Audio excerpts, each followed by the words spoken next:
92 के बाद पहली बार कोई सरकार अपने 2 कार्यकाल पूरे करने के बाद तीसरी बार वापस आई।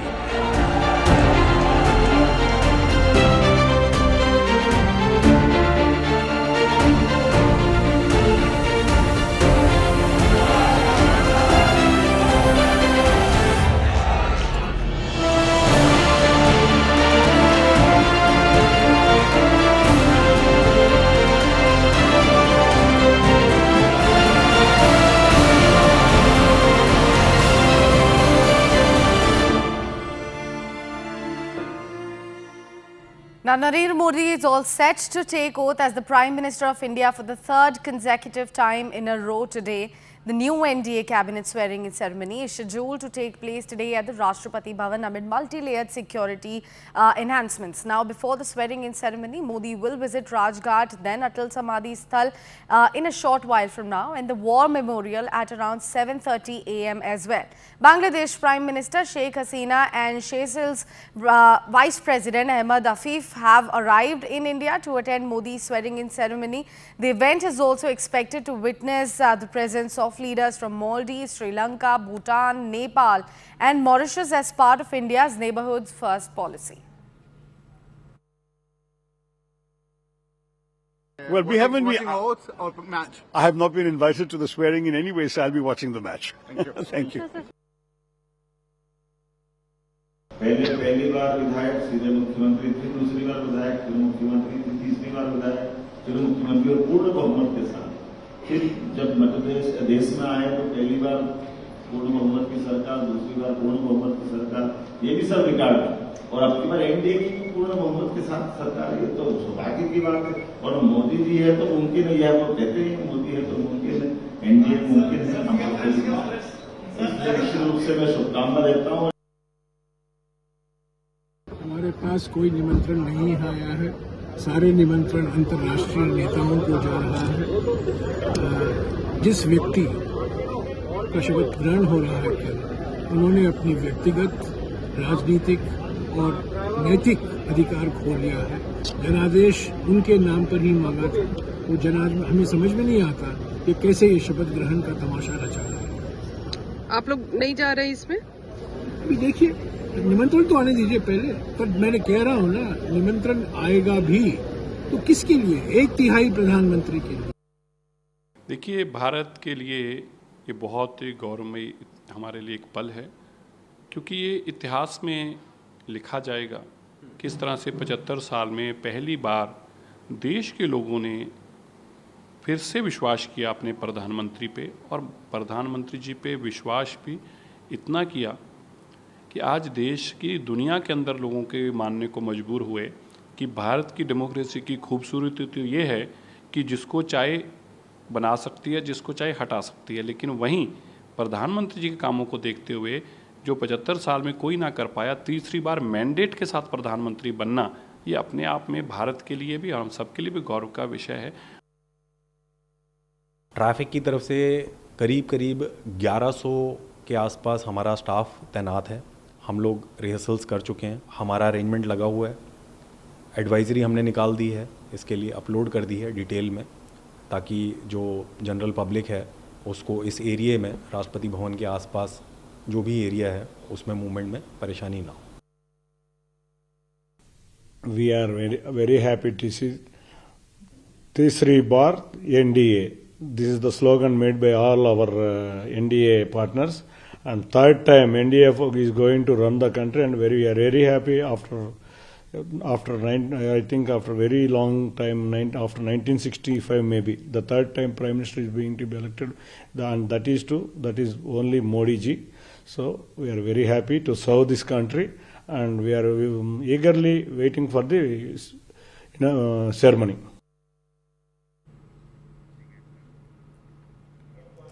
Now we will be bringing you this special report on his journey from a village in Gujarat to becoming a 3-time Prime Minister of the world's largest democracy.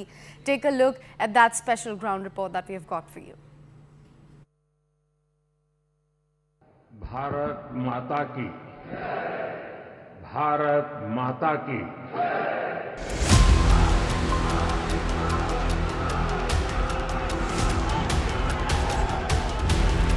A triumphant victory lap as Narendra Modi became the second Prime Minister after Jawaharlal Nehru to win a third term. After scripting history the last two times, winning with absolute majority, this term Narendra Modi is firmly back in the saddle with allies that he can depend on. NDA के संसदीय दल के नेता व लोकसभा के नेता के रूप में माननीय नरेंद्र मोदी जी के नाम का प्रस्ताव करता हूं और मैं यह स्पष्ट कर देना चाहता हूं कि अलायंस गठबंधन यह हमारे लिए कंपल्सन नहीं है बल्कि हमारा यह कमिटमेंट है।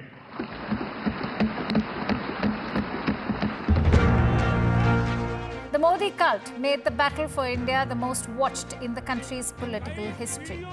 While this election marked some lows for the BJP in states like Uttar Pradesh and Maharashtra, BJP breached barriers in the south, opening its account in Kerala.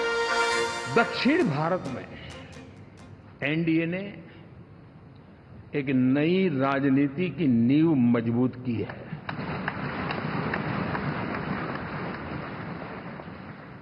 और आज पहली बार संसद में केरल से हमारा प्रतिनिधि बन के आया।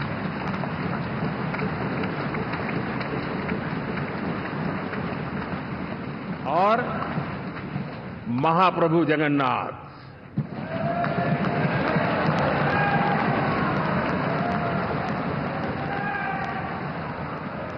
और वहां जो क्रांति रूप परिणाम आया है, मैं इसे एक रिवॉल्यूशन देख रहा हूं। Born on September 17, 1950, it was in the narrow lanes of Vadnagar, a small town in Gujarat's Mehsana district, that Narendra Modi grew up. His father ran a canteen near the railway station. Cycling to the Bhagwat Acharya Narendra Acharya High School every morning, young Narendra always knew he would one day outgrow his birthplace.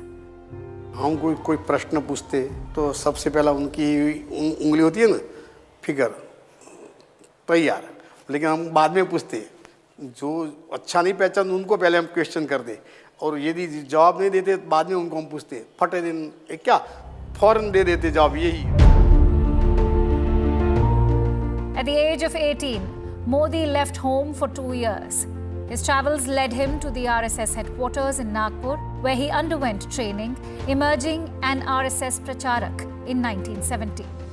संघ कार्य में वो जुटे और इतने आगे निकल गए कि आज हम देख सकते हैं, और जो आज वो जो कुछ है वो संघ की वजह से।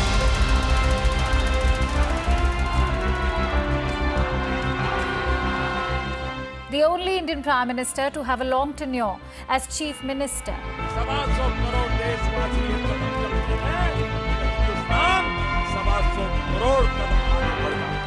Modi helmed the state of Gujarat from 2001 until he became Prime Minister in 2014.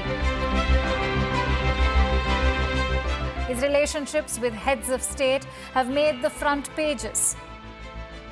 The first Indian Prime Minister to give a public address at Madison Square Gardens took the starch out of official visits and away from the formal New Delhi settings, taking India global. Swachh Bharat, Jan Dhan, Ujjwala Yojana, Ayushman Bharat, and now Atmanirbhar Bharat. Policies for inclusive and self-reliant development are part of Modi's economic legacy.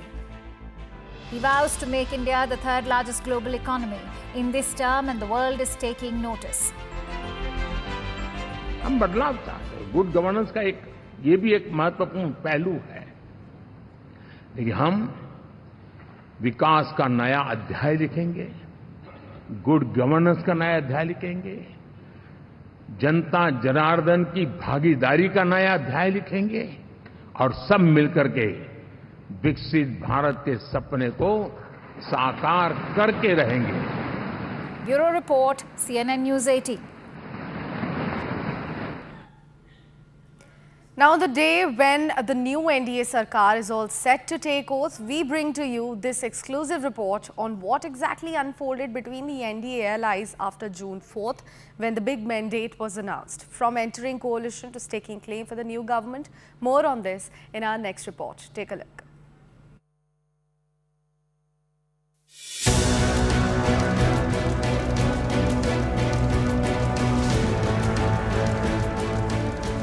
Days after the Lok Sabha election results were announced, the newly elected MPs of BJP-led NDA had a show of strength in Parliament to decide the leader of the coalition. When Narendra Modi walked in, the hall erupted into applause and chants. Before taking a seat, Modi paid respect to the Constitution of India by touching the book to his forehead. Vande! Vande! Modi took a seat next to TDP chief Chandrababu Naidu and JDU boss Nitish Kumar, the two kingmakers on whom Modi's government hinges on. BJP MP Rajnath Singh proposed Narendra Modi as the leader of the NDA's parliamentary party. माननीय नरेंद्र मोदी जी के नाम का प्रस्ताव करता हूं। The proposal was approved unanimously, setting the stage for Modi to become the Prime Minister for a third term. Crucial to the NDA's survival are four allies of the BJP. Chandrababu Naidu's TDP with 16 seats, Nitish Kumar's JDU with 12, Eknath Shinde Shiv Sena with 7, and Chirag Paswan's Lok Janshakti Party Ramvilas with 5 seats. Chandrababu Naidu, whose TDP was instrumental in the NDA sweeping Andhra Pradesh, called Modi the right leader for the country. Narendra Modi ji is having a vision and also is having a zeal and also his execution is very perfect and also he is executing all his policies. Nitish Kumar, who is known for his political flip-flops, got more seats in Bihar than the BJP, despite contesting on less. अगली बार सब हारेगा, हमको पूरा भरोसा। 32 seats short of a simple majority, the BJP and Modi have to rewire their relationship with allies and return to the NDA that existed 2 decades ago. कि NDA ये सत्ता प्राप्त करने का या सरकार चलाने का कुछ दलों का जमावड़ा नहीं है। ये राष्ट्र प्रथम की मूल भावना से नेशन फर्स्ट के प्रति कमिटेड वैसा ये समूह है। Coalition Dharma was a phrase coined by former Prime Minister and BJP stalwart Atal Bihari Vajpayee. And that is exactly what his political inheritor Narendra Modi will have to follow. After 10 years of brute majority rule, the coalition era has returned to the centre and Modi is facing a very different political reality from the one that he has been used to. Now, CNN News 18's Arunima gets you this ground report from Rashtrapati Bhavan, where the NDA 3.0 cabinet is going to take oath today. Take a look.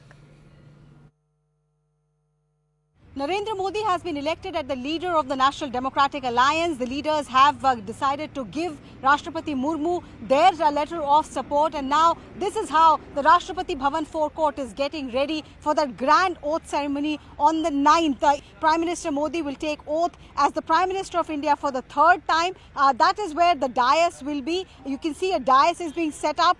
That's where Prime Minister and his union cabinet will take oath. We don't yet know who will be part of that union cabinet. That suspense will remain till the time the oath gets over. Once the oath is over, Rashtrapati Bhavan sends a communique confirming as to who gets what portfolio and what is the shape of the union cabinet. So we first saw this in 2014 when Narendra Modi for the first time took oath as Prime Minister of India. At that time also, heads of state from SAARC countries were here at the forecourt.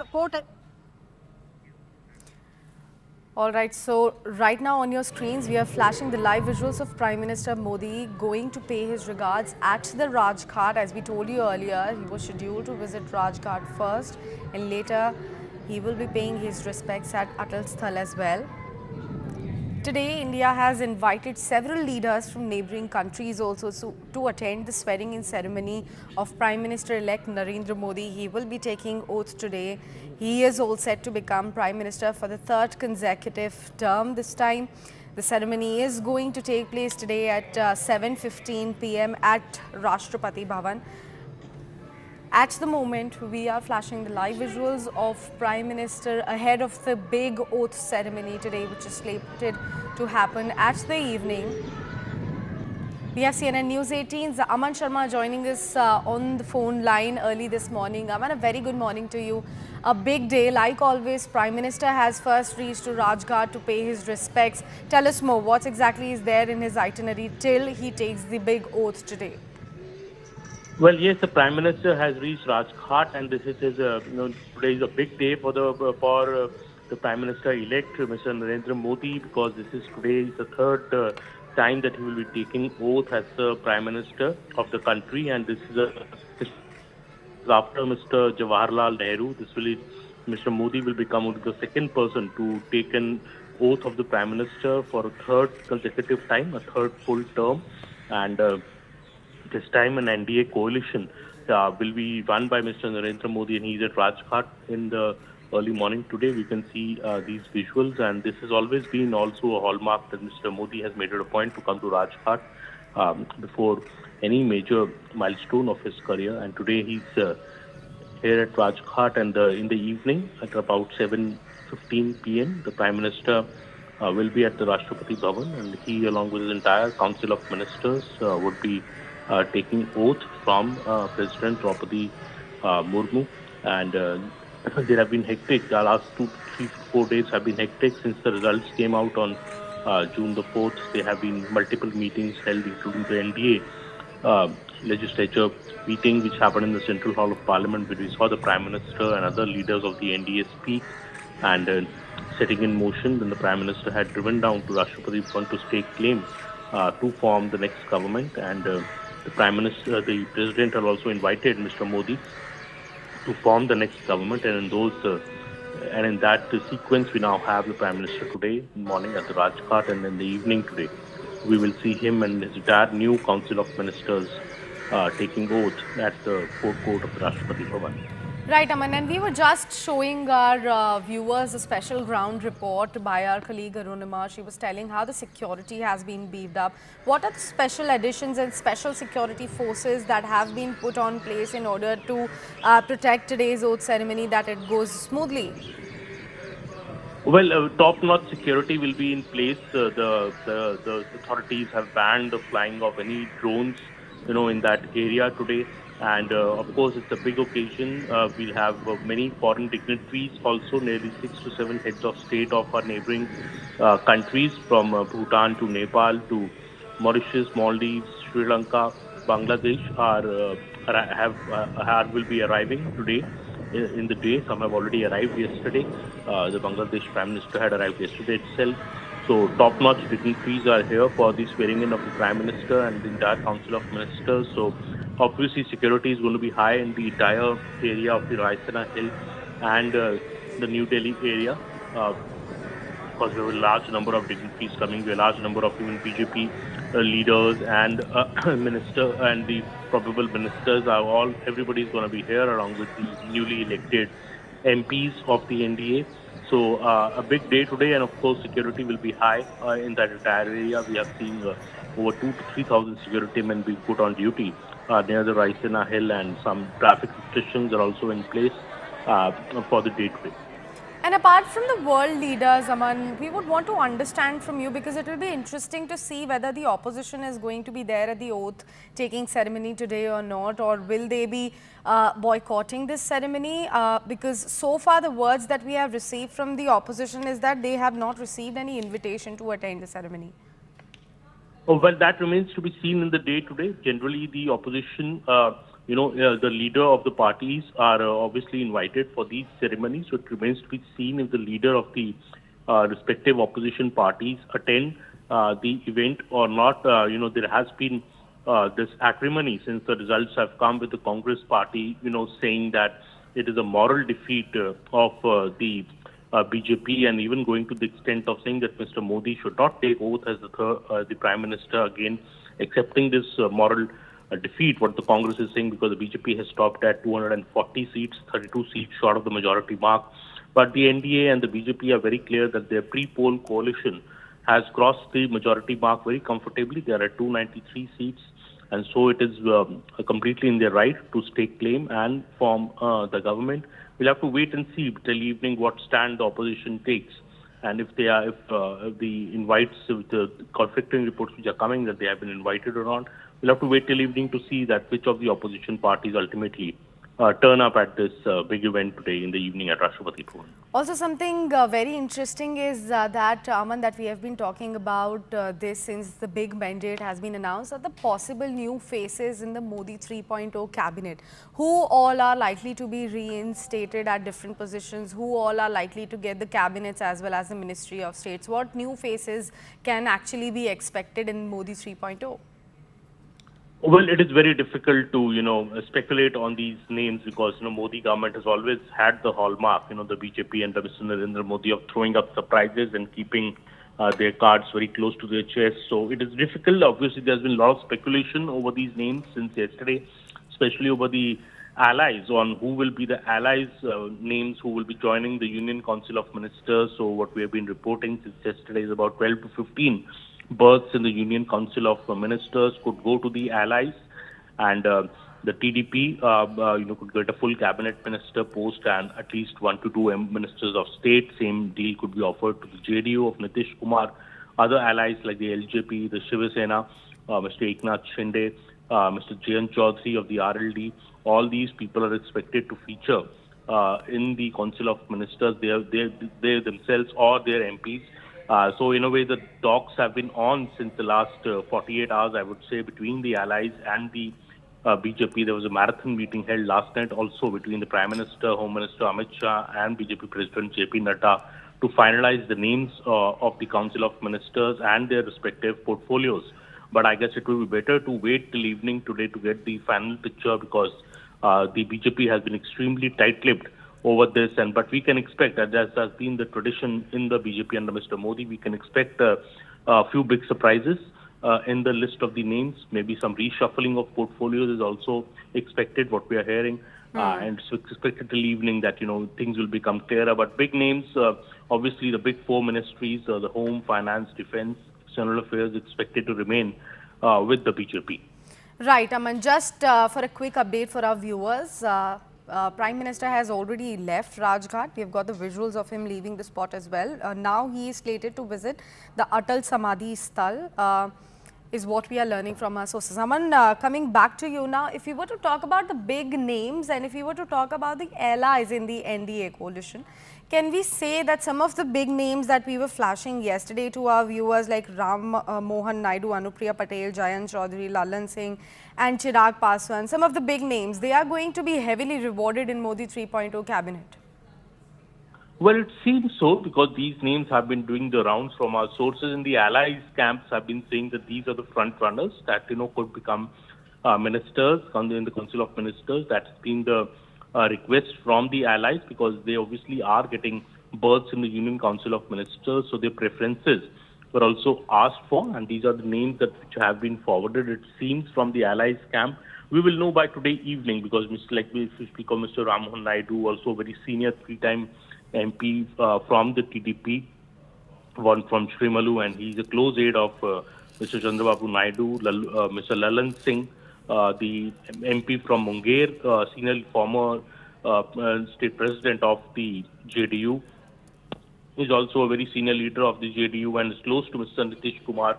He is expected to be the front runner to become a Union Council of to enter the Union Council of Ministers, become a full-time cabinet minister. Similarly, in other parties, Mr. Chirag Paswan, his father, has been full-time minister, Mr. Ramvilas Paswan, in the Modi government. Mr. Jayant Chaudhary, Rajya Sabha MP and the leader of the RLD, is also expected to get a look into the Union Council of Ministers. Anupriya Patel has been a minister earlier as well, and she's from the Apna Dal party. She has won her seat from Mirzapur, also tipped to be a minister, and because a woman face as well In the entire Council of Ministers, we are told that the preference, the representation to the OBCs, the SCs, STs, women will be ensured. Even region-wise balance will be maintained and caste-wise balance will also be maintained in the new Council of Ministers. Right, Aman. Please stay with us. We'll keep bringing all the live visuals. All right, wait a second. Prime Minister has just reached Atal Samadhi Sthal, as we can clearly see on our screens. So these are the live visuals that we are flashing on our viewers' screen. He has already paid his homage to Mahatma Gandhi at Rajghat, and now Prime Minister is going to the Atal Samadhi Sthal. Apart from that, he will next be visiting the War Memorial at around 7:30 is what we are expecting according to the initial reports that we received from our sources.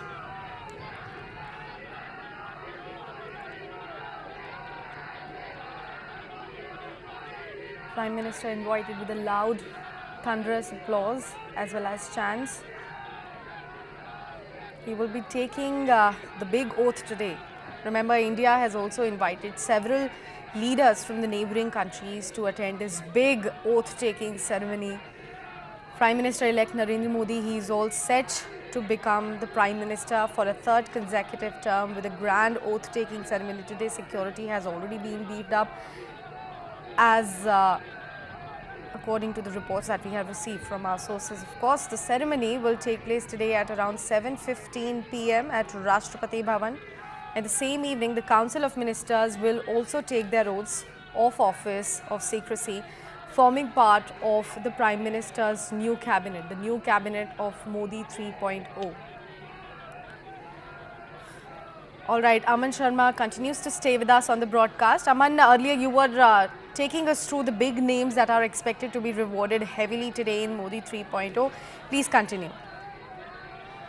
Well, yes, and these are the names which are doing the rounds. Obviously, from the allies camp, it becomes very important because the TDP and the JDU are the key allies in the NDA government now, helping the BJP to cross the majority mark. So both these regional parties from Andhra Pradesh and Bihar are very, very key in this government, hold the levers, I would say, and they have committed full support to the BJP, and we saw these speeches by Mr.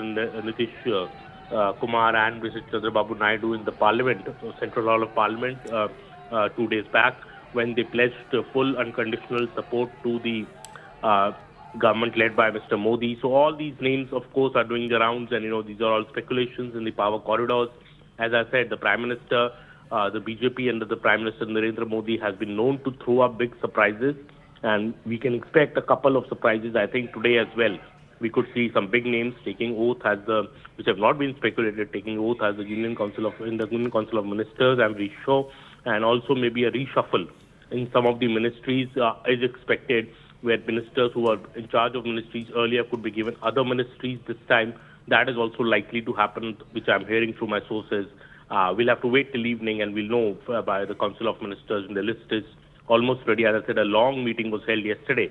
For multiple hours it went on between the Prime Minister, Mr. Amit Shah, Mr. JP Nadda, and the RSS has also been consulted about this exercise, and inputs have come in from all quarters to the BJP for this.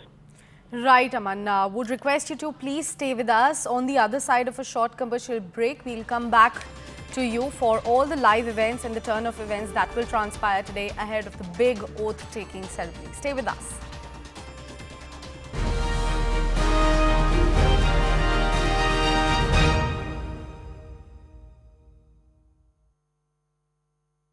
India's #1 spots in the Union Council of Ministers could go to NDA allies as the BJP top brass began discussions with the partners. Sources, in fact, had said that BJP wants to keep the top ministries, including Home, External Affairs, Defence and Finance with them. TDP and JDU, the two most crucial NDA partners, may also get cabinet berths in the government. साथियों, मेरा बहुत सौभाग्य है कि NDA के नेता के रूप में आप सब साथियों ने सर्वसम्मति से चुन करके मुझे एक नया दायित्व दिया है, और इसके लिए मैं आपका बहुत बहुत आभारी हूं। आज जब आप मुझे फिर से एक बार ये दायित्व देते हैं, इसका मतलब है कि हम दोनों के बीच हम आपस में विश्वास का सेतु इतना मजबूत है।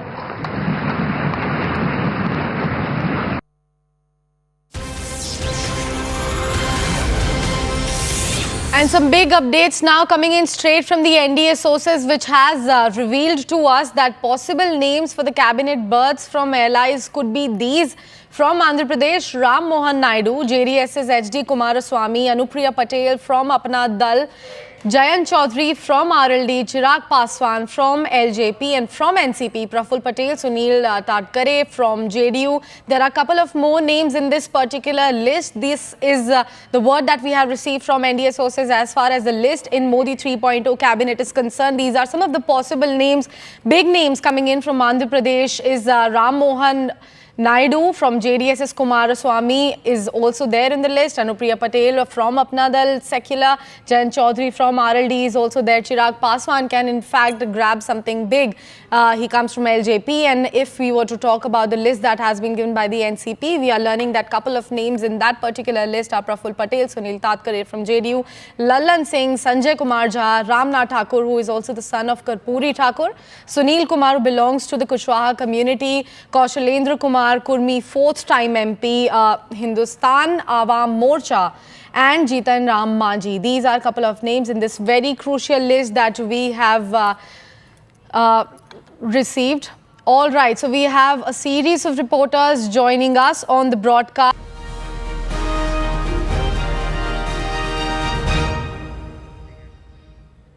Welcome back and thanks for staying with us. Before we went for the break, we told you how Prime Minister has already paid his regards and respects at the Rajghat, and then he left for the Sadaiv Atal for Atal Samadhi Sthal also to pay his regards over there as well. And apart from that, later he will be visiting the War Memorial.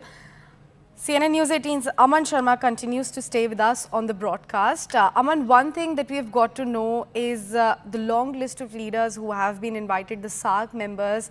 How exactly today's oath-taking ceremony is further going to strengthen the bond that we have? All right, we have CNN News 18's Payal Mehta also joining us early this morning on the phone line. Payal, it's a big day. Tell us what can be expected. What fireworks are we expecting? The new faces in the Modi 3.0 cabinet. Well, of course, it's a historic day in the making, given the fact that Prime Minister Narendra Modi will be this evening taking oath for the third time in a row, a rare record that one has seen in the Indian history. Jawaharlal Nehru, Prime Minister in the 60s, was able to create this record, and Prime Minister Narendra Modi is coming back with a historic mandate this time around. He's been somebody who has a long vision for the country ahead. He speaks about Viksit Bharat by 2047. He speaks about being the public, being the Prime Minister for the common man.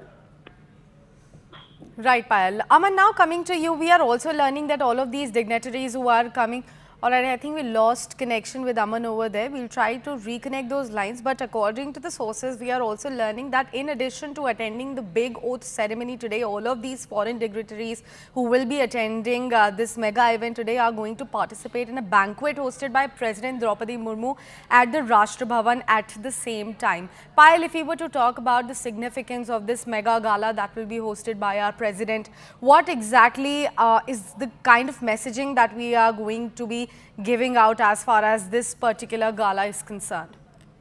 Well, as far as India is concerned, remember, Sakshi India has been, friends with every country in the neighborhood. So has been keeping the neighborhood first policy very much alive. India has been supporting all these neighboring countries in the hours of crisis, whether it is providing medicines to them or relief materials to them from time to time. India was also considered to be the vaccine capital during the difficult period of COVID. So looking at the friendship that Prime Minister Narendra Modi has been able to forge with these neighboring countries, that's the reason you have so many countries, heads who have come here for this grand, oath-taking of the Prime Minister. So obviously once the foreign dignitaries are here, the Prime Minister is going to be meeting them, at the banquet. The President of India is holding the banquet, which is only behoving the protocol that you have to actually have as far as foreign dignitaries are concerned. So you can expect people to actually talk about Narendra Modi's future plans ahead. You can speak about the fact that there could be discussions on how to take the peace and other details that India has been speaking about from time to time, how to take these messages ahead for the neighboring countries. But yeah, it's going to be part of the protocol that President of India will be hosting them for a banquet. Meanwhile, the other NDA MPs and the floor leaders, etc., have been hosted for a dinner, will be hosted in fact for a dinner by the BJP's National President, Mr. JP Nadda, as well. So it's going to be quite an evening today. 7:15 is when the Shubh Muhurat is for the Prime Minister to take oath. 7:20 precisely is what I'm giving on this time. And you will see then the other members also take oath with the Prime Minister. Remember, Prime Minister Narendra Modi came from Gujarat in 2014. He was said to be somebody who had a lot of experience in terms of administration after being in the chair of the Gujarat Chief Minister for a long time. Nobody really knew that 2019 would give them a bigger mandate, and that's really happened. So even if in 2024 they do not have absolute majority on themselves, but many poll pundits will tell you the fact that they've been able to come to power for the third time in a row itself is historical. Right. Also, Payal, if we were to talk about the upcoming state elections, today is going to be extremely crucial, looking at the kind of birth division as well. And if we were to connect the dots with the upcoming state elections, please walk us through all those details that you have received on that matter as well. Well, of course, representation will be given to every state as well, because that's what the Prime Minister said, that every state has to be represented as part of his Team India, as he calls it. So obviously, yes, the elections aside, the BJP is constantly in election mode. They have a well-oiled machinery which is in place, and probably in the next couple of months you can expect the BJP to actually start preparing for 2029. So that's the kind of effort they really make. Yes, there are state elections coming up. For example, Haryana and Maharashtra are the key elections to watch out for. In both these states, the BJP's performance has not been up to the mark, but you can expect them to actually start their preparations and probably understand what the situation really is. Because, I remember right after 2019, probably 21, by the year 2021 or 2022, the BJP had started preparing itself for the 2024 elections. Remember, they had identified 160 weak seats which the BJP was never able to win. And both Amit Shah and JP Nadda had started traveling three states and probably strengthening the base there. Right. Payal, also one thing that has been doing rounds ever since the mandate was actually announced is that the BJP is coming back to the power, but with allies this time. The NDA government is going to be looking at a mega coalition with the rest of the crucial partners as well. How exactly the third term for the Prime Minister-elect Narendra Modi is going to change for the couple of coming years, like precisely the coming 5 years, because everybody is saying that the key is in Chandrababu Naidu and Nitish Kumar's hand? Well, it is going to be an uncharted territory as far as Prime Minister Narendra Modi is concerned, because remember in 2014 and 2019, they got a full majority for the party itself. So they were able to call a lot of shots over there. But now it's going to be a different equation, given the fact that they're dependent on their allies for the complete majority. But Prime Minister Narendra Modi is still a very, very tall leader, in the country. He's been somebody who commands respect not only from their own party leaders, but also from several other parties as well. He's got a proven track record of 10 years of work for the cause of the people, and probably that's the reason the allies have said that they have given their unconditional support to the Narendra Modi government. In fact, I have learned from my sources that TDP, etc., have said that they do not have any demands to make in terms of birth. They're pretty sure that Prime Minister Narendra Modi will give them a fair share, fair opportunity. But more than anything else, for example, TDP in particular is very, very keen on being part of the cabinet, given the fact that their state has been reeling under financial debt for the last 5 years because of the policies of the Jagan Mohan Reddy-led government, which have actually put the economy in a doldrum. So obviously, Prime Minister Modi commands a lot of respect. One has to understand that he's been somebody who's got an unblemished 10-year record. There's been no allegation of any corruption or anything against his government or him in particular, and that was something which is very, very important, because we saw scam-ridden UPA rule over the last 10 years before that, and probably Narendra Modi came in as a person who would bring about a change as well. So working for the cause of the people, speaking about, reaching the benefits to the last man in the line, and of course making sure that India became a country that everybody spoke about, because India is there on the global map, and the world is looking towards India right now. That's what the Prime Minister's policy has been. Right, Payal, please stay with us. It's time for a quick commercial break here on CNN News 18. We'll come back to you for all the latest updates in that particular story. Stay with us.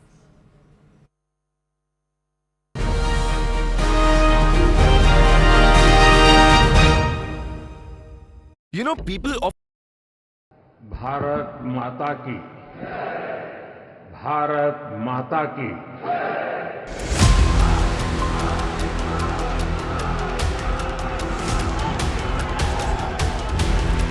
A triumphant victory lap as Narendra Modi became the second Prime Minister after Jawaharlal Nehru to win a third term.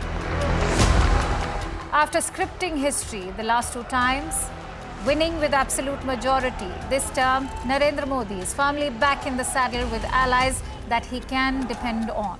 NDA के संसदीय दल के नेता व लोकसभा के नेता के रूप में माननीय नरेंद्र मोदी जी के नाम का प्रस्ताव करता हूं। और मैं यह स्पष्ट कर देना चाहता हूं, अलायंस, गठबंधन, यह हमारे लिए कंपल्सन नहीं है, बल्कि हमारा यह कमिटमेंट है।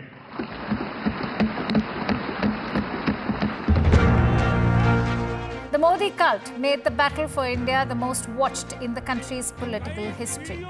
While this election marked some lows for the BJP in states like Uttar Pradesh and Maharashtra, BJP breached barriers in the south, opening its account in Kerala. दक्षिण भारत में एनडीए ने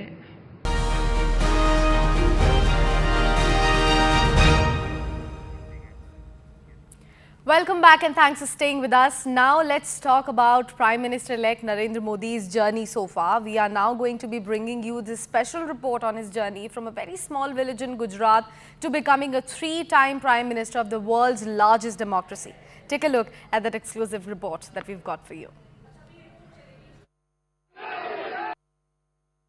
भारत माता की, भारत माता की।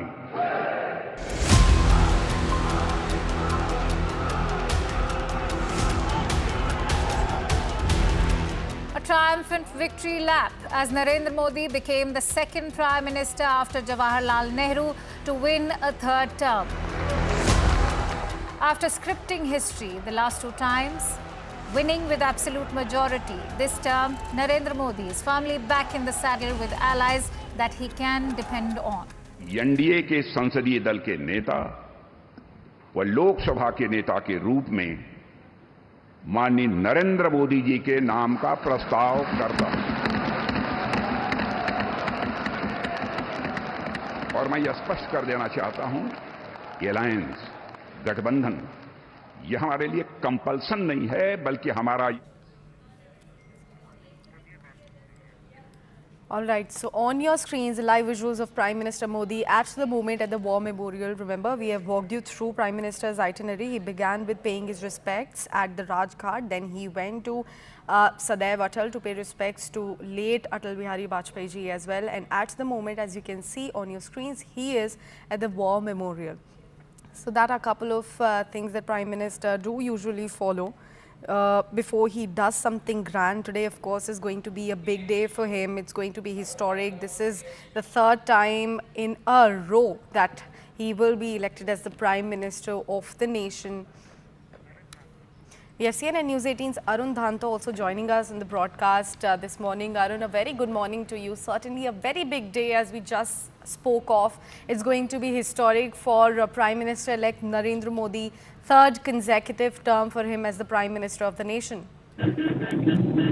Absolutely historic day for Prime Minister designate Narendra Modi today, because he is going to take oath at Rashtrapati Bhavan at 7:15 p.m. along with, of course, with his Council of Ministers. And before that, in the morning, Prime Minister is going to, in fact, as we speak, he's in War Memorial at this moment, paying his tribute to all the soldiers who have, sacrificed their lives for the country. And in fact, before this, he was at Atal Tunnel and Rajghat, where, of course, Atal Bihari Vajpayee paid respects to him, somebody who has been an inspiration, and also, importantly, the party founder, Bharatiya Janata Party's founder, Atal Bihari Vajpayee, and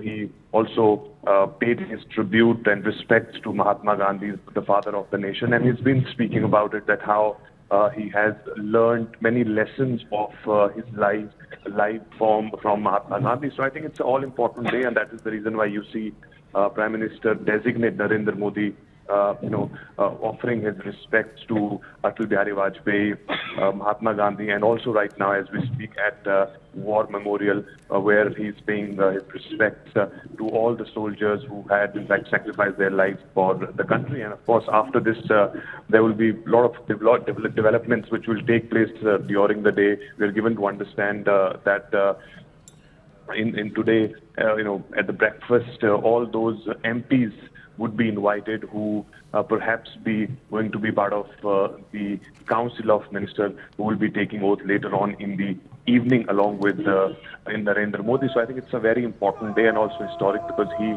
is going to be the second person after Pandit Jawaharlal Nehru who has won consecutive 3 terms as Prime Minister. So I think it's a very significant day for him and also, of course, for a party who came into existence in 1980 and today, on the cusp of history. Right, exactly. And this time around, it's going to be very interesting to see the steadiness of Modi 3.0, Arun, because the coalition compulsions are, of course, going to be there. It's going to make up how exactly Modi 3.0 cabinet is going to look like with, according to the word, very few of the members getting more than one portfolio. What is the word that you have received from the ground over that particular issue? Well, see, though it's a third consecutive term for him, but this time, of course, there is some compulsion of the allies, and therefore you saw day before yesterday there was a meeting at JP Nadda's residence where Amit Shah and Rajnath Singh were present, and all the allies, whether it is BJP, Shiv Sena or JDU, they all were there. So a one-to-one meeting happened with all of them. Perhaps it has been communicated to them what BJP wants, what role and how many portfolios they want to give to the allies. And of course, negotiations would have happened. So we're given to understand that at least 40 to 45 ministers, Council of Ministers, will be taking oath with Prime Minister designate Narendra Modi. Obviously. And Arun, also, if we were to talk about the members, the ministers that will be taking oaths today, according to the protocol, those who will be taking oath today will start getting calls from today onwards. Apart from that, the opposition is also likely to get the calls from today onwards in order to attend the mega ceremony of the oath taking of the Prime Minister as well as the entire cabinet. Do we have any word about the opposition being invited for the ceremony tonight at this point of time? Well, I think invites would have gone to the opposition leaders as well, and now it is up to them if if they want to attend the ceremony or not. Because I'm given to understand that some of them have already said no for the invite, that they will not be participating in the ceremony. We do not know who all are going to be attending this oath-taking ceremony, which will be taking place at Rashtrapati Bhavan. But yeah, there are few opposition leaders who may not to be attending this. Some of them have already made it very clear that they will not become part of it. I think, but the important thing is that invited this, and those going to be from these swaps. I think the connection is a bit patchy, Arun. We'll request you to go to somewhere where the network is a bit more stable because we couldn't clearly hear you. But if we were to talk about what exactly is happening at the moment, we are flashing the live visuals of Prime Minister-elect Narendra Modi at the War Memorial after he paid his regards at the Rajghat to the father of the nation, Mahatma Gandhi. Apart from that, he then went to pay his regards and respects at the Atal Samadhi Sthal, which is Sadaiv Atal, as well, to pay his regards, his respects to the late former Prime Minister of India, Atal Bihari Vajpayee. At the moment, he is at the War Memorial, as you can clearly see on your screens. Arun is certainly back with us on the broadcast. Arun, all right, so you were talking to us about what can exactly be expected from Modi 3.0, whether the invitations have already been extended to those who will be taking oath today and those who are sitting in the opposition. Well, that's right. So I was saying that of course, they would have given the invite to all the opposition parties, as Narendra Modi has been saying that in democracy, all the political parties and especially the member of parliaments have roles to play. So therefore, in that regard, they would have given invites to everybody. But I'm not sure how many opposition party leaders are going to attend the event, because many of them have already said no, that they will not be attending the event. And so I think more importantly, the people who are going to attend this are from different sections of the society, different walks of life. There will be some prominent personalities from different strata of society. In fact, we're given to understand that the Central Vista project workers have been invited for this. Rat miners who in fact helped to rescue those 41 people in Uttarakhand, they also will be part of it. Transgenders will be part of it. And all those beneficiaries who got benefits from the government schemes, they will also be invited for this event. So you will see so many people from different strata of society will be becoming part of this oath-taking ceremony at Rashtrapati Bhavan. So just to make this a significant event, and also ensuring that this is not only a VIP or VVIP event, they have invited all these people who have, in fact, worked for the society, who have, worked for the development of the country in different aspects of their work. Right, Arun. Also, if we were to talk about the kind of messaging, the kind of significance that Prime Minister-elect Narendra Modi has always given, prominence to, support to, is the inclusivity. As you have clearly mentioned that apart from the foreign dignitaries who will be there at the mega event today, there are people from different walk of lives. We have already flashed it to our viewers yesterday that people who are into the sanitation work are also being invited, apart from the beneficiaries who have benefited from the earlier schemes of the government. Apart from that, as Arun Dhanta also told us, the workers, the labourers of the Central Vista project, all of them are going to be attending the mega oath ceremony. They all have been invited. Arun, but if we were to talk about the kind of inclusivity messaging that Prime Minister always, sort of give a push to, what exactly can be expected from today? Because how many people exactly have been invited for the oath ceremony today? Well, 7,000 to 8,000 people are invited for this oath-taking ceremony. And as you rightly mentioned, that those people are from different walks of life. And also, of course, this event is not only for the VIPs and VVIPs. So all these people, when you have the beneficiaries of government schemes, when you have sanitation workers, when you have rat miners, transgenders, Central Vista workers, when they all are attending this event, it becomes a very significant event. It also shows the mindset of the government, that how important they consider every person from different strata of the society. I think that is why it is significant. And also importantly, of course, when you are becoming part of the history, winning 3 successive elections, it makes it very special. And also, of course, when Prime Minister was talking about the 4 castes which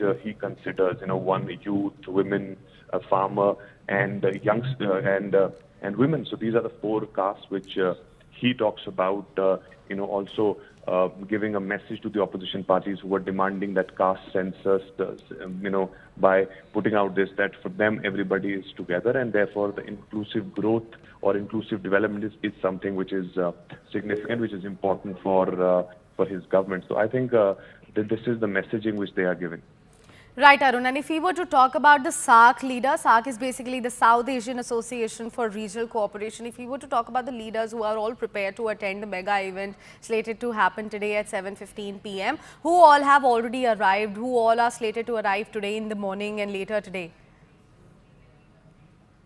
Well, see, post 2014, this has become a trend. We saw even in 2014, the SAARC nation leaders were present in the oath-taking ceremony of PM. Even in 2019, similarly in 2024, we are seeing that the leaders of the SAARC countries, which of course include Sri Lanka, Nepal, Bangladesh, Mauritius. So all these leaders, state heads are going to be part of this ceremony. Some of them, of course, have already arrived in the national capital, and perhaps few of them would be arriving today. But of course, the messaging is very clear from the BJP side that for them, their neighbors, and also their compulsions and many other things which is important for them, they of course are going to be considered here, and therefore we are seeing this new trend which they have started in the oath-taking ceremony, also showing the foreign countries the trend and traditions that we follow in our country. And also what's interesting to see is that Moizu is also coming back for attending the oath-taking ceremony of Prime Minister-elect Narendra Modi as well. Arun, if you were to talk about the security that has been beefed up on the ground, please walk us through all the details that you have received from your sources. All right, so I think we lost connection with Arun over there. We'll try to reconnect those lines, but as far as the SAARC nations are concerned, as told by my colleague Arun Dhanta, the national capital is going to remain on high alert today, as the SAARC, which is South Asian Association for Regional Cooperation Leaders, are all prepared to attend the mega oath-taking ceremony event at the national capital today itself. Time for a quick commercial break here on CNN News 18. Do not go anywhere. We are going to keep updating you with all the latest that we have picked up from the ground ahead of the mega oath-taking ceremony of Modi 3.0 cabinet.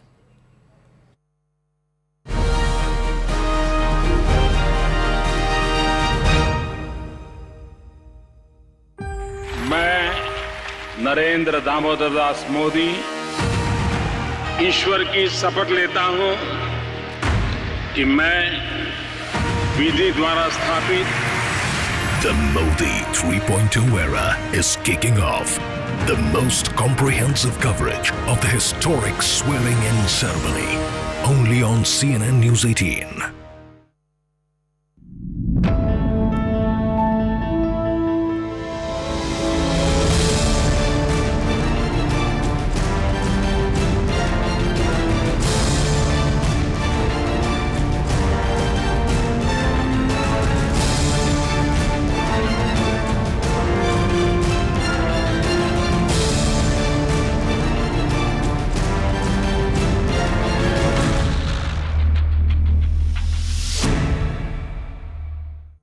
India's number one. एक नई राजनीति की नींव मजबूत की है।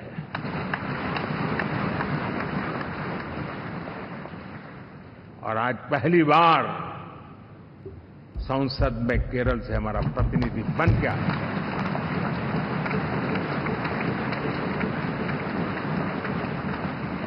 और महाप्रभु Jagannath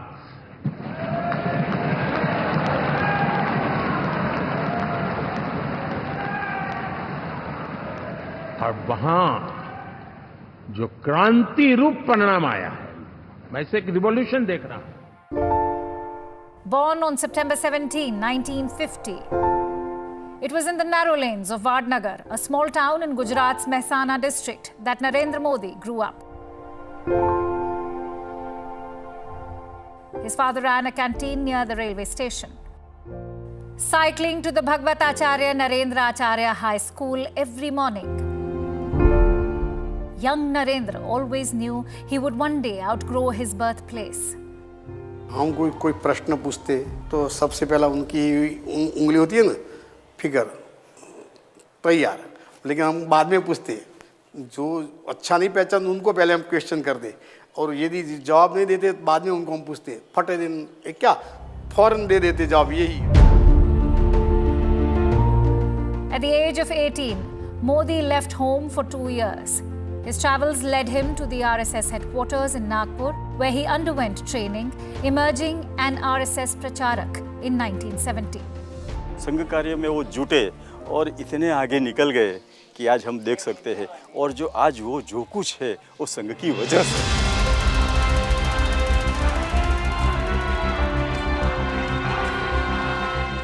The only Indian Prime Minister to have a long tenure as Chief Minister.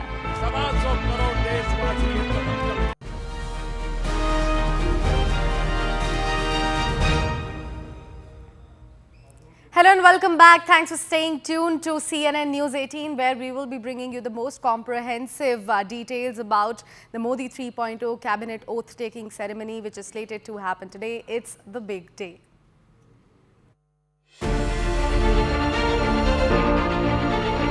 (1962) के बाद पहली बार कोई सरकार अपने 2 कार्यकाल पूरे करने के बाद तीसरी बार वापस आई।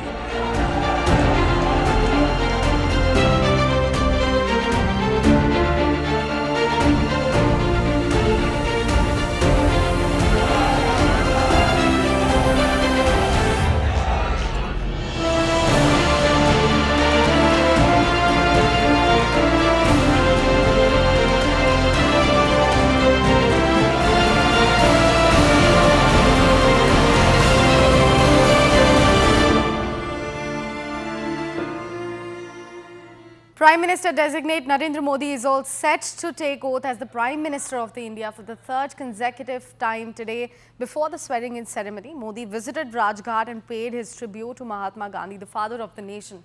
Then he paid homage to former Prime Minister Atal Bihari Vajpayee at Sadaiv Atal as well. He also paid tributes to brave hearts at the National War Memorial. The new NDA cabinet swearing-in ceremony is scheduled to take place today at the Rashtrapati Bhavan amid multi-layered security. Bangladesh Prime Minister Sheikh Hasina and Seychelles Vice President Ahmed Afif have arrived in India already to attend Modi's swearing-in ceremony today. The event is also expected to witness the presence of leaders from Maldives, Sri Lanka, Bhutan, Nepal and Mauritius as part of India's neighbourhood first policy. Well, we haven't been. Oath or match? I have not been invited to the swearing in any way, so I'll be watching the match. Thank you. Thank you. पहली बार विधायक सीधे मुख्यमंत्री, फिर दूसरी बार विधायक, फिर मुख्यमंत्री, फिर तीसरी बार विधायक, फिर मुख्यमंत्री और पूर्ण बहुमत के साथ। फिर जब मध्य देश में आए तो पहली बार पूर्ण बहुमत की सरकार, दूसरी बार पूर्ण बहुमत की सरकार, ये भी सब रिकॉर्ड है। और अब की बार एनडीए की पूर्ण बहुमत के साथ सरकार, ये तो सौभाग्य की बात है। और मोदी जी है तो मुमकिन है, यह वो कहते हैं मोदी है तो मुमकिन है, एनडीए मुमकिन है, हम इसलिए निश्चित रूप से मैं शुभकामना देता हूँ।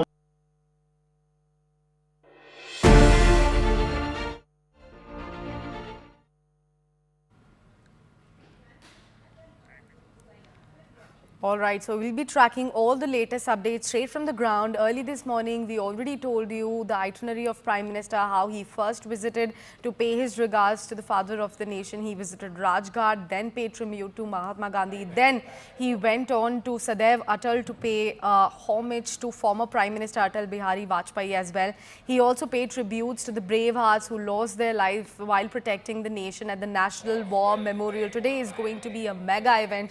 We are expecting people from all walks of life who have contributed to the progress of our country attending the mega oath ceremony of Modi 3.0 cabinet. This time around, it's going to be a whole new different cabinet that we'll be looking at. According to the sources, the words that we have been receiving are the major rejigs that are likely to happen in the Modi 3.0 cabinet.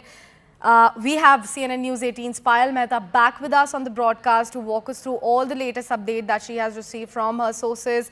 Payal, a very good morning to you. Certainly a big day. It's the D-Day today. Modi 3.0 is going to come back with different faces this time. Tell us everything that you have received from your sources so far. Well, Mr. Chandrasekhar, who's a sitting member of parliament, has just won the election from Guntur. He's all set to become the Minister of State from the TDP quota. Remember, he has replaced Mr. Jay Galla, who was a two-time member of parliament, because Jay Galla decided to sit out of these elections for business reasons as well. But Mr. Chandrasekhar is a young candidate that the TDP has put up to become the Minister of State. He is in fact the richest MP in Andhra Pradesh with a declared income of 5,650 crores. And he is a very, very enterprising MP as well. And of course, as far as the TDP's quota for the cabinet minister is concerned, we've broken this yesterday itself, given the fact that Ram Mohan Naidu is one of the most senior leaders in that ranks. Remember, Ram Mohan Naidu is a third-time MP this time around. He's the youngest MP to ever become a union minister. That's what his office has confirmed, saying that he's all of 36 years old. He has been somebody who has stood the storm. Remember, when YSR Congress was dominating the proceedings as far as the anger against TDP was concerned, Ram Mohan Naidu decided to still hold fort and stayed with Chandrababu Naidu, for the longest time. Even though some of his party colleagues decided to actually go ahead and join the YSR Congress, but Ram Mohan Naidu stood there. His father, Mr. Erana Naidu, was one of the tallest leaders of the TDP. It has been somebody. He has been somebody who's actually been a former union minister as well. So obviously, the TDP boss here rewarding Ram Mohan Naidu for his loyalty and also for withstanding the storm that the TDP went through. Definitely. So that's the big breaking news of the hour, ladies and gentlemen, that our colleague Payal Mehta has just given to us, that TDP has already confirmed its two names for the cabinet post, which is Ram Mohan Naidu and Chandrasekhar Pemasani as well. They have given out this confirmation on their social media profiles as well. Payal, now coming back to you and talking about the functions that are going to transpire today and how exactly the NDA 3.0 is going to function further for the upcoming 5 years. How difficult or not so difficult is it going to be for Narendra Modi? Well, Narendra Modi has withstood all the challenges in his life. When he became the chief minister in 2001, after that you saw the episode pan out of the Godhra riots in 2002. Despite that, he was able to be in power, withstand all the storm, withstand all the criticism, face the SIT inquiry, etc., and come clean. And then probably he was there till 2014, till national calling came for him. And from 2014, he had inherited a government which was actually had policy paralysis, was ridden with scams as well. But Prime Minister Modi came with a vision, that he would in fact take the India growth story forward. That is exactly what we've seen over the last 10 years. He has worked for every strata of society, every section of society. BJP became a party to reckon with, even in the uncharted territories. For example, in the northeast, BJP became a force to reckon with. BJP, in fact, formed a government in the state of Tripura after 25 years of left rule.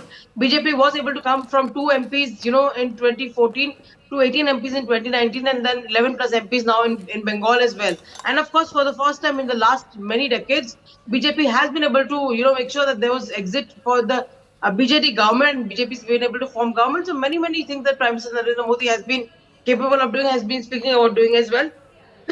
And that is something which every BJP Karyakarta takes a lot of pride in, because people say Modi hai to mumkin hai, and Modi ki guarantee is something the BJP has been seeking its votes in on the last election itself. Definitely, Payal. Also, according to the protocols, all of those who will be taking oath today are likely to get the invitation calls from today onwards. All right, Payal, we request you to please stay with us. We have CNN News 18's Aman Sharma also back with us on the broadcast. Aman, what are the latest updates that you have first picked up from your sources? What can be expected from today's functions? Well, Sakshi, if we speak of the Union Council of Ministers, obviously it's a BJP loves to keep everything very, very closely guarded. And I am sure that there will be some big surprises today in the Union Council list, especially from the BJP side, because one must remember almost 20 ministers have lost in these elections. So obviously there will be new faces, which we could see also in some senior ministries. We could see some new faces coming up. BJP has some senior faces which have won in these Lok Sabha elections, who are not at the center right now. I can tell you the name of maybe Shivraj Singh Chauhan, who's said to be a front runner for a cabinet post in the center now. Mr. Manohar Lal Khattar, the former Chief Minister of Haryana, Basviraj Bommai, the former Chief Minister of Karnataka of the BJP, Biplab Deb, the former Tripura Chief Minister. All these names from the BJP camp are also doing the rounds now for senior minister positions in the government, because there is a gap here, because as I said, 20 ministers have lost in these elections. From the alliance side, what we are reporting since yesterday, and now that story is getting picked up everywhere else, that nearly 12 to 15 berths in the Union Council of Ministers could be going to the allies, especially the JDU, the TDP. The JDU isn't running for the TDP, if I start off with, isn't running for a full cabinet minister post and an MOS post. The names which we are reporting since yesterday: K. Ram Mohan Naidu, the three-time MP from Srikulam, a close confidant of Chandrababu Naidu, is in the running for the cabinet post. There's Chandrasekhar Pemasani, whose name Payal was also just mentioning, in the running for the post of the Minister of State from the JDU, which has 12 seats. Also, one cabinet, one MOS is likely Mr. Lallan Singh, a senior leader and, and close aide of Nitish Kumar, or Mr. Sanjay Jha. One of the two, I think, could make it to the Council of Ministers. And the MOS post could go to Ramnath Thakur, the son of Karpuri Thakur, who's Ramnath Thakur has been a JDU leader, is a JDU leader even currently, and that could be very, very, big symbolically also for the government. These are the names from the JDU which are doing the rounds. The LJP and the RLD and the Shiva Sena all could get one cabinet minister post. So Jayant Chaudhary, Chirag Paswan, from the Mr. Shinde's party, Srirang Barne or Pratap Rao Jadhav could make the cut. H.D. Kumaraswamy from the JDU could become a union minister. From the NCP, the toss-up is between Praful Patel or Sunil Tatkare, the names which are doing the rounds. Janasena, it is not decided yet who will be making the cut from Janasena, or if Janasena will become a part of the Central Union Council of Ministers or not, because Mr. Pavan Kalyan is in the running to become the Deputy Chief Minister in Andhra Pradesh as well. There are also seems to be almost certainty that from Apna Dal, Anupriya Patel could become a minister. She's already a minister. A woman face could be a part of the Council of Ministers. Talk about Jatin Ram Manjhi also being in the running. So all these speculations, Sakshi, are doing the round. We'll only know, of course, by late afternoon what is the final list. But this seems to be the contours of the Modi 3.0 government, which will get sworn in today, along with the Prime Minister and the Council of Ministers. Right, Aman, please stay with us. A series of reporters are joining us straight from the ground to bring us and all of our viewers all the latest updates that they have picked up as far as the big oath-taking ceremony is concerned. We have Arun Dhanta joining us live. We have Shireen Elizabeth as well as our senior editor Pallavi Ghosh also joining us on the broadcast. Pallavi, first coming to you, the quick word coming in straight from the opposition. We heard what Shashi Tharoor had to say. He said, I have not been served with the invitation. I'm going to watch the match. Rather, what's the word coming in from opposition? Have any of them received any invitation yet? See, there's a protocol which is in place. So I remember going by the last time, it is the party Congress presidents who are invited. And of course, I remember Sonia Gandhi was there. She was a UPA chairperson. Rahul Gandhi was also invited. And they were all sitting in the front row. As of now, none of them have got an invite, but this is a procedural process. I'm sure they are going to get it within the next 1 hour or so. The Trinamool Congress has made it very clear, come what may, they are not going to be attending the oath. As far as the Congress goes, well, I think the indication came in from it yesterday when Jairam Ramesh says that we don't think he has a mandate to be the Prime Minister. So what's the point of attending this oath? We are waiting to see when we get that invite. As of now, what we have been reporting is that most of the India Front parties are against the idea of attending the oath ceremony because, Sakshi, they feel that if you are designating him as a non-Prime Minister, then why do you take part in the government process in his oath ceremony? It's a very, very bad start to the coalition politics and also to the opposition and the government kind of nuances. It just goes on to show that what is going to be the scene inside the parliament. You may have your disagreements. You may not think he deserves to be the PM, but he is taking oath as a Prime Minister. He heads the government. He's going to be a part and head of that parliament where you're going to be sitting in opposition. So the maryada, the garima, the prestige which that post occupies, you are going to negate it right from the past, not attending the oath. It's not a very good start to what could have been a healthy, kind of interaction inside the parliament. So things as they stand now, confrontation from day one. Definitely. And he's not just yours and mine Prime Minister, he's going to be opposition's Prime Minister as well. Shireen continues to stay with us on the broadcast. Shireen, tell us the latest that you have received from the ground as far as the excitement on the ground is also concerned. Please walk us through that. Well, it is too early for the excitement, I believe, because right now I'm standing right outside Jaidev Galla's residence where Chandrababu Naidu is also staying. And on my way there, the security is clearly beefed up and there is a lot of people who are in fact around the India Gate. So it is going to be a big day as far as Prime Minister is going to take oath for the third time. Now, when we talk about Chandrababu Naidu, it's a big day for him as well, but his work is not finished here. After the Prime Minister's oath, he has to take oath as the Chief Minister on 12th June. So that is we have seen for past few days, the hectic parleys that has been going on between the BJP and its NDA allies, and finally, some pictures are getting clearer. We have seen how Chandrababu Naidu is going to get at least 2 ministerial berths. One is Dr. Chandrasekhar and the other is Ram Mohan Naidu.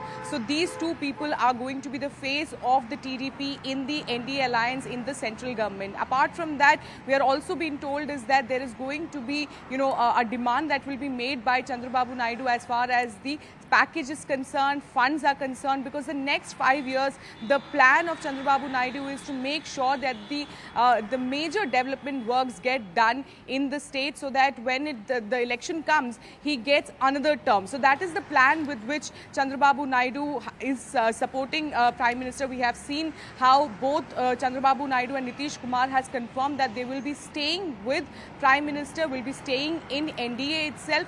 Of course, the opposition is going to closely watch that whether there will in fact be a time when they could actually make a move, because they have been saying that they are not going to rule out no confidence motion in the future. But all that keeping aside, today is the big day when for the third time Prime Minister is going to take oath as Narendra Modi is going to take oath as the Prime Minister. Definitely. As Shireen correctly mentioned, it's too early to see any kind of activity transpiring there on the ground. But Prime Minister-elect Narendra Modi is already up and he has already paid his respect to Mahatma Gandhi, to late Atal Bihari Vajpayee, as well as all of those who lost their life while protecting the nation. Arun also continues to stay with us on the broadcast. We have been talking to him since morning. Arun, now tell us a little bit about the SAARC leaders who are going to be there at the event today. Because yesterday, Sheikh Hasina, we saw her coming in and getting a warm welcome in India. Of course, she has come for the big event today. About all of those leaders, have they come? When exactly? Who will be coming?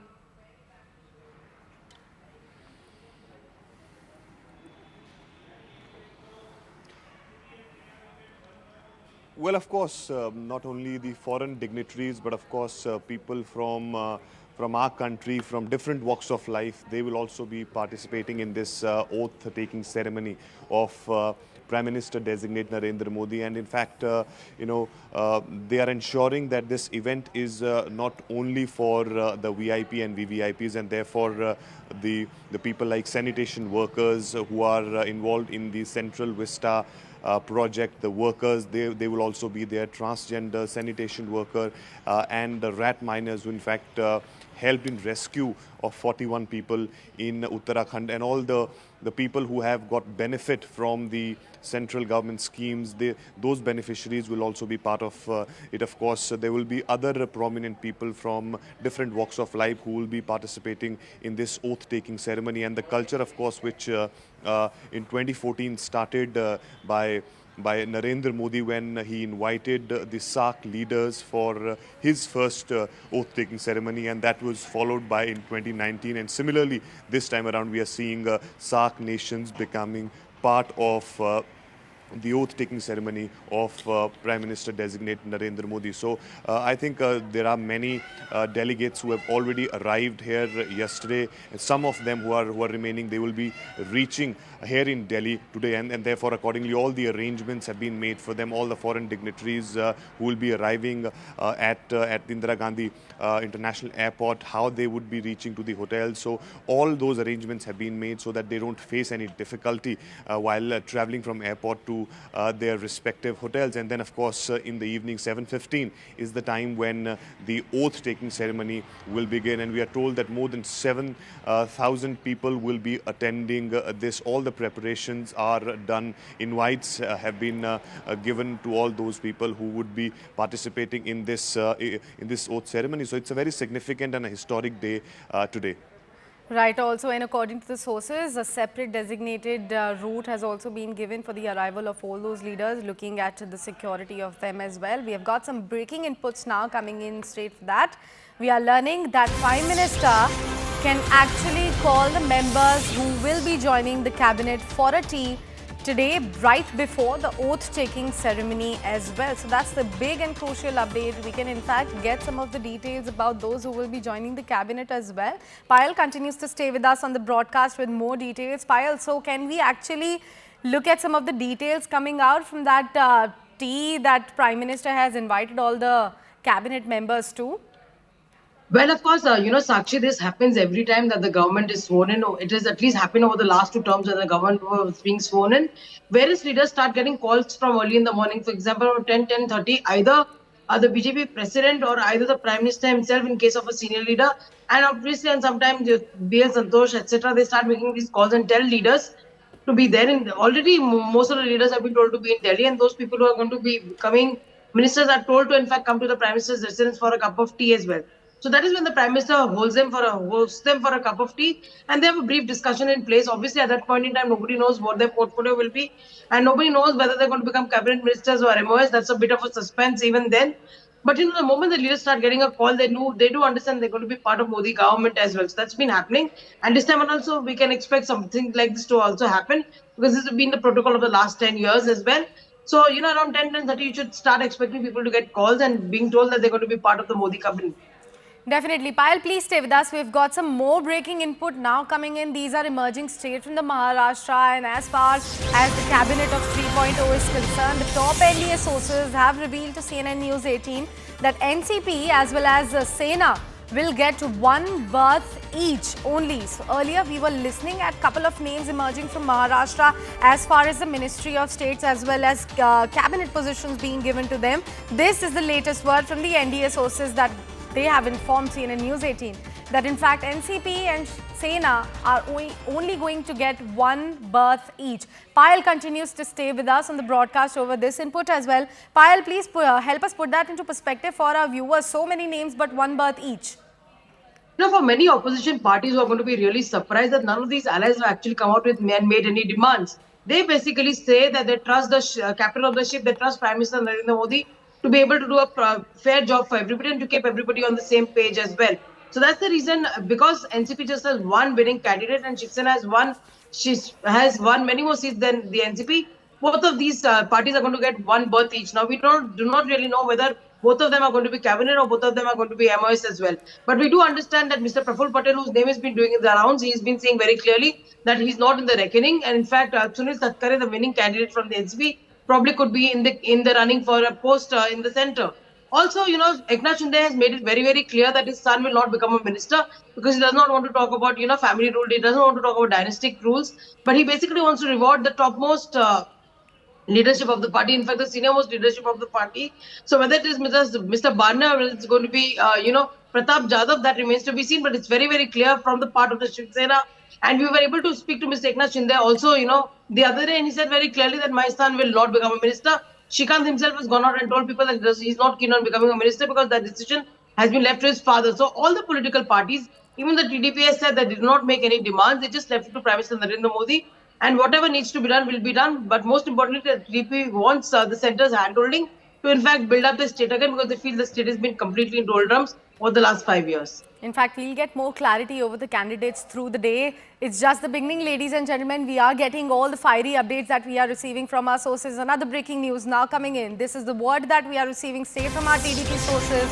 They have also told CNN News 18 that one cabinet and one Ministry of State has been allotted to TDP. Payal continues to stay with us on the broadcast. Earlier, Payal, we were talking about one cabinet berth definitely being given to the TDP, but two Ministry of States. Now, the word that we have received from our sources is that one cabinet as well as one Ministry of State is going to be given to TDP. More words.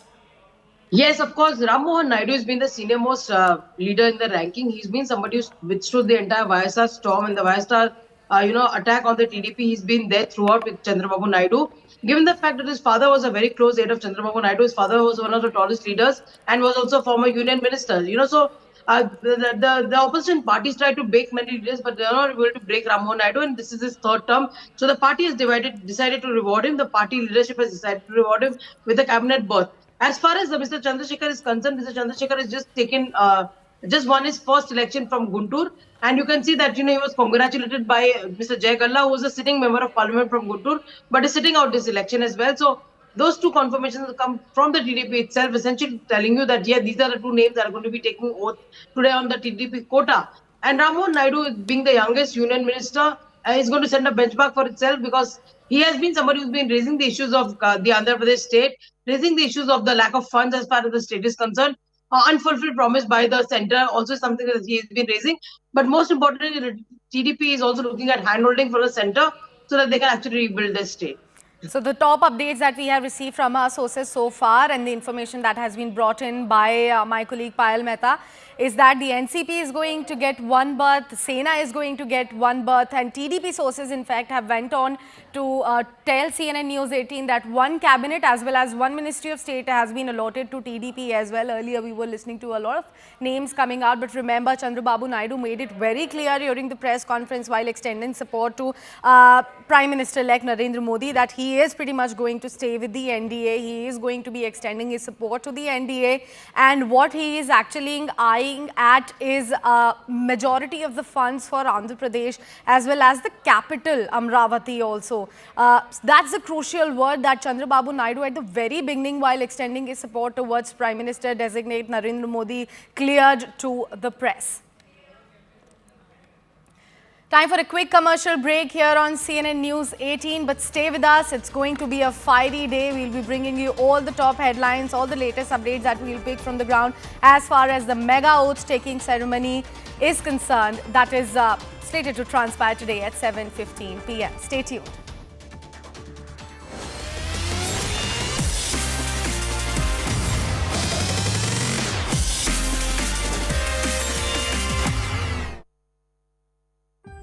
मैं नरेंद्र दामोदर दास मोदी ईश्वर की शपथ लेता हूं कि मैं विधि द्वारा स्थापित The Modi 3.0 era is kicking off. The most comprehensive coverage of the historic swearing-in ceremony. Only on CNN News 18.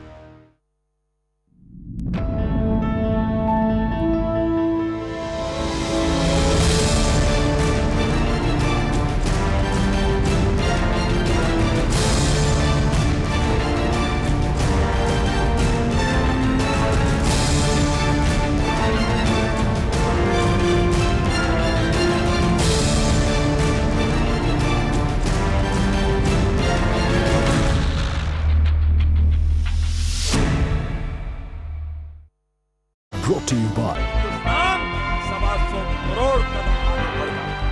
Modi helmed the state of Gujarat from 2001 until he became Prime Minister in 2014.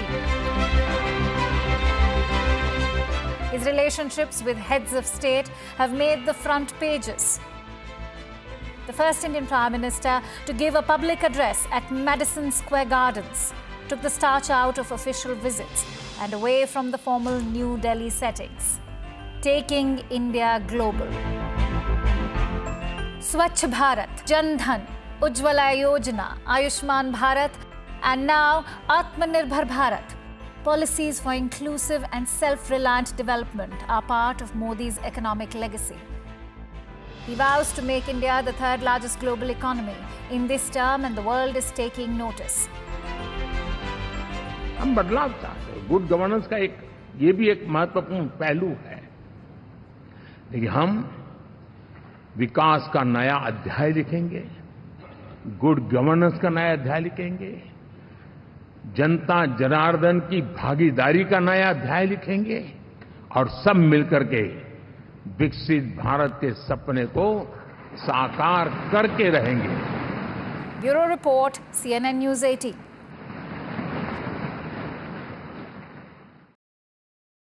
Bharat माता की, भारत माता की.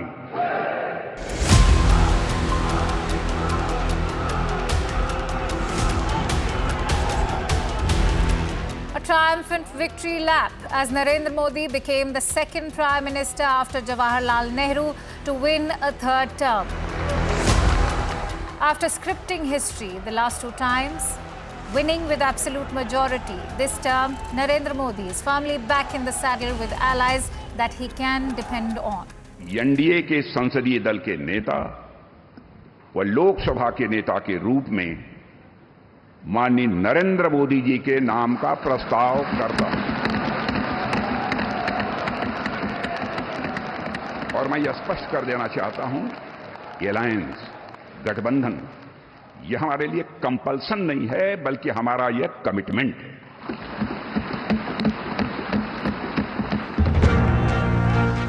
The Modi cult made the battle for India the most watched in the country's political history. While this election marked some lows for the BJP in states like Uttar Pradesh and Maharashtra, BJP breached barriers in the south, opening its account in Kerala. दक्षिण भारत में NDA ने एक नई राजनीति की नींव मजबूत की है.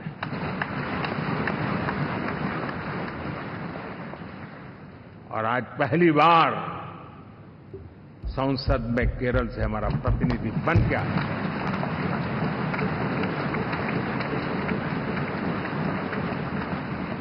और महाप्रभु Jagannath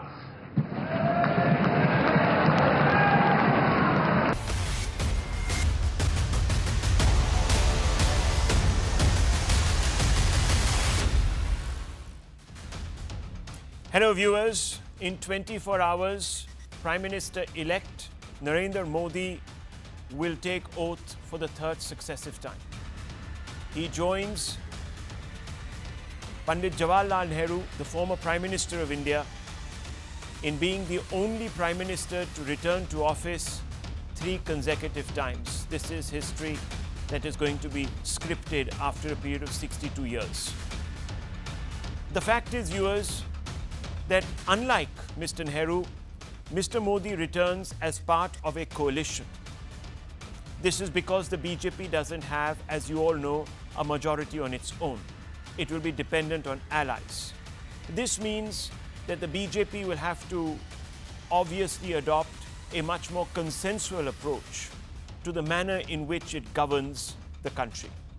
Many have pointed out that one of the reasons why the BJP could very quickly pass a number of legislations was because it actually enjoyed an unquestionable majority in Parliament. And even when it came to the Rajya Sabha, where barring just perhaps one session where it was comfortably placed, it needed help from non-Congress fronts to basically pass legislation, which wasn't really much of a problem. This time, viewers, the BJP knows that it has to deliver very quickly to redeem itself in the eyes of the public, which means it will have to focus very hard on the economy, boosting jobs, boosting industry, boosting growth, boosting income levels, especially of farmers and those that got left behind during the COVID years and after. For that, viewers, fast-paced reforms are the need of the hour. Some of them are required, some of them can be set aside. But the general consensus from those that observe economics and finance in this country is that without them, there will not be that fast-paced growth of vikas that the Prime Minister needs to cater to some of the indigent in the country who got left behind and who are sullen, angry, and perhaps upset enough to have voted against the BJP. What are some of these reforms that are needed? Let's break it down for you. The carrying forward of land reforms. Why? Because it makes the availability and acquisition of land for industry easier and ensures compensation mechanism for land owners. This is very crucial. Even if you need to build infrastructure projects, viewers, you need to acquire land. The government must be able to acquire land. Of course, a large part of that land to set up SEZs and other, of course, preference areas for industry. So this really needs to be quickly addressed. Implementing existing labor codes. Why? Because flexibility in the movement of workforce and generating employment opportunities, very critical. Many people say that it was the lack of jobs that might have actually created a bit of a backlash for the BJP electorally. Deeper capital reforms are required. NDA needs to move towards full convertibility of the rupee for a large number of factors which we will discuss in a short while. Boost infrastructure spending, raise productivity in manufacturing to again create jobs. This is very essential. Widen welfare, yet maintain the fiscal balance. Why? Because revenue generation is important to facilitate ambition, welfareism. It needs finances. Tax rationalization. GST slabs became a poll issue, pushing up inflation, which has cost the government, some people say. Especially food inflation has been boosted a little bit because of some of the GST slabs. Agricultural sector reforms.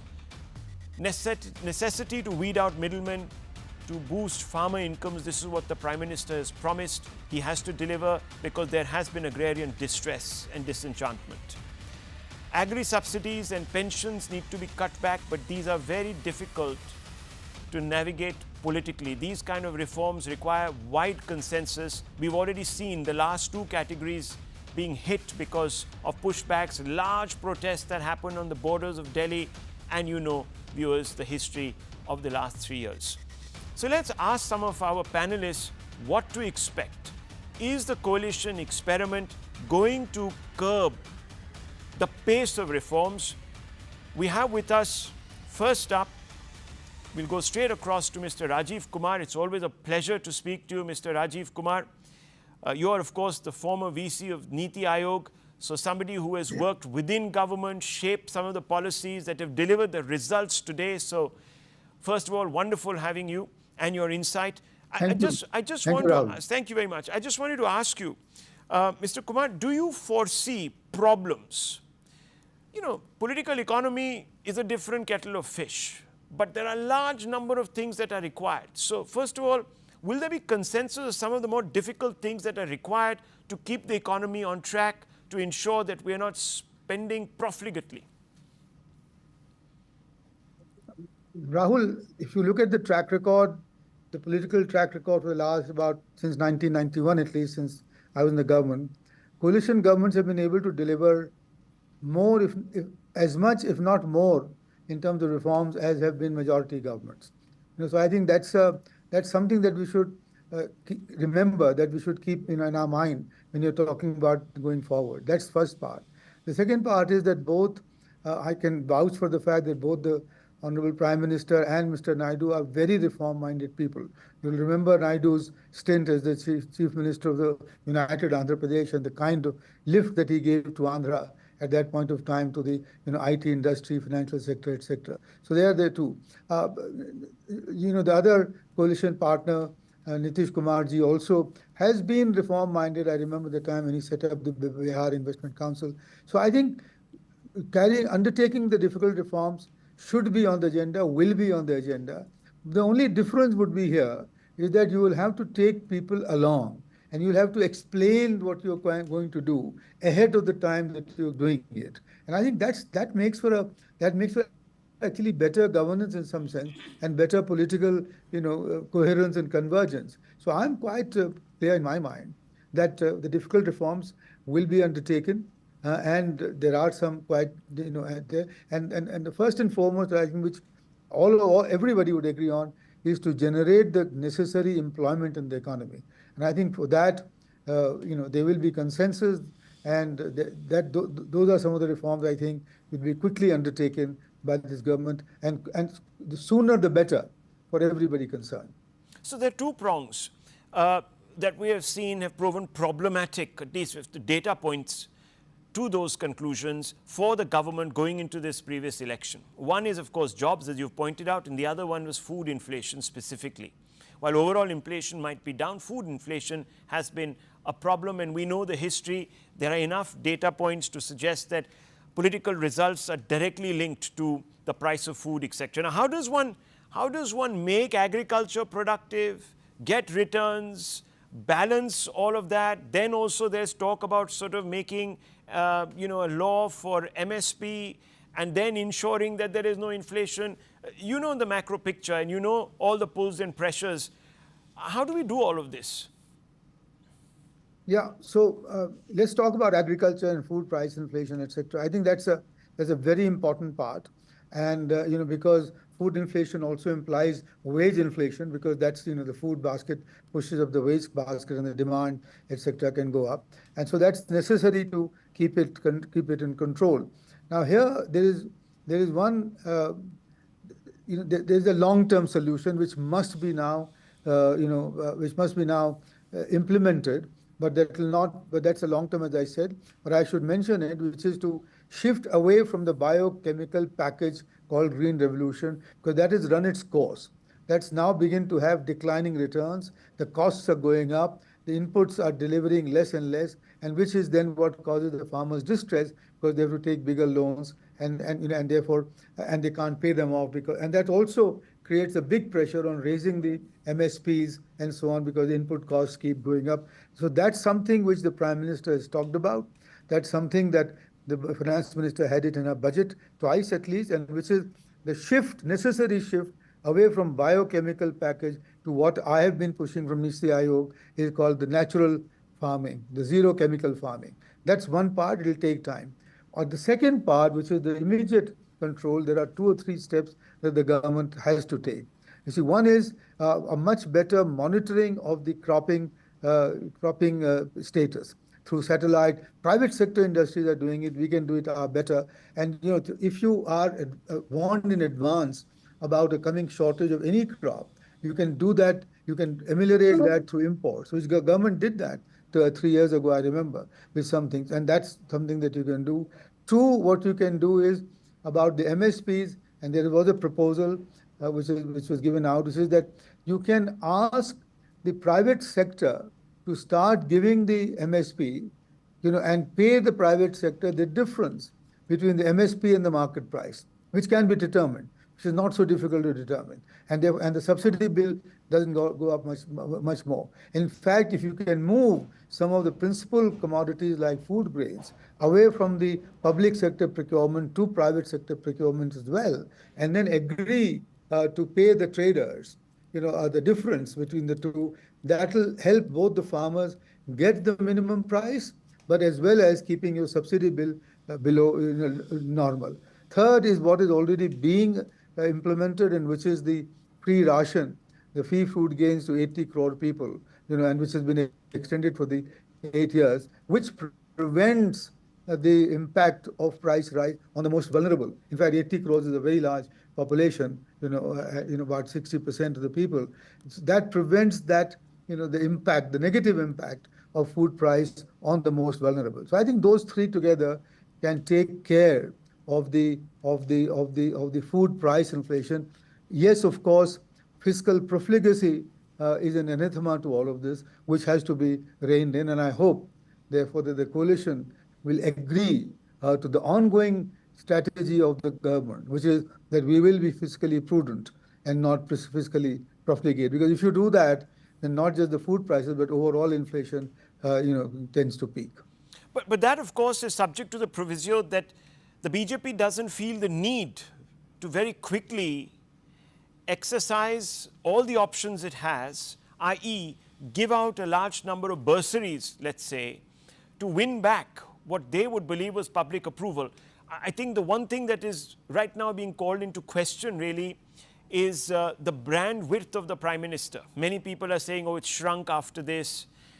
His own persona of invincibility has been dented. And there are 3 or 4 elections coming up. Now, we once again have to tailor-make our economic choices according to elections, and this is a trap that we want to get out of. Of course, that's a whole different issue. But you have 3 significant elections coming up within the next 9 months, Mr. Kumar. First, of course, is Maharashtra, where it's very important for the government to, or at least for the BJP, to claw back. Then there is Delhi, again, not the strong suit, at least at the assembly level of the BJP. And there's Haryana, which has already started showing signs of drift. For that, you might have to actually open your purse strings, and the budget might be the first place where they will do it. How does the government then kind of marry its political objectives to this larger aim of keeping their fiscal targets in check? From my experience of having worked with the Prime Minister, he has always said that we cannot sacrifice good economics to what could be, practical politics. And he's been steadfast on this. In fact, to the point that in the COVID period, when I was actually being much more, let's say, flexible about helping the bottom of the K-shaped recovery to go further, he sort of said, no, nothing doing. And I'm not sure whether he will actually budge on that, because he knows that to win an election, if you sacrifice a longer-term interest of the economy, and which would then mean that your investment and your employment and your capacity expansion will all start going sort of on the declining curve. That's too high a price for anyone to pay. Okay, very interesting. Thank you very much, Rajiv Kumar, for speaking on this subject. Thank you very much for being part of this broadcast.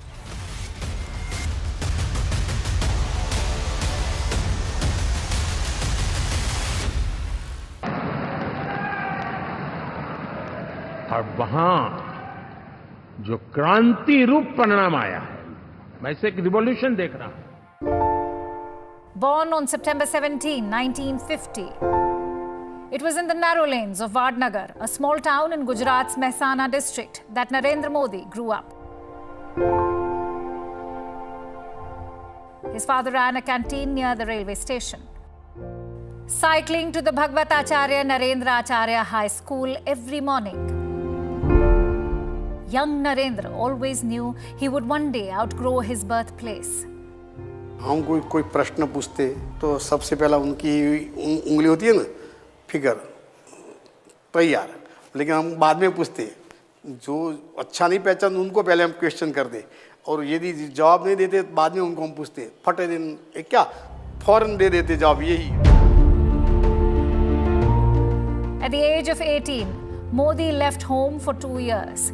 His travels led him to the RSS headquarters in Nagpur, where he underwent training, emerging an RSS pracharak in 1970. संघ कार्य में वो जुटे और इतने आगे निकल गए कि आज हम देख सकते हैं, और जो आज वो जो कुछ है वो संघ की वजह से.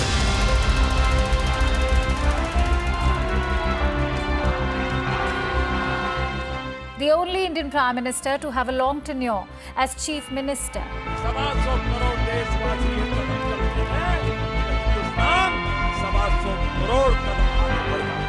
Modi helmed the state of Gujarat from 2001 until he became Prime Minister in 2014.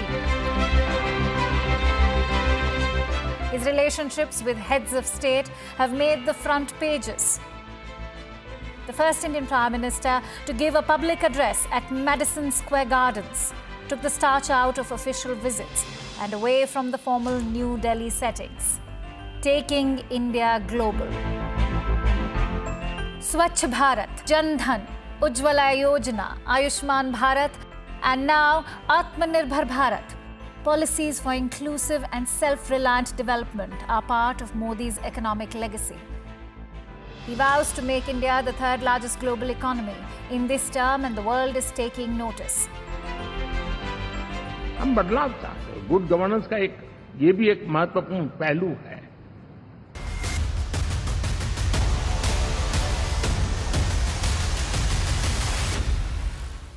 Let's open this up further. We have with us Pradeep Shah, founder of CRISIL, which is an agency that looks at ratings, etc. And also, of course, our very own consulting editor of N18, Gaurav Chaudhary. Now, Mr. Chaudhary, you've just heard Mr. Rajiv Kumar, a former insider, worked with the Prime Minister, says there will be no adoption of that populism that some other governments got caught up in. Right, and we know what we're talking about. So, are you confident of this? Or is that really the worry in financial, economic circles, that that could happen? Couple of results don't come your way, you're not back on the horse perceptorially, and then things start going sideways. No, I don't think so, Rahul. In fact, policy making is the art of the possible, and I think we are going to see a lot of demonstration of that premise in the coming months and weeks. The first test, of course, is when the first full budget is going to be presented sometime later this month or maybe early July, which is where the government is going to signal and demonstrate its intent to walk the talk on the economic vision. Oh, so you think that it's going to be as soon as this, that the government Absolutely. will not open purse strings? No, it will not open purse strings. It's going to continue with the vision that it had set out about 10 years ago. The broad contours are going to remain the same. However, this time around, I believe that there will be a lot of emphasis. If they have to draw the lessons from the election results, I think there will be a fair degree of emphasis on employment generation. Just to put out a number, in between 2019 and 2031, Uttar Pradesh, where BJP lost the largest number of seats, and there's a seat share almost halved from 64 last time to around in the mid-30s this time. The median age in Uttar Pradesh is going to be 26.85, which means Uttar Pradesh is going to be India's youngest state, or is India's youngest state now, followed closely by Bihar, Madhya Pradesh and Rajasthan, which kind of underlines the need for employment generation. And also between now and 2031, we're right in the middle of that. About 60%, 58.8% of India's population will be in the working age group, that is 20 to 59. So that is where employment generation becomes absolutely critical. The perplexing thing about India, and that's a peculiarity in India, is that while manufacturing sector is moving in because of schemes like PLI, etc., and there is a lot of demand for employment, there is still a fair degree of unemployment. So the gap obviously probably is in the skill levels. The good thing for this coalition, in my view, is that with Chandrababu Naidu being part of the coalition, he is India's one of original reformists, which would mean that if at all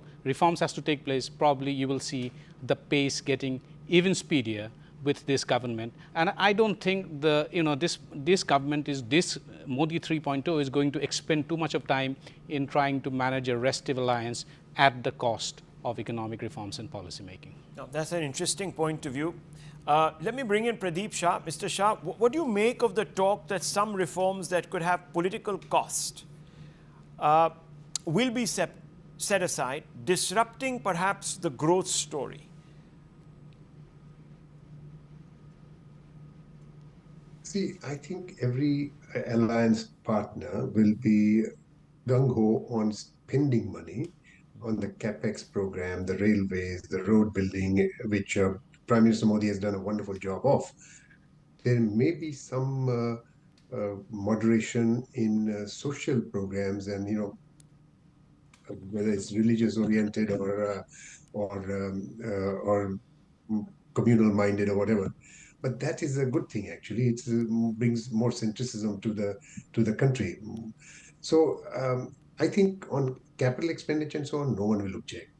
On some issues like labor, there can be some some problems. Modi wanted to do some major labor changes. They've been held back, and they may not come to the fore even now with the alliance partners. And nothing to worry about. What one would like to see, of course, is the reduction in the compliances and the ease of doing, increasing the ease of doing business and ease of living. We have 69,000 odd compliances, 6,000 odd filings required from every business that operates nationally, 26,134 provisions that require jail in case there is violation. So those constrain the economy. 1 to 2% growth rate is reduced by such compliance measures. And so if the government can do something on that front, that was his promise. Modi's promise was ease of doing business, ease of living, and perhaps he's lost 2% of votes on that account, that he's not done enough on that. Okay, jobs are an important component. We just heard Mr. Rajiv Kumar, we've just heard Gaurav, both telling us that, look, jobs, we really have to jimmy them up. Now, land reforms is a very sticky subject. You need land to do whatever. I mean, if you're talking about capex, you need the land to set things up there. You need land to set up industry. Those fuel jobs, as we all know. Will policies such as these be set aside? Things like land reform?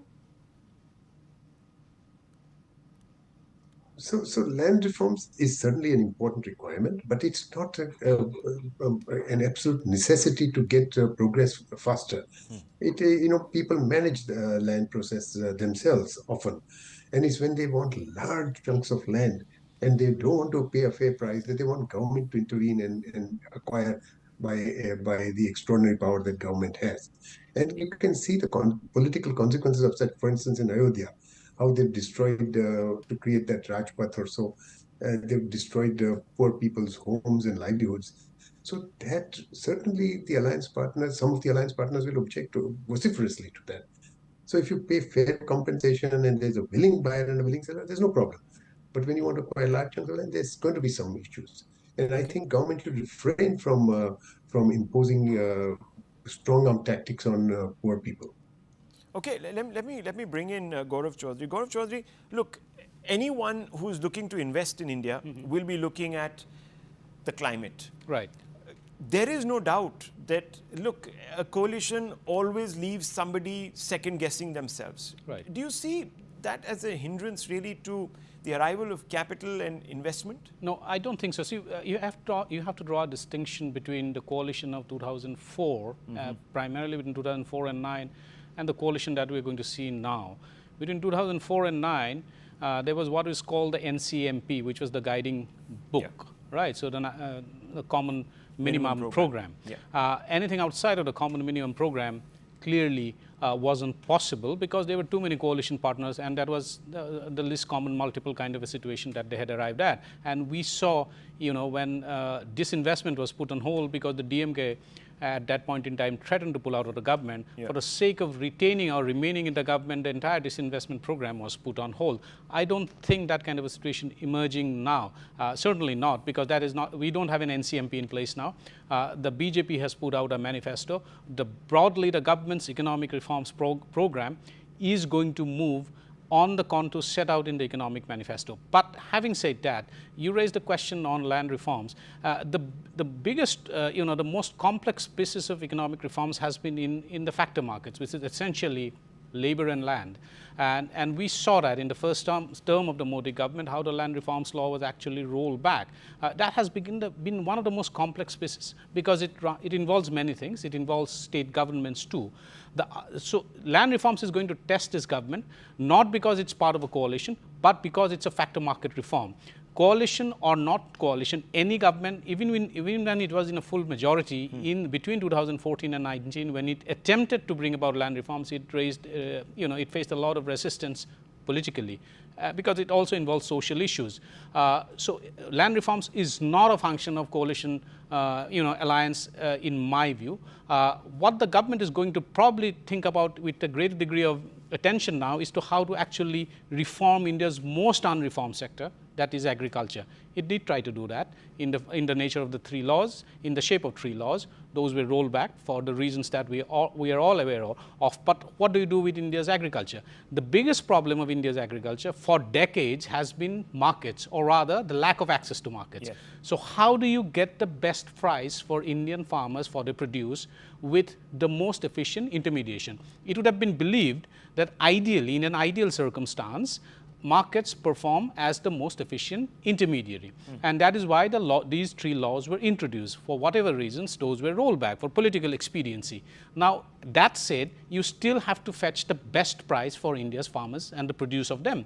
How do you go about doing that?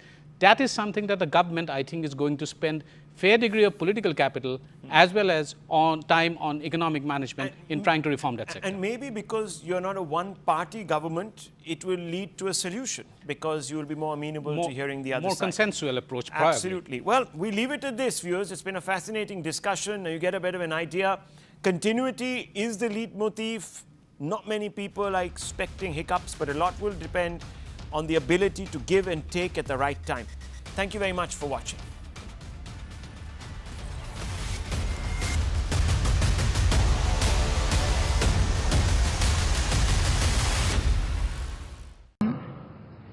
विकास का नया अध्याय लिखेंगे, good governance का नया अध्याय लिखेंगे, जनता जनार्दन की भागीदारी का नया अध्याय लिखेंगे और सब मिलकर के विकसित भारत के सपने को साकार करके रहेंगे।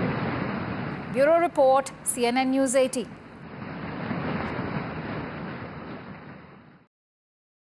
भारत माता की, भारत माता की।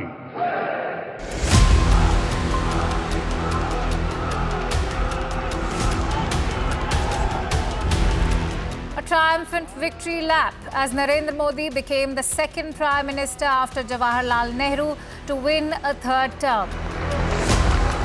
After scripting history the last 2 times, winning with absolute majority, this term Narendra Modi is firmly back in the saddle with allies that he can depend on.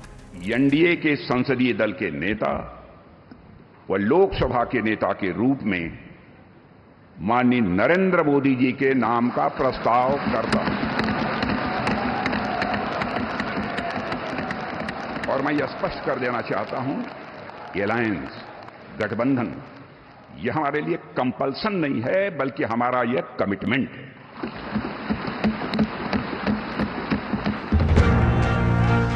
The Modi cult made the battle for India the most watched in the country's political history. While this election marked some lows for the BJP in states like Uttar Pradesh and Maharashtra, BJP breached barriers in the south, opening its account in Kerala. दक्षिण भारत में NDA ने एक नई राजनीति की नींव मजबूत की है।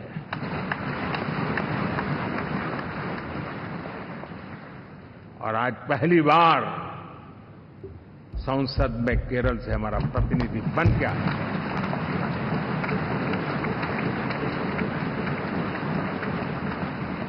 और महाप्रभु Jagannath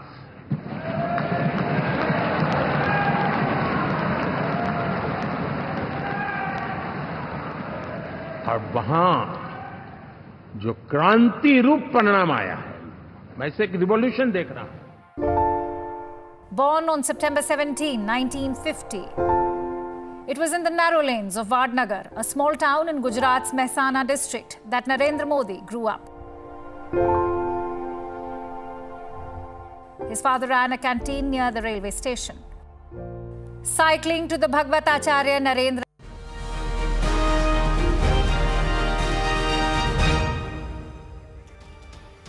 Hello and welcome back. Thanks for staying tuned to CNN News 18. Today we will be bringing you all the latest updates that we have picked up straight from the ground as far as the new cabinet of Modi 3.0 is concerned. This is going to be a historic day. I am Sakshi Victoria. Stay tuned with us.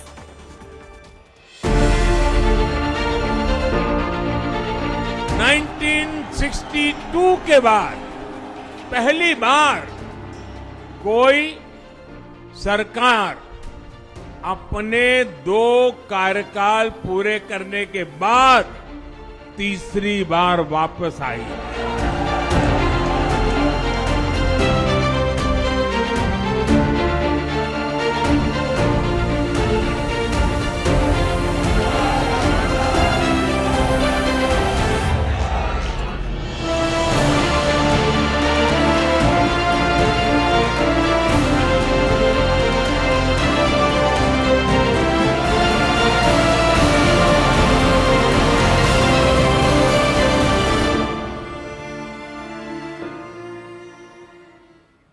So Narendra Modi is all set to take oath as the Prime Minister for India for the 3rd time in a row today. Before the swearing-in ceremony, Modi visited Rajghat and paid tribute to Mahatma Gandhi, then pay homage to former Prime Minister Atal Bihari Vajpayee at Sadaiv Tatal. He also paid tributes to brave hearts at National War Memorial. The new NDA cabinet swearing-in ceremony is scheduled to take place today at the Rashtrapati Bhavan amid multi-layered security levels. Now, Bangladesh Prime Minister Sheikh Hasina and Seychelles Vice President Ahmed Afif have already arrived in India to attend Modi's ceremony today. The event is also expected to witness the presence of several leaders from Maldives, Sri Lanka, Bhutan, Nepal and Mauritius as part of India's neighbourhood first policy.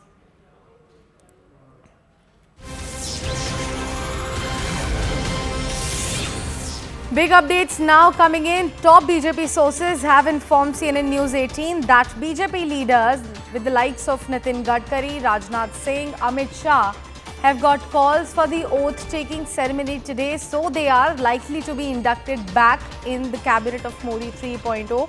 We have CNN News 18's Arun Dhanta back with us on the broadcast to walk us through all the updates that he has received as far as the calls received by these specific leaders are concerned.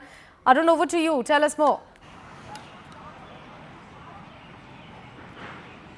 Well, that's right. Before the big oath-taking ceremony in the evening at 7:15 in Rashtrapati Bhavan, MPs have started getting calls for that tea with Prime Minister designate Narendra Modi at his residence 7 LKM. We are given to understand by the way of our sources that Defence Minister Rajnath Singh, Home Minister Amit Shah, and Nitin Gadkari, Chirag Paswan from LJP, they all have got the calls, which means that they all will be taking oath with Prime Minister designate Narendra Modi today in the evening at Rashtrapati Bhavan. We are also given to understand that one lone MP of AJSU, the party in Jharkhand, has also got the call and he will of course be inducted in the Union Council of Ministers. So we are given to understand that many MPs are getting calls for this, and in fact we are also given to understand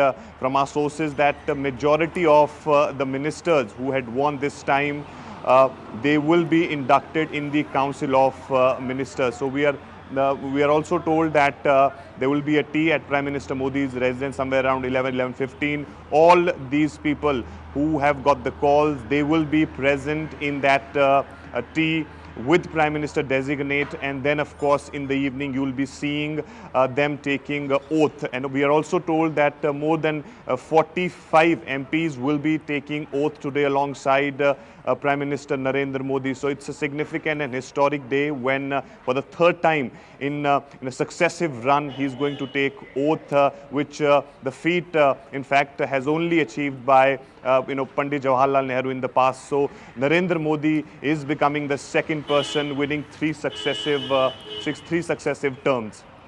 Right, Arun. Please stay with us. We've got some more breaking inputs now coming in within the same story. As we promised you earlier, some fiery updates now coming in with the top NDA sources revealing to CNN News 18 that in fact one cabinet and one Ministry of State is likely to go to the JDU as well. Just like what happened with TDP, they also got one cabinet as well as one Ministry of State. And now this is the word coming in from our sources that one cabinet as well as one Ministry of State is also going to be given to the JDU.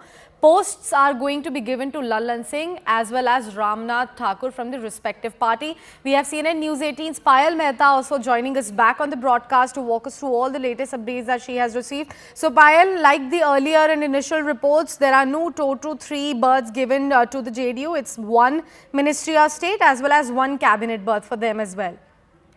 Well, of course, if the party has decided to give TDP just one cabinet and one MOS, and probably the same rule applies for JDU as well, given the fact that TDP's numbers are many more in comparison to the JDU as well. So Lallan Singh, a long-time aide of Nitish Kumar, a senior leader of the party, he's been giving that one cabinet berth, and Ramnath Thakur, whose father Karpuri Thakur was honoured with the Bharat Ratna by the Modi government, also gets a look into the Union cabinet. He's going to be a Minister of State. That's what we've been told through our sources as well. Right, Payal, please stay with us.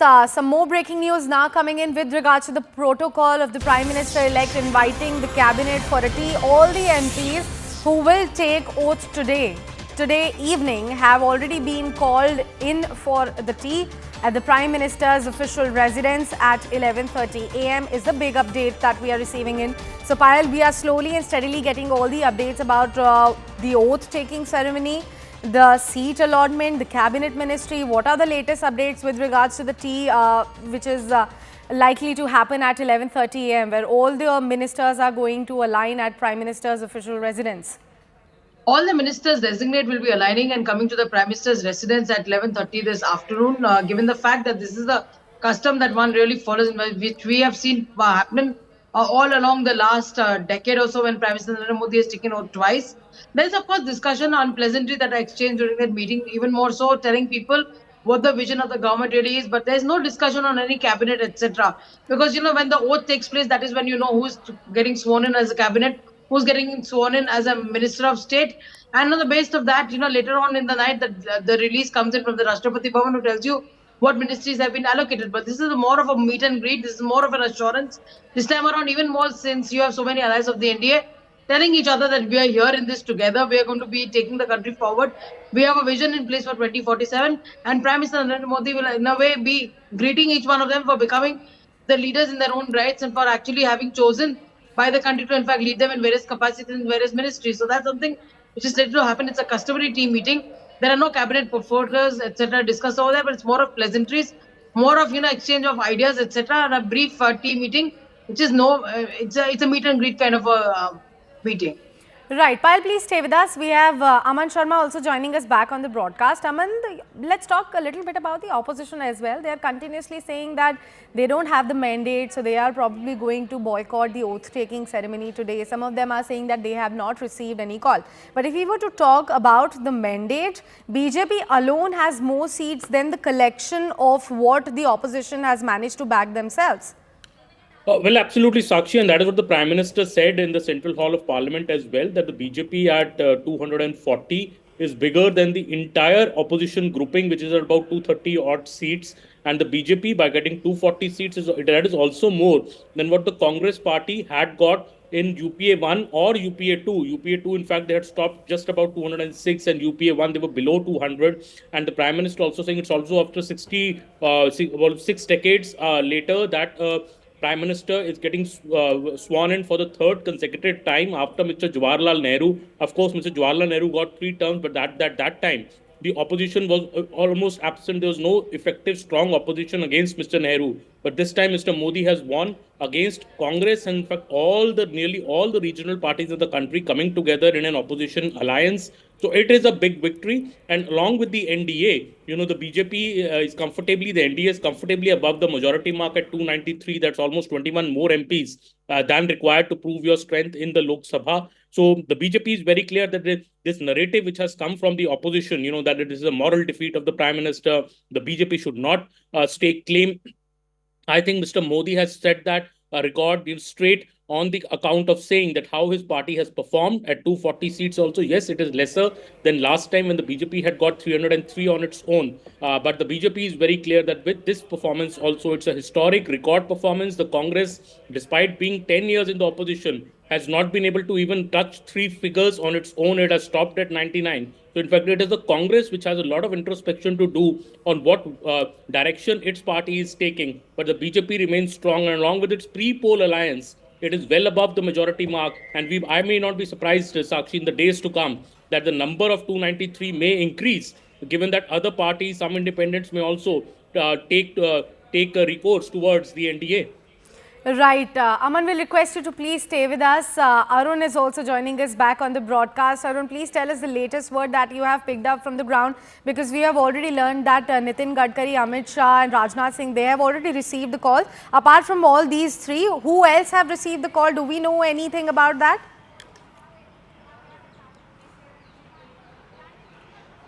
Well, as of now, Rajnath Singh, Nitin Gadkari, Arjun Ram Meghwal, Chirag Paswan, H.D. Kumaraswamy, they all have got the calls, of course, for that tea which is going to take place at Prime Minister Narendra Modi's residence. Then, of course, in the evening you will see all of them taking oath. And of course, the formula which NDA has adopted, it seems that one cabinet berth and one MOS for the parties like TDP, JDU.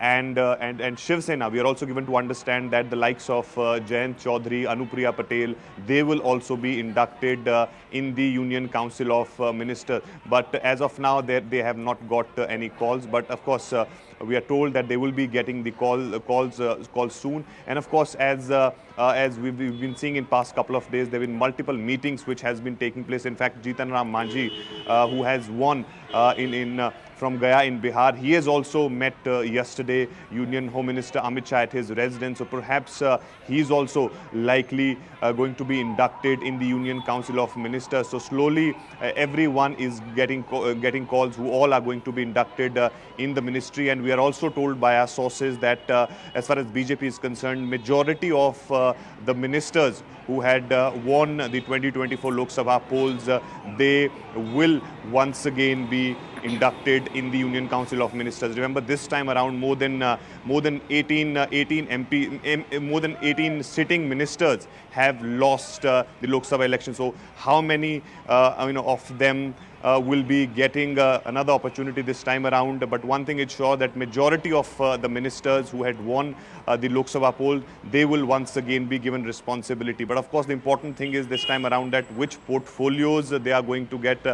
Perhaps by the end of the day, we'll be seeing them taking oaths, but the portfolio distribution may take some time, that who is going to get which portfolio. All the allies are stressing on to get meaty portfolios through which in fact they can help their respective states. So I think these are the things which will be seen, that who is going to get which portfolios. In a short while from now, we'll be getting more clarity that who all will be invited for that tea at the residence of Prime Minister at 7 Came.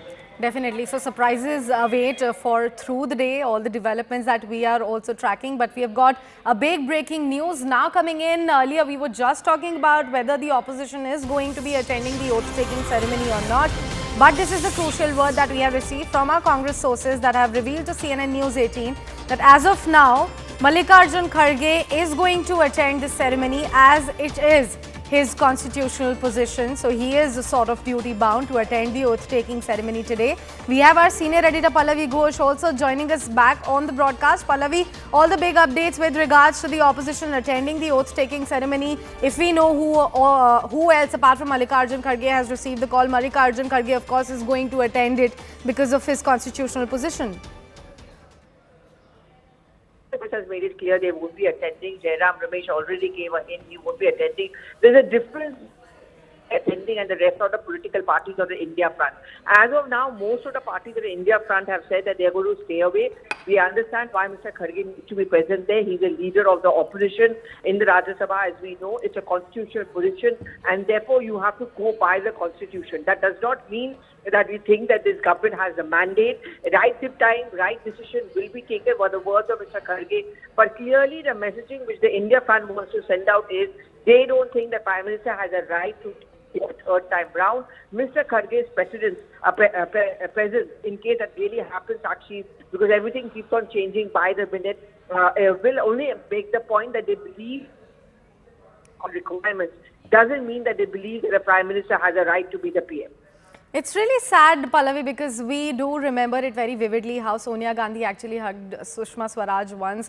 We are hoping that that sort of a moment is created yet another time. But please stay with us. Shirin Elizabeth is also joining us live on the broadcast. Shirin, we have already talked about how TDP is likely to be getting one cabinet berth as well as one Ministry of State, as well as JDU is also going to get one cabinet berth and one Ministry of State. If you were to talk about the arrival of TDP Supremo, when exactly is he coming for the swearing-in ceremony today?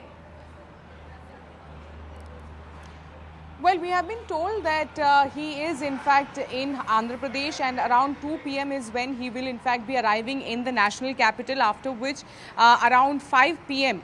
Is when he will be leaving from his residence to Rashtrapati Bhavan. So right now, not just Chandrababu Naidu but even Ram Mohan Naidu, who has in fact will be seen in the cabinet, even he is not present in the national capital right now. We are right outside Jaidev Galla's residence. So all these people will be coming around in the national capital around 2 p.m. Now, the sources within the TDP has been suggesting that the ministerial berth was not something that they have been pressing upon. Something that they have been always asking for is the funds, is the financial package, because they want to make sure that on ground in the state, in Andhra Pradesh, there is enough development that is done in the next 5 years so that Chandrababu Naidu can be elected, the TDP can be elected once again for another term. So that is the aim with which the Chandrababu Naidu is supporting the NDA, is supporting the Prime Minister today, and we will be seeing him, Nitish Kumar, all of them, all these names. Of course, India Alliance was saying that these two people will actually be backing out, but they were standing with the Prime Minister very confidently, saying that they will be supporting the NDA government. Right now, what we have been told is that the India Alliance, which is sitting in the opposition, will be closely monitoring each and every movement of the Prime Minister's cabinet 3.0. They will be, looking at what is really the move of the Prime Minister of this government, and when they feel is the right time, they will be attacking the government. They're not ruling out the no confidence motion also.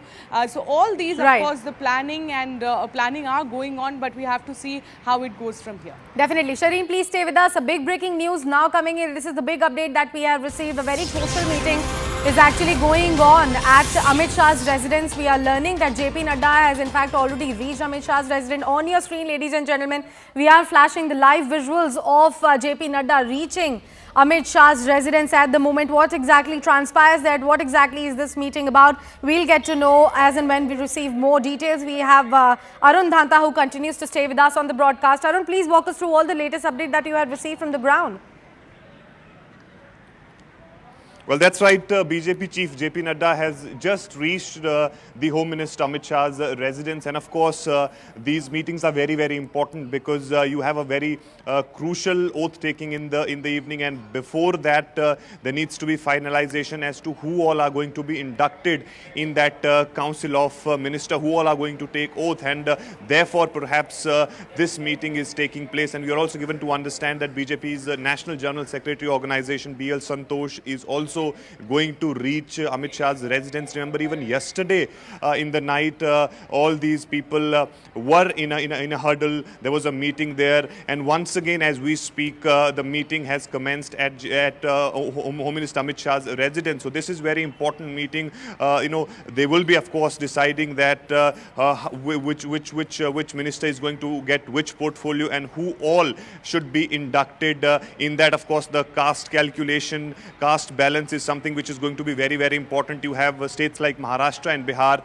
which will go to polls later this year and also next year. So I think all these equation, caste combination, permutation combination will be discussed, and then of course the final decision will be taken. As we've been saying this, that many MPs have already started getting calls for that tea at 7 LKM with the Prime Minister designate Narendra Modi. Many more are going to get the calls, and we are also told that more than 45 ministers are going to take oath today in Rashtrapati Bhavan alongside with Narendra Modi. Right, Arun, please stay with us. Some more breaking news now coming in. This is with regards to the protocol of opposition receiving call to attend the oath-taking ceremony which is slated to happen today. BRS Chief Telangana's former Chief Minister K. Chandrasekhar Rao has also got an invite to attend Prime Minister's swearing-in ceremony today itself. Swastika Das is joining us on the broadcast. Swastika, very good morning to you. Bring us all the latest that you have received over this particular front, that KCR has also received a call, whether he will be attending or not. He will not be attending, certainly, but he has in fact received a call as the in-charge and president of one of the most prominent parties here in the state of Telangana, the Bharat Rashtra Samiti. But word is that the former Chief Minister will not be attending the swearing-in ceremony of the Prime Minister. All right, we have got some more breaking news now coming in. Swastika, I would request you to please stay with us. This is with regards to Ramnath Thakur getting a letter for the oath-taking ceremony. As we earlier told you, that couple of MPs have already started getting a call for the tea function at Prime Minister's official residence, slated to happen at 11:30 a.m. But right now, the big update is that JDU's Ramnath Thakur has already got a letter for oath-taking ceremony, and we are flashing the visuals of that letter on your screens, ladies and gentlemen, as well. Payal Mehta continues to stay with us on the broadcast. All right, Arun Dhanta is also with us on the broadcast. Arun, certainly a big thing right ahead of the oath-taking ceremony and even the tea function at official residence of the Prime Minister-elect Narendra Modi. Ramnath Thakur has revealed the letter that he has got for the oath-taking ceremony. Big update. Well, that's right. So which means that he's going to take oath today along with Prime Minister designate Narendra Modi. He is a JDU leader and also, of course, son of Karpuri Thakur. So this is a confirmation that we've got through that invite on which his name is written. So he is going to be the one minister from the quota of JDU who will be becoming part of the Modi Council of Ministers. We're also given to understand that there will be another cabinet berth which will be given to JDU, who is going to be that minister from the JDU's quota, whether it is Sanjay Kumar Jha or Lalan Singh, because both of them are very close to Nitish Kumar. So as of now, the formula is that one cabinet berth and one MOS for the parties like TDP, Shiv Sena and JDU. With this, of course, the window is not closed. You will still have the options left, because if 45 to 50 ministers are going to take oath, still 20 to 25 berths are there. So I think in the first go, probably this formula will be done, one cabinet and one MOS for these parties, and then of course later on other expansion can take place. So far everything is looking quite balanced, that all the allies members are at least getting one cabinet berth as well as one Ministry of State. If we were to talk about the word that we have received from our sources as far as JDU and the front runners from them are concerned, it was one Ramnath Thakur as well as Lalan Singh. So Ramnath Thakur's letter is already out in the open that he is definitely going to be getting one Ministry of State or either the cabinet. But let's see what exactly happens with Lalan Singh, or is there anybody else from the JDU who comes out as the front runner. Time for a quick commercial break here on CNN News 18, ladies and gentlemen. Stay with us. We'll come back with all the latest update that we pick up from the ground. Stay tuned.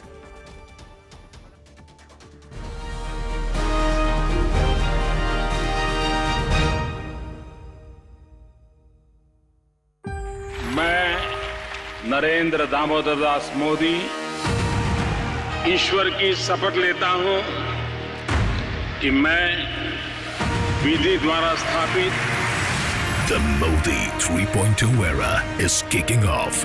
The most comprehensive coverage of the historic swearing-in ceremony. Only on CNN News 18. School every morning. Young Narendra always knew he would one day outgrow his birthplace. हम कोई प्रश्न पूछते तो सबसे पहला उनकी उंगली होती है ना, फिगर, तैयार। लेकिन हम बाद में पूछते, जो अच्छा नहीं पहचान उनको पहले हम क्वेश्चन कर दे, और यदि जवाब नहीं देते बाद में उनको हम पूछते, फटे दिन क्या फौरन दे देते जवाब। यही At the age of 18, Modi left home for 2 years. His travels led him to the RSS headquarters in Nagpur, where he underwent training, emerging an RSS pracharak in 1970. संघ कार्य में वो जुटे और इतने आगे निकल गए कि आज हम देख सकते हैं, और जो आज वो जो कुछ है वो संघ की वजह से।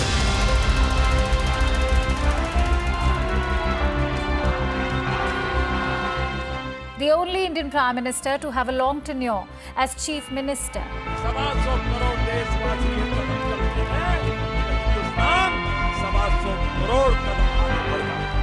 Modi helmed the state of Gujarat from 2001 until he became Prime Minister in 2014. His relationships with heads of state have made the front pages. The first Indian Prime Minister to give a public address at Madison Square Gardens took the starch out of official visits and away from the formal New Delhi settings, taking India global. Swachh Bharat, Jan Dhan, Ujjwala Yojana, Ayushman Bharat, and now Atmanirbhar Bharat. Policies for inclusive and self-reliant development are part of Modi's economic legacy. He vows to make India the third largest global economy in this term, and the world is taking notice. हम बदलाव चाहते हैं। Good governance का ये भी एक महत्वपूर्ण पहलू है। देखिए, हम विकास का नया अध्याय लिखेंगे, गुड गवर्नेंस का नया अध्याय लिखेंगे, जनता जनार्दन की भागीदारी का नया अध्याय लिखेंगे, और सब मिलकर के विकसित भारत के सपने को साकार करके रहेंगे। Bureau report, CNN News 18।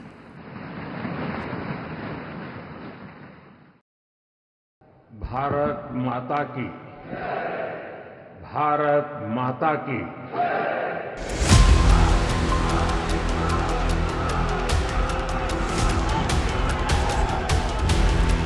A triumphant victory lap as Narendra Modi became the second Prime Minister after Jawaharlal Nehru to win a third term.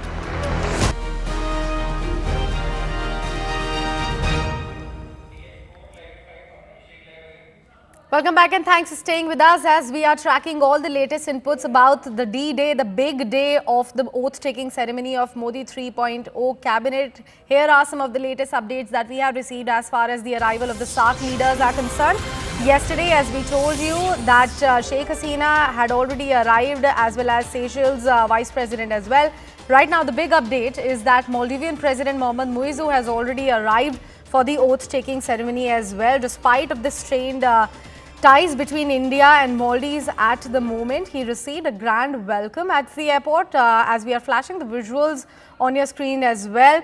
We have Abhishek Jha joining us live on the broadcast to bring us all the details about the arrival of Mohamed Muizzu. Abhishek, over to you. Tell us more. Well, this is the first visit of Maldivian President Muizzu, and it has come at a time when we have witnessed very downslide in India-Maldives diplomatic ties ever since Muizzu's swearing ceremony. That was way back in 2023 in the month of November. We have seen the clear shift that the foreign policy and the domestic policy in Maldives has taken, and that is totally away from what India and Maldivian bilateral relationship has been in the last 5 years. So in that context, Muizzu's arrival to Delhi probably would bring in new breeze of freshness in the relationship, and probably the two sides will look at the importance and the essential need of the bilateral relationship in a fresh perspective. Prime Minister Modi has invited Muizhou as a country which sits in the neighborhood, and the entire swearing-in ceremony will witness a lot of guests from the neighborhood country, and that also underlines importance of Prime Minister Modi's neighborhood first policy, which has been the plank on which most of the foreign policy decisions have been made in the past. We have also seen Bangladesh Prime Minister Sheikh Hasina has already arrived in Delhi. Ranil Wickremesinghe, the Sri Lankan president, has started his journey from Colombo. Seychelles Vice President has also arrived. Then Bhutanese leaders are also coming. Nepalese Prime Minister Push Kamal Prachand is also arriving in Delhi today. So, lot of neighborhood leaders gathering in Delhi at a time that starts a historic third term for Prime Minister Modi. Will see India's neighborhood approach, and also the problems and the roadblocks that have creeped in some bilateral relationship, especially with Maldives. In a gesture that Prime Minister Modi has shown, probably the bilateral ties are going to move in a forward-looking and more positive direction. And also, Abhishek, just for the better perspective of our viewers, if you could quickly take us through the list of SAARC leaders who will be available today at the oath-taking ceremony, who has already arrived. We can clearly see that Mohammad Muizhou is here. He also received a grand welcome at the airport. But who all can we expect later today? Well, Prime Minister of Nepal, Push Kamal Prachand, then Bhutanese Prime Minister is expected today. Also, we have seen Bangladeshi Prime Minister Sheikh Hasina. She has already arrived yesterday. Today, of course, Muizhou, the Maldivian president, has arrived. Ranil Wickremesinghe, the Sri Lankan president, has also started. Seychelles Vice President has already come yesterday. Then this entire SAARC countries that you have mentioned, those SAARC country members were guests in 2014, but since then we have seen the last 5-6 years the SAARC as an organization has failed to deliver much, and it has more or less become a defunct organization because of Pakistan's insistence on cross-border, not acting on the cross-border terrorism, and India's also a strong stance that unless and until cross-border terrorism is addressed, there is no point in having a multilateral organization and talking about good ties and trade and other aspects. So probably Pakistan has been excluded very consciously. In 2014, Nawaz Sharif was invited. In 2019, we saw BIMSTEC countries being invited. This time also, Sagar is at the focus of the foreign policy, where the leaders from Indian Ocean region, Seychelles, Maldives, Mauritius, they have been invited. Of course, Bangladesh has been a close partner and ally of India. Then Nepal, which has a very strong historical, cultural and people-to-people connect with India. Its Prime Minister has been invited. Maldivian President has been invited. So clearly, a neighborhood first policy approach, SAN, Pakistan, is reflected in this year's swearing-in ceremony when Prime Minister Modi has invited these foreign dignitaries. Definitely, Abhishek. Please stay with us and continue to track all those details as far as the arrivals of foreign dignitaries are concerned, and of course the bigger updates about the neighborhood first policy as well. We now are going to be bringing you this special report that we have got for you on the special journey of Prime Minister-elect Modi from a village in Gujarat to becoming the three-time Prime Minister of the world's largest democracy. This is going to be extremely historic for him. Take a look at that exclusive report that we have got for you. Bharat माता की, भारत माता की।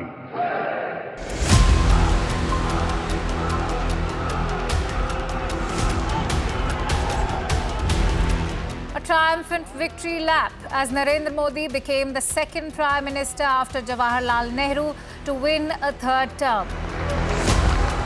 After scripting history the last two times, winning with absolute majority, this term Narendra Modi is firmly back in the saddle with allies that he can depend on. NDA के संसदीय दल के नेता व लोकसभा के नेता के रूप में माननीय नरेंद्र मोदी जी के नाम का प्रस्ताव करता हूं। और मैं यह स्पष्ट कर देना चाहता हूं कि अलायंस, गठबंधन, यह हमारे लिए कंपल्सन नहीं है, बल्कि हमारा यह कमिटमेंट है।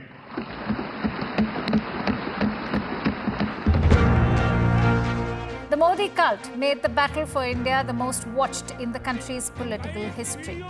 While this election marked some lows for the BJP in states like Uttar Pradesh and Maharashtra, BJP breached barriers in the south, opening its account in Kerala.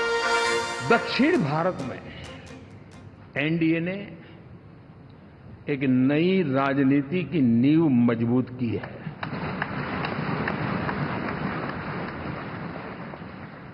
और आज पहली बार संसद में केरल से हमारा प्रतिनिधि बन के आया।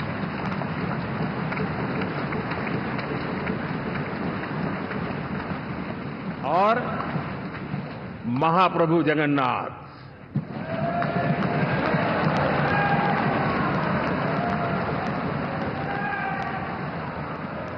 और वहां जो क्रांति रूप परिणाम आया है, मैं इसे एक रिवॉल्यूशन देख रहा हूं।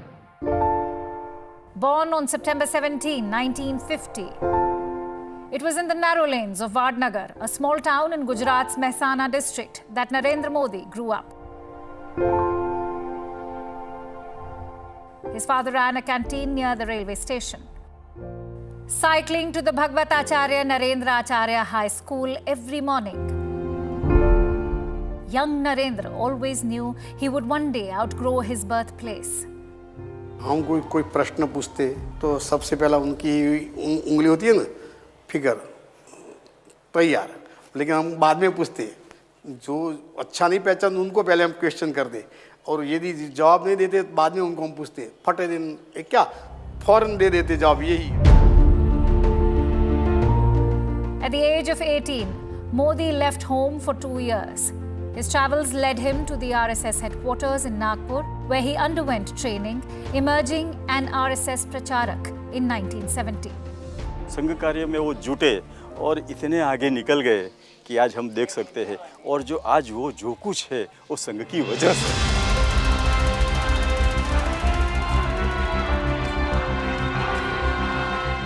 The only Indian Prime Minister to have a long tenure as Chief Minister.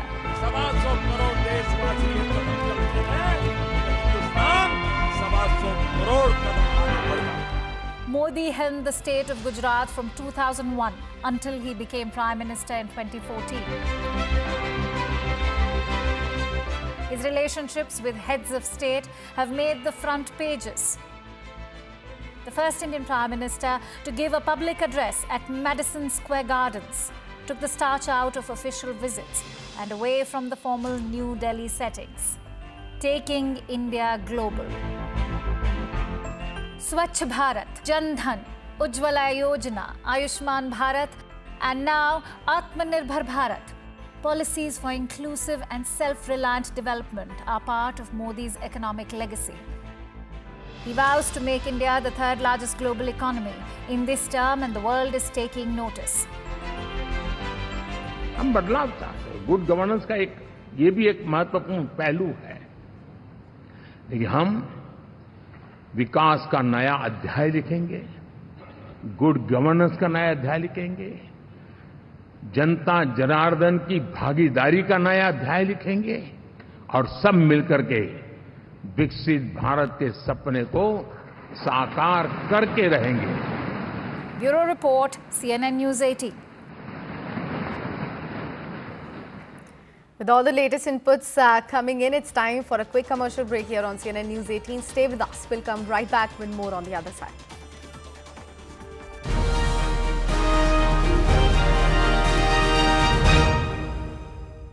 India's #1 English. After scripting history the last 2 times, winning with absolute majority, this term Narendra Modi is firmly back in the saddle with allies that he can depend on.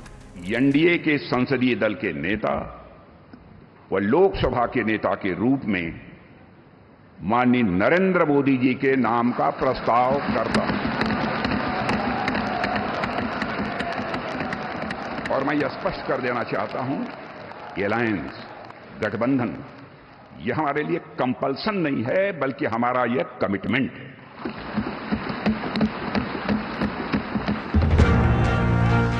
The Modi cult made the battle for India the most watched in the country's political history.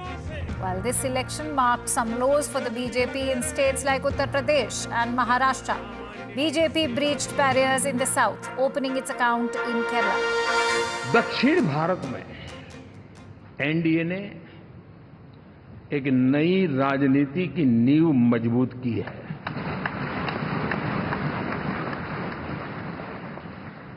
और आज पहली बार संसद में केरल से हमारा प्रतिनिधि बन के आया।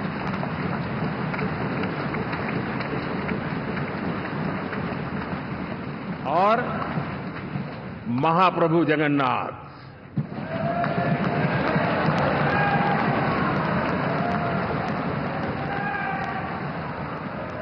और वहां जो क्रांति रूप परिणाम आया है, मैं इसे एक रिवॉल्यूशन देख रहा हूं। Born on September 17, 1950, it was in the narrow lanes of Vadnagar, a small town in Gujarat's Mehsana district, that Narendra Modi grew up. His father ran a canteen near the railway station. Cycling to the Bhagwatacharya Narendra Acharya High School every morning, young Narendra always knew he would one day outgrow his birthplace. हम कोई प्रश्न पूछते तो सबसे पहला उनकी उंगली होती है ना, फिगर तैयार, लेकिन हम बाद में पूछते, जो अच्छा नहीं पहचान उनको पहले हम क्वेश्चन कर दे, और यदि जवाब नहीं देते बाद में उनको हम पूछते, फटे दिन क्या फौरन दे देते जवाब। यही At the age of 18, Modi left home for 2 years. His travels led him to the RSS headquarters in Nagpur, where he underwent training, emerging an RSS Pracharak in 1970. संघ कार्य में वो जुटे।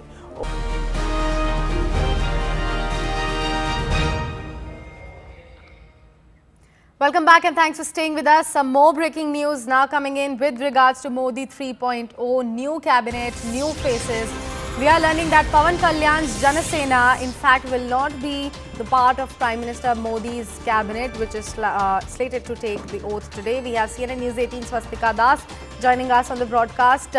Swastika, what's in it for Pawan Kalyan then? What was his initial demands as far as the Jana Sena is concerned? If he is not getting anything from the cabinet, what could actually he be bagging?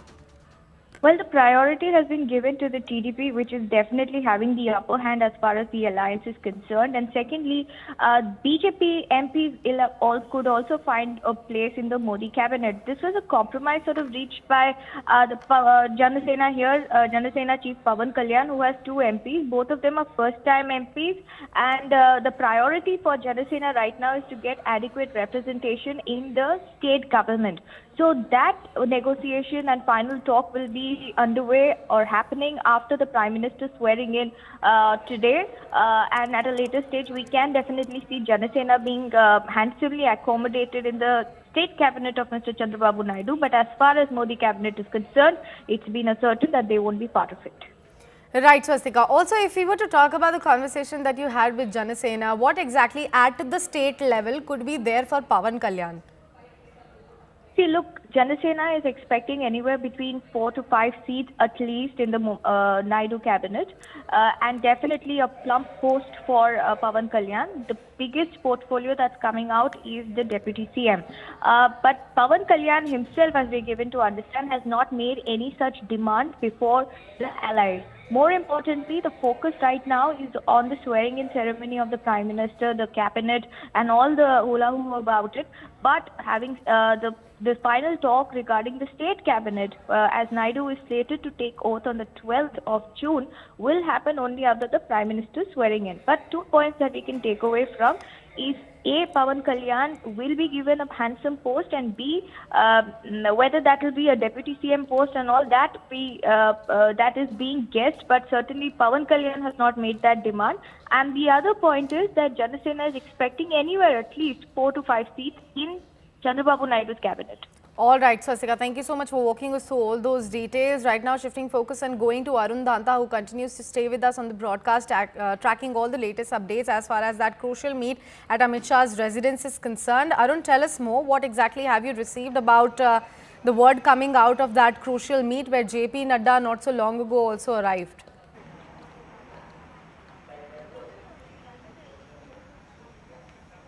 Well, that's right. I am outside the residence of Union Home Minister Amit Shah, where this all-important meeting is taking place. JP Nadda, of course, is inside. And remember, this is in the continuation of the meetings which these senior leaders of BJP have been chairing. Even yesterday, there was a late-night meeting at Amit Shah's residence in which BL Santosh, JP Nadda, Amit Shah were present. And now, as we speak, they are in a meeting. Of course, we are given to understand that this is related to the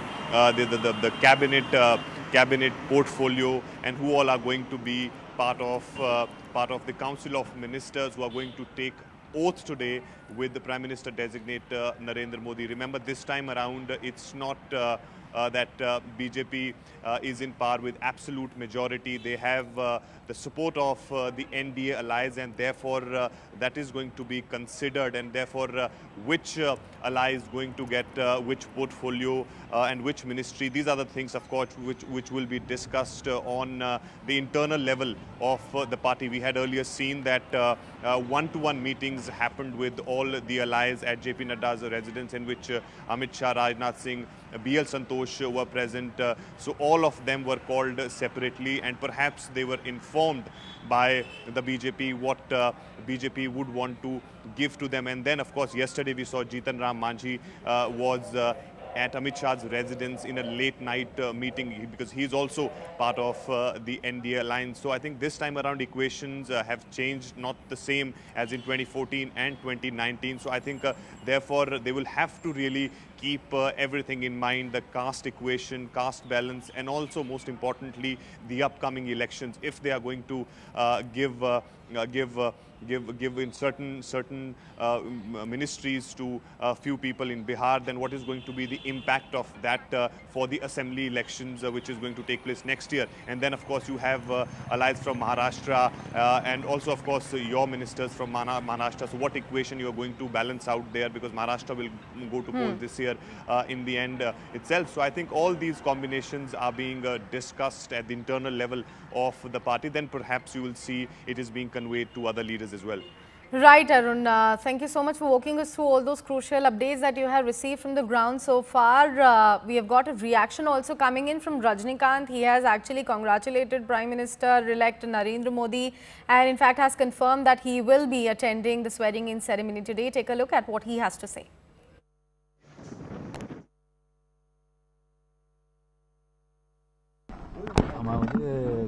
Jawaharlal நேருக்கு அப்புறம் மூணாவது முறை நரேந்திர மோடி அவர்கள் பிரதமராக பதவி வகிக்கிறார். அது அவருடைய சாதனை. Thank you. All right, Arun in fact is joining us back on the broadcast. Arun, if you were to talk about who else is going to be there apart from Mallikarjun Kharge at the swearing-in ceremony from the opposition sides, KCR has already said that he is not going to attend, though he received a call. Do we have any more reactions coming in from the opposition as far as their arrival at the swearing-in ceremony is concerned?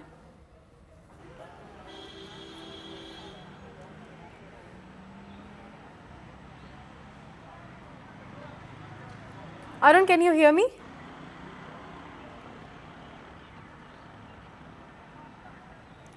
I think Arun cannot hear me at the moment. Last we played out the reaction of Rajnikant, though he is going to be attending the swearing-in ceremony of Prime Minister-elect Narendra Modi as well as his Modi 3.0 cabinet. On your screens at the moment, we are flashing the arrival of the world leaders, the SAARC leaders specifically in India for the swearing-in ceremony slated to happen at 7:15 p.m. today, when Prime Minister Modi will be taking the oath for the third consecutive term. This is going to be extremely historic for him, as well as his new cabinet, which will see a couple of new faces being reinstated in his cabinet. Some of the old leaders also got the calls to be reinstated in Modi 3.0 cabinet. At the moment, a crucial meeting is in fact also going on at Amit Shah's residence. Earlier, we told you that JP Nadda has already arrived. The latest word that we have received from our sources is that Shivraj Singh Chauhan also got a call by the Prime Minister,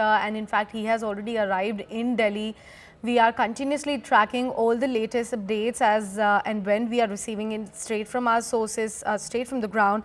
And Arun is back on the broadcast with us. Arun, I just asked you if we have any word coming in as far as the opposition's arrival is concerned, because last we told our viewers that KCR in fact received a call, but he is not going to be attending the ceremony today. Mallikarjun Kharge, though, have to attend it because of his constitutional position.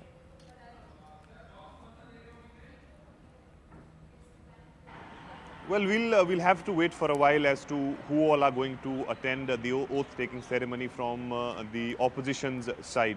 There are few parties like TMC. They have already made it very clear that they will not be participating in this.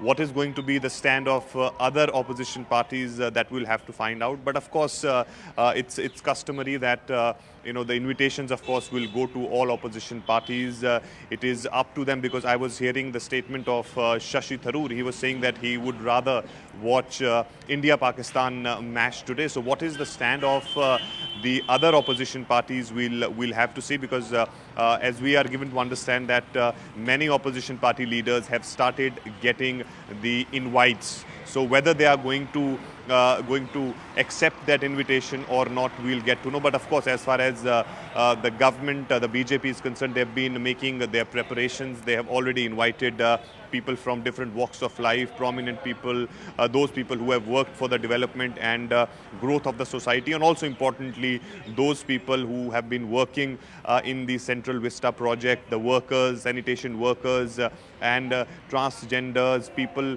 from different strata of society. They all will be participating in this event. So we'll have to wait for some time as to find out who all are going to attend from the opposition side this oath-taking ceremony.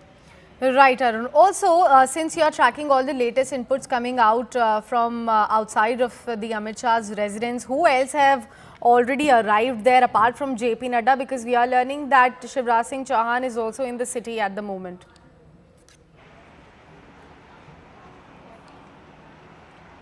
Well, see, the phone calls have already started going to those people who will be participating in that tea with Prime Minister designate at his residence, which means all those who are getting calls, they will be inducted in the Union Council of Ministers, and that has been, of course, the trend and the protocol, as you can say, where all these MPs get called, and then accordingly, of course, they will get the message that they will be taking the oath tonight. But of course, here, as far as Amit Shah's residence is concerned, as of now, only JP Nadda is inside. Both of them are discussing, of course, related to the cabinet and the portfolios which will be given, and of course different combinations that they will have to apply. As we've been saying, that this time around situation is not like 2014 and 2019.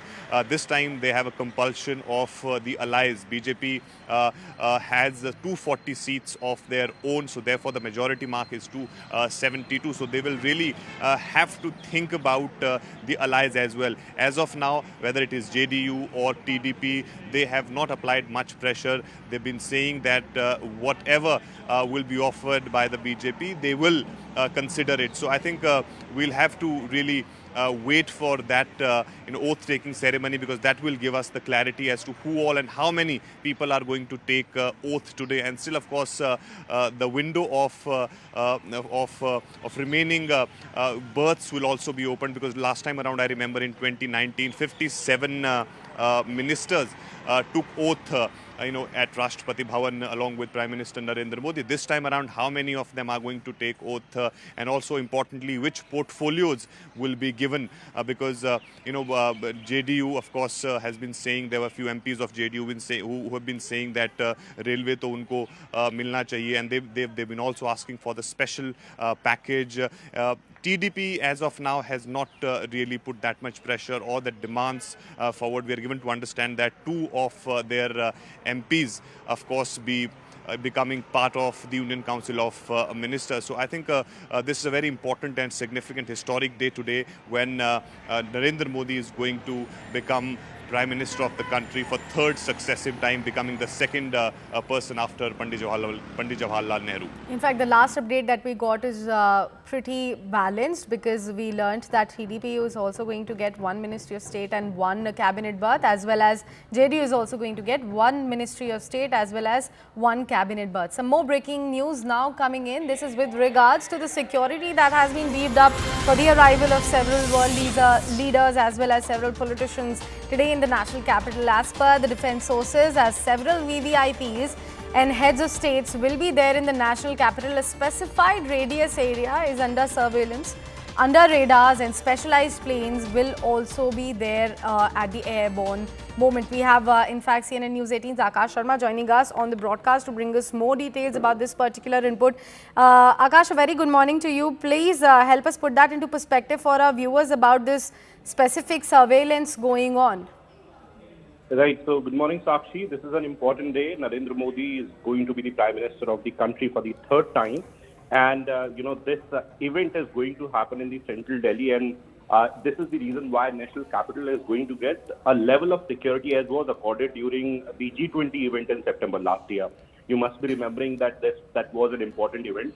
So, Ministry of Defense sources are telling us that the air defense today will be multi-layered, and a specified radius, as you rightly mentioned, around Delhi will be under surveillance, and some specialized planes will be airborne. We have been told that nearby air bases are on high alert, high readiness mode, and we are also learning that the fighter aircraft of Indian Air Force will be conducting air patrols, in fact, combat patrols. This is what we are learning. So a G20-like security, G20 event was, of course, an important event, and the security arrangements then, have become a benchmark. And this is the reason why agencies today are deploying their assets. In fact, the multi-layered defense, air defense, this is what we are learning. And also, apart from this, 3 layers of missiles are ready, and all other assets from different services are ready to bring down any sort of threat. Right, Akash. Thank you so much for walking us through all those crucial updates as far as the security today is concerned. Right now, we are shifting the tracks a little bit, taking your attention away from Modi 3.0 cabinet. Actor, advocate and climate warrior Bhumi Pednekar, in a powerful stride towards creating awareness around the conservation of the environment, has launched Bhamla Foundation's Bhumi Namaskar campaign for World Environment Day. The Bhamla Foundation, supported by the United Nations Environment Programme, Ministry of Environment, Forest and Climate Change and Brihan Mumbai Municipal Corporation, which is the BMC, initiated this campaign that aims to harp on the importance of the restoration of ecosystems to combat climate change and its adverse effects, which comes in effect with the UN resolution of the year, that is Generation Restoration. Well, with that, it's a wrap from my side. Thanks for staying tuned so far. Stay with us as we'll come right back with more news and updates and all the latest that we have about Modi 3.0. Thanks for watching.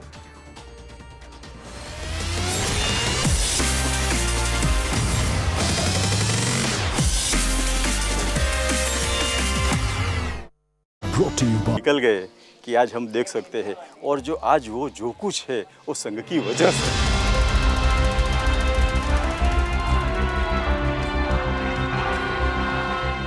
The only Indian Prime Minister to have a long tenure as Chief Minister.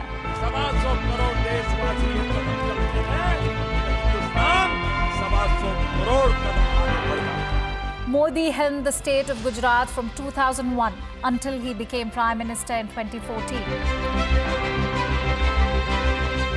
His relationships with heads of state have made the front pages. The first Indian Prime Minister to give a public address at Madison Square Gardens took the starch out of official visits and away from the formal New Delhi settings, taking India global. Swachh Bharat, Jan Dhan, Ujjwala Yojana, Ayushman Bharat, and now Atmanirbhar Bharat. Policies for inclusive and self-reliant development are part of Modi's economic legacy. He vows to make India the third largest global economy in this term, and the world is taking notice. हम बदलाव चाहते हैं। Good governance का ये भी एक महत्वपूर्ण पहलू है। देखिए, हम विकास का नया अध्याय लिखेंगे, गुड गवर्नेंस का नया अध्याय लिखेंगे, जनता जनार्दन की भागीदारी का नया अध्याय लिखेंगे और सब मिलकर के विकसित भारत के सपने को साकार करके रहेंगे। Bureau report, CNN News 18।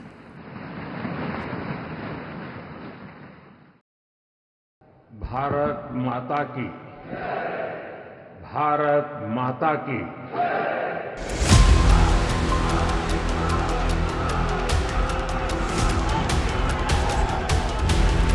A triumphant victory lap as Narendra Modi became the second Prime Minister after Jawaharlal Nehru to win a third term.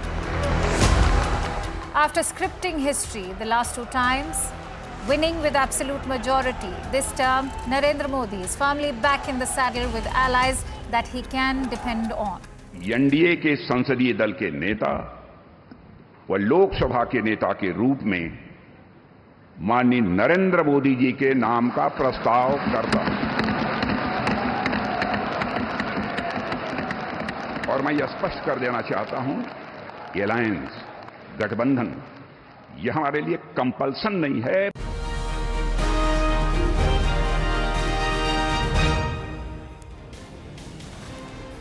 Hello and a very warm welcome. Thanks for tuning in to CNN News 18. I'm Kritsween Valia, and it's going to be an action-packed Sunday indeed with the Prime Minister, who's all set to be sworn in later this evening. 7:15 p.m. is the time, and there will be a couple of others who will be taking oath alongside the Prime Minister designate Narendra Modi. We will talk about the latest developments coming in. There are a host of meetings as well lined up before that, but it most certainly is the coming together officially of Modi 3.0 today.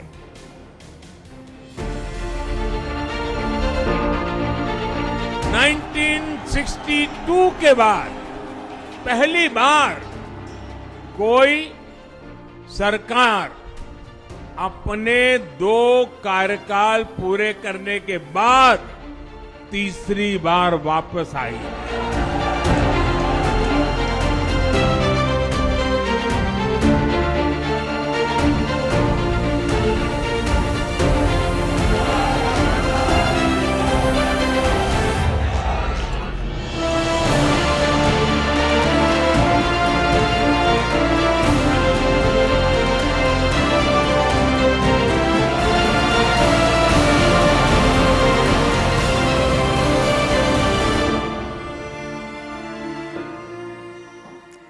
And while BJP firebrand leader Narendra Modi is all set to take oath as the Prime Minister of India for a third time in a row today, before the swearing-in ceremony, Modi visited Rajghat. He paid tributes to Mahatma Gandhi, then paid homage to former Prime Minister Atal Bihari Vajpayee at Sadaiv Atal. He also paid tributes to brave hearts at the National War Memorial. The new NDA cabinet swearing-in ceremony, remember, like I just said, is scheduled to take place today at Rashtrapati Bhavan amid multi-layered security. It's expected at 7:15 p.m. Bangladesh Prime Minister Sheikh Hasina, and there are several other VIPs as well who are expected, foreign dignitaries who will be making their arrival, though the Bangladesh PM has already arrived to attend the Prime Minister's swearing in. The PM designate Narendra Modi swearing in today.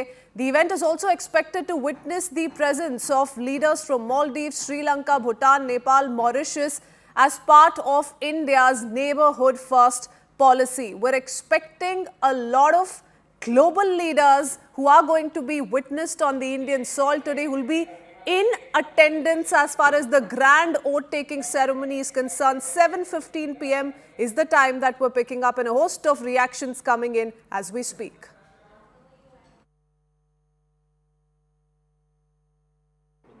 I'm joined by the JDU leader Ramnath Thakur. Sir, आज आपको call आया है, किसका call आया था, क्या बोला गया आपको? भारतीय जनता पार्टी के राष्ट्रीय अध्यक्ष श्री JP नड्डा जी का 8:35 में टेलीफोन आया कि 11:30 बजे प्रधानमंत्री जी के यहाँ चाय पर बुलाहट। उसके बाद ये निमंत्रण पत्र आया। क्या लिखा है निमंत्रण पत्र? अब वो अंग्रेजी में है, हमको समझ में नहीं आती है। हाँ। इसको आप देखिए, आप पढ़कर समझिए क्या है। ये आई थिंक आपने शायद डाला भी था, ट्वीट भी किया था। नहीं देखिए ना, Shri Ramnath Thakur is requested at the swearing-in ceremony of the Prime Minister of India and Union Council of Minister at Rashtrapati Bhavan. तो किस मिनिस्ट्री की आपको अब जो प्रधानमंत्री का विशेषाधिकार है, जो मंत्री पद देंगे उसको धारण करेंगे और बिहार उसके साथ पूरे हिंदुस्तान की समस्या को जो मंत्रिमंडल निर्णय लेगा उसको दूर भगाने का। लेकिन आपका भी तो कोई पसंदीदा कोई मिनिस्ट्री होगा कहीं ना? नहीं, कोई पसंद नहीं, वो उनका विशेषाधिकार है, वो जो देंगे, जो मंत्रिमंडल देंगे, विभाग देंगे उसको। और 11:30 बजे आपको चाय पे बुलाया तो आप तैयार है, निकल रहे हैं? हाँ, निकल रहे हैं। तो घर पे सबको कैसा क्या वो तो यहाँ के घर वालों से पूछिए कि कैसा उन लोगों को महसूस हो रहा है, सो वहाँ पूछिए। यहाँ आप खुश हैं कि नहीं? हम तो खुश हैं। So that is Ramnath Thakur of the JDU. He is in fact on his way to 7 LKM where he has been invited for the tea party at the Prime Minister's residence. So a lot of VVIPs getting a call from the Prime Minister's office. Remember, there is going to be a gathering at the Prime Minister's official residence. Some of them have been called in for morning tea and that's expected at 11:30 a.m. And in related news, we're picking up now. Let's quickly put out those details. Jyotiraditya Scindia has also received a call from the Prime Minister. Jayant Chaudhary has also received a call. So more names coming in on who are likely to be seen at Prime Minister Narendra Modi, PM designate Narendra Modi's residence at 11:30 a.m. when they gather for a meet and greet. There's going to be a tea event that's going to take place at Narendra Modi's residence. Arunima, my colleague, joins us with more details. Arunima, very good morning to you. It's going to be an action-packed Sunday indeed. And we continue to pick up more names on who all have received a call from Narendra Modi's Narendra Modi's residence. There's going to be a gathering at 11:30 a.m. We're understanding Jyotiraditya Scindia, Jayant Chaudhary, they've won from their respective constituencies. Who else are going to be making it to his residence at 11:30 a.m.? What have we learned so far, Arunima? Shivraj Singh Chauhan, a big name, former Chief Minister of Madhya Pradesh, won by over 8 lakh vote margin from Vidisha. It was believed that the Madhya Pradesh Assembly election win was because of his Ladli Behna Yojana, but he was soon removed as the Chief Minister of the state. So he is one of the first ones who received a call this morning, and soon after he took the flight from Bhopal and landed in Delhi. He will be at the Prime Minister's residence for the chai party. It will be interesting to note what portfolio he gets. Another colleague from Madhya Pradesh, formerly a Congress minister, now with the Bharatiya Janata Party, Jyotiraditya Scindia, also got a call just a few minutes back. He's also been asked to be present at the Prime Minister's tea party, likely to take oath as a cabinet minister as well.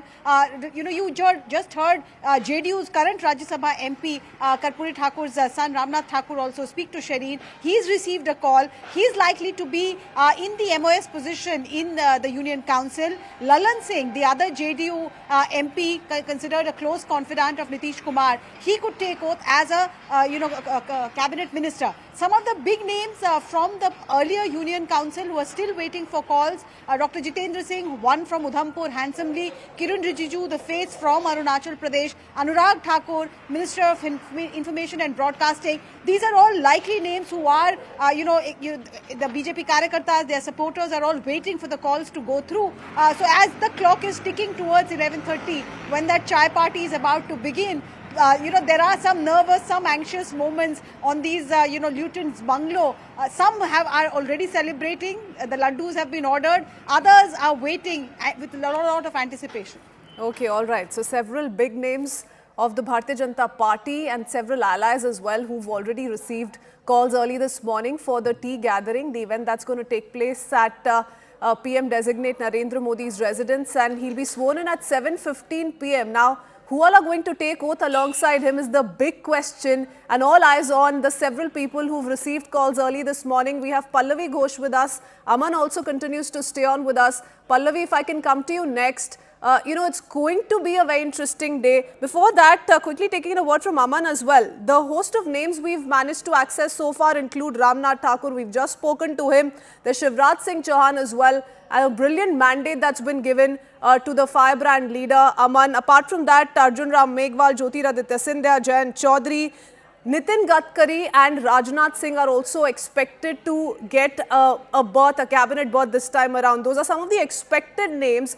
Like Arunima was highlighting, there are those who are yet to receive a call. All eyes are on whether or not and how soon will the likes of Anurag Thakur, Kiran Rijiju, etc. receive a call. What's the mood on the ground? What are you picking up from the BJP camp? And what are we to expect in the next few minutes? There's going to be a tea party at the PM designate residence as well. Yeah, Kritswin, there's still an hour to go for that tea party to begin. So we will just hold on to people who have not got calls. They may get calls in the next few minutes or the next by 11 a.m. also, because the people are in Delhi itself. So let's wait for the finality. But I think the people who have got calls so far, very, very significant names. Number one, you know, the Bharat Ratna recipients, kin of Bharat Ratna recipients getting into the Union Council of Ministers, Mr. Jayant Chaudhary and Mr. Ramnath Thakur. So both these people, you know, whose Karpuri Thakur and Chaudhary Charan Singh were given the Bharat Ratna, their kin both will be in the Union Council of Ministers. The major messaging move. Jayant Chaudhary is also somebody who's delivered both the seats of Bagpat and Bijnor, which were given to him in this particular seat arrangement in the Lok Sabha elections. Similarly, I think Shivraj Chauhan is a big story. I believe he will be getting a good, big, important portfolio in the Union Council of Ministers, a multiple-time Chief Minister who delivered the state of Madhya Pradesh elections, a record verdict with 165 seats in the recently December Madhya Pradesh elections. After that, he fought himself from Vidisha, won by over 8 lakh votes. Madhya Pradesh was a clean sweep.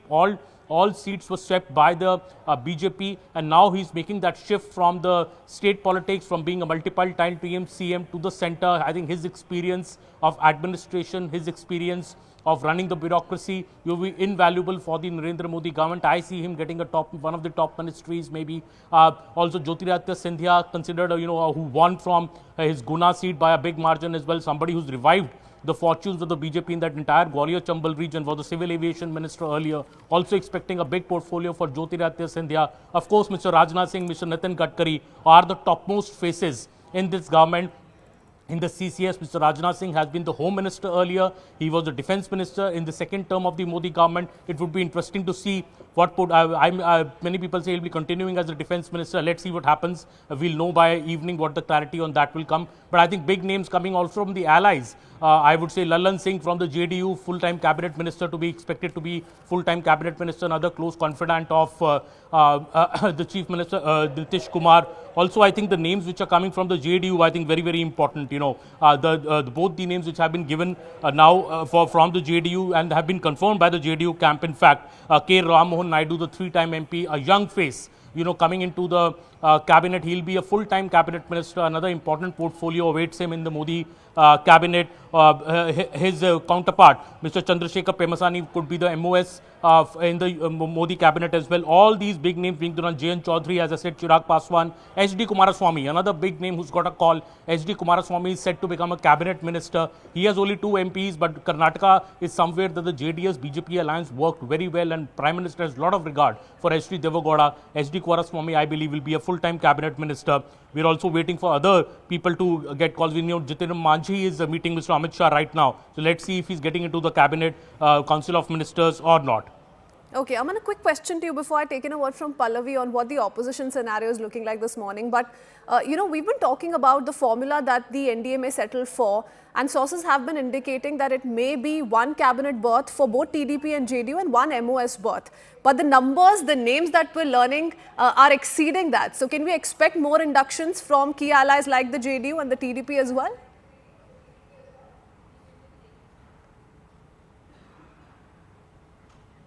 Aman? Yes, there are one full cabinet minister and 1 MOS. That is the formula offered to both the TDP and the JDU. The earlier the thing was that TDP may get 2 MOSs, but I think the government, the BJP has stuck to the same formula for the JDU and the TDP.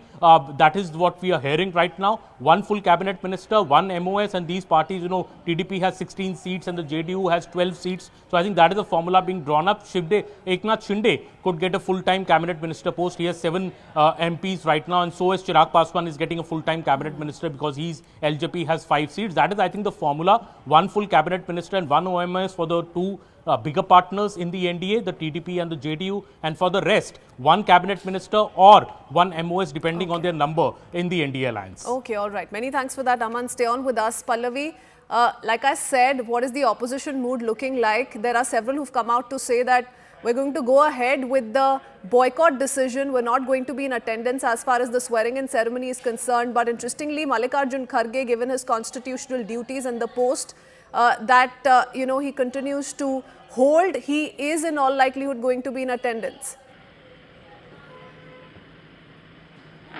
Well, I mean, these are the information that we have been giving out since morning, and I think yesterday Mamata Banerjee made it very clear that the Trinamool Congress will not be a part of the oath-taking ceremony. Look, from the day the results have come in, as far as the India Front and opposition parties are concerned, they don't see it as a mandate for the Prime Minister to take oath for the third time round. They just don't have the numbers, which is perhaps why they're waiting and watching. There is no guarantee that they would get those numbers, but I think they've made the intention very clear that from day one itself, it's going to be full-on confrontation with the government. First of all, the strategy is that you reject him, the entire idea of him being a legitimate Prime Minister. That's the reason why they will not want to go for the oath.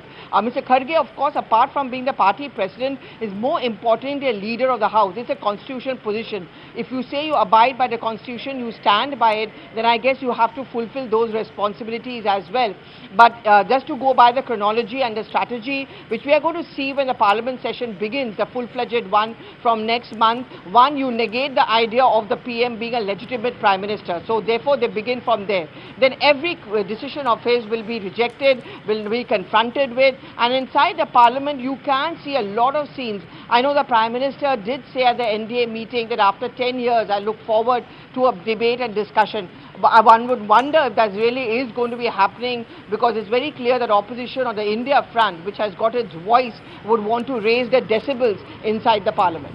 Okay, all right. More news coming in. Pallavi, many thanks for that quick breakdown. We'll come back to you in just a bit. We're also learning that there are more leaders who've received a call from Narendra Modi. Annamalai is one of them. So he has also received the call, is what we're learning. Now, this is very interesting because K. Annamalai, despite having led the BJP in Tamil Nadu and having had made several promises, remember, could not deliver when it came to Coimbatore, the seat where he contested. But we have Payal joining us with more details. K. Annamalai has received the call. Payal, what more are we learning? Is this just limited to meet and greet, or can there be more in store for him as per the BJP? You're invited to this meet and greet only if you're going to be a part of the Modi cabinet. That's as simple as that, Pilpi.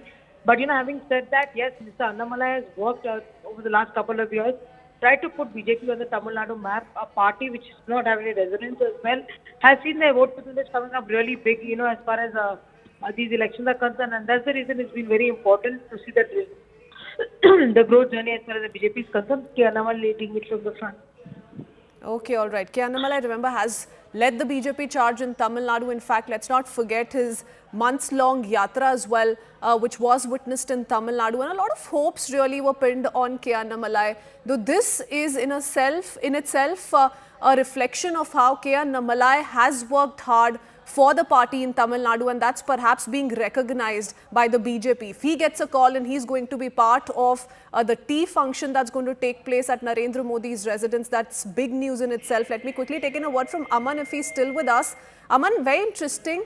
All right, before that, we have Mr. Sarvanan of the DMK joining us on the phone line. Mr. Sarvanan, what do you make of this? We're learning of a tea event that's going to take place at PM designate Narendra Modi's residence at 11:30 am, and K. Annamalai is interestingly one of those who've received the call, which means he is going to be rewarded by the party. Let him be rewarded by the party. That will be beneficial to him. And it will not be beneficial to the state of Tamil Nadu or the people of Tamil Nadu, because BJP is a party which is consistently ignored the welfare of the people of Tamil Nadu. That is why they were routed out here. They did not even get a single seat. We swept the polls. The people of Tamil Nadu are aware of the evil designs of the BJP. There were ministers earlier from Tamil Nadu in the union cabinet, but they were of no use. Not even worth 5 paise for the state of Tamil Nadu. The same will continue with Mr. Annamalai. No, but the fact that he may just get a portfolio, Mr. Sarvanan, what do you make of that? Is it the party's belief that given that there's been an increase in the vote share, given that he's been able to pose a tough challenge to the opposition, rather their opposition, the ruling DMK in Tamil Nadu, what do you think, where is this sentiment in the BJP coming from, as per your understanding? See, the biggest question is this: why this Godi media is not questioning the internal quarrel? That is, the BJP, Tamil Nadu BJP is imploding. There are several allegations against Mr. Annamalai that he is responsible for antisocial elements and criminals get forced in the BJP, and he has set up a war room on trolling senior leaders like Dr. Tamilisai Soundararajan, a former governor. What does the central leadership think of this? Why the central leadership is silent on this? The media, the Godi media, which no, was perhaps the idea can also be, Mr. Saravanan, that he'll be moved to the national capital, and that may lead to a change of equations in Tamil Nadu. Remember, the AIDMK BJP split, so we could see a lot of reversals in that sense. Please don't give me gyan about the Tamil Nadu's politics. I am asking you a question. Why are you not covering these allegations, these stark allegations against Mr. Annamalai? Are you going to still remain the same way how you were behaving in the last 10 years? The people of this country will reject this Godi media if you are going to peddle the agenda of the BJP so in the coming days. Nobody's peddling anyone's agenda. We're all talking in the realm of speculation, and we're all trying to do a little math here. Let's not get aggressive. No, it's Sunday morning and there's lots more lined up for the day, and this is just one trying to decode what the BJP thinking may be all about. But thank you for sharing your perspective this morning. Let's quickly shift our attention to more news coming in. West Delhi MP Kamaljeet Sehrawat has also received a call. So another name to the list. The Modi 3.0 vote-taking ceremony, remember, scheduled for 7:15 p.m. this evening, and several leaders continue to receive a call from Narendra Modi's office. They're going to gather at his residence for tea at 11:30 a.m. We are getting in an update from Akash as well, who's joining us with more. Akash, this is Kamaljeet getting a call from Narendra Modi's office. What are we to expect next, and what does this really tell us about the numbers that the BJP has managed to bag in the national capital? It's been a splendid record. Right, and last time, we had Meenakshi Lekhi, a minister from Delhi, and this time around also there were expectations that someone from, these 7 MPs will be chosen as well. And we are learning that Kamaljeet Sehrawat has got a call. We still don't know as to what are the plans, what is the kind of portfolio that she will be getting, but definitely she has got a call for this tea party that you're talking about at Prime Minister Modi's residence.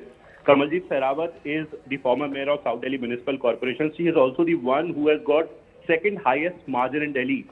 She won on West Delhi seat where Mahabal Mishra of the Congress party was contesting. As of now, we have got a confirmation, that she has got a call, and she has in fact left her residence for the Prime Minister's residence. Okay, let's not forget, Akash, this is also important, the perspective of the Delhi Assembly elections. Now, not too far away, any other names that we're picking up from Delhi, the Lok Sabha winners who've received a call? Not yet. In fact, when we talk about Delhi, as you rightly mentioned, we have assembly elections just after a few months, and it is very important because in Delhi Assembly, you have got Aam Aadmi Party that is winning from last 2 times at least. And when we talk about the state politics, so we know that how BJP replaced 6 out of 7 names, and the reason that was given by the political pundits was that assembly election is very near, and in fact, these names will be playing an important role in Delhi Assembly. So that is also a reason why we are expecting one other name as well that can come later in the day today. But as of now, we have got a confirmation for Kamaljeet Sehrawat at least. Okay, all right. A confirmation for Kamaljeet Sehrawat so far as as the Delhi Lok Sabha picture is concerned. Many thanks, Akash, for joining us with the latest. We're also picking up a couple of other names. Kiran Rijiju has also made it to the list of those who've received a call, is what we're learning. Aman, quickly coming to you once again. I was meaning to ask, while we're talking about the opposition deciding to not turn up for the oath-taking ceremony, they're talking about the mandate, how it's not in favor of the Bharatiya Janata Party, the NDA must take moral responsibility for the same, so on and so forth. Let's not forget about the UPA 1 and 2 numbers as well. They were far less than what the NDA has managed to gain in this election. Well, absolutely. And this is what the BJP and Prime Minister Narendra Modi has repeatedly stressed, that even at 240, the BJP may have stopped little short of the majority mark, but even the Congress party was nowhere this mark in UPA 1, UPA 2. In fact, in UPA 2, the Congress was only around 206 seats. In UPA 1, it was below 200. And even now, the entire opposition alliance taken together at about 230 odd seats is lesser than the BJP's number of 240 seats. So this whole narrative that has been spun by the opposition, that this government does not have the moral right to claim victory, moral right to come in power, is something that the BJP is strongly contesting. It is saying that even after 10 years, the Congress has not been able to touch the 3-figure mark. It was at 42, then 54, then 99 this time. It has still had a lot to answer, and the opposition alliance, is it even a cohesive alliance? Because Mamata Banerjee did not fight alongside the Congress in West Bengal. The Aam Aadmi Party did not fight alongside the Congress in Punjab. Same was the case in Kerala as well, where the Congress and the left contested separately. So how are they even joining these numbers to come at 230 odd when they were at odds in 3 different states? I think that will also, I think NDA also, if you see Prime Minister Narendra Modi's statement in Central Hall the other day, he called an NDA a very organic alliance, and I think, Kritzwin, this is reflecting even in the Council of Ministers, when we are seeing at least 10 to 12 berths going to the allies. They could touch almost 12 by the end of the day when we have the final list. And I think the BJP names, Kritzwin, also now require a lot of merit. If we mention them, Arjun Meghwal, Nitin Gadkari, Rajnath Singh, Amit Shah, the top ministers in the government are continuing. Mr. Shivraj Singh Chauhan, Jyotiraditya Scindia, Mr. Annamalai, somebody who, who is responsible for this revival in the vote share, this big jump in the vote share for the BJP in Tamil Nadu. Yes, the BJP could not win any seat in Tamil Nadu. Mr. Annamalai also could not win his own seat from where he contested, but Mr. Annamalai is credited for this huge jump in vote share, BJP growing in Tamil Nadu, and maybe in the Tamil Nadu Assembly elections, we will see the results of the hard work which has been put on by K. Annamalai in the recent years. Also, Mr. Manohar Lal Khattar being a part of the Union Council of Ministers, the former Haryana CM, who has got a big victory from Karnal, old confidant of Mr. Narendra Modi and good organization man, a man with deep RSS links, also joining the Union Council of Ministers. 2 young women MPs also. I think women MPs is also something very interesting, Kritzwin. We will see good women representation in the Union Council of Ministers, and as my colleague Akash just broke, that Kamalji Sehrawat, the Delhi MP, who's won by a big margin, women MP, could be is going to be a part of the Union Council of Ministers. Raksha Khatse, the woman MP of BJP from Maharashtra, a 3-time MP, again a young leader, 37-year-old. She's also expected to be a part of the Union Council of Ministers. So many women faces of the BJP lost in these elections or did not contest. Be it Meenakshi Lekhi, Smriti Irani has lost in these elections. It all comes down to women faces the mandate 2020 form, isn't it? And we've seen many who've proven their mettle. They're being rewarded by the BJP. Some of them have received calls already. They're going to be in attendance as far as this tea event is concerned at Narendra Modi's residence at 11:30 am. The question is also about those who've seen defeat in the 2024 Lok Sabha elections, those who were holding portfolios, who had cabinet berths with them. What about them? What is the BJP going to decide on that? That's something that we're watching out for still. But stay on with us. We also have a reaction from Ram Mohan Naidu of the TDP. Once again, high expectations that the TDP is placing with this name. He's received a call as well from Narendra Modi. Let's hear it from him in the latest. Telangana Telugu लोग जहाँ पे भी हैं उनके भलाई के लिए काम करने का एक निर्णय हम ले चुके हैं, तो उसके हिसाब से हमें अच्छा मैंडेट भी मिला है। अभी जो चुनाव हुए तो एनडीए की जीत आंध्रा में हुई है और देश में भी हुई है, तो केंद्र नरेंद्र मोदी के सहायता से आंध्रा को आगे बढ़ाना चाहते हैं। अभी वैसे कोई डिमांड नहीं, हमारे रिलेशन इतना अच्छा मजबूत है अभी कि आपस में कोई प्रॉब्लम नहीं है, कोई टेंशन नहीं है। आपस में इतनी अच्छी तरह से डिस्कशन होने के बाद ही हम निर्णय लेके आगे बढ़ रहे हैं, उसी तरह से चलेगा। बहुत खुश है क्योंकि ये बहुत दिन बाद हमें टीडीपी में केंद्र मंत्री फिर से बनने का एक मौका मिला है, और उसके आगे केंद्र जिस तरह से सपोर्ट करना चाहती है आंध्र प्रदेश को, उसमें भी बिना कोई रुकावट के साथ पूरी तरह से उनका मदद हमें मिल रहा है, तो बहुत खुश है। चंद्रबाबू का बड़ा रोल है इसमें। यस, ज़रूर है कि आज ही नहीं, पहले भी आप देखिए केंद्र सरकार में कभी पहले भी गठबंधन जब हुए थे उसमें भी उनका बहुत बड़ा रोल था, आज भी होने वाला है, और वो केंद्र हमारे नरेंद्र मोदी के नेतृत्व में हम आगे बढ़ेंगे। आरक्षण भी बड़ा मुद्दा बन गया था, क्या उस पे आप लोग अभी उस पे कोई चेंज नहीं होगा। हम उसके आरक्षण का संरक्षण करेंगे। All right, so some of those who are going to be rewarded by the BJP given their performance in the Lok Sabha elections, we try and gather as many reactions because it's a Sunday political blockbuster and we're going to witness a lot of developments in terms of meetings as well. Remember, a meeting that was taking place between Amit Shah and JP Nadda, the BJP national president too. But let me take in a quick word from Pallavi. Pallavi, now many were speculating, especially in the opposition. There was a sense that one was seeing that the opposition is trying to say all's not going to be well. You know, before we even started talking about whether or not the opposition is going to reach out to, for example, Nitish Kumar or Chandrababu Naidu, the opposition has been maintaining A, the NDA doesn't have the kind of mandate that they'd promised to the voter of the nation, and B, they were saying that this is not going to stretch for far too long, that this government is not going to be able to deliver beyond a year and a half. But so far as the optics go, that doesn't seem like a possibility because the impression that all the allies are trying to send out is all as well. Yeah, and one can't blame them for that, can they? I mean, they are being a part of the government, and Nitish Kumar and Chandrababu Naidu made it very clear. And if you look at the optics of it, when the Prime Minister held the first round of meeting with them at his residence cum office, they were right next to him. There was this chatter which was taking place, and the messaging going in from the PM is very clear. Please don't think I'm going to be a lame duck government. There's a stark difference between the way NDA is going to be working and the way UPA 1 and UPA 2 worked. I remember UPA 2 right from the day one, and I remember we had reported on this. When it came to government formation also, there was a huge hiccup.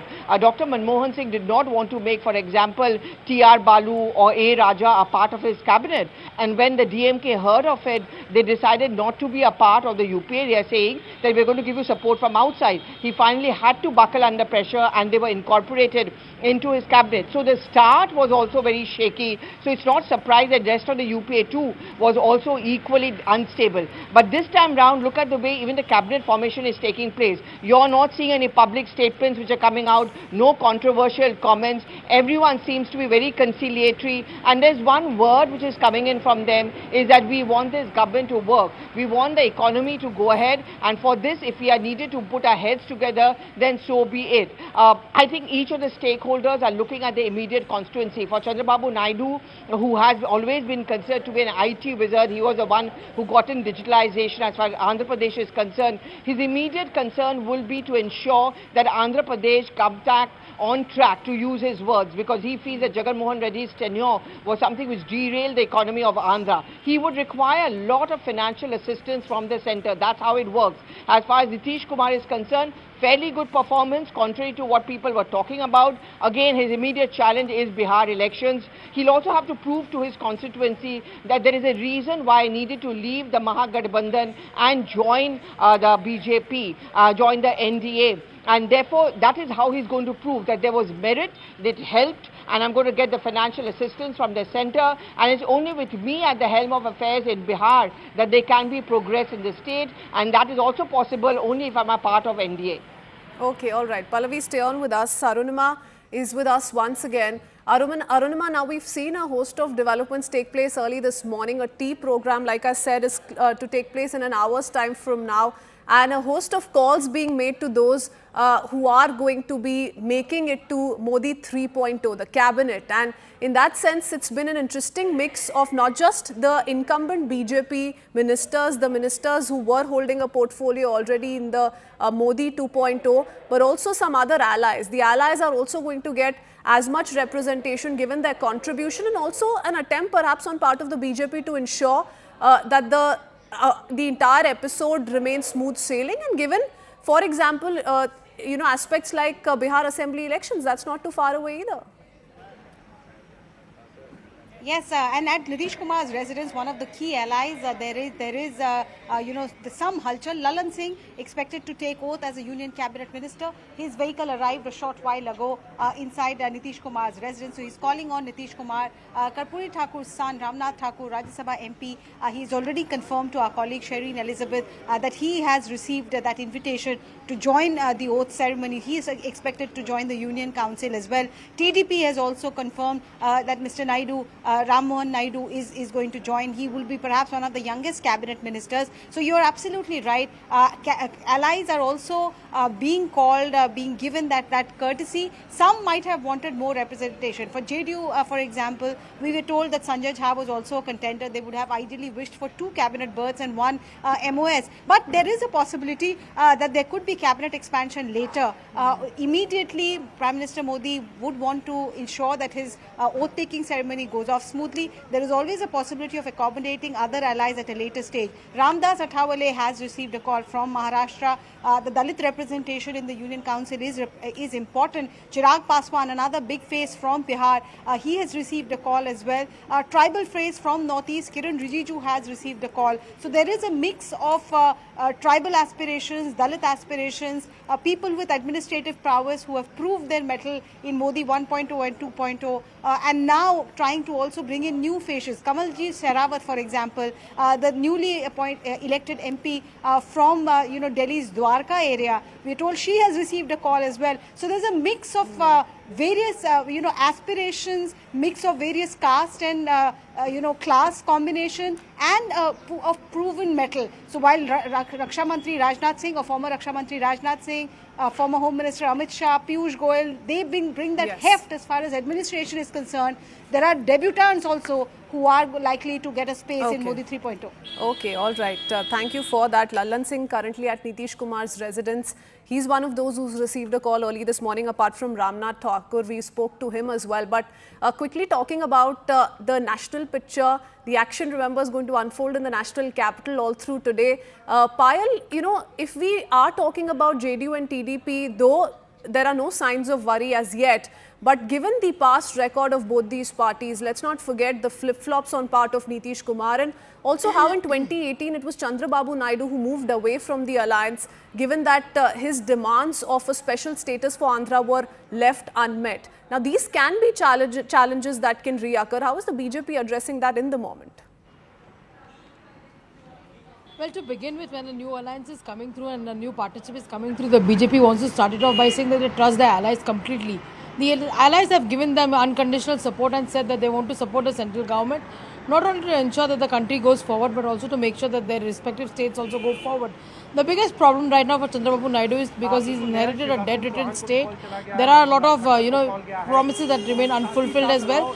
So they are hopeful that the centre will hold hands of their state and give them a growth ahead as well. That's something which he's of course hoping for. Not only is the special status a burning issue as far as the state of Andhra Pradesh is concerned, but that cannot really happen. But they do understand that a package for has already been given. In fact, last time around, last year itself, the centre provided 10,000 crores to Andhra Pradesh as a package for development as well. So they're hoping that that journey really continues. As far as Nitish Kumar is concerned, he's a senior member in the political system. He's been somebody who's seen all sides as well. He also understands that there is no taking away from Prime Minister Narendra Modi's growth vision, and there's no taking away from his credit. He's got an unblemished record over the last 10 years, and that's why they want to just latch onto the same bandwagon. And practically speaking, also, if they go to the opposite side, also they do not see an opportunity to form a government.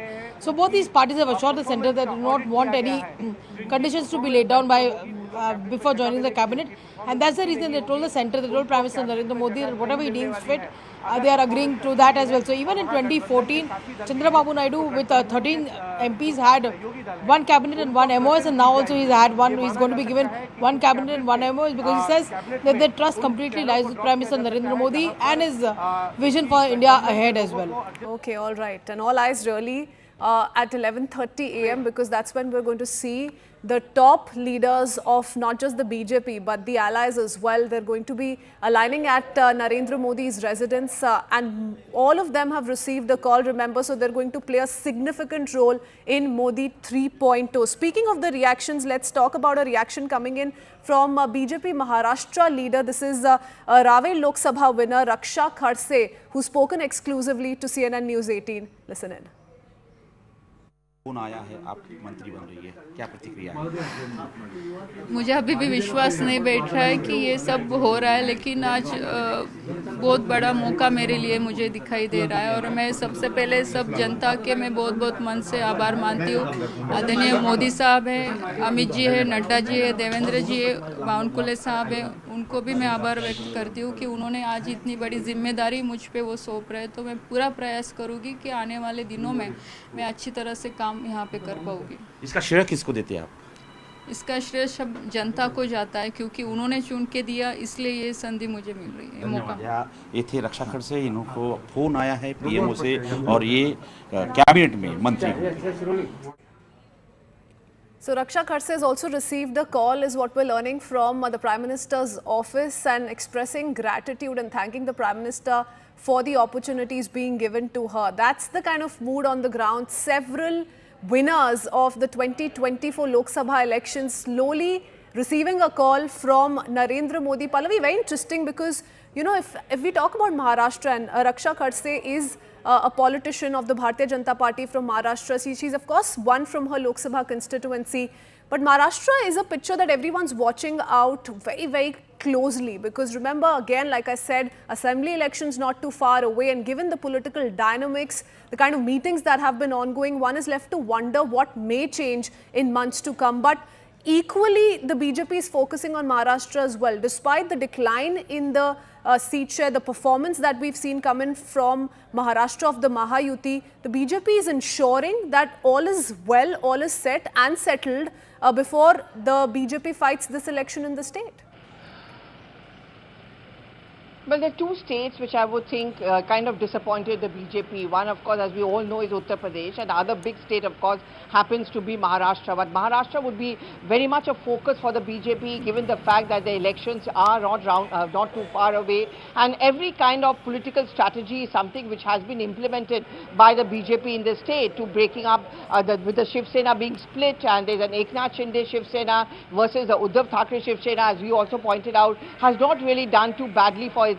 Another worrying factor is that one perception is that the BJP is pretty strong as far as the urban areas are concerned, but in Mumbai itself, the BJP was able to notch up only one particular seat, which is that of Mr. Piyush Goyal. So what went wrong? All of that is going to be a part of an analysis. Devendra Fadnavis factor, where he says that, okay, I've resigned, and he says I'm hanging around and working on a larger strategy. And of course, you cannot wish away the power of Mr. Sharad Pawar. He also has his tendency to bounce back. It's a battle of survival from both the sides, which is why not just the Uddhav Thackeray or the Maharashtra Vikas Aghadi is going to look at the elections very, very closely, because buoyed by the relatively good performance of the India front, they are hoping to ensure another damage to the BJP in winning in the second largest states, in the sense of largest number of Lok Sabha MPs as well after Uttar Pradesh. That's one. But for the BJP, it's going to be a battle to prove the kind of calculations they took was actually not going to damage them at the assembly level, which is why you're also going to see in the union cabinet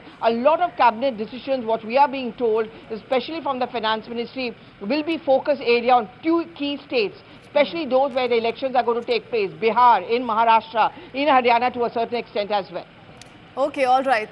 You know, speaking of the developments that are to be witnessed in the national capital in a couple of minutes from now at Narendra Modi's residence. Remember, tea program is going to take place, and all of those who are going to be making it to the cabinet, Modi 3.0, are going to be in attendance. And we have a couple of other names as well that we managed to access. Mansukh Mandavia has also received the call, along with Ashwini Vaishnav and Piyush Goyal. Three of them have also received calls, and that's what we were saying, that's what we were talking about, Payal, that you know, we're going to have to wait and watch till the very last minute, because these kind of calls continue to be dialed out to some of the big faces of not just the BJP, allies, TDP, also JDU, and the several other parties who have contributed in a significant manner in the coming together of the NDA. Payal, now if we just talk about these three names, you are at 7 Lok Kalyan Marg. How soon are we to expect some of these big faces at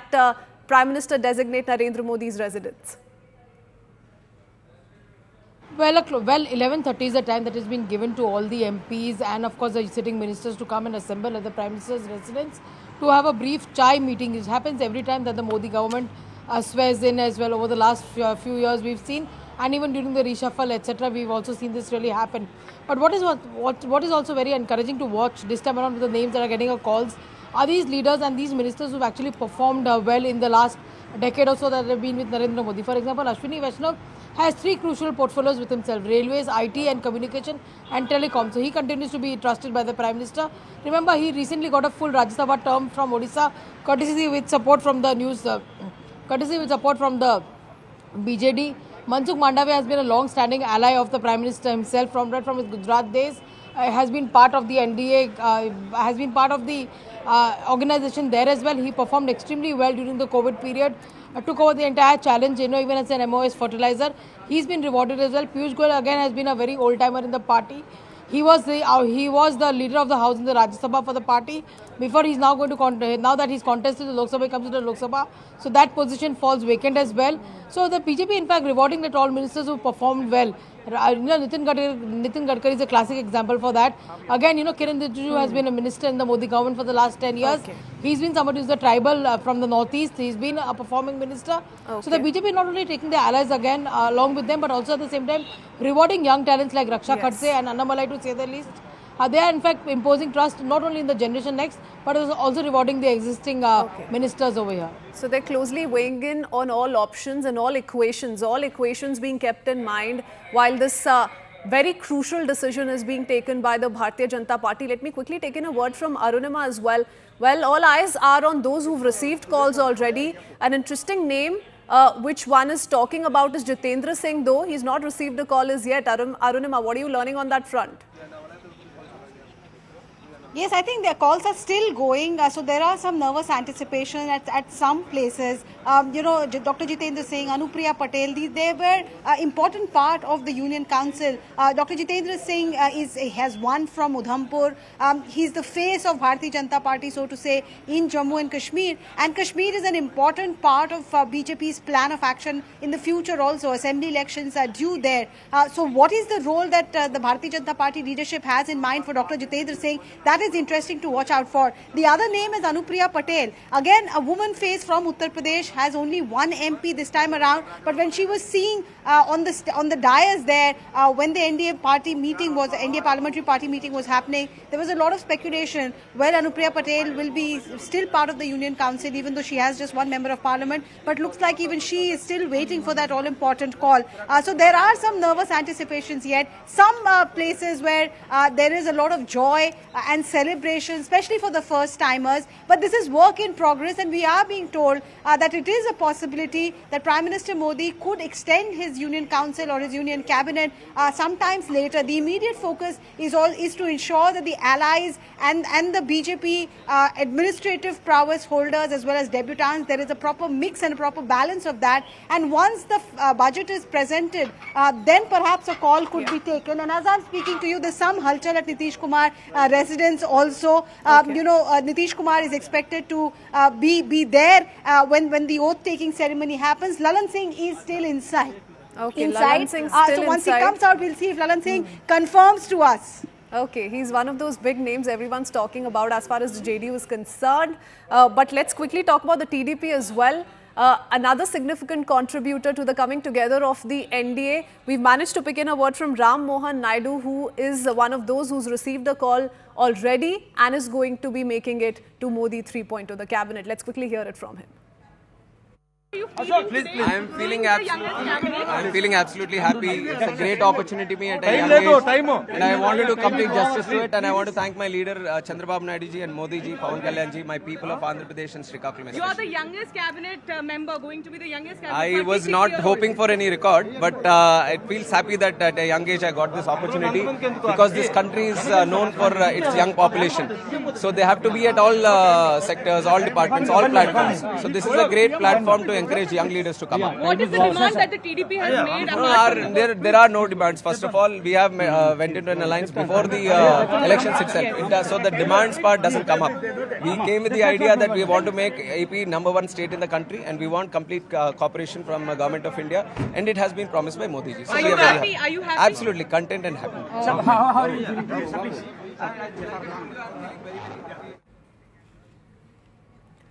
All right, also big news coming in, how Nirmala Sitharaman's also just received a call. She's also going to be in attendance at the tea program at Narendra Modi's residence at 11:30 am. We'll put out those details on your screens in just a bit. Also try and get in a sense of what this means for Nirmala Sitharaman, remember, who's held the finance portfolio in Modi 2.0.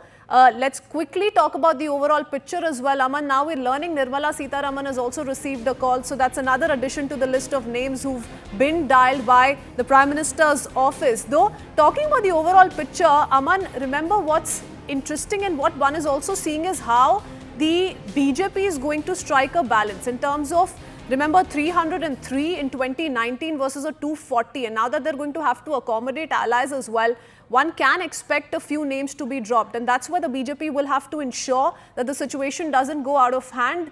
Nirmala Sitharaman, though, like I said, has received a call. As per sources, the BJP will not compromise on CCS ministerial posts. The BJP will keep the ministries of Home, Defence, Finance and External Affairs. So these four key portfolios are going to remain with the Bharatiya Janata Party, is what we're learning, that of Home, Defence, Finance and External Affairs. Payal is joining us with more details once again. Payal, that's what was being said by sources in the Bharatiya Janata Party, isn't it? That these four key portfolios, no matter what, are going to remain with the BJP, and that's what we're learning.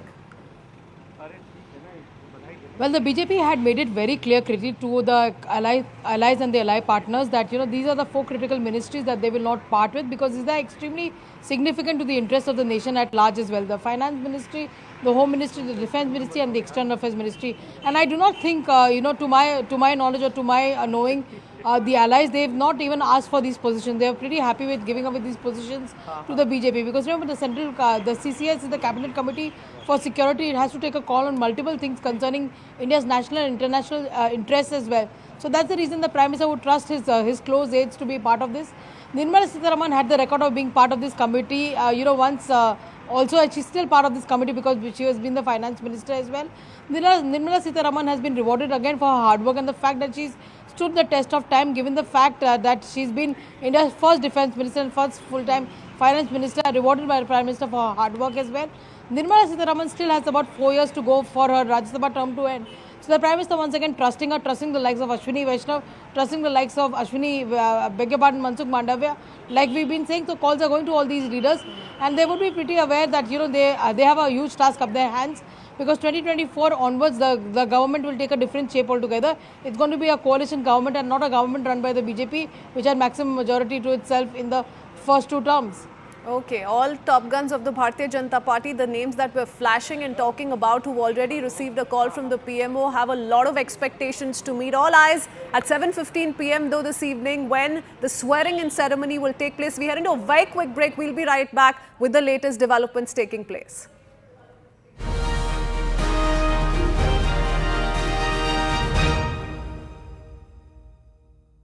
Brought to you by commitment.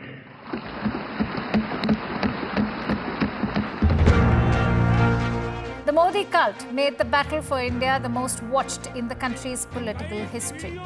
While this election marked some lows for the BJP in states like Uttar Pradesh and Maharashtra, BJP breached barriers in the south, opening its account in Kerala.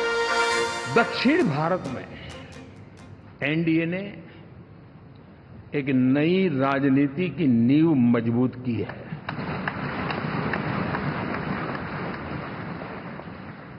और आज पहली बार संसद में केरल से हमारा प्रतिनिधि बन के आया।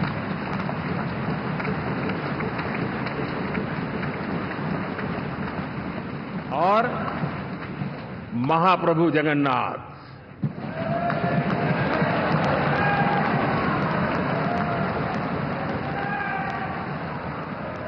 और वहां जो क्रांति रूप परिणाम आया है, मैं इसे एक रिवॉल्यूशन देख रहा हूं। Born on September 17, 1950, it was in the narrow lanes of Vadnagar, a small town in Gujarat's Mehsana district, that Narendra Modi grew up.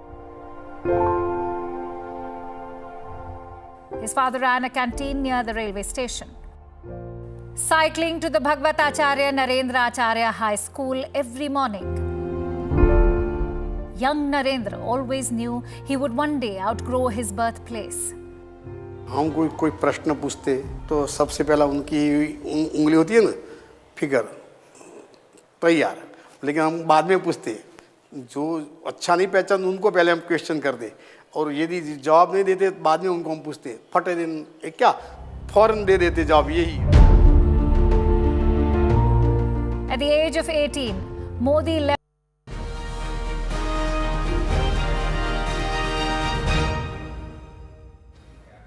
Welcome back. As I said, all eyes are on 7:15 p.m. when Narendra Modi will be sworn in as the Prime Minister for a third historic consecutive time, alongside with several ministers, several key portfolios that are not just being eyed by the BJP. Now, in the latest, we're learning news of how the BJP is going to keep with itself the 4 key portfolios, that of home, defense, finance is what we're learning in the latest. Now, given these developments that are trickling in, let's not forget 11:30 a.m. is when a tea program will take place at Narendra Modi's residence. And for the same, several leaders of not just the BJP, of those who held a portfolio in Modi 2.0, but several allies as well who will be accommodated. They're also receiving calls from the Prime Minister's office. Arunima and Pallavi are joining us on the broadcast with the latest. Pallavi, to you first, before I take in a word from Arunima on what's happening in the JDU camp. She's right outside Nitish Kumar's residence.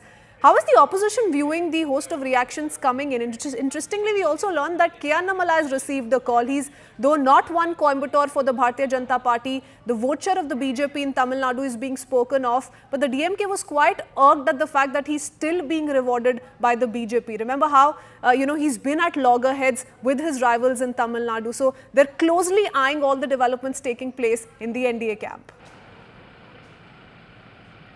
Well, I mean, I think by now most of us who've been covering the government also understand this, that BJP is not a political party which believes in this theory completely that, if you've lost the elections, you don't deserve to become a minister.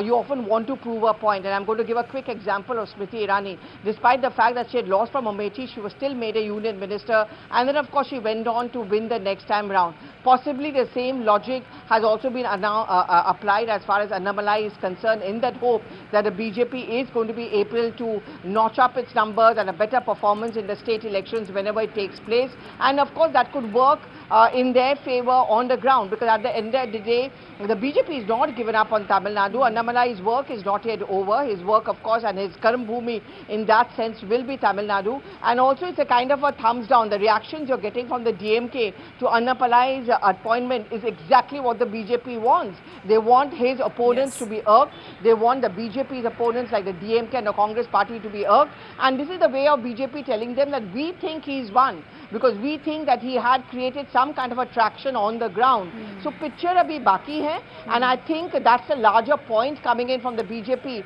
as far as choosing the names for the cabinet. Absolutely. Picture baki, Pallavi, 7 baje tak hai. So we'll keep seeing a lot of developments really unfold, all these hours. But speaking of BJP's performance in southern India, Suresh Gopi, let's not forget him. He's also received a call is what we're learning, but he will not be there for the tea program at the Prime Minister's residence. He's only going to reach the national capital by 3 p.m. But the actor turned politician has made history in Kerala by getting elected as the first BJP Lok Sabha member from the state. Let me go across to Neetu joining us with more. Neetu, Suresh Gopi, for the kind of performance he put up in Kerala, is surely going to be rewarded. He's received a call is what we're learning. But like Chandrababu Naidu, he's also going to make it to the national capital little after 2 p.m. That's correct. What we are learning through sources is that Suresh Gopi, the actor turned politician, has also received a call for this tea program at the Prime Minister's residence. But he'll be reaching his flight, will be reaching only later in the evening, and he'll be reaching Delhi only by 3 p.m. is what we understand. So definitely it was on expected lines, because Suresh Gopi was the person who has created history by winning a first Lok Sabha seat for BJP from Kerala. And we have seen how the BJP has been pushing in the south, trying to make inroads in the states of Kerala and Tamil Nadu especially. So definitely it was on expected lines that he will be rewarded. The person who wins from Kerala will be rewarded. And now what we are learning is that he has received a call and he will be in Delhi by about 3 p.m. Okay, all right. The kind of performance that's been delivered by Suresh Gopi has been spoken of by one and all in the Bharatiya Janata Party as well. He's tipped to get a portfolio is what we're learning, and hence he's received a call as well. But let me go across to my other colleagues. We have Aman, Pallavi, Arunima, and Arun, who continue to stay on with us. Arun, let's quickly talk about the meeting that was underway, that was ongoing at Home Minister Amit Shah's residence as well. This is right before everyone starts aligning at the Prime Minister's residence for the tea program. What is this meeting all about? We saw JP Nadda in attendance as well. Any other leaders you saw at his residence earlier on?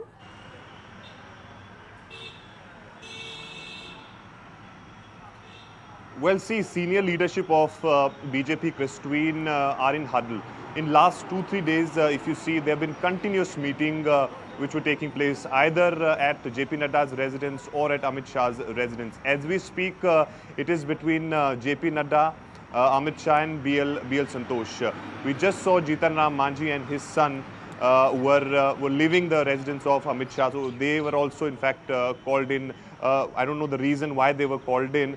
There may be some sort of perhaps confusion about the birth, whether they're getting it or not. But of course, as we speak, the meeting is underway. It's a very crucial meeting because we all know that in the evening today there is all-important oath-taking ceremony, and you will have MPs taking oath, becoming part of Union Council of Ministers. They will be taking oath alongside with Prime Minister Modi. In 2019, I remember 57 ministers took oath with PM Narendra Modi. How many are of them going to take oath today? That we'll see. But of course, who all are going to be those names? I think that this discussion is something very important, and also the phone calls which are going to these people. We are told that some of the allies have told that JP Nadda had spoken to them and informed them about their induction in the Council of Ministers, and then of course they will be participating in that tea party at the 7 LKM. So I think the portfolio distribution and everything, which ally is going to get which portfolio, and also importantly BJP's own ministers, how the portfolios will be given amongst them, because this time around, remember, it's not BJP's full majority government, so they will really have to give some meaty portfolios to the allies as well. Okay, all right. Which brings me to the question, and perhaps Aman can come in on this. Aman, many were saying that given the contribution of JDU, of TDP and each of the allies in coming together of the NDA, they're going to want to extract their pound of flesh, and that may in fact lead to a challenge for the Bharatiya Janata Party as far as their vision on economic growth is concerned. But so far we see the offer that's been put out by the BJP is also being accepted by all of these allies, isn't it? See, TDP and JDU were very clear. Their top priority was financial infusion in their states. They are more interested in this special package for Andhra Pradesh and Bihar. That has been the priority for both Chandrababu Naidu as well as Nitish Kumar, and that was reflected very clearly, in the talks which were held with the BJP top leadership. And so the same formula, I think, has been offered to both the JDU and the TDP, one full cabinet minister and one minister of state, and that is what we are seeing happening now. Ram Mohan Naidu will be the full-time cabinet minister from the JDU, and Lallad Singh possibly from the JDU camp. But what I find really interesting is the BJP list. Well, I would say the top ministers of the BJP, the ones with the solid administrative experience, Mr. Rajnath Singh, Mr. Nitin Gadkari, Nirmala Sitharaman, the top woman face in the Modi cabinet, they are all being inducted into the Union Council of Ministers, into the Union Cabinet. The performers, I would say, the ones who have really come up in the last term, Mr. Piyush Goyal, Mr. Ashwini Vaishnav, Mansukh Mandavia, all being inducted into the Union Cabinet. Again, very, very important ministers in charge of key ministries. Shows also that the BJP is keen to keep the key ministries, railways, IT, law, telecom, with itself, because these are key to the agenda of the Modi 3.0 government. Arjun Meghwal also is being inducted. Big names also, which I would say will make the difference makers in this particular Modi 3.0 cabinet. Jyotiradittya Scindia is always there as civil aviation minister. Shivraj Singh Chauhan, the multiple times CM who has delivered both the state and all Lok Sabha seats of Madhya Pradesh, won a big victory from Vidisha, is being inducted. Mr. Annamalai, who's responsible, I would say, for the rise in the vote share of the BJP in Tamil Nadu. BJP has almost doubled its vote share into double digits. Though the BJP could not win any seat in Tamil Nadu, Annamalai could also not win his own seat. But Annamalai coming into the union cabinet also means a new state president for the BJP in Tamil Nadu in the days to come. Mr. Manohar Khattar, the former Chief Minister of Haryana, being inducted to the Union Council of Ministers. Sarabanda Sonowal, again the former Assam Chief Minister, Union Minister in the cabinet. Mr. Kiran Rijiju, another experienced face from the northeast, was also a Union Minister. Rao Inderjeet, who was one from Gurgaon after defeating Raj Babbar, also a key face. He was also a Union Minister. Mr. Jitendra Singh, the Minister of State in PMO and Ministry of Personnel, a key face in this government. The person who's won again from Udhampur, being inducted into the Union Council of Ministers. The woman faces, I would say, Kamaljeet Sehrawat, Raksha Khatse, new woman faces, because seen some woman faces of the BJP lose in these elections. Priti Irani has lost, Anupriya Patel won, but we have two new one faces coming on. Okay, so that's for the BJP to decide who it's going to induct and which portfolio is going to be given to who. But as for these allies go, Arunima, what is the kind of calculation that we're witnessing on part of, for example, a JDU? If they're deciding to push forward the names of a Lallan Singh and also Ramnath Thakur, what is the calculation, the thought process that they're going ahead with?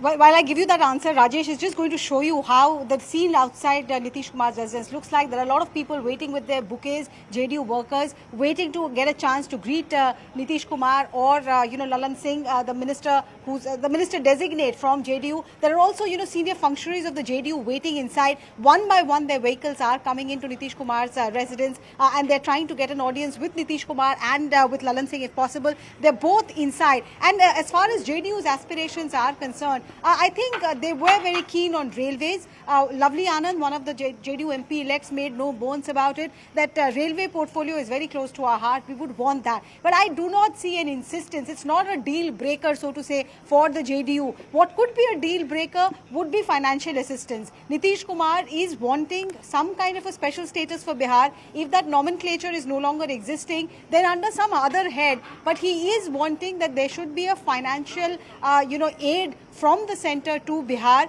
He wants industries, he wants development, growth, jobs ahead of Bihar Assembly election. And politically speaking, he also wants to ensure that in the upcoming Assembly elections in Bihar, Nitish Kumar should be the face of NDA. There should be no two ways about it. So that's the focus of the JDU at the moment. Like you heard Nitish Kumar at the central hall of, erstwhile parliament, the old parliament building. He was all smiles and he said, "Aap aage badhiye, hum aapke saath hai, hum har तरीके से आपके साथ हैं, trying to underline that there's no going back to the India front anymore, going away from NDA anymore." I think that's the message he will carry for the first 6 months to a year at least. Okay, absolutely. And as far as, these individual ambitions of parties like JDU and TDP are concerned, Pallavi, we've in a sense also seen them dial down a little bit. They've toned it down as far as these asks are concerned, because many are saying that from their insistence on a financial package for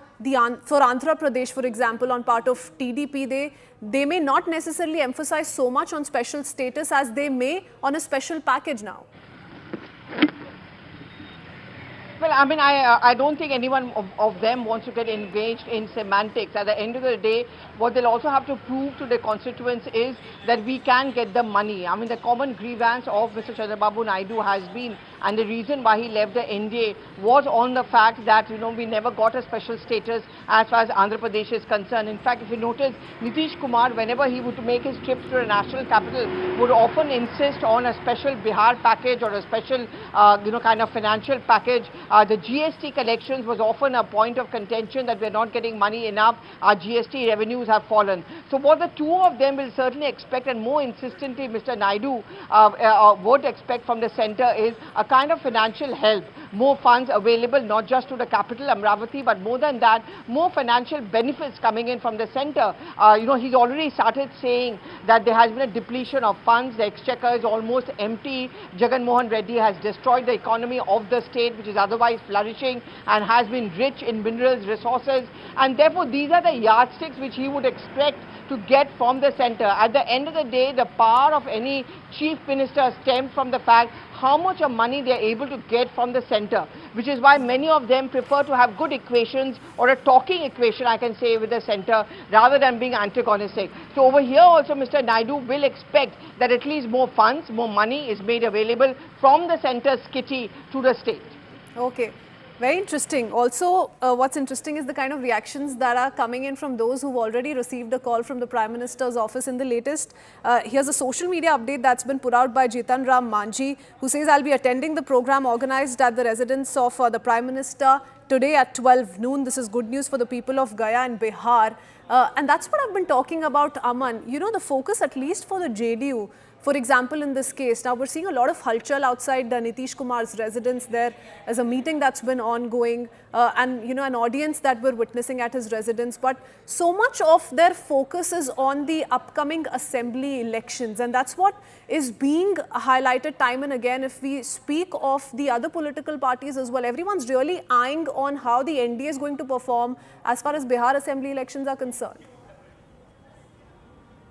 Yes, and it seems this is reflecting in the current Council of Ministers. You know, Bihar seems to be becoming more important than even Uttar Pradesh. I think in this Council of Ministers, we are already seeing Chirag Paswan being there. We have Lalan Singh from the party of JDU, Mr. Ramnath Thakur, the son of Karpuri Thakur, who was awarded the Bharat Ratna. Jayant Chaudhary from the UP side is in, who's the grandson of Chaudhary Charan Singh, was awarded the Bharat Ratna. Now, Jitan Ram Manjhi has also put out a tweet saying he's also invited for the PM's tea party. So he's also entering into the Council of Ministers. So I think a lot of representation from Bihar. We might also see in the BJP list representation from Bihar by the time the tea party starts at 12 o'clock at noon, when all the people reach there. So, you know, that will be also from the allies, I would say, as Arunima was just mentioning earlier. You know, both the GDU and the TDP, as Arunima was correctly saying, are more focused on the financial package. How much financial infusion can happen in their states from the center. Yes. They are more focused on that still. The choices which have come from the TDP, Mr. K. Ramohan Naidu, you know,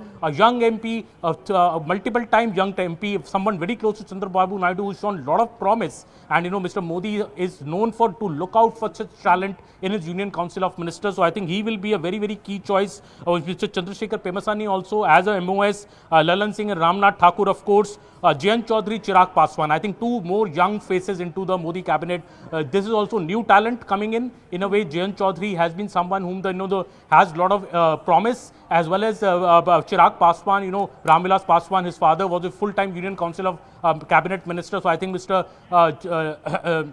he will also get, Chirag Paswan will also get a very, very prominent ministry in this term. H.D. Kumaraswamy, also look out for him. He will be a full-time Cabinet Minister, and JDS could get a very, very prominent ministry as well. So interesting to look out when the portfolio list comes out. I think it will become more clear how the Modi government has managed this balance, you know, of experience, young blood, women representation, SC, ST, OBC, how all this has been balanced beautifully. You will realize when the entire list is out. Okay. You know, picking up a few more names, Aman, we have G. Kishan Reddy as well, who's received a call. He, remember, won Sikandrabad for the BJP, and the margin was about 49-50,000 votes for him. Pallavi, we're also learning that Hardeep Singh Puri has also received a call. Who is the BJP going to leave out is the next big question, because we see all top leaders of the Bharatiya Janata Party who played a very, very crucial role in Modi 2.0. Their names are coming up as we speak.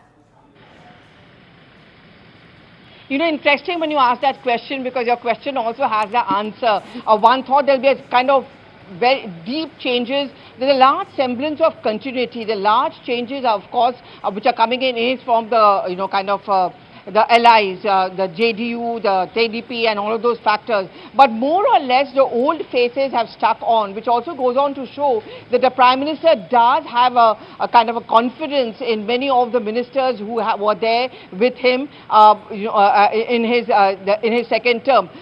One thing which is going to be very important, and I think that is also something which we reflect upon, is that he's made it very clear what is it Viksit Bharat going to be all about. Making India into a $1 trillion economy. It's not just about India, but it's also in the global status where India's position needs to be increased. When you saw all those congratulatory messages coming in for the Prime Minister from the global leaders, you also had one coming in from Elon Musk saying that we hope to do business together. That is the challenge. That is what the Prime Minister would want the focus to be on. How do you generate jobs, startups, the younger population? They need jobs, they need AI, they need more benefits, they also need better job opportunities, and that is possible if there's more foreign investment into our country, while at the same time we talk about Atmanirbharta. So a balance between the two of them is going to be the focus of the NDA Sarkar or the Modi 3.0. Viksit Bharat is essentially going to be about job generation, more job and more startups, more entrepreneurs, indigenous entrepreneurs being given an opportunity, but at the same time telling the world that India is on a track. There's a green shooting of the economy, and therefore this is the best, the safest destination to invest, which is why this entire slogan of despite being a coalition government, we are politically stable. This is a message which the Prime Minister really wants to send out, and that's largely possible when you also manage a kind of continuity as far as your cabinet is concerned. All right. Now, interesting meetings are taking place on the sidelines. One is, of course, at Home Minister Amit Shah's residence, and we also saw Anupriya Patel a little while earlier leave from Rajnath Singh's residence. What perhaps is being discussed, Arun, if I may come to you, and try and understand what these meetings are all about. Of course, there's a lot of talk going on about the portfolio, but that said, the Modi 3.0 has, perhaps decided they're in the final stages of zeroing in on the names that are going to make it to the list, and most importantly, the ones who are going to be taking oath alongside the Prime Minister today. What are these parallel meetings about? So far, we've not seen Anupriya Patel's name feature as far as those who've been dialed out. Are there those whose issues are being addressed by the other BJP leaders like Rajnath Singh and the Home Minister in this case? Visuals. Well, see, these are the visuals. These are the visuals of the convoy of Union Home Minister Amit Shah and JP Nadda. In fact, both of them are leaving together in a same car. So I think the entire cavalcade is heading towards the Prime Minister's residence, where all those people who will be taking oath today are going for that tea party. You can see this convoy just left the residence of Home Minister Amit Shah, and they both are heading towards the Prime Minister's residence, as we are already seeing that many of the MPs have already started reaching at 7 LKM with that for the tea with the Prime Minister, and then of course in the evening we will see all of them taking oath along with the Prime Minister designate Narendra Modi. Many of the names are getting clearer right now. We know that majority of the minister in the previous government of Narendra Modi are being repeated, because remember 15 to 18 sitting ministers had lost the 2024 Lok Sabha polls. So therefore it is a significant and historic day when for the third time in a successive run Narendra Modi will be becoming the Prime Minister and achieving the feat which was only achieved by Jawaharlal Nehru once. So I think the meeting is over here, and now everyone is heading towards that tea, and many other whom we have not able to speak to, or who have not really confirmed to us whether they got the call or not, but we will be getting to see them at the Prime Minister's residence as and when they reach. Okay. All doubts are going to be cleared when we see all of them personally align at the Prime Minister's residence for the tea program. But to quickly sum it up for our viewers, we've managed to put together the list as well. Home Minister Amit Shah right on top, then Mansukh Mandavia, Ashwini Vaishnaw, who held the railway portfolio along with two others, Nirmala Sitharaman, who was in charge of the finance portfolio, Piyush Goyal once again in the list, Jitendra Singh, H.D. Kumaraswamy, Chirag Paswan. His performance is being spoken of by one and all. He too has been dialed by the Prime Minister's office. Nitin Gadkari, Rajnath Singh once again, Jyotiraditya Scindia, who held the civil aviation portfolio. He too has received a call from the Prime Minister's office. Apart from Kiran Rijiju, Jayant Chaudhary, K. Annamalai, very interesting name. Because many are crediting him for the kind of performance or the challenge that the BJP has managed to put up in Tamil Nadu with regards to its vote share. and a significant improvement at that. ML Khattar, he won from Karnal, the former Chief Minister. He too has been at the receiving end of this call. Suresh Gopi, everyone's talking about him as far as BJP's Kerala performance is concerned. Historic one at that. Jitan Ram Manjhi, Ramnath Thakur, G. Kishan Reddy, Arjun Ram Meghwal, Prahlad Joshi, Ram Mohan Naidu, I beg your pardon, Lallan Singh from the JDU. He's also been at Nitish Kumar's residence. He was at his residence for quite some time now. So those are some of the names. Apart from this, Giriraj Singh has also received a call, is what we're learning, along with Nityanand Rai and Hardeep Singh Puri as well. Those are some of the names, Aman, which once again left me wondering, to your guess, has anyone come to your mind, a big name from the Bharatiya Janata Party who so far has not received a call from the Prime Minister's office? Because, you know, there are some people whom we may not have been able to get in touch with. We'll know from this Tea Party, but so far what I can see, the BJP is dominating this Council of Ministers list. So for 24 names are from the BJP, about a dozen names from the allies. So we are looking at clearly around 36 names in the Council of Ministers, more than 36 names taking oath today. Of what we know of so far, about 24 from the BJP, about a dozen from the allies. Among the 24 from the BJP, the big ones, of course, Mr. Amit Shah, Mr. Rajnath Singh, Nitin Gadkari, Nirmala Sitharaman, Ashwini Vaishnav, Piyush Goyal, Mansukh Mandaviya. Then there's also the name of Mr. Arjun Meghwal, Shivraj Singh Chauhan, Jyotiraditya Scindia, Mr. Annamalai, Suresh Gopi, Manohar Khattar, Sarvendra Sonowal, Kiran Rijiju, Rao Inderjeet, Jitendra Singh, Kamalji Sehrawat, woman name, Raksha Khadse, another prominent woman name, G. Kishan Reddy, existing ministers, Mr. Hardeep Singh Puri, Giriraj Singh, Nityanand Rai, Bandi Sanjay Kumar from Telangana. So these are the big names from the BJP. We know so far about 24 names who will be in the Union Council of Ministers. If I come to the allies, quickly reading out the 12 names that we have confirmed so far: K. Ram Mohan Naidu, Chandrasekhar Pemaswamy, Lallan Singh, Ramnath Thakur from the JDU, Jayant Chaudhary, Chirag Paswan, H.T. Kumaraswamy, Pratap Rao Jadhav from the Shiv Sena Shinde Party, Jitin Ram Manjhi, Chandra Prakash Chaudhary and Ramdas Athalwe. These are the 12 names so far we have confirmed from the allies camp. So these 36 names, we'll know more names, and once the cavalcade start to enter the PM's residence, 7 LKM, and then we'll know more that which are the other names. As Arun was earlier mentioning, in the last time there were 55 plus people who took oath in the first Council of Ministers, but there is a lot of buzz this time that there may be 2 batches. So the first batch could take oath today, the other batch could happen once the parliament session begins, when the Prime Minister is back from the G7 summit around 15th or the 16th. So right now, 36 names we have confirmed who are joining the Union Council of Ministers. Okay, all right. Big news coming in. Payal, what's going on at your end at the 7 Lok Kalyan Marg? We saw a little while earlier, as Arun was getting us all of those visuals of Amit Shah's residence, both his and JP Nadda's convoy could be seen exiting the residential premises. What's the movement like at the Prime Minister's residence as we speak? Well, all the roads will now lead to 7 Lok Kalyan Marg, which is the residence of the Prime Minister, where all leaders will be coming, there as well. In a short while from now, JP Nadda and Amit Shah both will be expected to reach Lok Kalyan Marg, and so will the other leaders as well. We just saw Lallan Singh's car just go past us. Now the scenario is very different at the Lok Kalyan Marg now. Earlier, if you would remember, Pallavi would understand that there was a small number of trees, and you could see that who was getting off at the main porch. But you have big trees in place, so you can't even see who's entering the main porch over here as well. But the place where we are standing at is where the exit gate. So once these leaders exit from here, we will know exactly who was inside and who is going to exit as well. It's probably going to be in a half an hour, 45 minutes drill over here at the Lok Kalyan Marg, when the Prime Minister, in fact, will be speaking to his colleagues who are going to take oath this evening along with him as well, and he's going to send them across a message of unity. And very importantly, we've seen that there's been a lot of continuity which has been maintained. Senior ministers in the government who've worked for the last 10 years have been rewarded with another term, and of course opportunity also given to the likes of Bandi Sanjay, who's been a street fighter in Telangana, and Annamalai amongst the others as well. Okay.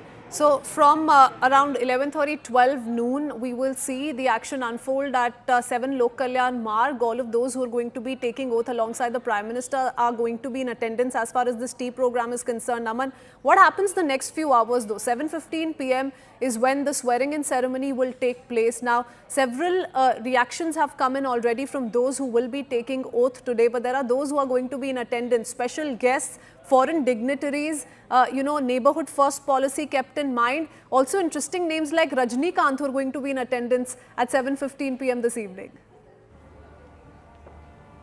Yes, over 7,000 dignitaries are expected to be present. This will include, leading personalities from Indian all walks of life, be it film stars, be it from the various industries like corporates, and everybody is going to be present. All the major walks of life, people will be there. Also foreign dignitaries. We all know that the heads of state and the prime ministers or the prime ministers from Bangladesh, Mauritius, Maldives, Sri Lanka, Nepal have already come in, and they'll be present also. It will be a big affair like the last time. People in big attendance there, and we'll see 7:15 p.m. onwards the prime minister and his council of ministers, which I'm expecting to be over 40 members strong, taking oath today evening. I think a very well. What the government will also try to stress here, it's a very well representative kind of a council of ministers. All regions have been represented, performers have been rewarded, be it a Suresh Gopi, who's won this first seat for the BJP from Tamil Nadu, Mr. Annamalai, who's responsible for the big performance of the BJP in Tamil Nadu, Suresh Gopi from Kerala, who's won the first seat for the BJP in Kerala. Also, people like Manohar Lal Khattar, who's won a big victory from Karnal in Haryana, Mr. Shivraj Singh Chauhan, a multiple-time Chief Minister who's delivered the state, both at the state level as well as the Lok Sabha level for the party, was removed as the Chief Minister for Mr. Mohan Yadav, but remained disciplined, waited for his turn, and now I think in the Union Council of Ministers, I am hearing that he could get a very, very important portfolio. Mr. Shivraj Singh Chauhan, Mr. Modi would like to lean on the experience of Mr. Shivraj Singh Chauhan to run a good government, a good decisive government. Also the other big names, the existing performers in the ministries, I would say Piyush Goyal, Hardeep Puri, Ashwini Vaishnav,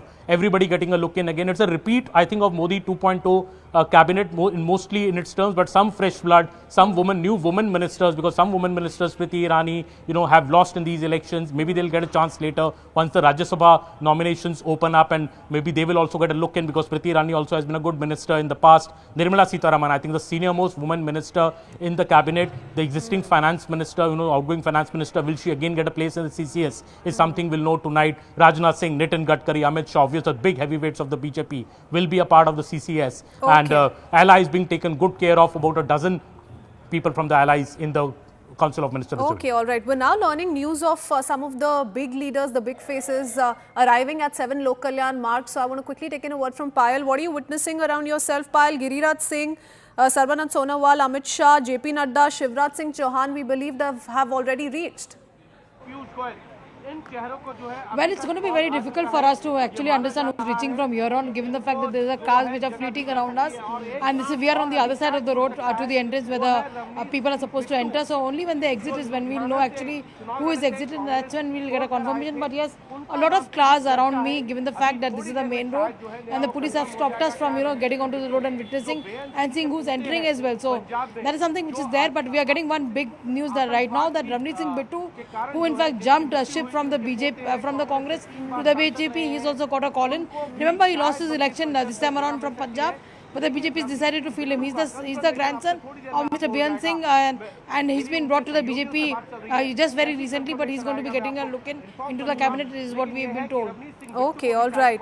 Very interesting that Ravneet Singh Bittu's also been dialed, so that's another interesting name added to the list. Apart from this, we're also learning that Anupriya Patel has left from her residence. She could be seen meeting Rajnath Singh a little while earlier, but whether or not she's left for 7 Lok Kalyan Mart, we'll have to wait a little bit for that. Let me quickly go across to Arunima as well. Arunima, we're picking up from the JDU camp source-based information on what's in line for them.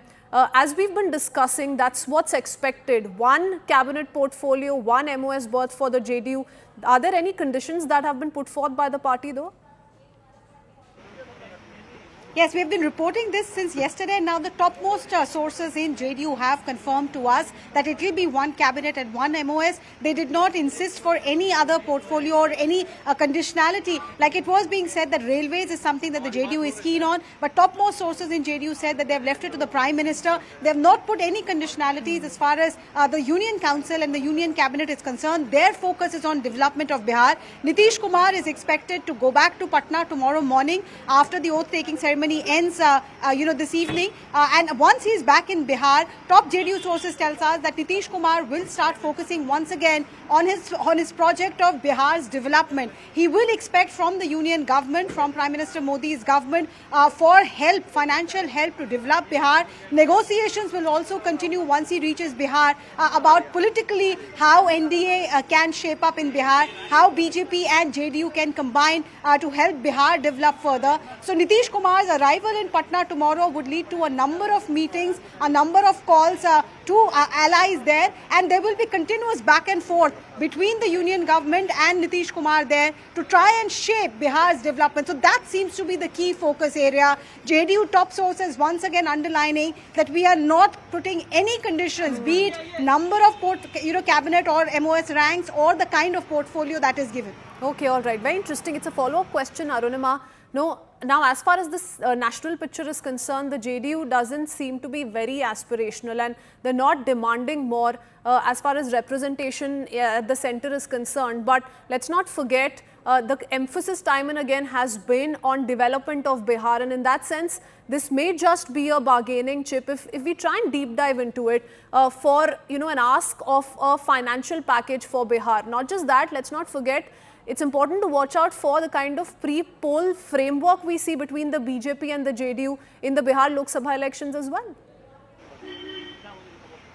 Yes, and we just got a chance to meet Nitish Kumar also. There were a lot of speculations about his health, etc. But he's meeting everybody right now inside Nitish's residence. You will see a continuous stream of visitors, JDU supporters, former JDU MLCs and MLAs who have travelled from Patna, people who were hoping for an audience with Nitish Kumar. He's meeting everybody with a smile on his face, and his message to them is that think about Bihar, how you can contribute to Bihar's growth and development. A very confident Nitish Kumar there, and when we were asking him, or we tried to ask him about what he has in mind as far as alliance or his comeback to the NDA is concerned, he only smiled and said that we have already told the Prime Minister and the speech that he gave at the Central Hall. He said we've already said that we are with the Prime Minister, we are with NDA, whatever he wants, whatever he envisages, plans, yes, we are fully supporting him. So at the union level,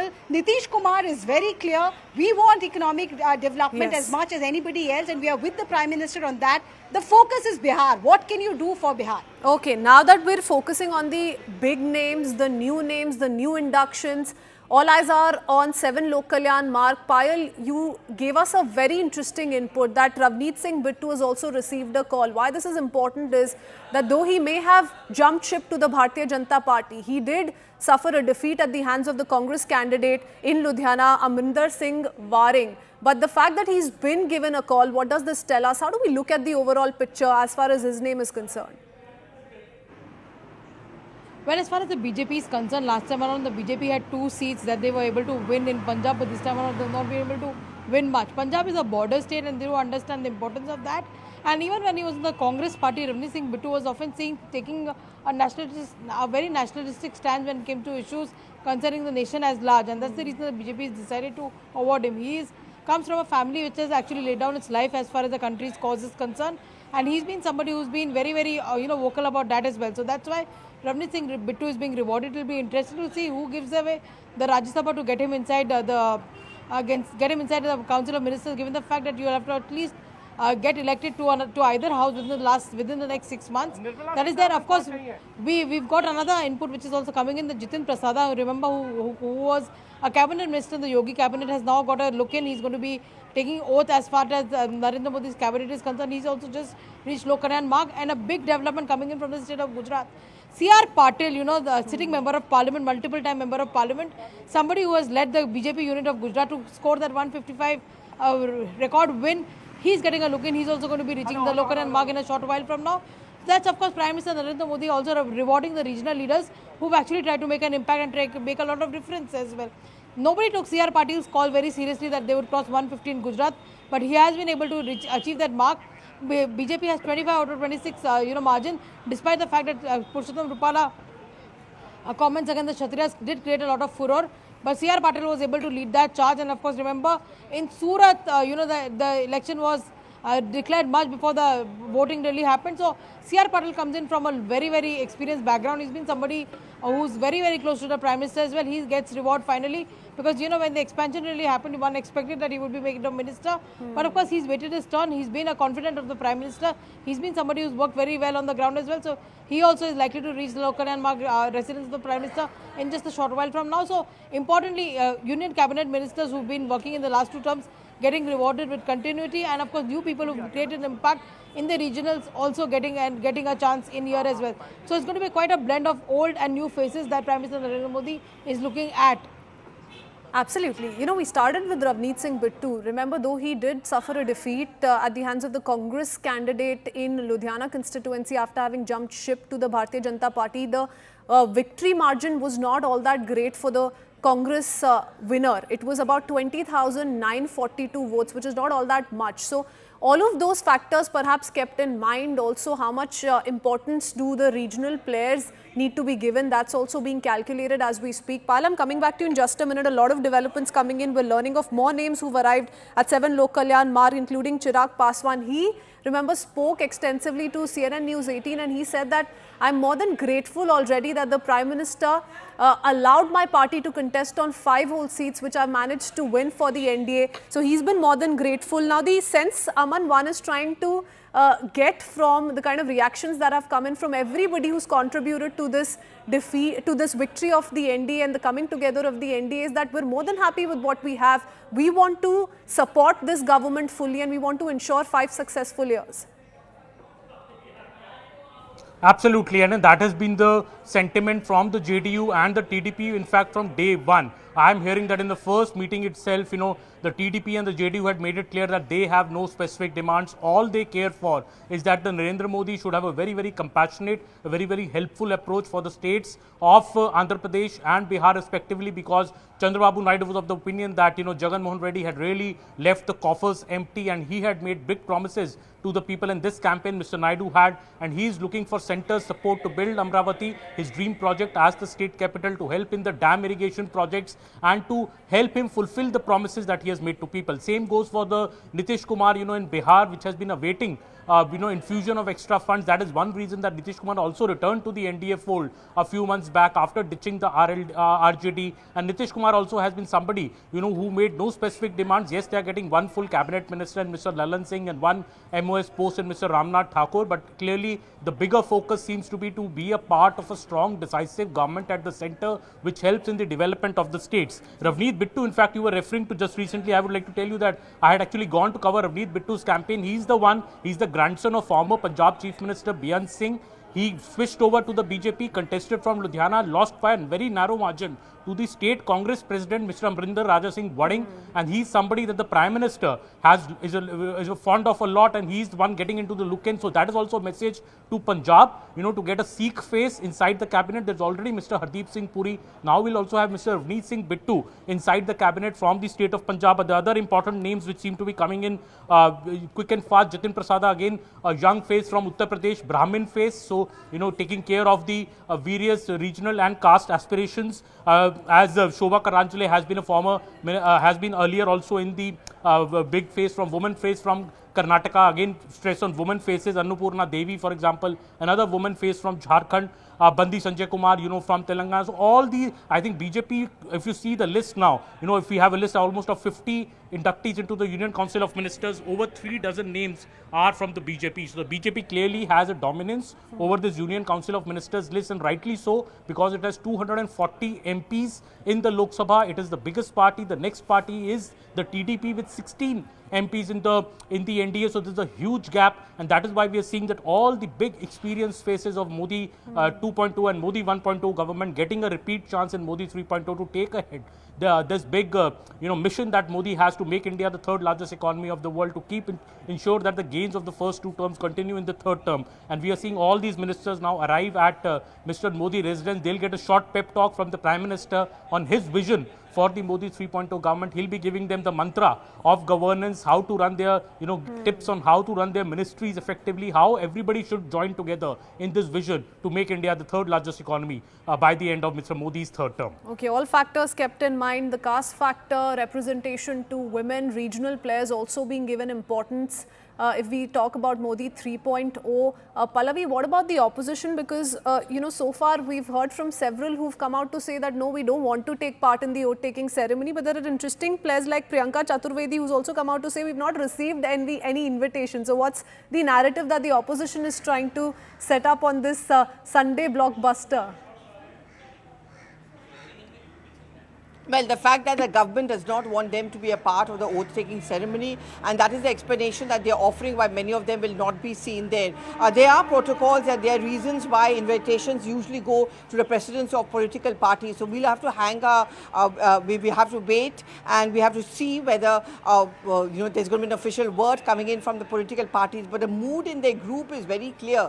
We don't think that the Prime Minister has a mandate, and therefore he should not ideally be taking oath. And parties like Mamata Banerjee have been open about the fact that we are not going to take part in the oath-taking ceremony. It actually sets the stage for the kind of relationship you're going to see between the two sides. The Prime Minister had said that, after 10 years, I'm looking forward to some debate and discussion, thereby pointing out and making the point also that, at last you're going to get a strong opposition. So the true nature of parliamentary democracy actually comes out like this, debate, discussion. But I think the mood within the India front certainly is one more of confrontation. You're seeing it happening today, on a day like today, but you're also going to be seeing it happening the day the parliament session also reconvenes, which means the larger extended one, which is the monsoon session of parliament. Also looks like a wait and watch on part of the opposition, isn't it? But there are players like Mamata Banerjee, for example, and also Sanjay Raut, UBT Sena, that have been urging their partners, their allies in INDI to explore their political options, which means that they're wanting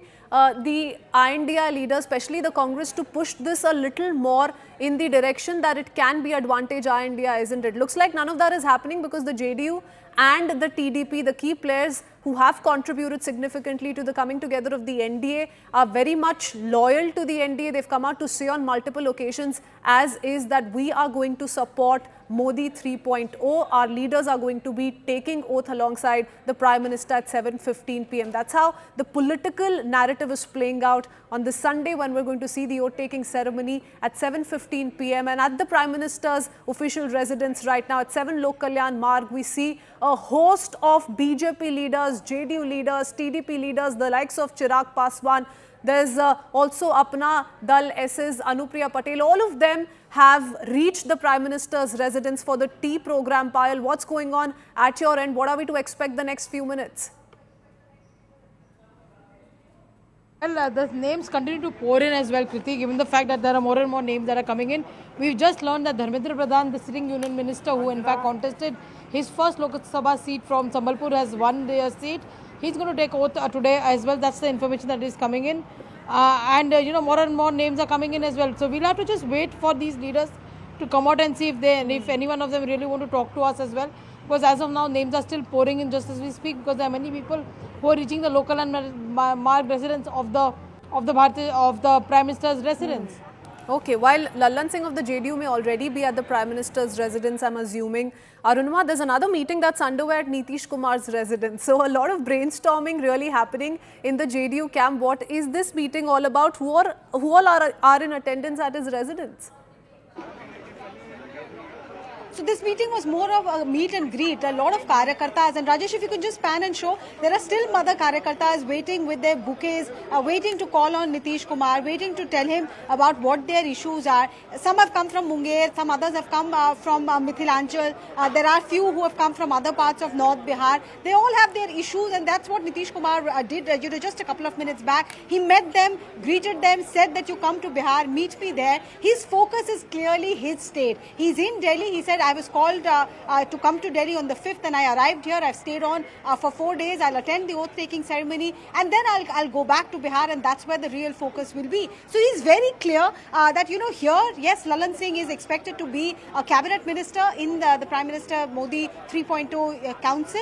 There will be one MOS. Karpuri Thakur's son, Ramnath Thakur, has already received that invitation. There were a lot of speculations about Sanjay Jha possibly, but he's a trusted lieutenant of Nitish Kumar. Perhaps he's required by Nitish for for parties, furthering of parties' interest in Bihar. So he is very clear that at this stage I am not putting any conditions. I am not asking you for any specific portfolio, not asking for XYZ numbers in the Union Council, but you must help me with finances for development of Bihar. Bihar's Palayan, as per JDU, is a big issue, economic exodus, because there's no jobs there. You must help me get factories and industries there, because these Lok Sabha election results have also proved that the youth is aspirational. The youth wants employment opportunities, they want job, and that is something that will perhaps turn the tide in the upcoming Bihar Assembly elections, because that is what Tejasvi Yadav is continuously talking about, saying that if we come to power, we are going to give 10 lakh government jobs. How do you offset that kind of a challenge?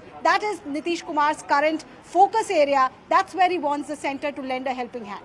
Absolutely. This milestone makes Narendra Modi the only second person after former Prime Minister Jawaharlal Nehru to achieve such a feat, and that's what is being spoken of by several NDA allies, several constituents of the NDA. Though if we talk about the upper cap, Aman, one is also watching out for how many ministers can be inducted. Even if there is a possibility of an extension, a cabinet expansion, what is the total number that the NDA cannot exceed? Well, right now the list I have is about 46 names so far in the Union Council of Ministers, 35 from the BJP and about 11 from the allies. So about a dozen from the allies, there may be one more from the allies, I believe, 35 from the BJP. So a list of around 50 people.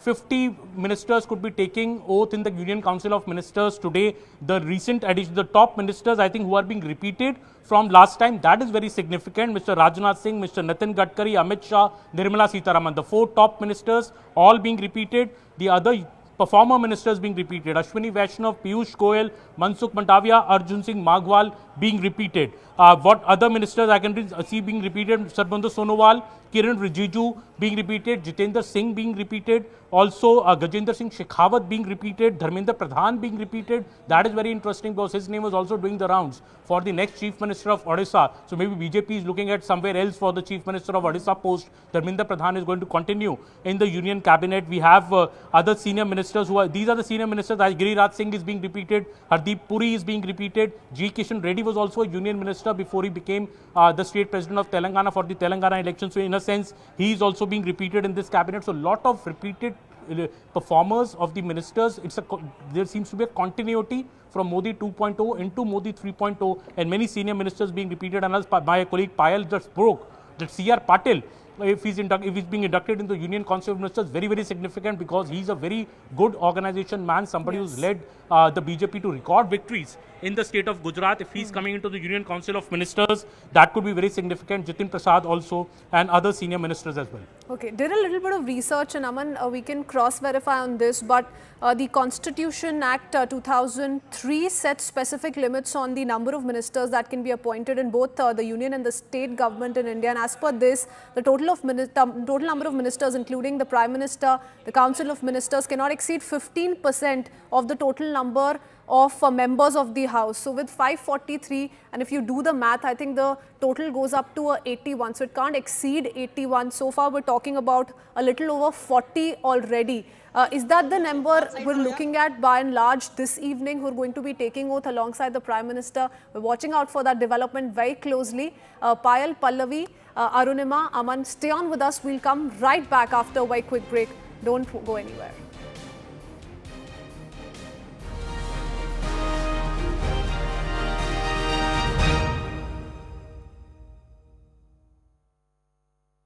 India's #1 English. Years. His travels led him to the RSS headquarters in Nagpur, where he underwent training, emerging an RSS pracharak in 1970. संघ कार्य में वो जुटे और इतने आगे निकल गए कि आज हम देख सकते हैं, और जो आज वो जो कुछ है वो संघ की वजह से।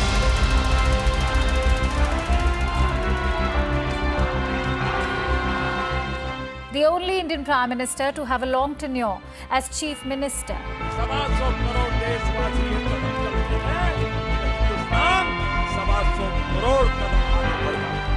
Modi helmed the state of Gujarat from 2001 until he became Prime Minister in 2014. His relationships with heads of state have made the front pages. The first Indian Prime Minister to give a public address at Madison Square Gardens took the starch out of official visits and away from the formal New Delhi settings, taking India global. Swachh Bharat, Jan Dhan, Ujjwala Yojana, Ayushman Bharat, and now Atmanirbhar Bharat.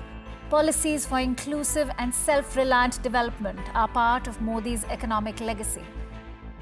He vows to make India the third largest global economy in this term, and the world is taking notice. हम बदलाव चाहते हैं। Good governance का ये भी एक महत्वपूर्ण पहलू है। देखिए, हम विकास का नया अध्याय लिखेंगे, गुड गवर्नेंस का नया अध्याय लिखेंगे, जनता जनार्दन की भागीदारी का नया अध्याय लिखेंगे और सब मिलकर के विकसित भारत के सपने को साकार करके रहेंगे। Bureau report, CNN News 18।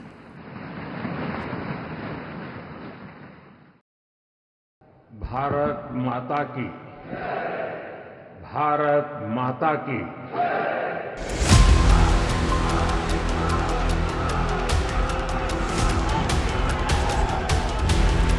A triumphant victory lap as Narendra Modi became the second Prime Minister after Jawaharlal Nehru to win a third term. After scripting history the last two times, winning with absolute majority, this term Narendra Modi is firmly back in the saddle with allies that he can depend on. NDA के संसदीय दल के नेता व लोकसभा के नेता के रूप में माननीय नरेंद्र मोदी जी के नाम का प्रस्ताव करता हूं। और मैं यह स्पष्ट कर देना चाहता हूं, अलायंस, गठबंधन, यह हमारे लिए कंपल्सन नहीं है, बल्कि हमारा यह कमिटमेंट है।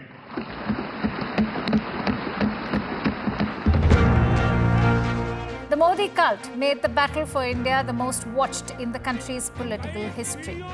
While this election marked some lows for the BJP in states like Uttar Pradesh and Maharashtra, BJP breached barriers in the south, opening its account in Kerala.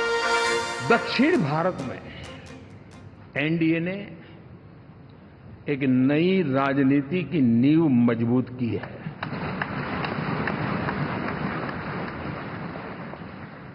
और आज पहली बार संसद में केरल से हमारा प्रतिनिधि बन के आया।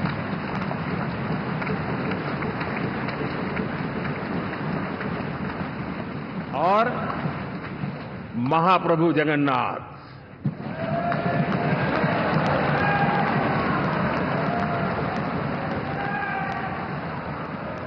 और वहां जो क्रांति रूप परिणाम आया है, मैं इसे एक रिवॉल्यूशन देख रहा हूं। Born on September 17, 1950, it was in the narrow lanes of Vadnagar, a small town in Gujarat's Mehsana district, that Narendra Modi grew up. His father ran a canteen near the railway station. Cycling to the Bhagwat Acharya Narendra Acharya High School every morning, young Narendra always knew he would one day outgrow his birthplace. हम कोई प्रश्न पूछते तो सबसे पहला उनकी उंगली होती है ना, फिगर तैयार, लेकिन हम बाद में पूछते, जो अच्छा नहीं पहचान उनको पहले हम क्वेश्चन करते, और यदि जवाब नहीं देते बाद में उनको हम पूछते, फटे दिन क्या फौरन दे देते जवाब। यही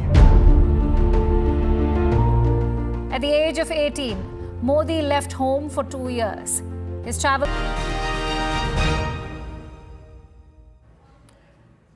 Hello and welcome back. Thanks for staying tuned to CNN News 18. Our big focus is on Modi 3.0 as the Prime Minister designate Narendra Modi was set to take oath this evening at 7:15 p.m. And since we're tracking the several names who made it to the list who are in attendance at the tea program at 7 Lok Kalyan Marg, it's a big inside scoop on the cabinet. No NCP post in the cabinet. Nobody from the NCP is being rewarded with a post in the cabinet. So we're not seeing any allocation, any portfolio being allocated to the NCP. Now remember, it's seen a major setback in the Lok Sabha elections is just one Lok Sabha seat, and hence the party is not being rewarded in all likelihood. Let me go across to Prashant Ramdas joining us with more details. Prashant, हमें और जानकारी दीजिए. हम वैसे भी देख रहे हैं कि काफ़ी खफा है अजीत पवार बीजेपी से, एकनाथ शिंदे से, और ये जो एक माहौल है एनसीपी में, उसके बारे में जानकारी दीजिए. क्या एनसीपी की तरफ से कोई कोशिश की गई कि केंद्र में बात करें, बातचीत हो और ये पूरा जो एक मांग है ये सामने रखी जाए, या उन्होंने कह दिया था कि जो सेंटर डिसाइड करेगा हम मानेंगे? नहीं, अभी मैं सुनील तटकरे जो एनसीपी के स्टेट प्रेसिडेंट उनके घर पे हूँ. अभी कुछ ही क्षणों पहले यहाँ पे देवेंद्र फडणवीस महाराष्ट्र के डिप्टी सीएम एवं भाजपा के बड़े नेता, कद्दावर नेता यहाँ आए हुए हैं. और ये जो सामने आपको सुनील तटकरे इनका घर दिख रहा है, यहाँ पे अजीत पवार है, साथ में छगन भुजबल है, प्रफुल्ल पटेल है, यहाँ पे आए हुए हैं. और खासकर देखा गया कि सुबह से मीटिंग चल रही थी सुनील तटकरे के निवास, यानी इसी बंगलों पे उनकी मीटिंग चल रही थी, जिसमें सुनील तटकरे थे, अजीत पवार थे, छगन भुजबल थे. इनकी मीटिंग चल रही थी, लगातार मीटिंग हो रही थी, लेकिन फोन नहीं आ रहा था पीएमओ से. और अभी अचानक से देवेंद्र फडणवीस यहाँ पहुंचे हैं. उनकी जो बात समझाने के लिए चर्चा है कि कोई भी मंत्री पद एनसीपी को नहीं मिल रहा है. इस कारण अजीत पवार काफी नाराज है. लगातार अमित शाह से लगातार मीटिंग हो रही है, 3 दिन से मीटिंग हो रही है, लेकिन अभी तक उनको कोई मैसेज नहीं आया. इसको लेके ही जब बात बहुत सीरियस हो गई तब जाके देवेंद्र फडणवीस यहाँ आए हैं. अब यहाँ मीटिंग चल रही है, लेकिन जिस तरह से एनसीपी एकनाथ शिंदे से नाराज है, एनसीपी देवेंद्र फडणवीस से नाराज है, क्योंकि जिस तरह से देवेंद्र फडणवीस ने कहा था कि हम आने वाले जो भी 2024 का जो इलेक्शन होगा और उसमें एनसीपी होगी तो उसको एक मंत्री पद दिया जाएगा, लेकिन अभी भी कोई मंत्री पद उनको दिया गया नहीं है. और उनके बारे में चर्चा है कि उनको कैबिनेट में जगह नहीं मिल रही है. तो उसी बात को लेकर देवेंद्र फडणवीस यहाँ पहुंचे हुए हैं. जी शैनी, धन्यवाद प्रशांत सारी जानकारियां हमारे तक पहुंचाने के लिए. Let me take in a word from Payal as well. Payal, very interesting, not on unexpected lines though, given the NCP's performance in the Lok Sabha elections. Though it only contested on 4 seats, it managed a victory in the Raigad Lok Sabha constituency, and now we see this huddle at Sunil Tatkare's residence. Have we learned from the Bharatiya Janata Party on what may have been the thought process behind ensuring that we don't see an NCP inclusion in the cabinet? What's really going on? Well, it's going to be interesting to see how this issue really pans out, given the fact that Ajit Pawar has a problem or two up his hands. 5 of his sitting MLAs did not turn up for the meeting that took place just recently in Mumbai as well. What is happening to Ajit Pawar camp? That remains to be seen as well. Even though they were given an assurance initially that, probably they would be given a representation. But, with just one victory in place, and of course, Praful Patel being one of those tallest leaders in the Rajya Sabha for the NCP, he could have also asked for a seat as far as the government is concerned, but we're given to understand that the government of the day, in fact, Prime Minister Narendra Modi, Amit Shah and JP Nadda explained to them that they could not really give them a cabinet berth with just 1 seat in place. And that's similarly been the grounds on which, Pawan Kalyan, Janasena, who has 2 seats, has not been given into a look into the cabinet. Of course, we're expecting the cabinet to expand in the next few weeks, like Aman has been reporting. So it'll be important to see how it really happens. But, any fissures at this point in time in the Maharashtra setup could actually spell trouble for everybody, because Maharashtra results for the NDA have not been very encouraging. The results have not been good at all, because the India Alliance seems to have done extremely well and exceedingly well as far as these elections are concerned recently. In fact, Shapath Pawar, who is Ajit Pawar's uncle, managed to get 8 of 10 seats that had contested. It's obviously a strong message being sent to the Ajit Pawar camp, essentially saying that the real the real NCP and their party cadre seem to be rallying behind the old man, which is Shapath Pawar as well. So we'll have to see how Devendra Fadnavis manages this situation, because he himself is going through a lot of crisis, because people within the BJP setup in the state also feel that he's the one who had been unfair to a lot of people within the ranks, with the dropping of the likes of Poonam Mahajan, probably making making a couple of people who do not want to contest. Pankaja Munde has been a strong critic of his in the open as well. So there's a problem or two to look at as far as the BJP is really concerned, but any fissures at this point in time won't really help given the fact that you have elections to the assembly in just a few months from now. Okay, all right. If Devendra Fadnavis has taken responsibility for the BJP's performance in Maharashtra, so has Ajit Pawar, but looks like given the Lok Sabha setback that his party has faced, and now that nobody from the NCP is being rewarded by the Bharatiya Janata Party as far as the cabinet portfolios are concerned, there seems to be a little bit of tension in the Ajit Pawar camp. I believe Arun is with us as well. Arun, okay, we seem to have lost that line with Arun. Aman, we're talking about a possibility of a cabinet expansion. Given the optics in the latest, given how we're picking up of a host of meetings that have taken place in Maharashtra already, and there have been news, remember, of how there's a lot of resentment in the local leadership, in the local workers of the NCP in Maharashtra, and how things may move in any direction the next few months. Is the BJP looking at the Maharashtra picture very closely and also thinking of accommodating the NCP, perhaps in a subsequent expansion? Well, absolutely. Maharashtra is very, very crucial to the BJP scheme of things. The state polls in the next 5 months, soon after these Lok Sabha elections have got over and the swearing in is done and the parliament session begins. So clearly, NCP not getting a look in. As Payal was explaining, there's just one MP, Sunil Tatkare, who was won from the Ajit Pawar camp. It was very, very disappointing. And though the Shiva Sena under Mr. Eknath Shinde won 7 MPs, the NCP could only win 1. And that is also the reason I think the NCP is being kept out for now. Maybe the NCP wanted more and the BJP was not willing to give that a full cabinet position. Maybe we don't know for sure what has gone on behind the scene in the power corridors of Delhi, but the NCP is not a part of it. The Shiv Sena is a part of it. Mr. Eknath Shinde's minister is going to get sworn in, and the BJP obviously is also getting good representation from Maharashtra. Another point which I think has gone against Ajit Pawar didn't come for the first meeting. He was there in the second meeting in the Central Hall of Parliament. He was even seated on the dais, but there have been these discordant voices from inside the Ajit Pawar camp that they were not getting adequate support. There was perhaps internal sabotage. All those statements may have upset the BJP, and there is no representation for the NCP. But when it comes to the allies, the full list that we have so far, about 50 ministers could take oath along with the Prime Minister today in the evening at 7:15 p.m. There will be about 36 ministers from the BJP. The list that we have so far is about 36 ministers from the BJP, about 12 ministers from the allies. That is the list we have. So clearly, there is a lot of support, a lot of dominance of the BJP in this list, and rightly so, because the BJP has 240 MPs, and the next party with the maximum number of MPs is the TDP at 16 MPs. So given the formula which was drawn up, the BJP is dominating the list. BJP has also got its performers, its earlier ministers, a chance again into the union cabinet for that sense of continuity in governance. So the big names, Rajnath Singh, Nitin Gadkari, Amit Shah, Nirmala Sitharaman, Ashwini Vaishnav, Piyush Goyal, Mansukh Mandavia, Arjun Ram Meghwal. The big names of the BJP are in the Dharmendra Pradhan, Jyotiraditya Scindia. All the former top ministers of the BJP are again getting a look in. Some new names are also entering into the fray, this time with a lot of experience at the state level. Mr. Shivraj Singh Chauhan, Annamalai from Tamil Nadu is going to be a key name. It will be very interesting to see what portfolio he's given. Suresh Gopi, who's opened BJP's account in Kerala, is also getting a look in this time. Manohar Lal Khattar, the former chief minister. A lot of state names. I'm seeing the performers in the states who have performed well as chief ministers or at the state level now getting a chance to work, show their administration skills at the central level. I think this is very significant in the Modi 3.0 government. Women faces, of course, Kamaljeet Sehrawat, Raksha Khadse being a part of the cabinet. Hardeep Puri, of course, a Sikh face in the union cabinet. He will also be complemented by now Mr. Ravneet Singh Bittu from Punjab. 2 Sikh faces inside the Union Council of Ministers shows the BJP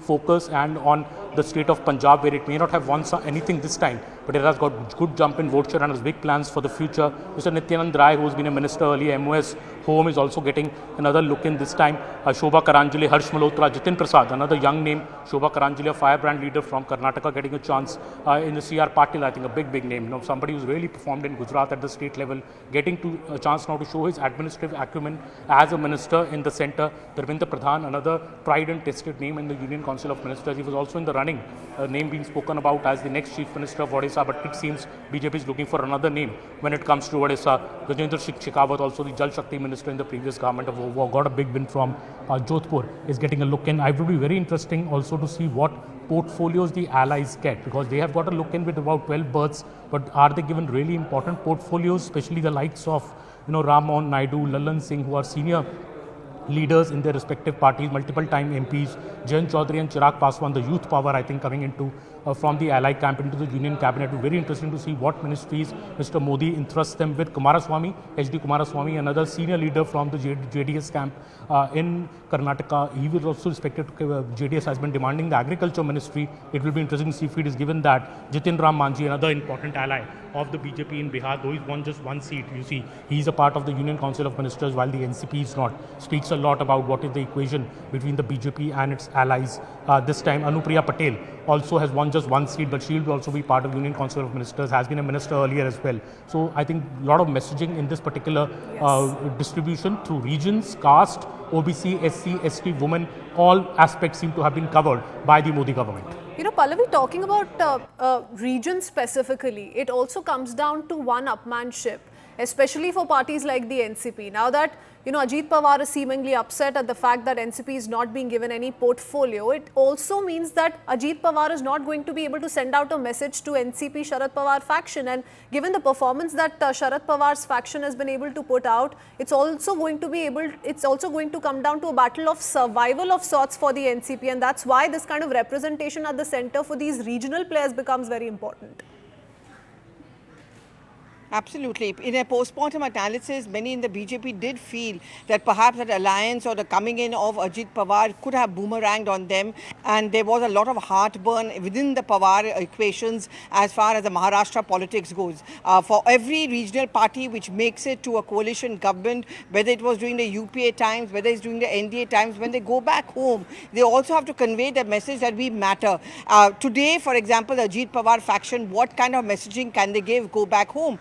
But also, more importantly, their Maharashtra elections, not only have they come up with a poor performance, but now they have not much to talk about when they go back. So when you look into a nitty-gritty of the race for Maharashtra, these are the nuances which will be kept in mind, not just for the Ajit Pawar faction, but also in the other camp, like the Sharad Pawar. For them, it's a moment of sweet revenge. I mean, not only does Supriya Sule win from that high-octane battle of Baramati, but also this time round, they are also going to send out this word to the NCP faction that, look, what have they got? When you left us, you abandoned us, what is it that you've got from the center? But also the rider over here is early days yet. Are we going to see maybe an inclusion in the part 2 of the cabinet reshuffle which is going to take place, or cabinet expansion which is going to take place? But today, certainly, I guess every reason why the Ajit Pawar faction will be really, kind of depressed, very mellow and unhappy with the turn of events. Okay, all right. Pallavi, now, we've also been stressing on the fact that the BJP has made it very clear that the 4 key portfolios of home, finance,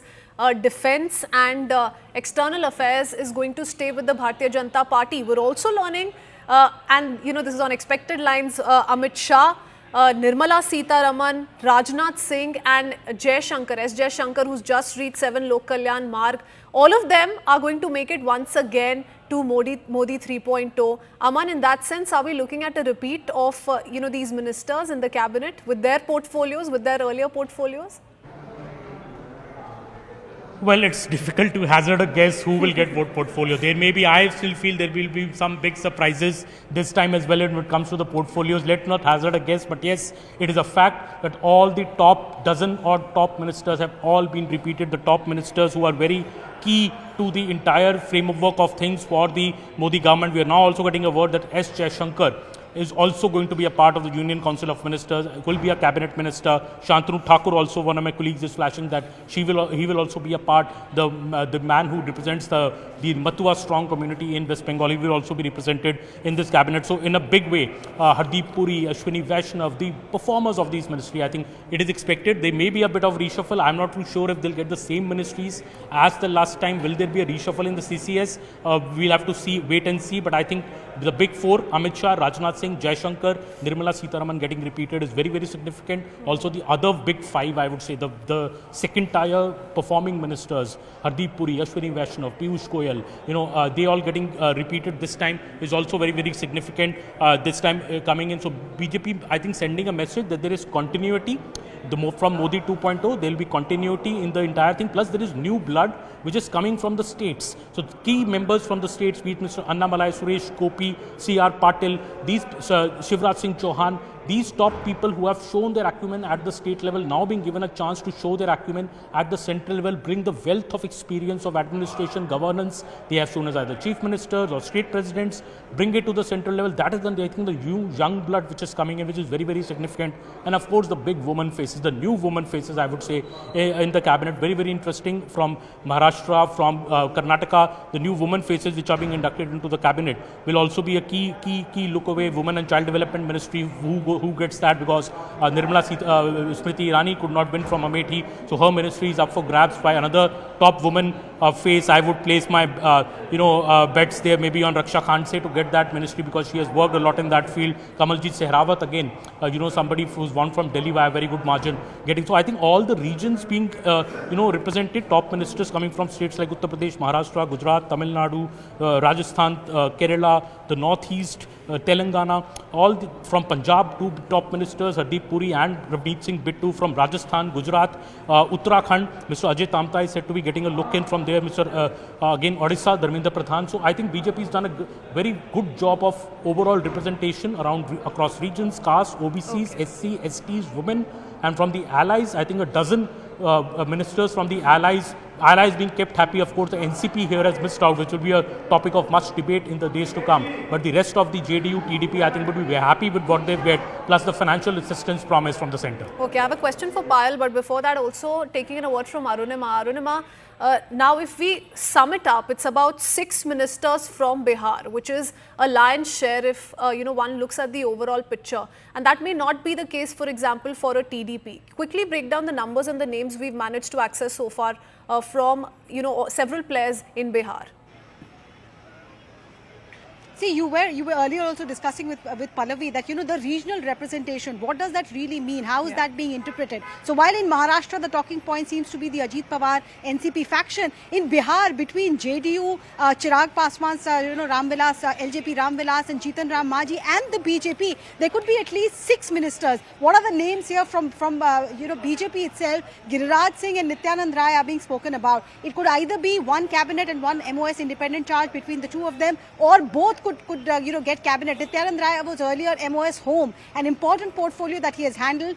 In Bihar, BJP wants Nityanand Rai to be groomed as a big face. So Nityanand Rai from the Bharatiya Janata Party gets a look in. Chirag Paswan himself, you saw when the Prime Minister at the Central Hall of Parliament, Chirag got a very warm hug from the Prime Minister. It shows that he's really fond of Chirag Paswan. Lalan Singh, JDU, Ramnath Thakur, son of Karpuri Thakur, in the run-up to the assembly polls, that's an important segment that is being addressed by the Bharatiya Janata Party, plus Jitan Ram Majhi. So between the 6 of them, I think in terms of regional share, this will be the biggest chunk of ministers coming in from one state. TDP, so far only 1+1, but TDP, because Pawan Kalyan is not wanting perhaps to join the Union Council, that is where the numbers are getting offsetting there. But definitely, Bihar seems to be the big focus area, given the fact these assembly elections are due in Bihar, and that's a lot that the BJP and JDU combined NDA is facing in terms of challenge in that state. Absolutely. And the reduction that the NDA has seen in a state like Uttar Pradesh, for example, we see that focus in a sense shift to the state of Bihar, wherein the BJP and the JDU combined have contributed significantly, and that's being witnessed as far as the series of rewarding some of these key players is concerned. But to quickly take it across to Payal as well, Payal, I was meaning to ask you about Anurag Thakur. That's one name we've not seen so far. That's one person we've not seen at 7 Lok Kalyan mark, despite him at the helm of important ministries in Modi 2.0. Well, Anurag Thakur has actually fought his way up to the top as far as the BJP government is concerned. Remember, he was a Minister of State for Finance when Nirmala Sitharaman was made the Finance Minister after the demise of, just before the demise of Arun Jaitley, when Arun Jaitley had demitted his office as well. Since then, he's come up a wrong way. He became a cabinet minister in 2021 when the reshuffle took place.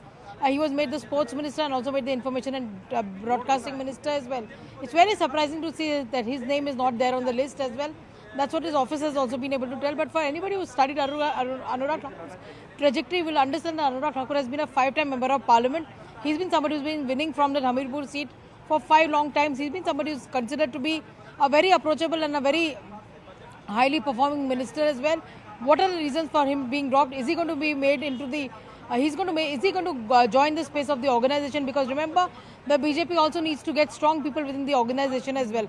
Ever since Bhupendra Yadav has become a union minister and some others have become a union minister, it has been a little difficult as far as the organization is concerned. That's also a key part of the Modi government reach out as well. The party is very, very strong, and party say Sangathan hai, Sangathan say party is what the BJP leaders have been saying. So, they need strong leaders within the organization as well. We'll have to just see what happens really there.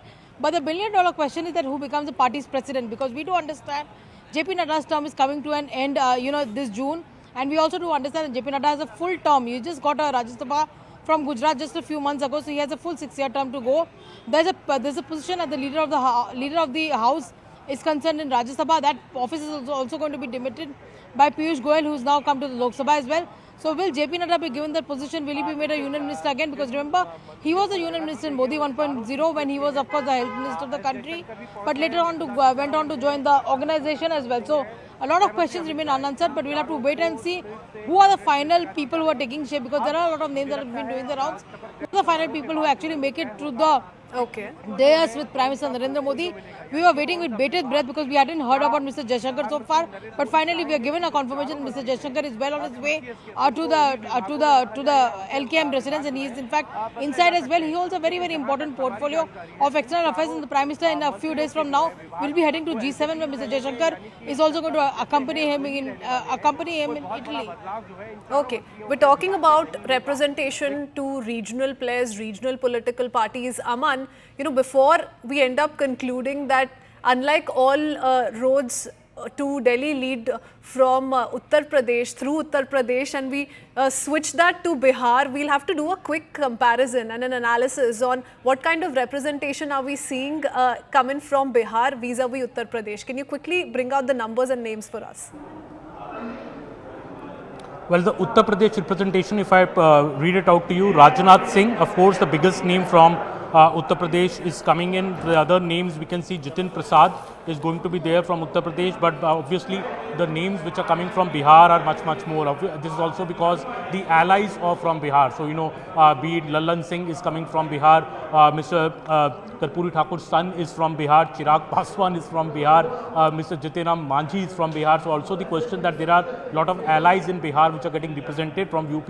We have Anupriya Patel also, who is becoming a minister. She is also from the state of Uttar Pradesh. We are still awaiting more names from Uttar Pradesh, but so far these are the names I can see: Jitin Prasad and Rajnath Singh and Anupriya Patel from Bihar. I can see the names of yes, I can see the names of Giriraj Singh as well, Nityanand Rai as well. So obviously lot of representation from Bihar this time. And Bihar is a key state which goes to elections in the next year. In fact, about a year and a half from now, we'll see elections in Bihar, which will be very, very key. And because the JDU and the HAM are both allies of the NDA from there, obviously they are getting more and more ministerial posts. Even amongst the allies, Jitenram Manjhi from Bihar is going to be a minister. So Ramnath Thakur and Lallan Singh I mentioned. So 3 ministers from the allies itself are coming from Bihar, and then from the NDA BJP camp also Nityanand Rai is coming from there. So obviously there are Bihar representation is looking very, very healthy in this cabinet. Bihar seems a new UP when it comes to representation in the Union Council of Ministers. Okay, absolutely. So we've managed to point out 6 names from Bihar, BJP and its allies, and 3 to 4 so far from Uttar Pradesh. That's what the overall picture is looking like as we speak. Pallavi, now what does that really mean for the opposition in Uttar Pradesh? Samajwadi Party Chief Akhilesh Yadav a short while ago came out to say that ye sarkar nahi chalegi. He's been riding high on the numbers he's managed to get in Uttar Pradesh, and the opposition is going to want to take it forward. But we also see the BJP in damage control and introspection mode, not to forget the meeting that was very recently held by Yogi Adityanath there. Well, UP, Bihar are 2 states which no political party can even afford to ignore, and certainly not the BJP. Yes, it was seen as a setback with the kind of results which came in, but just look at the face of it. Of course, Akhilesh Yadav's main challenge now, and there's no guarantee yet whether there is going to be an alliance between the SP and the Congress party even at the assembly level, because it was very clear that this alliance was only at the Lok Sabha level. So we'll have to wait to see whether the UP ke ladke are also going to fight the battle together.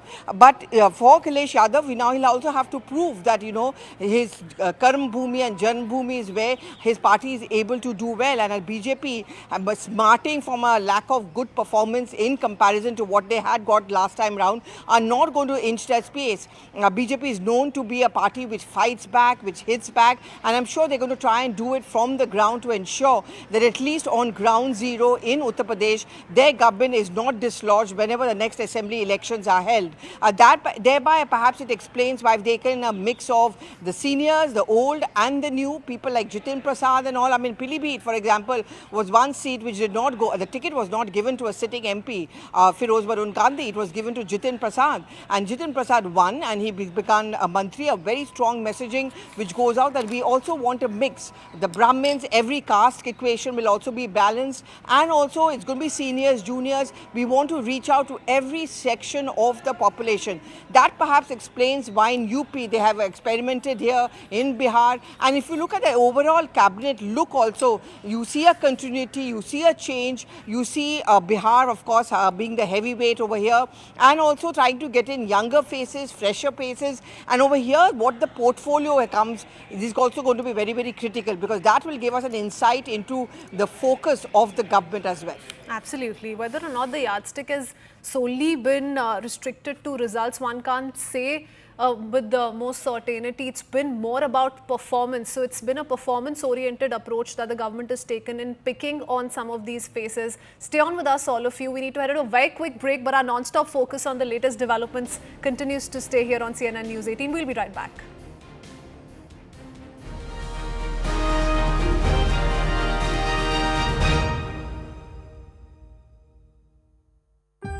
मैं नरेंद्र दामोदर दास मोदी ईश्वर की शपथ लेता हूं कि मैं विधि द्वारा स्थापित The Modi 3.2 era is kicking off. The most comprehensive coverage of the historic swearing-in ceremony. Only on CNN News 18. RSS headquarters in Nagpur, where he underwent training, emerging an RSS pracharak in 1970. संघ कार्य में वो जुटे और इतने आगे निकल गए कि आज हम देख सकते हैं, और जो आज वो जो कुछ है वो संघ की वजह से।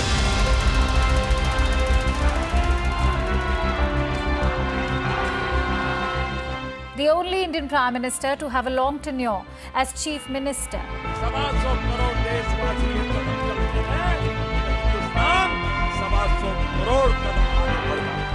Modi helmed the state of Gujarat from 2001 until he became Prime Minister in 2014.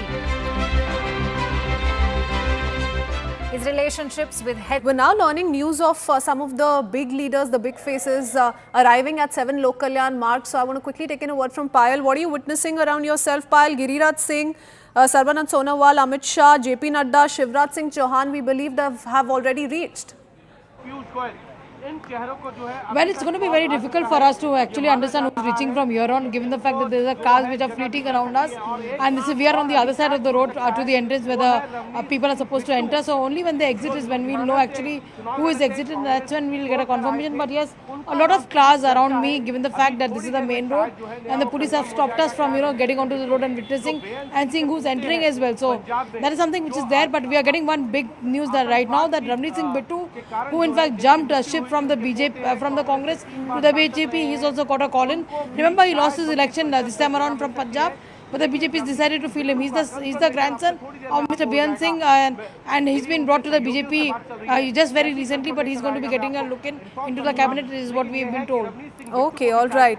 Very interesting that Ranveer Singh Bittu's also been dialed, so that's another interesting name added to the list. Apart from this, we're also learning that Anupriya Patel has left from her residence. She could be seen meeting Rajnath Singh a little while earlier, but whether or not she's left for 7 Lok Kalyan Mart, we'll have to wait a little bit for that. Let me quickly go across to Arunima as well. Arunima, we're picking up from the JDU camp source-based information on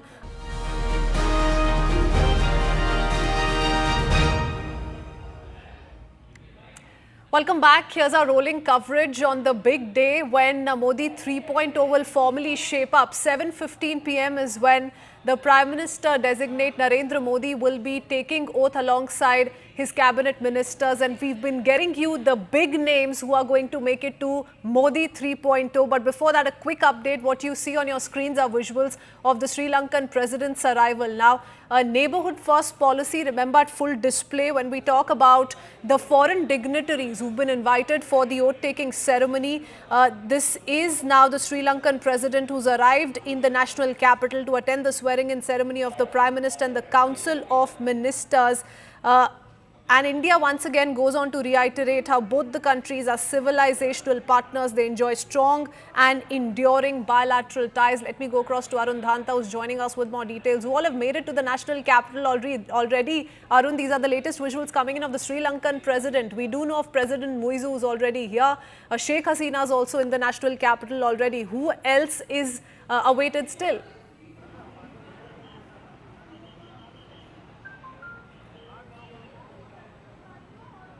Well, see, in continuation with what we saw in 2014 and 2019, even in 2024, we are seeing that foreign dignitaries are going to be part of the oath-taking ceremony of Prime Minister designate Narendra Modi. And this time around, of course, similarly as in 2014, SAARC countries' state heads are going to be here. And also, of course, this time around, the messaging is that the event is not only for the VIPs or VVIPs, and that is the reason why you see other people have been invited. Sanitation workers will be part of the oath-taking ceremony. Rat miners who played that crucial role in rescuing the people in Uttarakhand, they will be part of the oath-taking ceremony. Also, those people who got benefit from the central government schemes, those beneficiaries will be part of this event. And the Central Vista project, the workers who have been working round the clock for this project, they are also going to be part of this oath-taking ceremony. So more than 7,000 invites have been given for this oath-taking ceremony, and it is going to be historic and grand because third time, successively Narendra Modi will be becoming the Prime Minister. I'm outside the LKM, and I would request my camera person to just show a glimpse of the LKM, 7 LKM, the residence of where the all-important tea meeting is taking place, and all those people who have cut to the Union Council of Ministers, all those who are going to take oath tonight along with Narendra Modi, they all are inside the residence of Prime Minister Narendra Modi. And of course, in a short while from now, we will of course see all of them coming out jubilant because they will be becoming part of the Union Council of Ministers. We are given to understand more than 50 MPs are going to take oath today, and as far as BJP is concerned, majority of their ministers will be repeated. That's what we see at this moment. And also, of course, the allies partners, the NDA parties, their leaders are also present. Chirag Paswan is inside, Jayant Chaudhary is inside, Anupriya Patel is inside, Jitan Ram Manjhi is inside. So all these people are going to be inducted in Union Council of Ministers. So today is the big day. This is a 3.0 of Modi government. Now, of course, once all these ministers will be taking the oath, then which minister is going to get the which portfolio? I think that is going to be the big question, and everyone will be keenly watching on that in this term, which minister is going to get which portfolio, and most importantly, what will go in the kitty of the NDA alliance. Because this time around, remember, it is not a full majority government of BJP. They require support of the allies.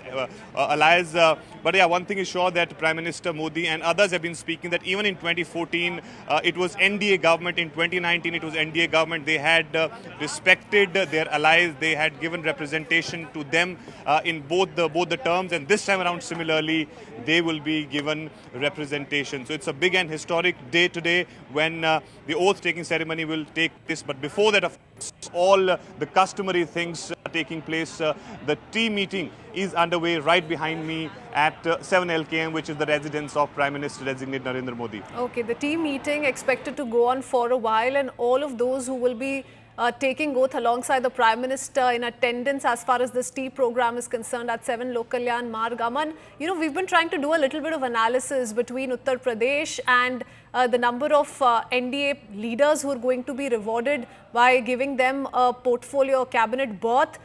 Vis-a-vis the picture emerging from Bihar, I'm going to go across to Arunima for the picture in Bihar, but as for UP, you know, UP most certainly can't be ignored, and that's a stated fact. But despite the performance put up by the NDA, by the BJP in particular, 33 seats of the total 80, you know, it's a steep decline from the number of seats it managed to win in 2019, over 60 of them.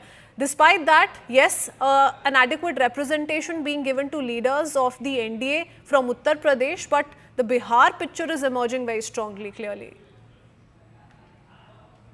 Well, see, Uttar Pradesh, the BJP, the NDA rather, I would say, dropped to 36 seats from 66 seats in 2019. The BJP dropped from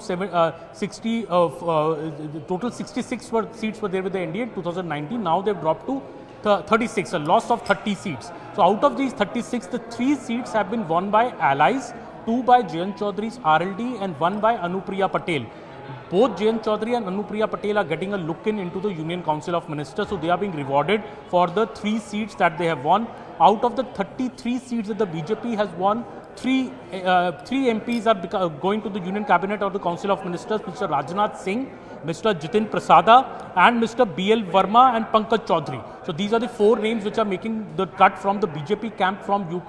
The 4 MPs who have won are making it to the cut. So in a way, 6 representation from the UP, 6 number is the representation from the UP, similar representation from Bihar as well, which Arunima will just tell you. But UP, of course, has been a big drop in the numbers. That's been one major cause why the BJP was not able to cross the majority mark on its own. BJP didn't expect this kind of a fiasco in UP, and so there are serious introspection is going on. Of course, Rajnath Singh is the senior most minister from UP, is the senior most face from UP. He will be the Union Cabinet Minister, may continue in the Defence Ministry as well. Jitin Prasad will be somebody who was also expected to get a good ministry because he's a young face, a Brahmin face. BL Verma, Pankaj Chaudhary could be ministers of state, I believe, in the Union Council of Ministers, and Jayant and Anupriya could also get very important portfolios, maybe Minister of State with independent charge, or maybe Jayant gets a full cabinet minister. We'll know in the evening when the oath happens. But of course, Bihar getting the same number as representation in the Union Cabinet as UP is a very significant development. Like I said, whatever the performance of the NDA may have been in Uttar Pradesh, that's a state that most certainly cannot be ignored or sidelined, and that's why we see this kind of a representation being given to Uttar Pradesh. We want to talk about Bihar and lots more that's unfolding across the country. We'll be right back after a very quick break. Don't go anywhere.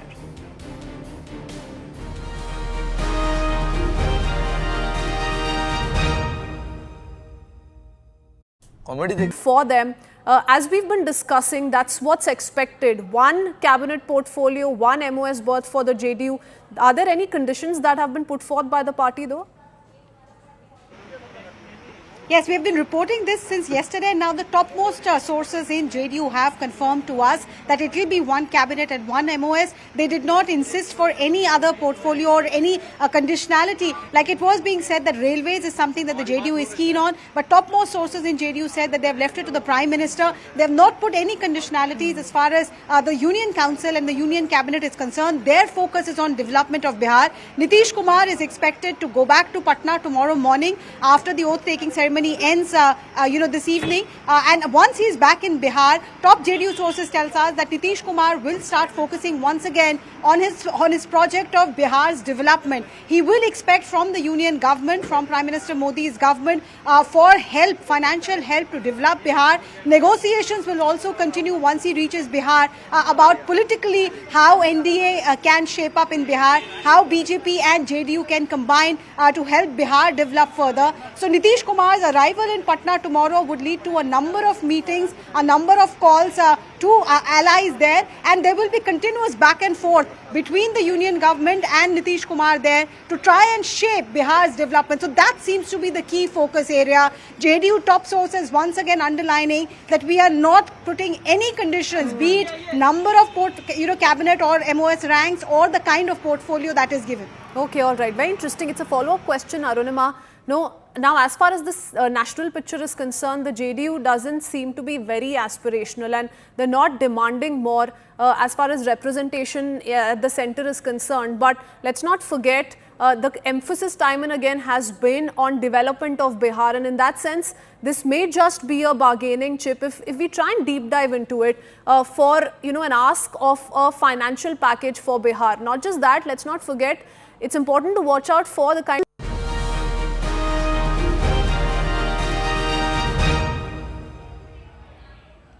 Welcome back. We continue to keep our sharp focus on the latest developments coming in from 7 Lok Kalyan Marg, a tea program that's underway at Prime Minister Narendra Modi's residence. He is attending all of those who are going to be taking oath alongside him, and we have the full list here on CNN News 18. Before we break it down further for you, let's quickly play out this exclusive reaction we've managed to access of Krishna Prasad of the TDP. Joined by TDP MP Mr. Krishna Prasad, sir, 2 ministerial berth. Were you expecting more than this? Because the numbers that TDP has brought, what were your expectations? There were expectations for more than 2, but in any case, what has been indicated right now is this is the first list. So there will be more lists. So we are looking forward for more and more berths in the council, and particularly those will help us in leveraging the growth and development for the state. What is really the demand of the TDP? Apart from the ministerial berth, what is the main focus of the TDP forming a government with the NDA? Oh, we will not say demand. We have expectations, certainly. As you are aware, the state of Andhra Pradesh is a young state. In 2014, the united Andhra Pradesh state got divided into Telangana and AP. So both the states have got some aspirations, some expectations, and long way to go. So, separation is not a good story, right? So when such a thing happens, there is some kind of a shock to economy also, and also to the people's aspirations. So we are trying to build up from there, and a lot of things are yet to be completed after the State Reorganization Act, and some things are yet to fall in place. And 10 years have gone by. Financial aid and financial stability is also one very important thing for us. One last question. What is the ministerial berth that you're expecting? Should it be the IT, port, skill? What is really the expectation? There is nothing like, the portfolio is such a long list. So we can't zero into 1, 2, 3, or 4, 5. Typically those things and which are infrastructure oriented will probably help us to put the infrastructure first. Because infrastructure driven economy is a very solid economy. So that is the kind of expectation, but we don't have specifically this.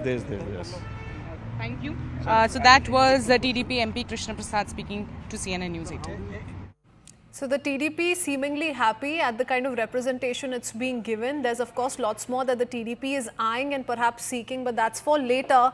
As for Uttar Pradesh and Bihar, we've been speaking of the 6 names in both of these states that are going to find a representation at the center. We've decoded Uttar Pradesh for you already. We've spoken about the 6 names of B.L. Verma, Rajnath Singh, Jitin Prasad, Anupriya Patel, Jayant Chaudhary, and we want to talk about Bihar in detail as well. Arunima, you've been tracking the latest on what's been ongoing at Nitish Kumar's residence. Now that we see 6 names feature from Bihar, that's a significant number given that Bihar comprises of 40 Lok Sabha seats. So it's seeing as much representation as is Uttar Pradesh. What's the caste calculation that's been at play, and what are the factors that perhaps have been kept in mind while going ahead with these allocations?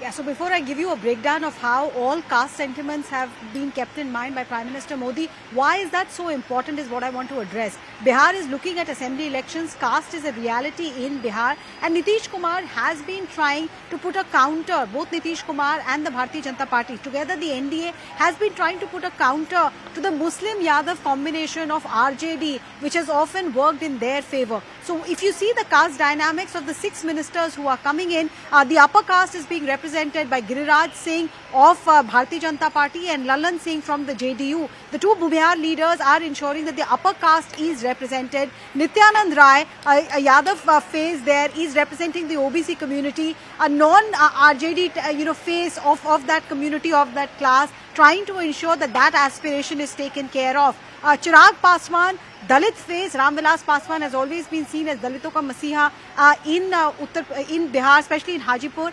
Now Chirag Paswan is trying to take that legacy forward. The Mahadalit, Jitan Ram Majhi coming in as that representation, that caste of the Mahadalit going in with the NDA, they are hopeful will help their caste calculation as well.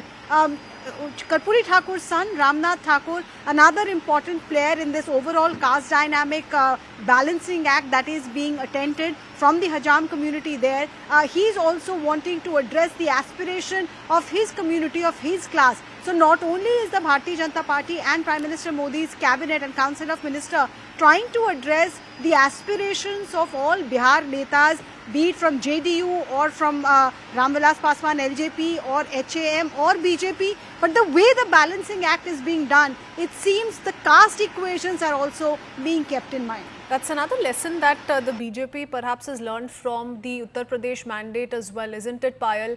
The manner in which, the focus of the Samajwadi Party Congress combined moved away from the Muslim Yadav factor to, the other vote bank that the NDA had been targeting all this while. So the Samajwadi Party, in choosing its candidates along with the Congress, made sure that they can move away from that reputation, and that's ended up being advantage India in that state.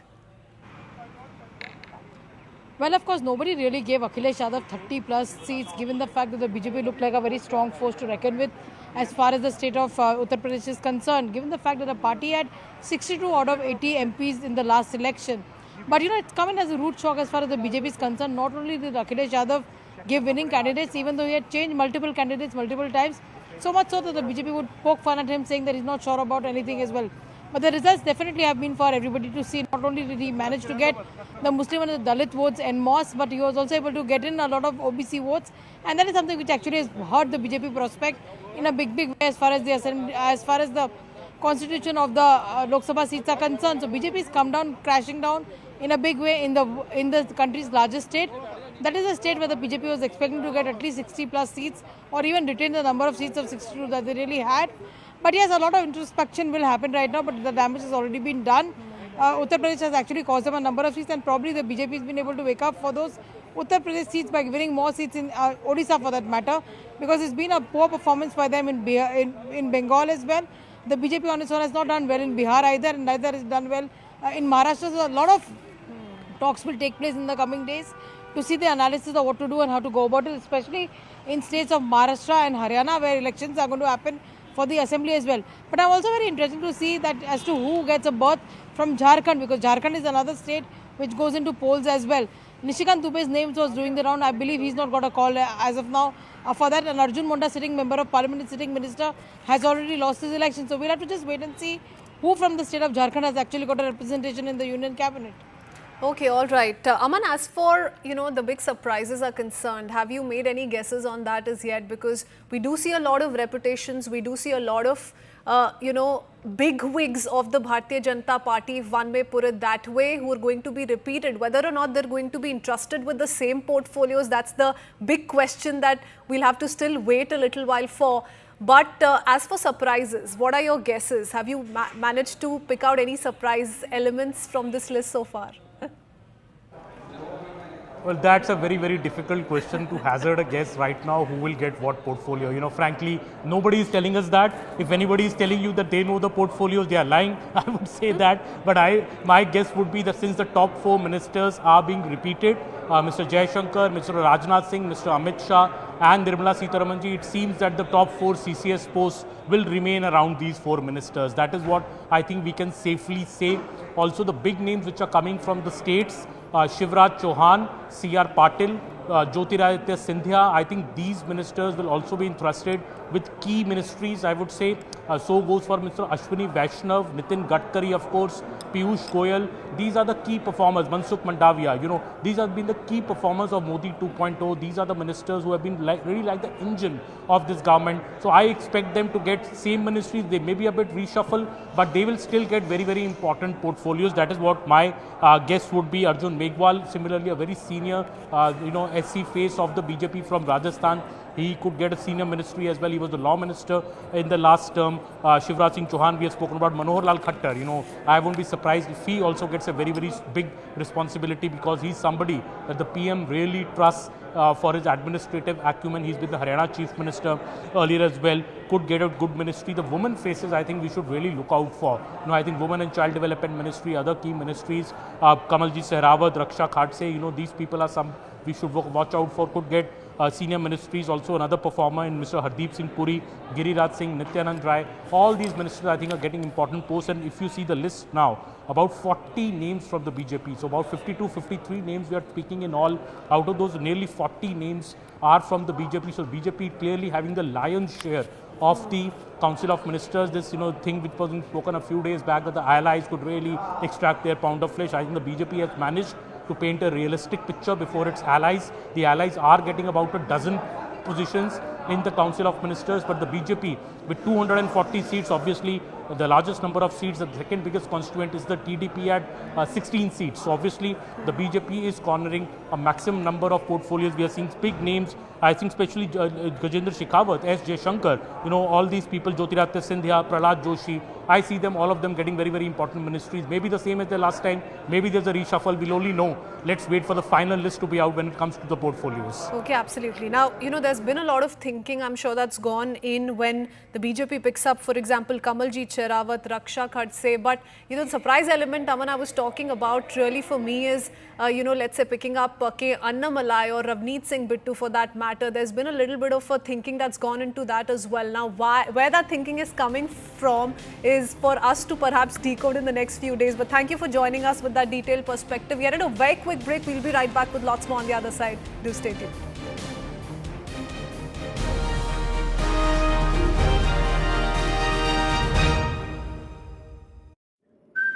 Framework we see between the BJP and the JDU in the Bihar Lok Sabha elections as well.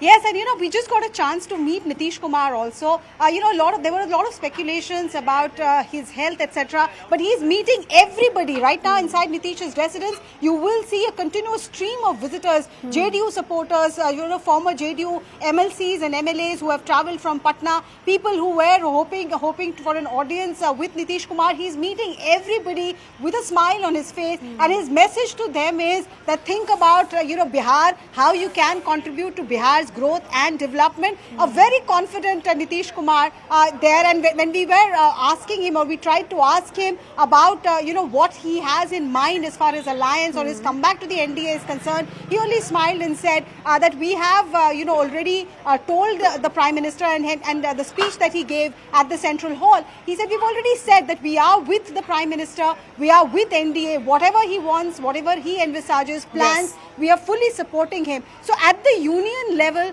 Nitish Kumar is very clear. We want economic development, yes, as much as anybody else, and we are with the Prime Minister on that. The focus is Bihar. What can you do for Bihar? Okay, now that we're focusing on the big names, the new inductions, all eyes are on 7 Lok Kalyan Marg. Payal, you gave us a very interesting input that Ravneet Singh Bittu has also received a call. Why this is important is that though he may have jumped ship to the Bharatiya Janata Party, he did suffer a defeat at the hands of the Congress candidate in Ludhiana, Amrinder Singh Waring. But the fact that he's been given a call, what does this tell us? How do we look at the overall picture as far as his name is concerned? Well, as far as the BJP is concerned, last time around the BJP had 2 seats that they were able to win in Punjab, but this time around they have not been able to win much. Punjab is a border state and they do understand the importance of that. And even when he was in the Congress party, Ravneet Singh Bittu was often seen taking a very nationalistic stance when it came to issues concerning the nation as large. And that's the reason the BJP has decided to award him.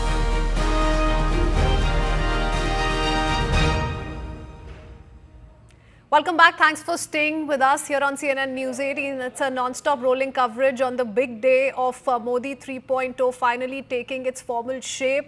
And on your screens are visuals coming in from 7 Lok Kalyan Marg, all of those leaders who were in attendance as far as the tea program at the Prime Minister's residence is concerned. They can slowly be seen making their way out of his official residence. Let me go across to Arun joining us with more details. Have you been able to spot some of the big names, the big faces, Arun?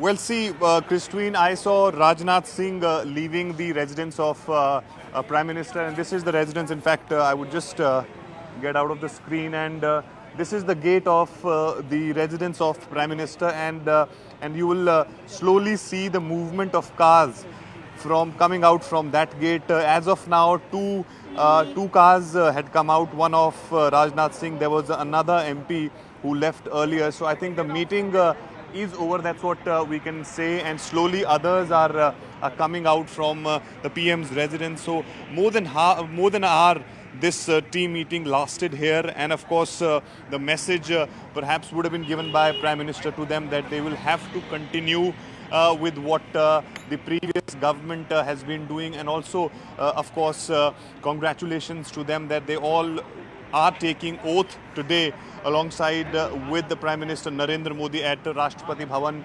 7:15 p.m. That's the information which we are picking at this moment, and of course it's after once this meeting is over, probably all of them would be going back to their homes then, so that they can prepare themselves for that evening oath which is going to take place. So it's a significant day for all of them who will be inducted in the Union Council of Ministers. And as of now, the list that we are given to understand, those leaders who are inside, if I start with Gujarat, then I can say Amit Shah from Gujarat, C.R. Patil, Mansukh Mandaviya, these three people were in that meeting. From Himachal, J.P. Nadda, I think he will make a cut to the Union Council of Ministers. That's what we are given to understand. From Uttarakhand, Ajay Tamta was inside.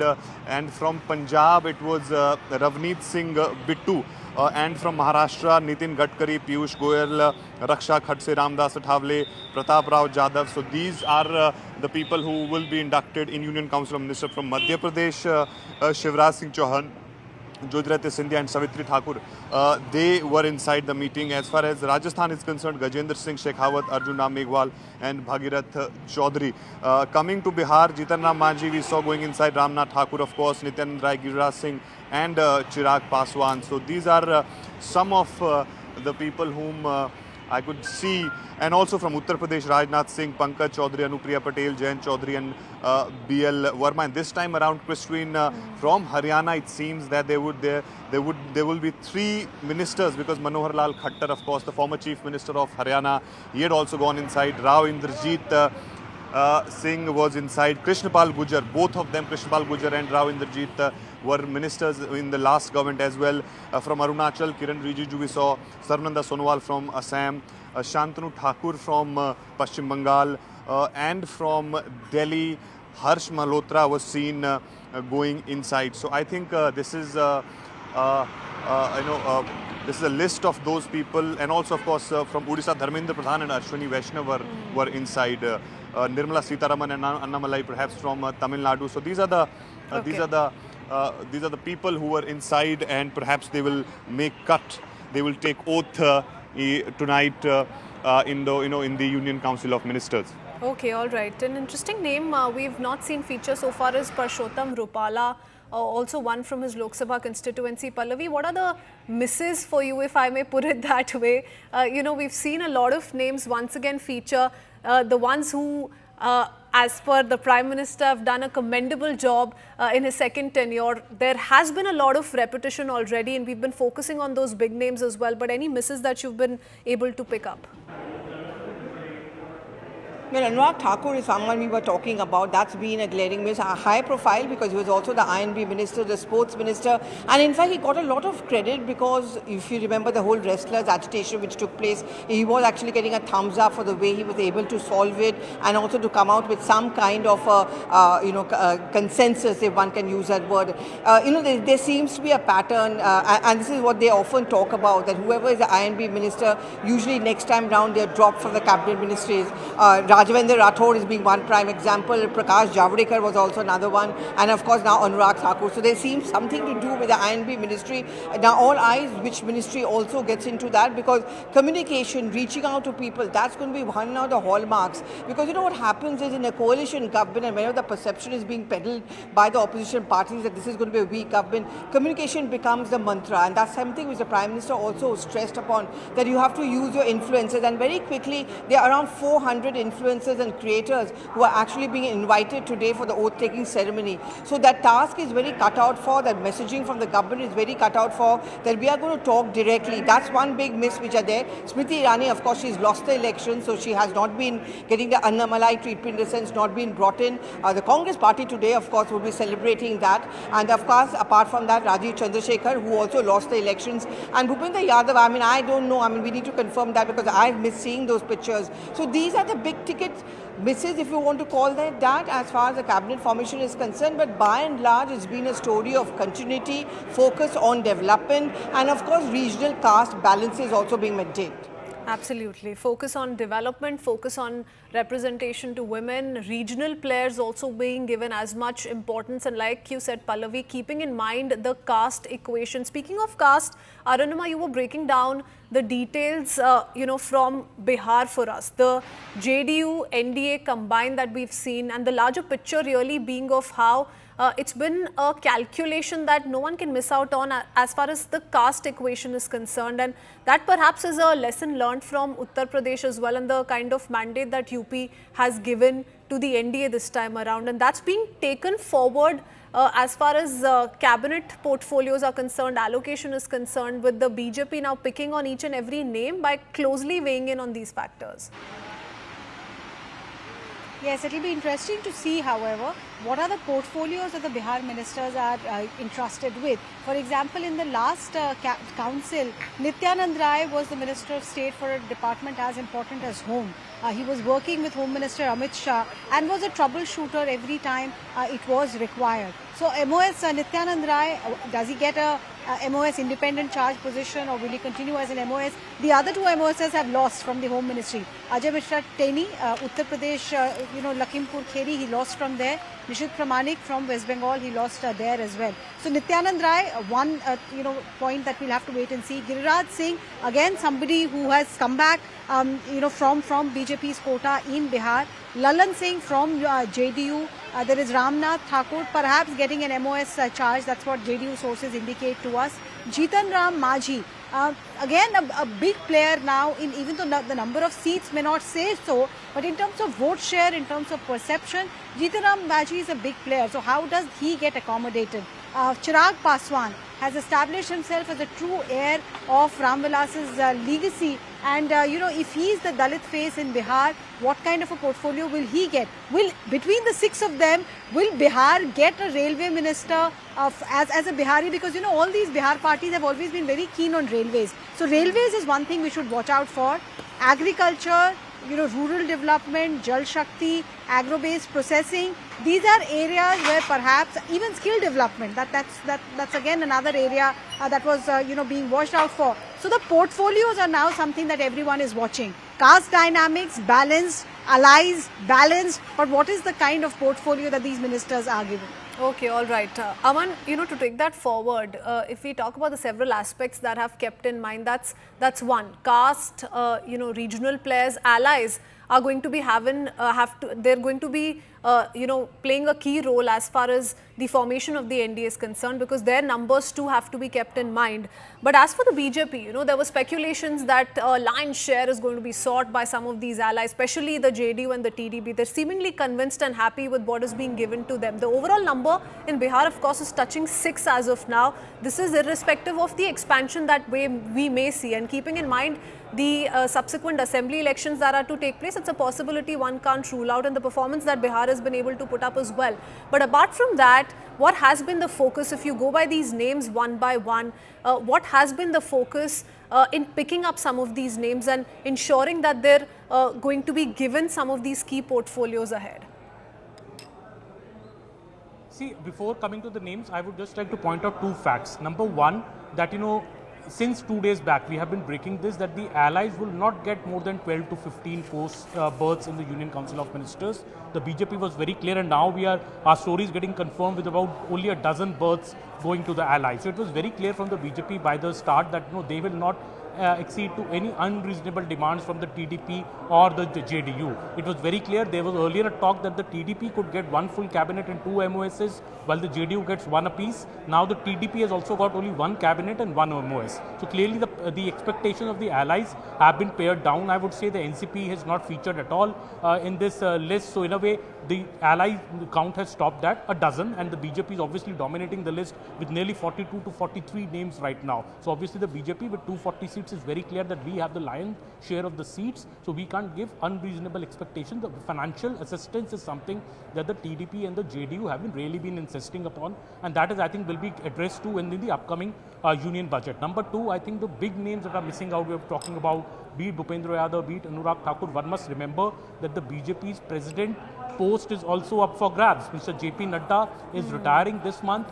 We may see a big name missing from the Council of Ministers actually becoming the BJP president in a few days. So be careful on what, whoever is missing out. There might be a grand plan for that person as well. So we don't know who exactly how that will turn out. Bhupendra Yadav has won a big victory from Alwar. He's one of the most renowned organizational mans inside the party. He was with the party before he joined as a minister in the last union cabinet. So watch out for that, for the names that are missing out. When we talk about the various other names that we're talking about, I think it's a mix. At the larger picture, it's a mix of experience, youth, women, caste factors. The experienced names of the last government, I think some who have put the ministries on a fast growth track, I would say, are back in the Union Council of Ministers. They may be repeated to the same ministry, or the portfolio may get reshuffled. That depends upon the wish of the Prime Minister. But I think the experienced, I would say, the nucleus of the Modi government, the top 4, Nirmala Sitharaman, Mr. Rajnath Singh, Amit Shah and S. Jaishankar, and then the nucleus, the engine, Ashwini Vaishnav, Nitin Gadkari. These are the people who are the performers. Look at the Roads and Highways Ministry performance, look at the performance in railways, look at the performance in IT. These are the people who are being the nucleus, something Jyoti Scindia, who's worked wonders in aviation. These people have also been retained so that they can continue giving impetus to the good work that they've started. Then there are the new names. I think the experienced campaigners from the states who are joining this government, in Shivraj Singh Chauhan, in Mr. C.R. Patil. These are the men who have driven the BJP to great success in their respective states, and now they have been entrusted with the responsibility of bringing the administrative acumen to Modi 3.0. Also, this is a coalition government, so people who have good good experience at the state level, how to deal with political parties, will now be at the center also, added help to the BJP. I would be more interested in knowing what kind of portfolios go to whom. That will explain a lot about this exercise, and also, as I said, the big question is who will be the next BJP president. Okay, absolutely. And let's not forget the BJP is going to lay as much emphasis on strengthening itself at the organizational level as well. So there may be a few names that the BJP may want to keep for that particular aspect. But thank you for joining us with all those details. Aman, Pallavi, Arunima, Payal, stay on with us. We are in a very quick commercial break. We'll be right back with lots more on the other side.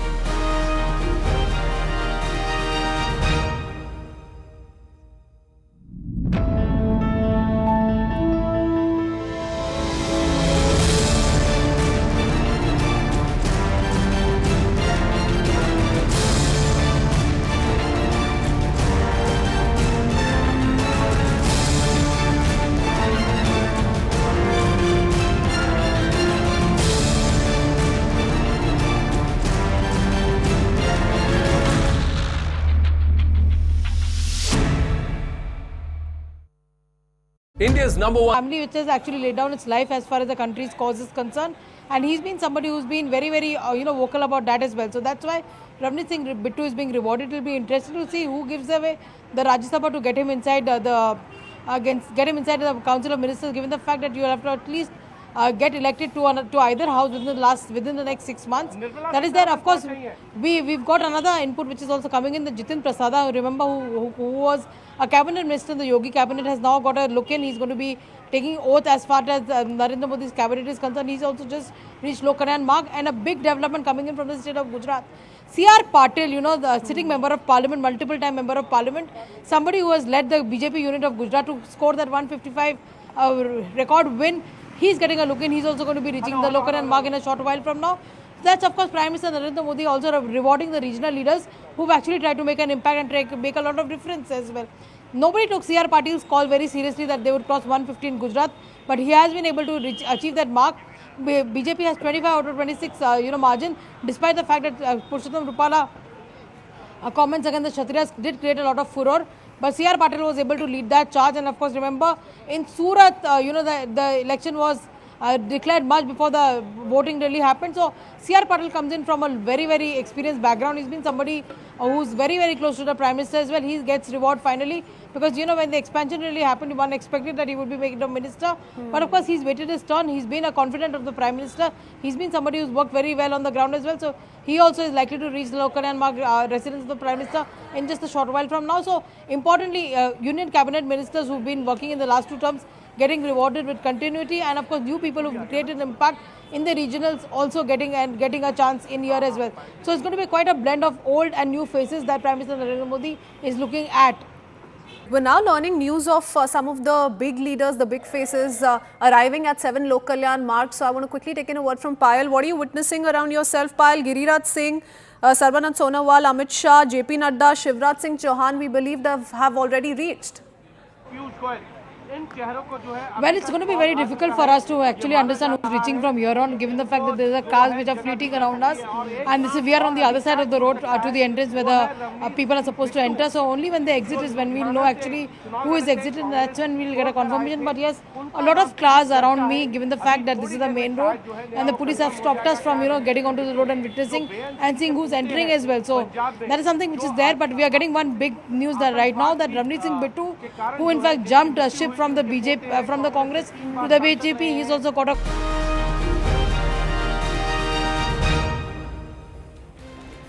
Welcome back. It's D-Day for the Narendra Modi-led NDA today, as the swearing-in ceremony will take place at 7:15 p.m. And what were called mere murmurs, it's now turning out to be a confirmation of sorts, with several top leaders of the BJP and its allies, part of the NDA, turning up at the Prime Minister's residence a little while earlier for a tea program. All of them are going to be taking oath alongside the Prime Minister at 7:15 p.m. It's a big day for the Modi-led NDA government as we see the NDA take formal shape today.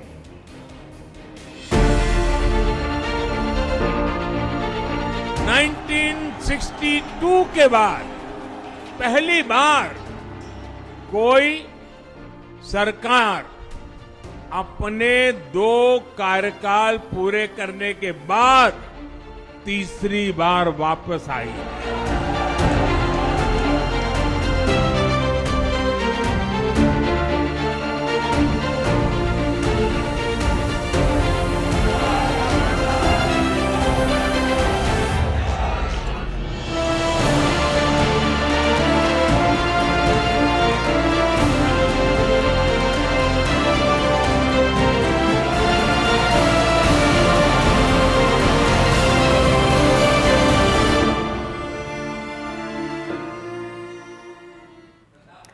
So yes, the focus is on Narendra Modi, who's all set to take oath as the Prime Minister of India for a 3rd consecutive time. And before the swearing in, we've seen how he visited Rajghat, he paid tributes to Mahatma Gandhi, also paid homage to former Prime Minister Atal Bihari Vajpayee at Sadaiv Atal. Also paid tributes to several bravehearts at the National War Memorial. The new NDA cabinet swearing-in ceremony, like I said, is scheduled to take place today at Rashtrapati Bhavan amid multi-layered security, and most of the new joinees of Modi 3.0 cabinet, including Rajnath Singh, Nitin Gadkari, have already received calls. At least 50 of them have received calls, and this of course includes all of the allies as well that have played a significant role in shaping up the NDA as it stands today. According to sources, over a dozen BJP MPs have been named in the Council of Ministers list, and another dozen are from the allies. As far as the foreign dignitaries are concerned, Bangladesh Prime Minister Sheikh Hasina, Seychelles Vice President Ahmad Afif have all arrived in India to attend the swearing-in ceremony. Apart from this, Sri Lankan President is also on the Indian soil as we speak. The event is expected to witness the presence of leaders from all of these nations: Maldives, Sri Lanka, Bhutan, Nepal, Mauritius, as part of India's neighbourhood first policy. So that said, as we keep our sharp focus on who all are going to be in attendance for the oath-taking ceremony, we've also been breaking down details on who are likely to make it to the cabinet, who are going to be part of Modi 3.0. Let me quickly introduce my colleagues who've been keeping us ahead on the non-stop political updates trickling in this morning. Arunima is with us once again. We also have Payal live with us. Pallavi continues to stay on with us. Arun Dhanta also live with us from outside the Prime Minister's residence, along with Aman, who's live with us from the BJP office. To quickly begin with Payal, who's been at the Prime Minister's residence for a while now, we saw a host of top BJP leaders, JDU leaders, the two TDP leaders who are also going to be making it to Modi 3.0. They're going to be in the cabinet of Prime Minister Narendra Modi-led NDA. Apart from all the smaller allies, we've seen all of them meet at the Prime Minister's residence for the tea program. I believe all of them are out and all eyes are now going to be at the swearing-in ceremony, for which all of them are going to be preparing now. Payal, over to you for the latest. First up, give us an overview of what you've witnessed the last few minutes. Well, in the last few minutes, we can see cars coming in and coming out of the locally unmarked residence of the Prime Minister. This has been a ceremonious tea party which takes place every time there is a cabinet formation or cabinet reshuffle or cabinet rejig, as we may call it. But this time around also you will see a lot of blend of new faces and old faces as well. That's something which Narendra Modi seems to be doing very, very well as far as formation of his cabinets is concerned. And just to tell our viewers that these names have not come out of thin air. Just before they win, the BJP leaders were given a form in terms of filling up the details in terms of what the constituencies are, how many booths come under that, how many votes were they able to secure last time around, how many votes did they fail to get, and what was the margin of the win, what has been their background, what has been their educational background, what has been the political background, if at all there are any cases against them. So all of these studies has been taken into details, and that form was submitted to the BJP headquarters. Of course, a lot of work has gone behind the background to actually come up with the names as well. Of course, there are big names like Nitin Gadkari, Rajnath Singh, Amit Shah, all performing ministers, Hardeep Singh Puri, who handled the entire central vista crisis very, very well. Ashwini Vaishnav has been holding 2 or 3 important portfolios, in particular the portfolio of IT Ministry, which has in fact been discussed all over the world, with India passing its data protection bill, something that the whole world wants to duplicate as well. So that's there, and of course you have performing ministers also who are going to be coming up in the new term as well, whether it's Rakshak Khatse, who's worked a long time in rural Maharashtra, whether it is of course going to be Bandi Sanjay, remember, who was a street fighter as far as BJP's push in Telangana is concerned. You also have many other names which have been doing the rounds as well. So those have also been rewarded. The BJP making a blend really possible, giving a lot of face to the regions are really concerned. I haven't seen, but I do understand that L. Murugan is also part of this meeting as well. I haven't seen him come and go. But remember, he was one of the only people from the last cabinet who in fact was given a full 6-year term, in the Rajya Sabha as well. He's a Dalit phrase from Tamil Nadu. He's somebody who was not able to win, but he gave a tough fight as far as A. Raja's constituency is concerned. The Prime Minister has been extremely fond of him and the way he conducts himself. We'll have to just wait and see what really happens, because there are a few faces who could be going into the organization as well. There are several leaders from the northeast region also who are expecting to get a berth, but they could also be fitted in somewhere or the other, because the party has a lot of focus on the upcoming elections and also on the elections that are times to come. Okay, we've managed to access about 50 names, most of whom were seen at the Prime Minister's official residence for the tea program. Aman, let's try and decode these names. There are clear signs of continuity. There are also signs that those who've performed in Lok Sabha elections are being given a clear shot. And there are also signs that the BJP is keeping in mind several other factors, caste equations, caste balance, all of that is being kept in mind. What happens to women representation? We've seen a few women leaders also making it to the Prime Minister's residence earlier.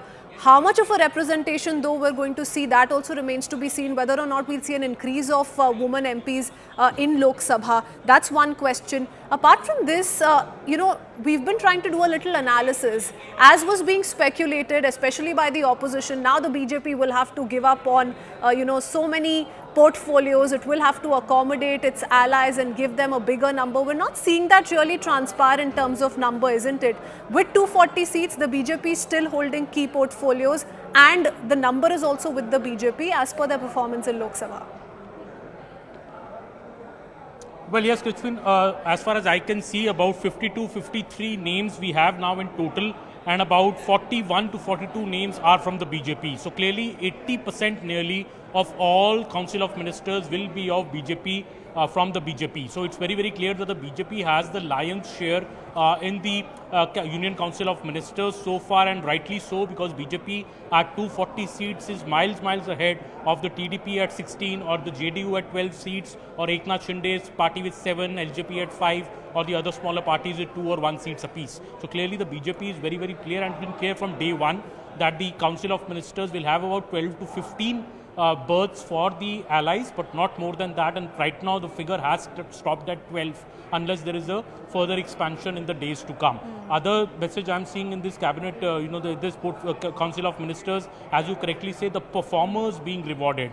So if there is a Nitin Gadkari, he is back. If there is Nirmala Sitharaman, she is back. Ashwini Vaishnav, Piyush Goyal, Mansukh Mandavia, Arjun Singh Meghwal, all these performers, Jyotiraditya Scindia, Prahlad Joshi, S. Jaishankar, Gajendra Singh Shekhawat, top it all, Mr. Amit Shah, the Home Minister of the country, the core of the party, the core of, I would say, of the government is back in charge again in Modi 3.0. There is a lot of continuity from the last time. So as also because the Modi 2.0, Modi 3.0 is an exercise in continuity. Many government programs which are continuing, and Mr. Modi has already spoken about this 100-day plan, to roll out as soon as he takes oath. So all these plans, it is essential to keep the ministries unruffled to a large extent, so that the continuity is maintained between the bureaucracy and the women faces you were asking me. Of course, Shobha Karanjale is there, and there are at least 6 to 7 women faces I can see right now in this list. More than that, in fact, 8 to 9 women faces in the list so far. So healthy representation to women. Out of 54, maybe around 15 to 20% will be women representation in the Union Council. Okay, all right. Stay on with us. Let me quickly take in a word from Arun as well, because we see a lot of movement at 7 Lok Kalyan Marg. That's where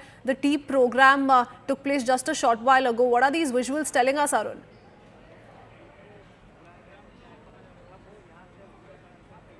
Well, that's right. These visuals that you see on your screen are coming straight from the 7 LKM, and the meeting is over. The tea meeting is over, which lasted almost for an hour.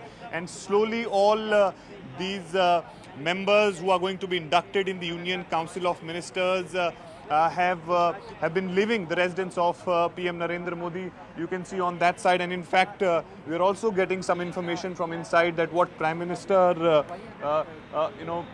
told all the members that first of all he congratulated all of them that they all are going to be inducted in the Council of Ministers today, that they are taking oath, and secondly also of course he told them that we need to continue with the agenda of the previous, the last government of Narendra Modi of Viksit Bharat, to make a country Viksit by 2047, and also all the developmental works which were going on in the last government will continue in this government also. So these are the messages which Prime Minister Modi gave to all those MPs who are present, who will be inducting in the Union Council of Ministers. So I think Prime Minister Modi once again talked about the 100 days agendas, that how his team needs to work on that 100 days agenda, whether it is developmental programs or the initiatives which requires for the welfare of the country. All these things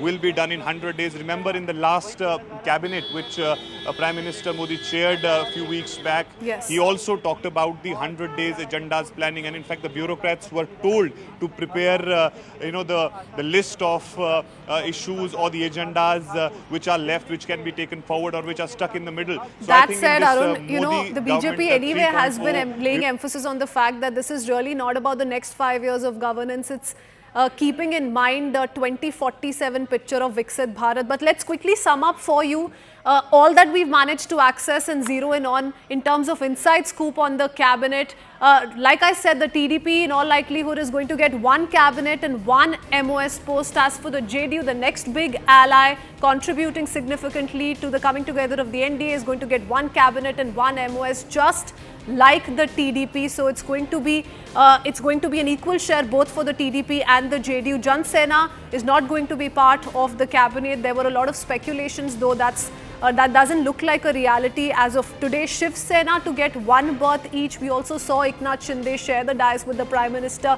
when he was addressing all of those alliance leaders. And no post for the NCP. That's the big takeaway. No post for the NCP. NCP, remember, won one of the 4 Lok Sabha seats it contested in Maharashtra, and that's why alliance accommodation also becomes key, and that's what the BJP has decided. But to talk about more breaking news coming in, the Prime Minister sent out another message. He says the unfinished work will be finished. You put into place 100 days plan, don't work under pressure of anyone. Perhaps a word being sent out to the Karyakartas. The Prime Minister also asking the MPs to implement a 100-day plan. My colleague was just talking us through the details of the same. It's a 100-day plan. As of now, all big leaders, remember, have left 7 Lok Kalyan Marg already. And that was the Prime Minister's big message. Payal, the Prime Minister speaks of the unfinished business. He says that's going to be the focus of the NDA combined, and has now said that the focus must be on the next 100 days to begin with. Well, before Prime Minister Narendra Modi wound up his point to government, also he had already given a task to all his ministers saying come up with a 100-day plan. It does not matter which of you are in power and which of you don't come back to power in the cabinet. We have to work for the cause of the people. One thing which consistently the Prime Minister has been saying is this, that there is no need for anybody to get under any pressure from anyone, be it bureaucrats or anybody else. Don't work under any pressure. And the golden mantra is whatever you start, you end. If you in fact lay the foundation stone for a project, you must make sure that you finish it. That's something which the Prime Minister has been saying. And just now the Prime Minister's office has in fact released the videos from the inside of the meeting that's there for our viewers to really see. The Prime Minister means business from day one. He has already assured the country that his government will work from day one and they will not waste any time in the service of mankind, in the service of the great nation Bharat. The Prime Minister once again congratulated the ministers who are going to be taking oath this evening, also saying that each one of them must consider themselves very lucky that they've been allowed by the people to in fact come back and control and beg your pardon, work for the cause of the country. Okay, all right. So the next 100 days going to be very, very critical, and the Prime Minister set the task, cut the task out for the MPs. That's his message to all of them. He did have a quick interaction, remember, over tea with some of those who are also going to be making it to the cabinet, and all of them were in attendance a little while earlier at 7 Lok Kalyan Marg as well. Pallavi, to quickly come to you. Now, remember, every time we talk about the BJP strategy, one is also looking at whether it's going to be a 100-day plan, whether it's going to be Viksit Bharat by 2047. The Prime Minister always sets these targets, and the opposition, interestingly, tries to use it to its advantage and turns it around and gives a counter slogan to it. See, I think a couple of messages I think the Prime Minister has certainly given to the opposition parties, and he's going to be confronting them a lot when the new Parliament session meets. See, we are looking at those first pictures, I guess, which are coming out of Team Prime Minister, Team Modi 3.0, and we've been talking about the continuity and the change and the kind of a regional and caste balances.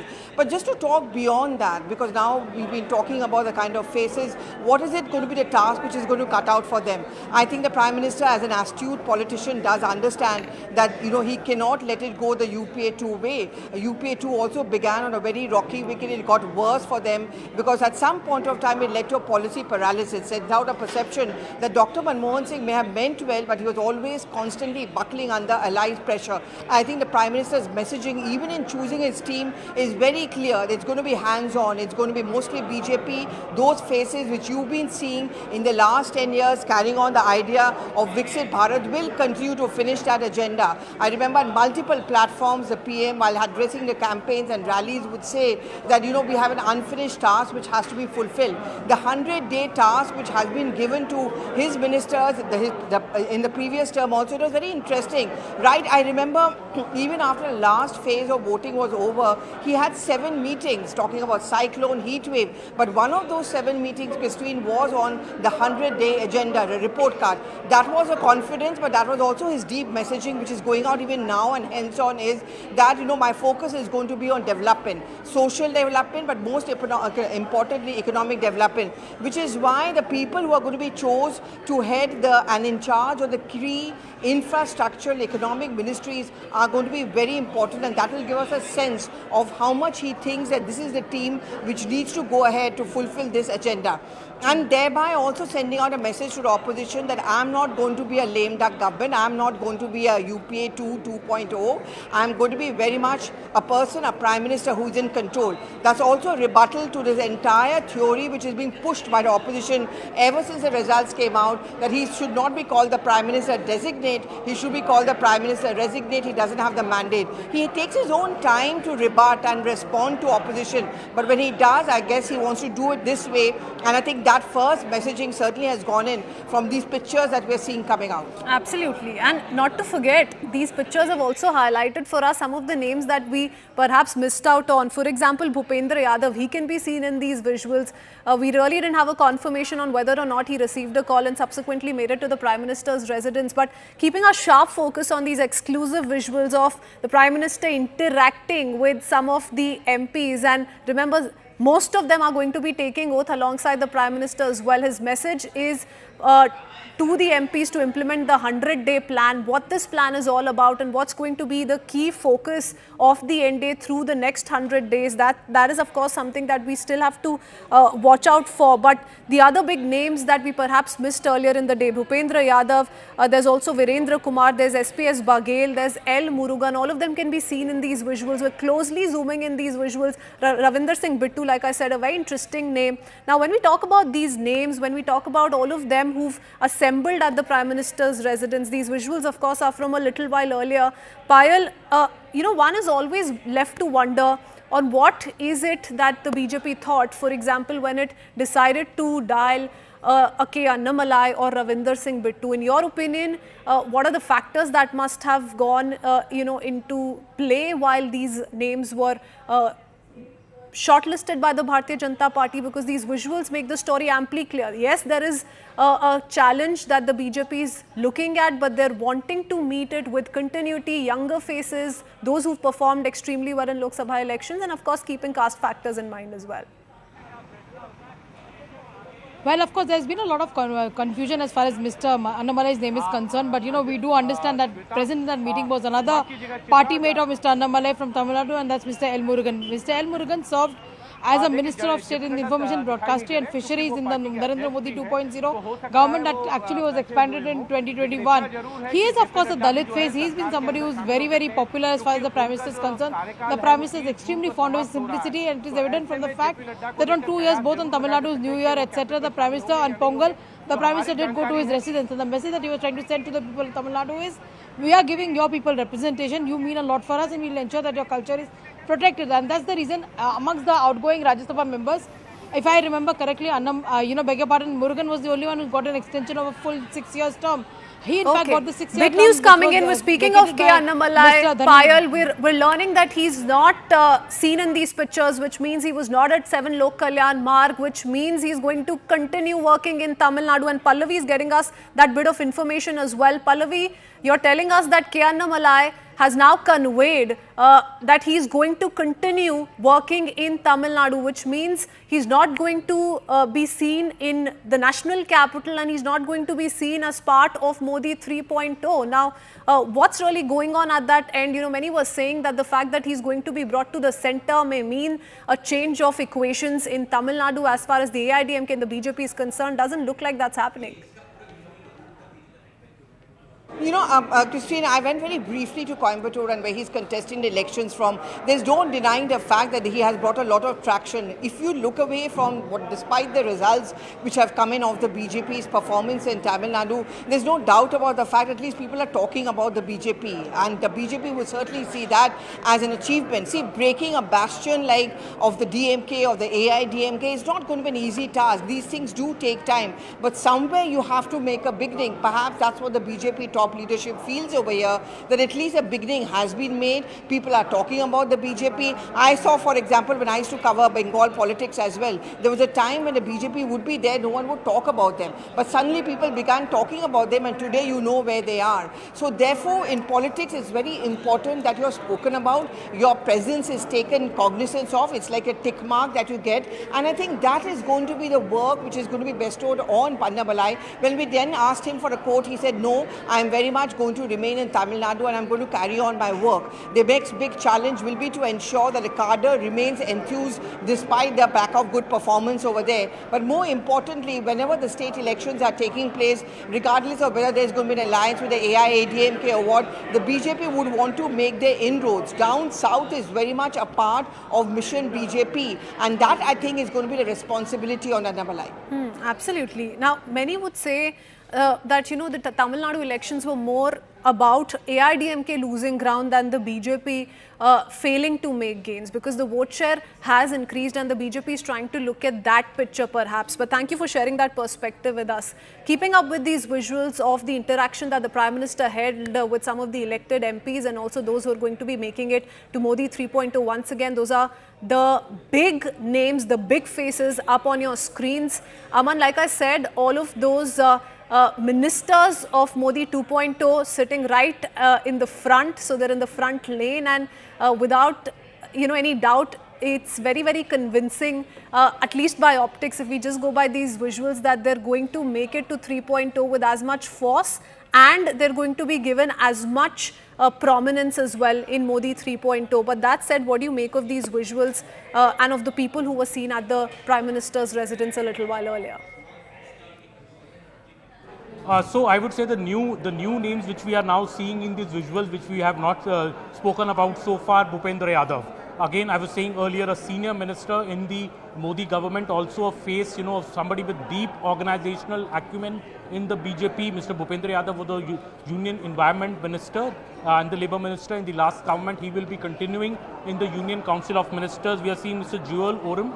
Again, a tribal face. He is being included into the Union Council of Ministers. Of course, Mr. Virendra Kumar from Madhya Pradesh, another tried and tested face from Madhya Pradesh. He was a Union Minister in the last government as well. He'll be a Union Minister again this time. Mr. Virendra Kumar, SPS Baghel, the MP from Agra, who's won again. He is also becoming a minister. He was also a minister in the previous government. L. Murugan, as Payal was speaking about a few minutes earlier, also in the Union Council of Ministers. So big names there. And we can see in this list now in the front row, we can see Mr. Rajnath Singh, Nitin Gadkari, Amit Shah, Nirmala Sitharamanji, Ashwini Vaishnav, Piyush Goyal can be seen, Mansukh Mandavia can be seen, Arjun Megwal, Shivraj Singh Chauhan can be seen in the front row. As I've been saying since morning, Mr. Shivraj Singh Chauhan could get a very, very important portfolio in the Union Council of Ministers. There is Mr. Annamalai is missing, of course. Mr. Annamalai is not going to join the Union Council of Ministers. He's not there in this meeting as speculated otherwise earlier in the day. Mr. Manohar Lal Khattar is there very much prominently, another important face. We should watch out for an important portfolio for Mr. Manohar Lal Khattar also. Both Mr. Khattar and Shivraj Singh Chauhan, two chief ministers from the states who were, removed as chief ministers, now joining the Union Council, will be bringing that administrative acumen of their state CM experience to the centre. Sarabanda Sonowal, another important face, was the former minister, is there this time as well. Kiran Rijiju as well, former minister, again a minister in this government. Rao Inderjit Singh, you can see in those pictures. Jitendra Singh, you can see in those pictures. Hardeep Puri, you can see. Giriraj Singh, you can see. Nityanand Rai can be seen there. So all these, Ravneet Singh Bittu, a face from Punjab who is lost from Ludhiana against the state Congress president Amrinder Raja Singh, warding by a narrow margin, but being given the place in the Union Council. So two Sikh faces, Hardeep Singh Puri and Ravneet Singh Bittu, getting a look into the Union Council of Ministers, very, very significant. Shobha Karanjale, a senior BJP leader from Karnataka, we can see there. Jitin Prasad, Brahmin face from UP, we can see in those visuals there. Dharmendra Pradhan, we can see seated in the front row there. So it opens up the race for the Odisha CM also now, because Dharmendra Pradhan is joining the Union Council of Ministers. Obviously, a new face will be required for the Odisha Chief Ministerial face. Aman, interestingly, this is where perhaps parties like Shiromani Akali Dal would want to relook or rethink into the fact that, the fact that they did not decide to go ahead with the BJP this election season may have come at a cost. Whether or not they're in that introspection mode, that also something that we need to watch out for. But that's most certainly a talking point today, given, like you just said, the kind of Sikh representation that we're witnessing in Modi 3.2 in all likelihood. But stay on with us. We'll come back to you in just a bit. Let's quickly take in a word from our guest joining us this afternoon. Now we have Pranay Agarwal, political analyst with us. But my first question is to Syed Asad Abbas, political analyst with us on the broadcast. Mr. Syed Asad Abbas, you know, many were saying, especially in the opposition, how is the BJP going to face this humongous task of accommodating its allies? The fact that it's 240 for the BJP, but the government is only being formed because of the contribution of the JDU and the TDP in this case. But look at the number that's come out, the faces that we're putting out on our screens, 80% of them are from the BJP. So the BJP has ensured that this turns out to be a smooth sailing affair for the party and the alliance at large. The fact of the matter is, undoubtedly, BJP is the single largest party in the elections held. But the fact is, it is going to be tremendously challenging for a Narendra Modi ji, who is used to having all the absolute power and the might of the Bharatiya Janata Party. Look at 2014, look at 2019, where the Bharatiya Janata Party had an absolute resounding majority. But this time, this is going to be a supreme challenge to Modi ji to be able to function along with their allies. And let me tell you, NDA was a part of 2014 and 2019. But this time, the alliance does have an upper hand, because without which, Modi ji will not be able to smoothly run this government. So we need to understand that 20% is a good demarcation. But like they say in politics, इब्तिदाई सियासत है रोता है क्या, आगे आगे देख होता है क्या. Modi ji very well knows it is important for him to keep Nitish Kumar happy along with the Janata Dal United, and also Chandrababu Naidu with the Telugu Desam Party, who is a dark horse, who is there from the yesterday as Chief Minister. So therefore we need to understand that how Modi ji is going to take this alliance ahead is the real question here. Not just that. In fact, Nitish Kumar has asked a review on the Agniveer. Not just him, even Chirag Paswan, a close aide and ally of Modi ji from the Lok Jan Shakti Party, has also asked a review of Agniveer.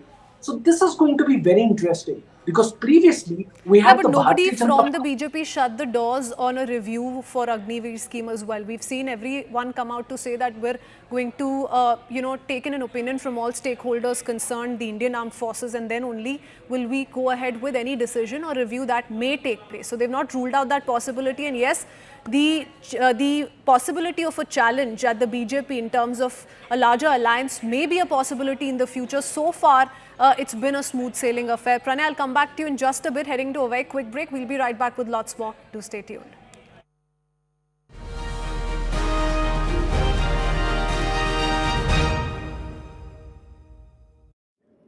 He lost his election this time around from Punjab, but the BJP has decided to field him. He's the grandson of Mr. Behan Singh, and he's been brought to the BJP just very recently, but he's going to be getting a look into the cabinet, is what we have been told. Okay, all right. Very interesting that Ravneet Singh Bittu's also been dialed. So that's another interesting name added to the list. Apart from this, we're also learning that Anupriya Patel has left from her residence. She could be seen meeting Rajnath Singh a little while earlier, but whether or not she's left for 7 Lok Kalyan Mart, we'll have to wait a little bit for that. Let me quickly go across to Arunima as well. Arunima, we're picking up from the JDU camp source-based information on what's in line for them. As we've been discussing, that's what's expected. One cabinet portfolio, one MOS berth for the JDU. Are there any conditions that have been put forth by the party though? Yes, we have been reporting this since yesterday. Now the topmost sources in JDU have confirmed to us that it will be one cabinet and one MOS. They did not insist for any other portfolio or any conditionality. Like it was being said that railways is something that the JDU is keen on. But topmost sources in JDU said that they have left it to the Prime Minister. They have not put any conditionalities as far as the Union Council and the Union Cabinet is concerned. Their focus is on development of Bihar. Nitish Kumar is expected to go back to Patna tomorrow morning after the oath-taking ceremony ends, this evening. And once he is back in Bihar, top JDU sources tells us that Nitish Kumar will start focusing once again on his project of Bihar's development. He will expect from the union government, from Prime Minister Modi's government, for help, financial help to develop Bihar. Negotiations will also continue once he reaches Bihar about politically how NDA can shape up in Bihar, how BJP and JDU can combine to help Bihar develop further. So Nitish Kumar's arrival in Patna tomorrow would lead to a number of meetings, a number of calls to allies there, and there will be continuous back and forth between the union government and Nitish Kumar there to try and shape.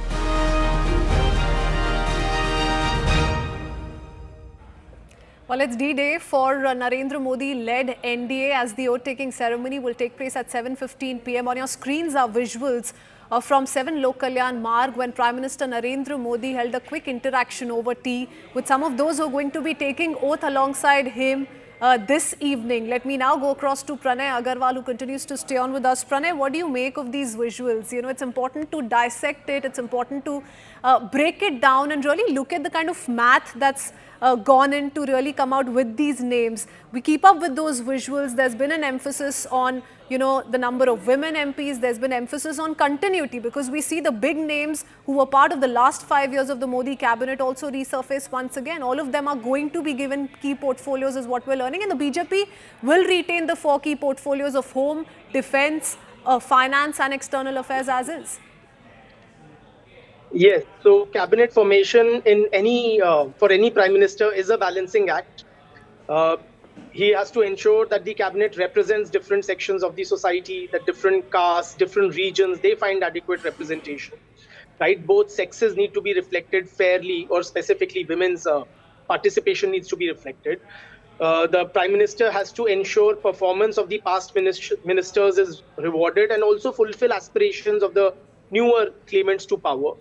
You know, you have to balance demands from allies as well as at the same time assert one's own prime ministerial prerogative as the first amongst equals, right? Of course, managing coalition throws up its own challenges also, which something which Modi ji has not done in the past. Because on one hand, you have to grow the party's footprint and keeping allies' concerns in mind, right? But also please appreciate that even in 2014 and 2019, when the BJP under PM Modi had a majority of its own, the Prime Minister respected his allies as per the coalition dharma. I remember this very touching. Do you think there could be possibility of a bigger ask being put forth by the allies TDP, JDU, for example, in this case that may cost the Bharatiya Janata Party, you know, because we've seen both of them come out and conveniently say, and since day one, that we stand with this government, we're going to very much be part of the NDA. And as far as, you know, what CNN News 18 has managed to learn so far, they've also settled well with the 1+1 idea. It's going to be 1 cabinet berth and 1 MOS post for both these parties. How has it been so easy? So Modi is still, till date, even after this election results, he is by far the tallest political leader in the country, miles ahead of any opposition leaders like Rahul Gandhi or Akhilesh Yadav, and also the allies very well know it, miles ahead of them, right? So opposition leaders who gloat over, you know, after getting less than 100 seats nationally, despite enjoying and milking the legacy of Manmohan Singh, Indira Gandhi till Jawaharlal Nehru or combined, right? So Modi is clearly by far taller than all of them, and he is his own man, and the allies know it very well. So of course they will try to bargain here and there or try to exert pressure every now and then. But one does not expect the Prime Minister to bow down to any unreasonable demands of allies the way Dr. Manmohan Singh very infamously did. You know, I remember Dr. Manmohan Singh's statement when asked regarding corruption by DMK in his cabinet. So he responded that I am bound by the coalition dharma. But that is not what real coalition dharma is. Coalition dharma is what Modi ji did. I remember there was this very touching visual of Prime Minister Modi bowing down and touching the feet of Badal Senior, you know, the Akali Dal allies, respecting his age and the historical ties between the two parties. So that is how coalition dharma is reflected, not by giving in to unreasonable demands or allowing a free hand to corruption by the okay, one's but then allies. one may also contest, Pranay, that we've seen these kind of splits in the past, and coming in from TDP, for example, in 2018 when it parted ways demanding special status for Andhra Pradesh. So those are challenges in the near future or later that can't be ruled out either. But let's quickly talk about the other reactions coming in from the big names who were seen at Prime Minister's residence a little while earlier. I'll come back to the both of you. Let's hear it from ML Khattar. He won from the Karnal constituency, also former Haryana Chief Minister. Here's what he had to say. प्रधानमंत्री कार्यालय से चाय का निमंत्रण मिला था और स्वाभाविक है कि इस प्रकार की परंपरा प्रधानमंत्री जी हमेशा करते हैं कि अपने काउंसिल ऑफ मिनिस्टर्स के गठन से पहले वो चाय पर बुलाते हैं, उन्हीं को बुलाते हैं जिनको अपने काउंसिल ऑफ मिनिस्टर्स में इंडक्ट करना होता है। सामान्य सूचनाएं थी, कोई बड़ा विषय नहीं था, चाय पी है और सायकाल समय पर सब लोग पहुंचे। इतनी एक सूचना है, कुछ फॉर्मेलिटीज़ पूरी करनी होती हैं, वो फॉर्मेलिटीज़ पूरी की हैं। बाकी की जानकारियाँ उन्होंने ये जरूर कहा कि अभी 24 घंटे इसके बाद भी यहीं रुकना है, ताकि और भी कोई मीटिंग होगी, कुछ होगा तो वो करेंगे। हरियाणा से साथी कौन कौन था आपका सर? हरियाणा में मेरे अलावा राव इंद्रजीत सिंह जी और कृष्णपाल जी दोनों लोग आते हैं। सर तीसरी बार प्रधानमंत्री बनेंगे, 100 दिन का कार्यकाल महत्वपूर्ण देखने को मिलता नजर आया, इस तरह की चर्चा भी बैठक में रही है sir?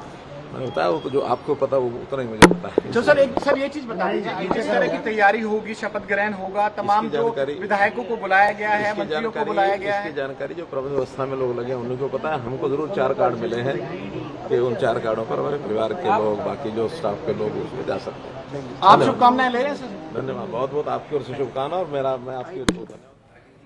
Well, accommodating the allies was not a challenge for the BJP in 2019. That, of course, is something that the BJP has had to look at in detail this time around, Syed Asad Abbas. But what gives the opposition a chance to come out to say that Narendra Modi doesn't enjoy the mandate? Look at the UPA 1, UPA 2 numbers.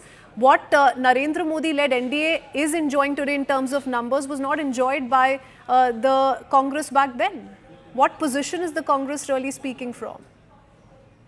I will tell you, firstly, Pranay made a couple of points. Let me quickly counter that. He mentioned about Shri Manmohan Singh ji, our former Prime Minister.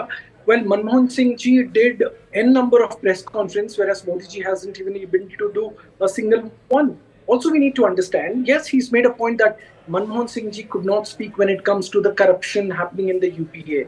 But let us understand that even Modi ji has taken many of the corrupt ministers under CBI, ED, IT, and 25 of them, 23 got reprieve. So let us understand that. And also, one of the reasons why BJP has not been able to fare well is 25% of the ticket distribution has been to outsiders who joined BJP only during the 24 polls. So there are reasons why. Now coming to comparing the UPA and the NDA government, UPA, the Congress party was not in the majority, whereas yes, the Bharatiya Janata Party has a much better advantage because they are the single largest political party, no doubt about it.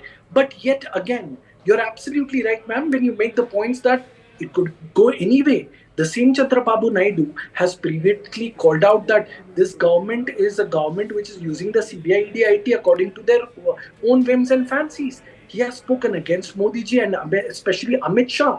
How can we forget the words, the hard words of Chandrababu Naidu, who called out Amit Shah and the Home Ministry? So this is going to be very interesting as to how the funds of Amravati are going to be raised, how Nitish Kumar, who is known as the Palturam in politics, how he is going to be happy. It's not going to be a bed of roses for sure.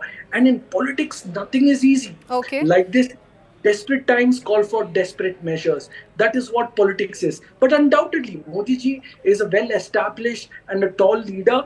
This is going to be the most difficult and challenging era of Modi ji, because if NDA 1, NDA 2 was a smooth sail, where he could do what he wants because he had the absolute majority and power, his true test of leadership comes right here, right now at the NDA 3.0. Okay. And let me tell you, we are no more seeing BJP so saying it's Modi going to be the Sarkar. biggest challenge for him in terms of leadership, because he's now going to be leading a coalition, and he's not done that, Pranay, since 2001. Ever since he was introduced to the election process in Gujarat at the centre, he's always been at the helm of a majority government. So it most certainly is going to be a challenge for him. And can you really rule out the history that, for example, a Chandrababu Naidu or Nitish Kumar have enjoyed? We've seen the flip-flops on part of Nitish Kumar. We've seen the TDP also be very aggressive as far as its demand of a special status to Andhra is concerned, though there seems to be a little bit of a tone down, and they've now moved from special status for Andhra to special package for Andhra. So how much of a challenge do you think that's going to be?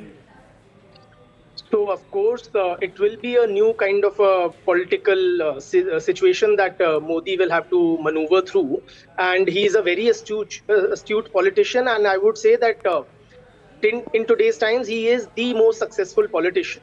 And he is also a very quick learner. So I'm very sure that BJP and the central government under Modi will surely learn the ropes and quickly, maintaining a degree of humility which perhaps did not characterize the previous two regimes of the BJP. As far as Naidu bargaining for an Andhra Pradesh or Nitish Kumar, trying something for Bihar is concerned, I would only say that this is in fact good for federalism in India, right? It ensures like a competitive and healthy federalism where the state level leadership is not co-toeing the line of the central leadership, right? So give and take is a part of alliance politics, and I'm sure BJP will live up to that kind of, expectation. Okay. As please appreciate, Modi is the longest serving non-Congress Prime Minister and the only Prime Minister since Nehru to be elected for 3 consecutive terms, right? Of course, his challenges are different with a more fractured So it goes polity without of saying today. that the BJP will have to take its allies together, even if it wants to introduce some big changes, how it's going to turn up as far as economic policy reforms are considered. All of that is going to be very crucial the next few months and years perhaps. But Syed wants to come inside also to quickly also ask you this. It's an added question, but you may respond to Pranay and then answer this. What about the opposition? The opposition so far, the previous 2 terms was all about a majority government. It does what it wishes to, doesn't give in to what the opposition has to say. Here's a coalition government now. Why is it that the opposition is hesitating so much in attending the oath-taking ceremony to begin with? That's a very good question, ma'am. And let me tell you, I completely agree on the front. To participate in the democracy and the world's largest festival, yes, the opposition must attend. Also, as a matter of fact, let me tell you, I read something very beautiful on Twitter. I'm sure all of us have read. First time, a defeat feels like victory and victory feels like defeat. And this election, everybody had something to win. The Congress party almost doubled their numbers. Akhilesh Singh Yadav back with the bang in UP. Mamata Banerjee getting back her resolute power in the state of West Bengal. And Modi ji being able to form the government at 3 times. But let me tell you, we cannot really compare the 3 times of Jawaharlal Nehru to Modi ji, because Jawaharlal Nehru did it single-handedly. Here, Modi ji in his 3rd term needs the allies. And as Rocky Balboa said, it ain't over till it's over. And in the world of politics, anytime anything is possible. And I agree with my dear friend Pranay, it's very important to keep the federal structural system in democracy. But for Otherwise, any which time will anything crumble. to happen, Asad Abbas, we need numbers on each of the sides as well, right? Now we do have numbers. As of today, the NDA is very comfortably positioned. What about the INDI? We've seen a lot many leaders like Mamata Banerjee and Sanjay Raut of Sena UBT come out to say that INDI must explore its political options. What options does the alliance really have at the moment? Certainly, that's a wonderful question. I have only 2 names to give you: Chandrababu Naidu and Nitish Kumar. Next 2 years, why are the journalists and the media people so excited? Because this is one of the most exciting time in Indian politics. Because a powerful leader like Modi ji and the challenge of allies. This is not going to be the last 10 years. This time, in the next 1 year, 2 years, anything can happen. Because lots of state elections coming up, mind you. And BJP, there is a lot of anti-incumbency. Take in case for a Maharashtra and take in case for a Uttar Pradesh. There are going to be winds of change coming. Okay. That's when Chandrababu Naidu and Nitish Kumar are pragmatic leaders. They are not just practical but pragmatic leaders, and it could turn any which way. And yes, I agree with the point. The opposition is the backbone of democracy, and they should certainly attend the swearing-in ceremony. Okay, it could go any which way, but I'm glad you admitted to the fact that there must be participation of one and all in the oath-taking ceremony this evening. Pranay, do you think, as a matter of fact, for example, we're not going to see the NCP find any representation at the centre? Do you think, given Maharashtra elections are not too far away, these kind of developments may just backfire? Do you think it's going to be a smooth sailing affair?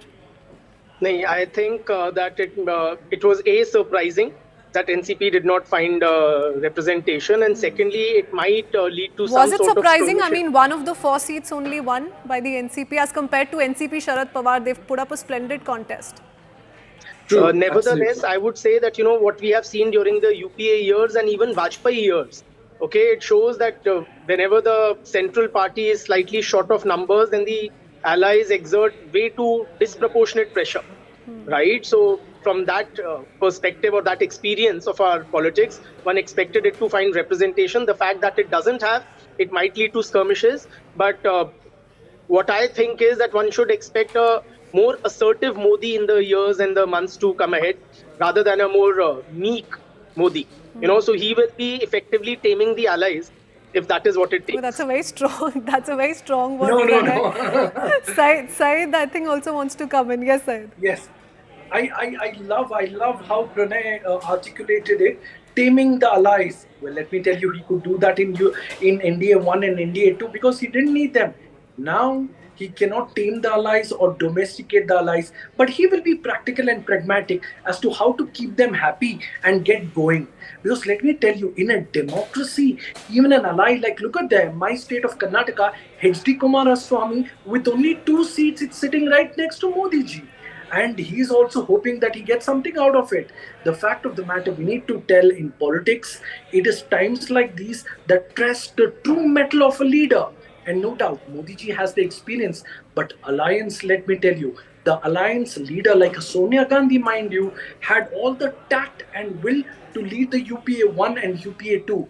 We need to see this mark of leadership, whether Modi ji will be able to take care of that. It's very easy for us to take a lot, I believe, also depends on the kind of portfolios that are going to be allocated. Pranay, wouldn't you agree? Absolutely. Because, for example, with the BJP deciding, as per sources, we've learned that the BJP is going to retain the 4 key portfolios of home, defense, finance and also external affairs.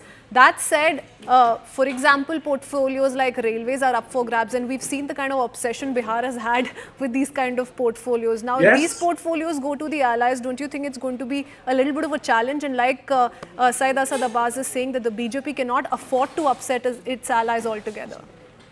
So in politics, you win some, you lose some. So BJP will, of course, have to be accommodating of the allies' concerns and aspirations. Having said that, of course, Modi, I would say he's a doer and he's not a dreamer, right? He's like a man of action and achieving targets. So he will try to maximize the returns for himself and his party, the BJP, vis-a-vis the allies in the whatever, should I say, give and take and discussions, deliberations take place with its allies. So that is going to be there. And of course, politics is the art of the possible. Kuch bhi ho sakta hai. For example, an assembly election in Bihar, who do you think then is going to have an edge, BJP or the JDU? Because it's not going to stop at Lok Sabha Chunav and the simultaneous allocation of portfolios and who's going to be given how many berths. It's going to go much beyond that, Pranay. Yes, so that is one of the key challenges as a political party. I'm not talking so much as a government, but as a political party for the BJP. How do you expand your own footprint in the areas where the allies are strong without hurting allies' sentiments or political capital? So that is going to be a challenge, and how BJP grapples with that will determine to some extent whether and to what extent it is able to grow in those territories. Okay. Syed Asad Abbas, do you think the opposition is in a wait and watch? They're going to wait and watch how happy or unhappy the JDU is in the manner in which things proceed forward, and then only they're going to unleash their political weapons, or they have most certainly, in your opinion, decided to sit in the opposition comfortably? Well, definitely for now, they are looking at Mallikarjun Kharge ji made a statement that they are looking forward to form a strong opposition and, of course, see the days that it comes. But let me tell you, Nitish Kumar is one such leader of the JDU who is even more dangerous than a googly in the world of cricket because you never know which way he will turn. And let me tell you, India now looks very comfortable. But isn't it dangerous not to even offer him the convener post? And now that he's given the mandate he has given, you were actually willing to offer him deputy PM post, whatever it takes. How dangerous is that? I know there were talks of that, but as per the India Alliance sources, there has been absolutely no. I think that would be absolutely not okay to give somebody with 12 seats or 16 seats with the Prime Minister's post. I think Rahul Gandhi certainly would deserve it, having 99 seats. Now, coming straight to the point, NDA will last or not. The state elections to come will decide that. Maharashtra elections, Bihar elections, UP elections, and the many more which are going to come in the next couple of years will decide whether India is here to stay or go. Maharashtra, let me tell you, there is already an uprising in Maharashtra because now the Uddhav Thackeray Shiv Sena has got strong. Not just them, the NCP Sharad Pawar has got strong, and the Mahavikas Aghadi is bound to sweep Maharashtra out of the feet of Devendra Fadnavis and Eknath Shinde. Okay, I'll put that question to Pranay. Syed, I'll put that question to Pranay. Do you truly believe, Pranay, that the opposition is in a wait and watch mode, or they're waiting for the best opportunity to come back and strike harder? Because, like I said, there are other regional players in Maharashtra, in West Bengal, who are of the opinion that the INDI must explore all of its options right here, right now. But given that right now the mandate is in favor of the NDA, of the BJP-led NDA, do you think they're going to wait a little bit? I don't think opposition is in a mood to wait. They are attacking from day one. Okay. Whether, talking about what the so-called stock market scam, or whether it is maybe they're trying to send out a message कि हम जोड़ो तोड़ो राजनीति में विश्वास नहीं रखते, and the Maharashtra mandate has made that very clear. Don't you think they're trying to live up to that and set an example? So definitely, please appreciate for the BJP, it is, उनको opposition को हल्के में नहीं लेना चाहिए.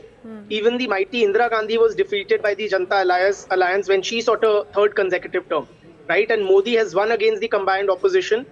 With 240 seats, BJP is ahead of the total tally of the entire opposition, right? Very comfortably. Okay. Congress party in these elections has 0 seats in 9 states, for God's sake. Okay, so it's really not about individual aspirations and ambition side. The opposition does not have the mandate. They don't have the kind of numbers. Even if they manage to, for example, pull along TDP or the JDU, they're not going to be able to cross 272. That's a stated fact as of today. Absolutely. But also, let me tell you, now it is going to be the BJP who's going to find it challenging, because Modi by himself could not get even a 272 majority. Ab ki baar Modi Sarkar, Modi ki guarantee. There are talks that the RS is not happy. JP Nadda ji made a strong statement that BJP is strong enough that they don't really need the RSS support. Today that they are Atmanirbhar. Also, as a matter of fact, Shivraj Singh Chauhan is doing the rounds. Not just that, even Nitin Gadkari is one fine leader, the best performing minister of the Modi Sarkar and the NDA government. There are going to be rifts. If the Bharatiya Janata Party starts to lose state elections coming, Modi ji ki seat khatre mein hai, let me tell you. And in politics, nobody is invincible, let me tell you. Absolutely nobody. Be it an Indira Gandhi, Jawaharlal Nehru, or even the new age leader like a Modi ji. So there are a lot of internal rifts. There are again a Yogi Adityanath factor. Yogi Adityanath is one leader who's going to cause an uprising in Uttar Pradesh. Unfortunately, I'm running out of time, so I can't really come to you with the question that I really wanted to ask of one big key takeaway of the big faces you see in these pictures from the Prime Minister's residence. But don't go anywhere. Our non-stop rolling coverage continues here on CNN News 18. Thanking the both of you. We'll be right back after a very quick break.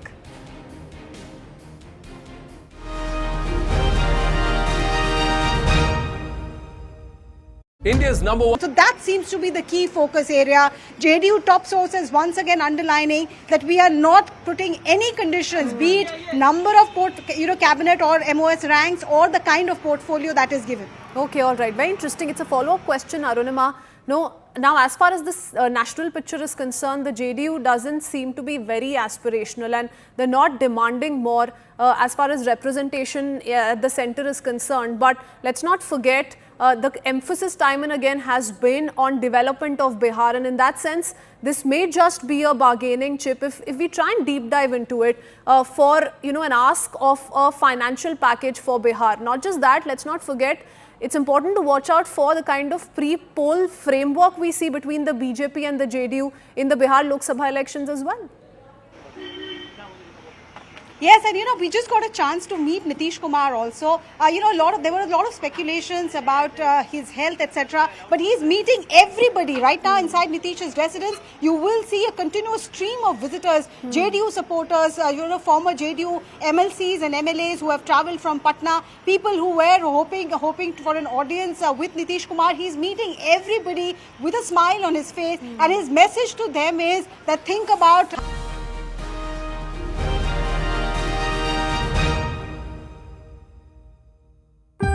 मैं नरेंद्र दामोदर दास मोदी ईश्वर की शपथ लेता हूं कि मैं विधि द्वारा स्थापित The Modi 3.2 era is kicking off. The most comprehensive coverage of the historic swearing-in ceremony. Only on CNN News 18.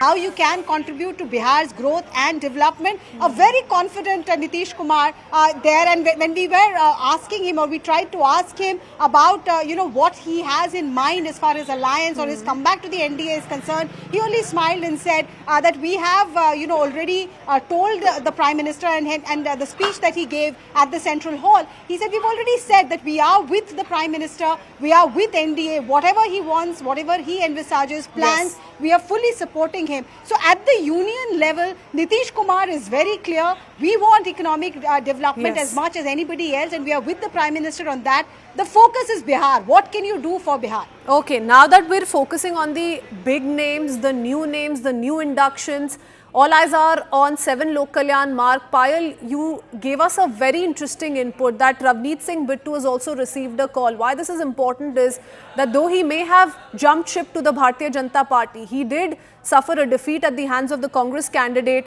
in Ludhiana, Amrinder Singh Waring. But the fact that he's been given a call, what does this tell us? How do we look at the overall picture as far as his name is concerned? Well, as far as the BJP is concerned, last time around the BJP had 2 seats that they were able to win in Punjab, but this time around they have not been able to win much. Punjab is a border state and they do understand the importance of that. And even when he was in the Congress party, Ravneet Singh Bittu was often seen taking a very nationalistic stance when it came to issues concerning the nation as large. And that's the reason the BJP has decided to award him. He comes from a family which has actually laid down its life as far as the country's cause is concerned. And he's been somebody who's been very, very vocal about that as well. So that's why Ravneet Singh Bittu is being rewarded. It will be interesting to see who gives away the Rajya Sabha to get him inside the Council of Ministers, given the fact that you have to at least get elected to either house within the next 6 months. That is there. Of course, we've got another input which is also coming in. The Jitin Prasada, remember, who was a cabinet minister in the Yogi cabinet, has now got a look in. He's going to be taking oath as far as Narendra Modi's cabinet is concerned. He's also just reached Lok Kalyan Mark, and a big development coming in from the state of Gujarat.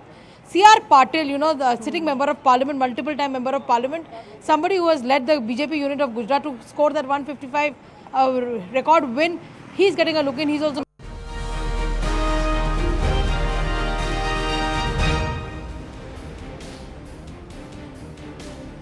Welcome everyone. Thanks a lot for staying with us. You're watching our continuous coverage ahead of Modi Cabinet 3.0 swearing in. So Narendra Modi is all set to take oath as the Prime Minister of the country for the 3rd time in a row later this evening. Before the swearing in, Narendra Modi visited Rajghat, paid tribute to Mahatma Gandhi. He paid homage to former Prime Minister Atal Bihari Vajpayee at Sadaiv Atal Memorial. He also paid tributes to brave hearts of the country at the National War Memorial. Now, for the swearing-in ceremony, subcontinent leaders, Bangladesh Prime Minister and Sheikh Hasina, Seychelles VP Ahmed Afif have arrived. The event is also expected to witness the presence of leaders from Maldives, Sri Lanka, Bhutan, Nepal and Mauritius as part of India's Neighbourhood First policy. While many top guns of the BJP have been retained in the new cabinet, there will also be some new entrants from both the BJP and of course the balancing of the new allies. Just a short while ago, Narendra Modi met all new ministers that are to be inducted at his residence.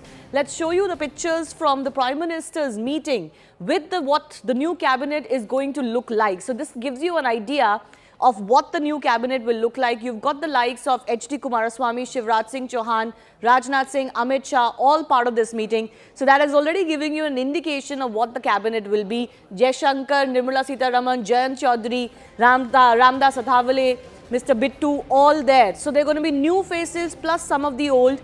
Let's tell you also what the messaging from the Prime Minister was. There are about 65 to 70 MPs, we are being told, who were seen at the Prime Minister's residence. So that also gives you the idea of the shape or the contours. We will of course break down everything that we are learning. But first up, the big message from the Prime Minister to all cabinet ministers or those who are going to be sworn in as the cabinet ministers. So what did he say? He said, needs to continue the Viksit Bharat agenda. That of course was the agenda on which the Narendra Modi-led BJP fought the last elections.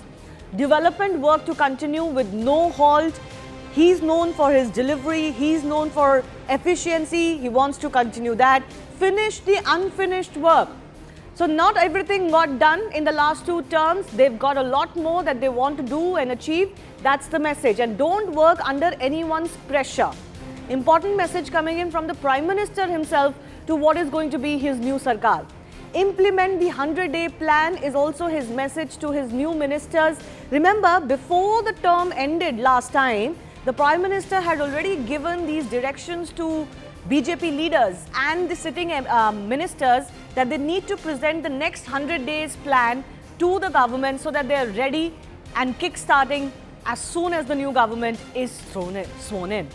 We're also getting some breaking updates coming in. Giriraj Singh speaks to News 18, says the Prime Minister has reiterated the commitment that we have for Viksit Bharat. That's the message coming in from one of the members who was there as far as this meeting is concerned, that the message is there should be a commitment to the idea of Viksit Bharat. Remember, the Prime Minister talks about not just the next 5 years, he's already started talking about the next 10 years. That gives you an indication of how long he plans to continue. And he has also talked about the fact that he needs to make India a developed country by 2047, and therefore his vision is for that goal. Let's listen into what Giriraj Singh said.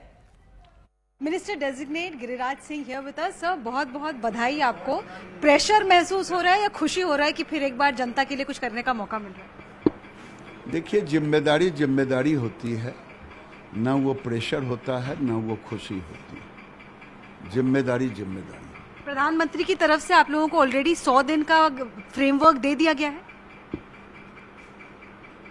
पता नहीं, आप सब चीज जानती ही हैं, तो मुझे पूछने से क्या फायदा. देखिए, प्रधानमंत्री के सामने लक्ष्य है विकसित भारत, और विकसित भारत के लिए 100 दिन क्या 365 दिन सबको काम करना है मिलजुल करके. कोई खास बात उन्होंने कही आप लोगों से? आज बहुत सारे डेब्यूटेंट भी थे. सब आ गया. कोई खास बात सर? नहीं, कुछ. एक सवाल सबके मन में है कि बिहार से इस बार कम से कम 6 मंत्री मंत्रिमंडल में शामिल होने जा रहे हैं. बिहार में असेंबली इलेक्शंस भी ड्यू हैं. नीतीश कुमार के साथ काम करना कैसा रहेगा भाजपा के लिए? बहुत अच्छा. कोई दिक्कत, कोई चैलेंज? कोई दिक्कत नहीं, कोई चैलेंज. क्योंकि उनके ऊपर बार बार ये आरोप लगता रहा है कि वो ट्रस्टवर्दी नहीं है, बदल लेते हैं अपना स्टैंड. कोई दिक्कत नहीं है. अच्छा सर, आप अभी तक स्किल डेवलपमेंट में देखते रहे हैं, कैसा है बिहार की जनता के लिए? आपको कौन कौन से मंत्रालय लगता है जरूरी है बिहार की डेवलपमेंट के लिए? चिंता मत करें, एनडीए की सरकार बिहार में भी है, एनडीए की सरकार भी है. और ये सरकार आपको लगता है पूरे टर्म निकाल लेगी, पूरा स्थिर सरकार निकाल लेगी? आपको क्या लगता है? मैं नहीं जानता हूँ. ये 5 साल चलेगी. मेरा आखिरी 2 सवाल है सर. राहुल गांधी के ऊपर कांग्रेस की तरफ से ये प्रेशर है कि वो लीडर ऑफ ऑपोजिशन बने. As a leader of opposition आपको लगता है राहुल गांधी कैसा परफॉर्म करेंगे? वो उनके लोग जाने. कोई ना कोई लीडर तो अपोजिशन में रहता है. क्या होगा? कोई रहेगा, वही रहेगा. जो जिसको बनावे, उससे हमें क्या लेना देना. और अखिलेश यादव की तरफ से जो तंज कट रहे हैं कि आपका पूर्ण बहुमत अपने आप नहीं आया है, तो ये उनको बहुमत तो आ ही गया है. वो सरकार, अरे अपोजिशन क्या करेगा? जो अपोजिशन खुद कह रहा था कि मेरी सरकार बनेगी, तो उनसे न पूछिए. Right, Giriraj Singh there, speaking to CNN News 18 on what Modi 3.0 has in store. Let's go across to my colleague Arunima, also joining us live. You've spoken to one of those who was there in the meeting and is expected to be sworn in. Arunima, the big messaging from the Prime Minister is that there needs to be continuity and possibly even more focus on the delivery that they have set their minds on. That's the message that the PM gave to his expected new cabinet. Yes, even before the elections were announced, Prime Minister had actually asked all his cabinet colleagues to continue having a program for the next 3 months. And today when he met the new cabinet, new Council of Ministers, some who were already working with him in his second term, some who are debutants, the message was that of continuity. A 100-day plan has been given to them, that whatever ministries they are given, and the ministries will be known after the oath ceremony today. Rashtrapati Bhavan will send that official communique, and then they will know what ministries, what portfolios. But nonetheless, the Prime Minister's message to them is have a 100-day program over the next 3 months since you take oath. What is it that you are going to do with your ministry? What is the plan of action towards Viksit Bharat? Viksit Bharat seems to be the buzzword, and Giriraj Singh there confirming there that it does not matter what portfolio I get or anybody else gets. The Prime Minister, as the head of the Union Council, has made it very clear that in the next 3 months, you must give me a framework, a roadmap of how to ensure that the pace of development for India does not slow down.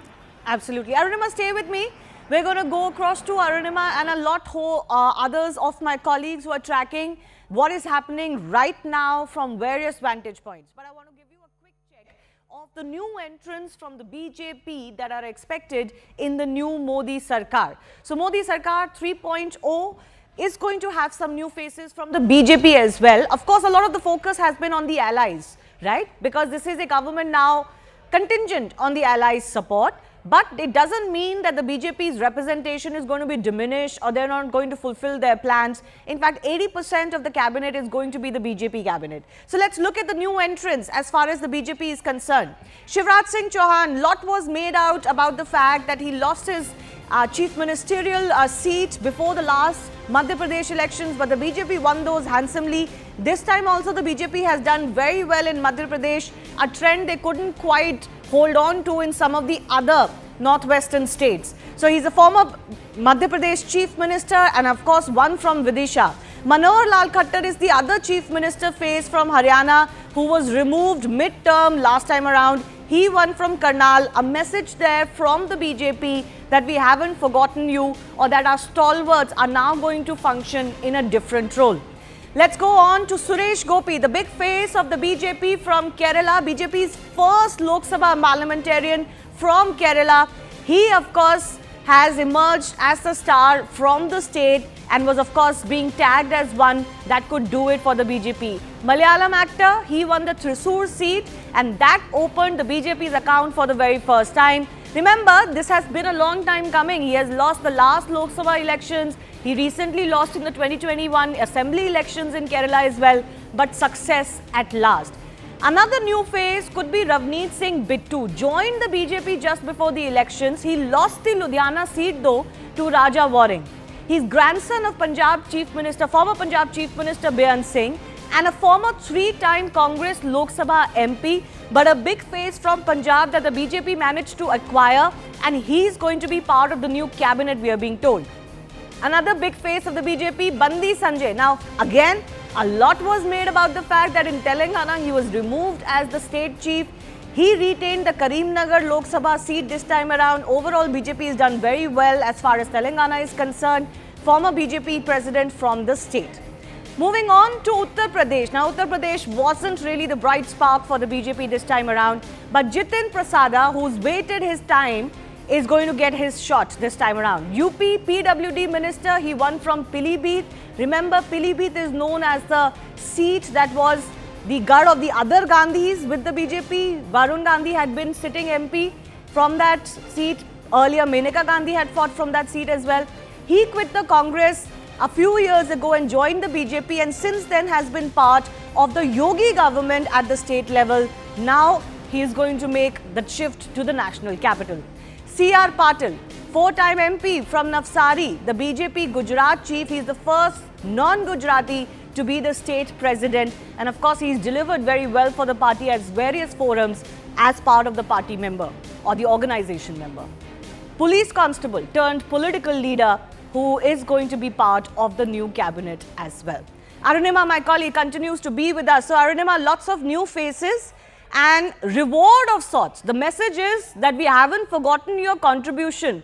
The new and the old, everybody who's done well is being rewarded. Perform or perish seems to be the message from the Prime Minister. Everyone, like for Giriraj Singh, who I just spoke to, he had a tough battle at hand. The other big leader, R.K. Singh, who was fighting from Ara, he did not make it and lost by a huge margin. But Giriraj Singh managed to salvage his seat. And there were a lot of talks that, Lalan Singh comes from the Bhumihar community as well, same as Giriraj Singh. So in terms of caste equation, in terms of caste dynamics, will you give two Bhumihars a place in the Union Council? But looks like the Bharatiya Janata Party has gone with Giriraj Singh because they want to ensure that they have their own Bhumihar phase in Bihar and not just depend on ally JDU. Plus Giriraj Singh's own performance. He has managed to hold on to his seat, and that's why he's back in the Union Council. Overall, if you see Bihar, there are about 8 ministers who are making it compared to Uttar Pradesh, where our calculation shows 6 and Uttar Pradesh has 80 seats. So out of 80 seats, 6 ministers are getting representation. Bihar, which is halfway at 40, Bihar has 40 Lok Sabha seats, is getting 8 representations already in the Union Council. So a message is also being sent by Prime Minister. Bihar's assembly election is due, and therefore the Prime Minister is also giving that message that that's a state that's important for him and much more needs to be done for the state. That seems to be the messaging. Right. We'll keep coming back to you. Ravneet Singh Bittu is actually speaking to CNN News 18. Let's listen in. Bittu sir, live. Ravneet Bittu is with us, who has just come out after having that tea with Prime Minister. Bittu sahab, first of all, many congratulations. You are going to be the I think only minister from Punjab in the Modi cabinet. What is the feel like and what are your priorities? नहीं, absolutely आपने ये बहुत ही कहा भाई, चाय पे चर्चा, और मोदी जी की चाय तो वैसे ही मशहूर है भाई, और वो चाय मिले तो वो मतलब किस्मत वाला ही होता है। और मेरे जैसे को, मैं इलेक्शन जीता भी नहीं और फिर भी प्राइम मिनिस्टर साहब ने मुझे अपनी मंत्रिमंडल में शामिल किया, इससे बड़ी बात तो कोई हो ही नहीं सकती। आप जीते नहीं, आपने कहा, उसके बावजूद भी आपको मंत्रिमंडल में शामिल, आपको उम्मीद थी कि आपको, और किसका कॉल आया, कब कॉल आया और क्या फीलिंग थी? उम्मीद 100% थी। मुझे ये था पहले दिन ही जब मैंने कांग्रेस छोड़ के, क्योंकि मेरे मन में और कुछ नहीं था, मैं एमपी तो वहाँ चौथी बार भी बन जाता, पर मैं ऑपोजिशन में बैठ के पंजाब और लुधियाना का क्या कर सकता था, कुछ नहीं। ये उनको पता था भी अगर ये इतना बड़ी पार्टी जिसमें इसकी लेगेसी है, जिस पार्टी को बनाया है, उसको छोड़ के ये बीजेपी में ज्वाइन किया है, तो ये कुछ करना चाहता है, और वही मौका उन्होंने देख के मुझे आज दिया है। पंजाब में अब किस तरह का रोल, क्योंकि आपके ऊपर रिस्पॉन्सिबिलिटी अब बढ़ गई, आप मंत्री पंजाब के कोटे से हैं, वहां पर भाजपा का उतना ग्राउंड में कुछ है नहीं, तो कैसे? ना, हार जीत अलग बात है, लेकिन ग्राउंड में 23 सीटें हम जीते हैं और 19% हमने वोट शेयर लिया है, और ये अकाली दल से जिसके हम पार्टनर थे उससे ज्यादा बड़ा है। बहुत कुछ ग्राउंड में मैं अपनी विधानसभा शहर की 6 में से 5 जीता हूं, और अब 27 तक वहां पे गवर्नमेंट बना के दिखाएंगे। इतनी मजबूत बीजेपी वहां पे है। सिर्फ ये एक विश्वास उन्हें नहीं था, वो विश्वास हमने करके दिखा दिया। भी यहाँ जो बीजेपी है वो जाखड़ साहब और सारी हमारी टीम ने पौधा लगा दिया है, और उस टीम का अभी जो फल है वो 27 में मिलेगा। आखिरी सवाल बिट्टू साहब, आपको लगता है, क्योंकि ऑपोजिशन की तरफ से कहा जा रहा है कि सरकार पूरी 5 साल नहीं चलेगी क्योंकि भाजपा के पास अपना नंबर नहीं है, तो कितना आपको विश्वास है कि सरकार पूरी चलेगी? नहीं भाई, मैं आपको कह रहा हूं भी 240 और एनडीए, वो तो इलेक्शन के बाद की जोड़ तोड़ थोड़ी है कोई, और दूसरी तरफ आम आदमी पहले ही भाग गया। और ये मैं आपको बता दूं, विद इन 6 मंथ्स कांग्रेस अकेली रह जाएगी और बाकी पार्टियां जो ग्रुप हैं वो अलग, ममता जी अलग जाएंगे, अखिलेश अलग जाएंगे, और जो कांग्रेस पार्टी आज तक अपनी पार्टी का एलओपी का फैसला नहीं कर सकी, और खड़गे साहब को बार बार कहना पड़ रहा है डरो मत राहुल जी को, वो क्या कर पाएंगे आप समझते हैं? और उनका क्या है, चेयरपर्सन कौन बनेगा पार्टी के? सोनिया जी। एलओपी कौन बनेंगे? राहुल गांधी। और बाई इलेक्शन कौन लड़ेगा? प्रियंका गांधी। आप क्या कह रहे हो उस पार्टी का?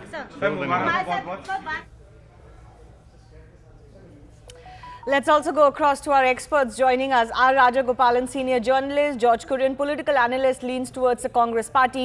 Yuvraj Pokharna is a journalist also with us. And with me in the studio is also CNN News 18 consulting editor Rahul Shivshankar.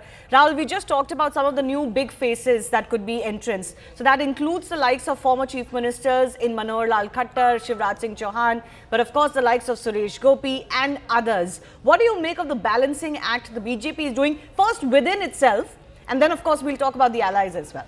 Well, thanks. Lovely to be here, of course. It's a historical day, and in about 2.5, 3 hours, we are going to see a great assembly, an august gathering of the who's who at the Rashtrapati Bhavan, and the Prime Minister is scheduled to take oath at around 7:30. So, Shivani, that's going to be momentous, and we're all building up towards that, aren't we? Look, the BJP is very clearly in command and control. there is no doubt about it. You look at the grouping, the core team has been retained almost name to name, name for name, and you can see some of them in the front row. Amit Shah is there, a lot of speculation around his name, needless it appears. Rajnath Singh still occupies that position where he is actually the number 2 to Mr. Modi in protocol terms, and right next to him is Amit Shah. That's the first row for you. Mr. Gadkari on the other side. Again, very expected faces. Of course, a couple of allies also been given prominence. That means that 1 or 2 will of course have cabinet berths, full cabinet berths. Whether they'll be part of the CCS or the CCEA is not known as of now.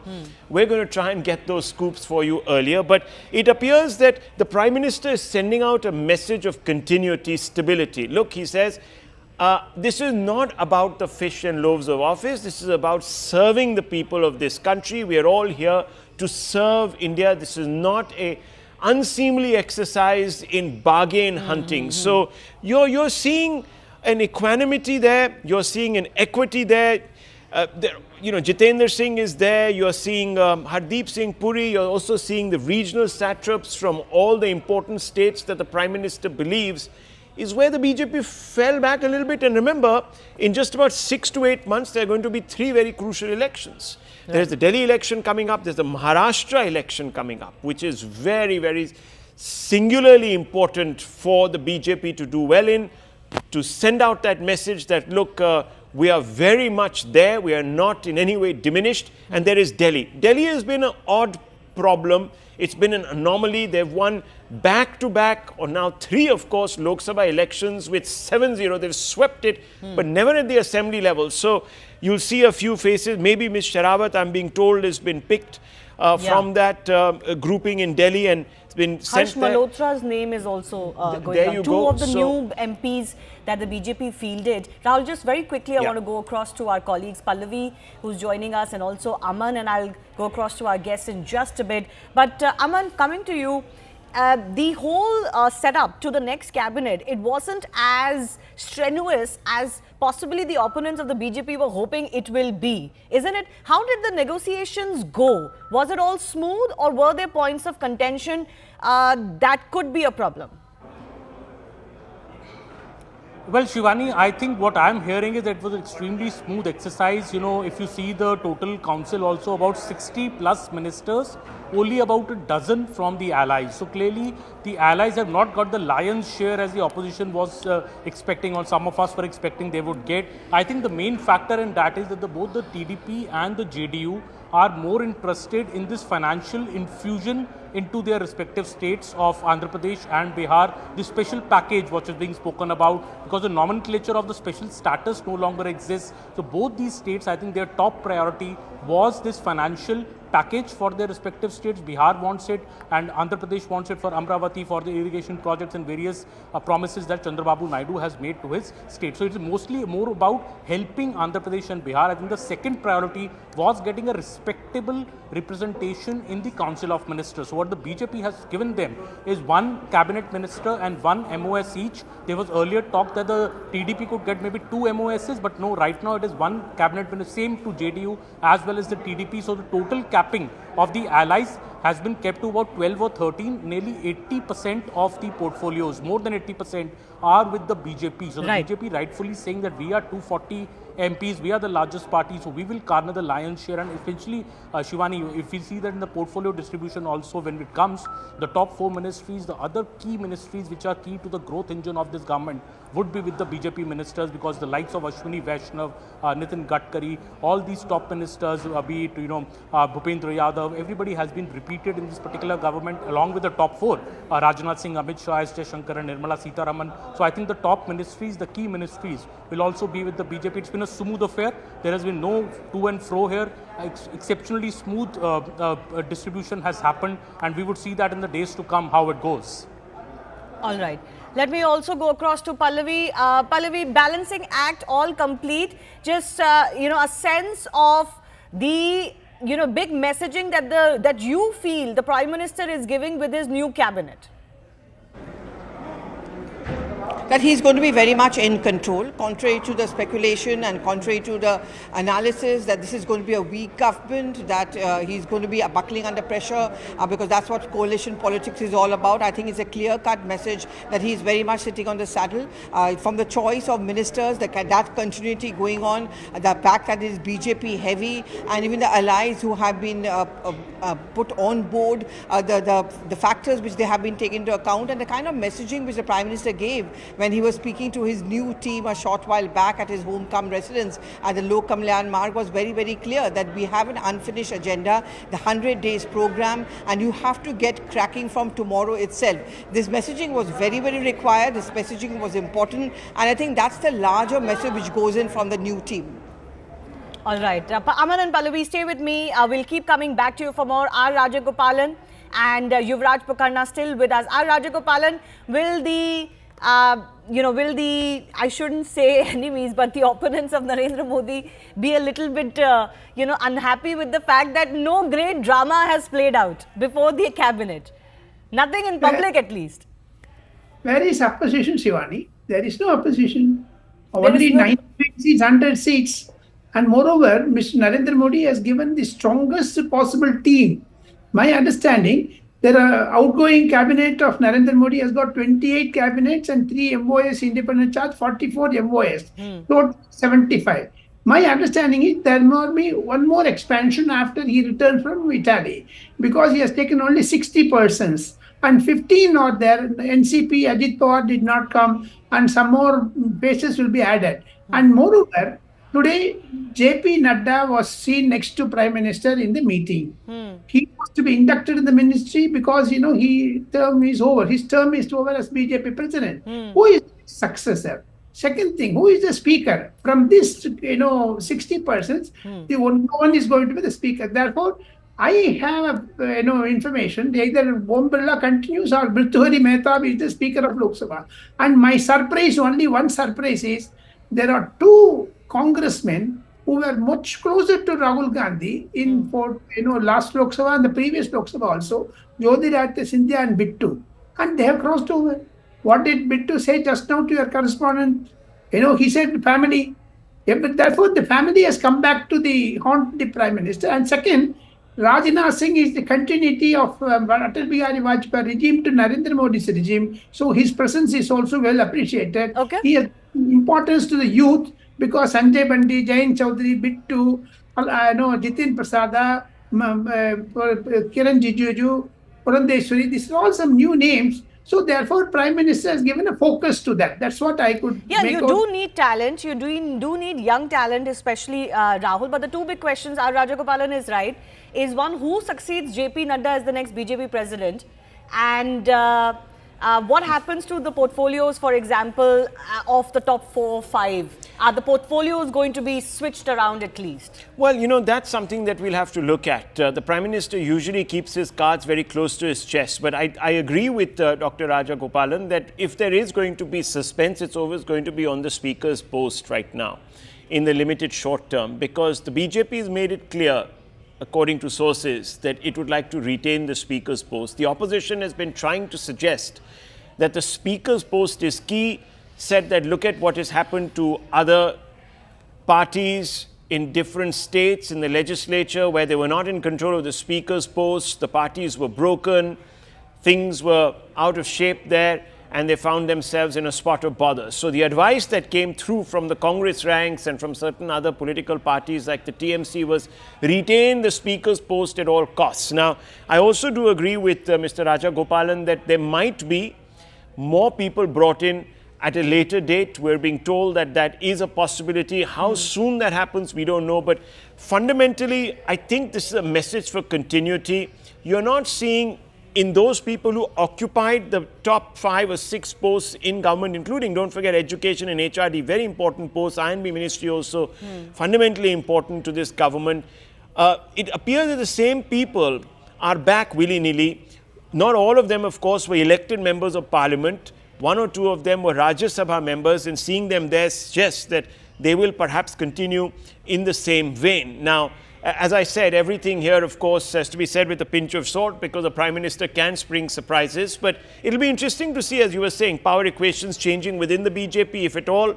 How are they accommodated? Who are the new faces that are going to be brought in, keeping an eye on the latest polls? Now, remember, Maharashtra has got a huge chunk of representatives. So that is a big surprise that has come through. Not because Maharashtra doesn't deserve it. Of course, it does, the second largest state, but because the BJP performed underwhelmingly. So obviously, there is an attempt here to try and send a message that, look, Maharashtra remains very key in our scheme of things. There are 5 people, Piyush Goyal, Nitin Gadkari, Pratap Rao Jadhav, Rakshak Khadse and Ramdas Athavale, who have been brought in. Yes, nobody from the NCP. Now, why that has happened, we don't quite know. We'll see how the NCP reacts. Will it actually happen at a later date or not? But it's an interesting message that has gone through because there's a real uncertainty around Ajit Pawar. And there was a little talk of perhaps him sort of going back to Sharad Pawar's camp, and there has been sort of rumblings. So maybe the Prime Minister is waiting and watching on that, but Karnataka also gets a large sum of people. 5 of them, Nirmala Sitharaman, of course, who's been brought in there as Rajya Sabha, so that quota is being used. But HDK Kumaraswamy, a ally who's done phenomenally well for the BJP, also transferred votes in the south of Karnataka, so that's helpful. Prahlad Joshi, Shobha Karandilaje and V. Sumanna. None of these 3 people are surprises here, so they are back. Yeah. Odisha also sees a bit of representation. Yeah, of course, Odisha is that one big state that has delivered big time for the BJP. Let's go across to some breaking updates coming in. Yuvraj, I'm going to come to you very quickly. But the updates that we're getting from the national capital, that there is a dispute going on as far as the NCP is concerned regarding whether they get representation or a post of a minister, I don't know, MOS or a minister in the new cabinet. There is discussion in power circles in Delhi that there is an argument, there was an argument between Sunil Tatkare and Praful Patel. There is talk that a ministerial post has been given by the BJP, but due to certain other issues that hasn't been announced just yet, we haven't really seen an NCP face as far as this meeting is concerned.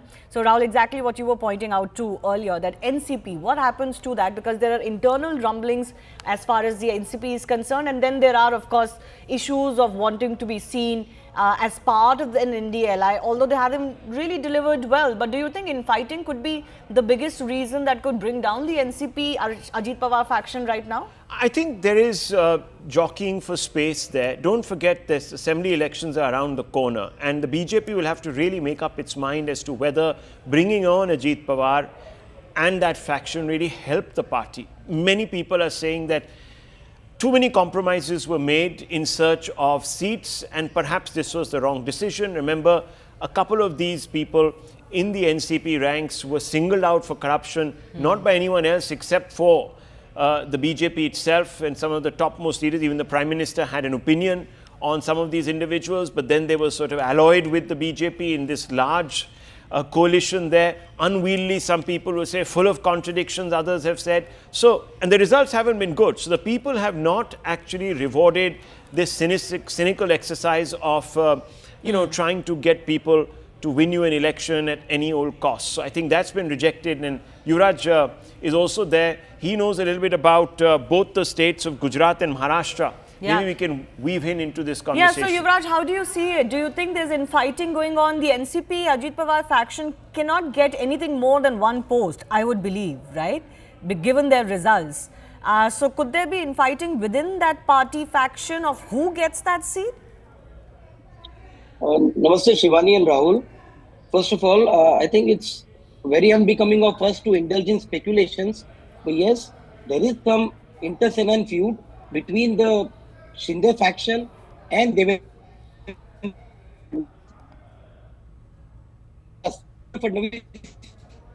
and Ajit Dada Pawar. But having said that, I believe that since I hail from Gujarat, PM Modi is a trailblazer. He does things in an unprecedented way and he's a very hard man to please. So even if you read the alleged cabinet as of now, he has done with some geographical considerations, electoral considerations and coalition considerations. But the message is very clear that these guys are looking at the credentials of the individuals who can deliver to the 100-day deadline set by the PM towards the concepts of economy, internal security, whether defense, IR, and the whole rubric that is touted by the BJP, that is the Viksit Bharat.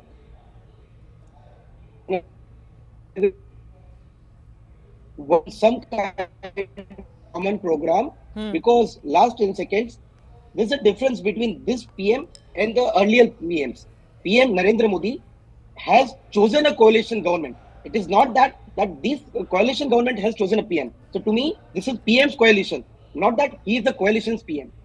But so it is Modi all the way. No, but you are making a virtue out of a necessity. The BJP does need his allies as it stands. Let's face it.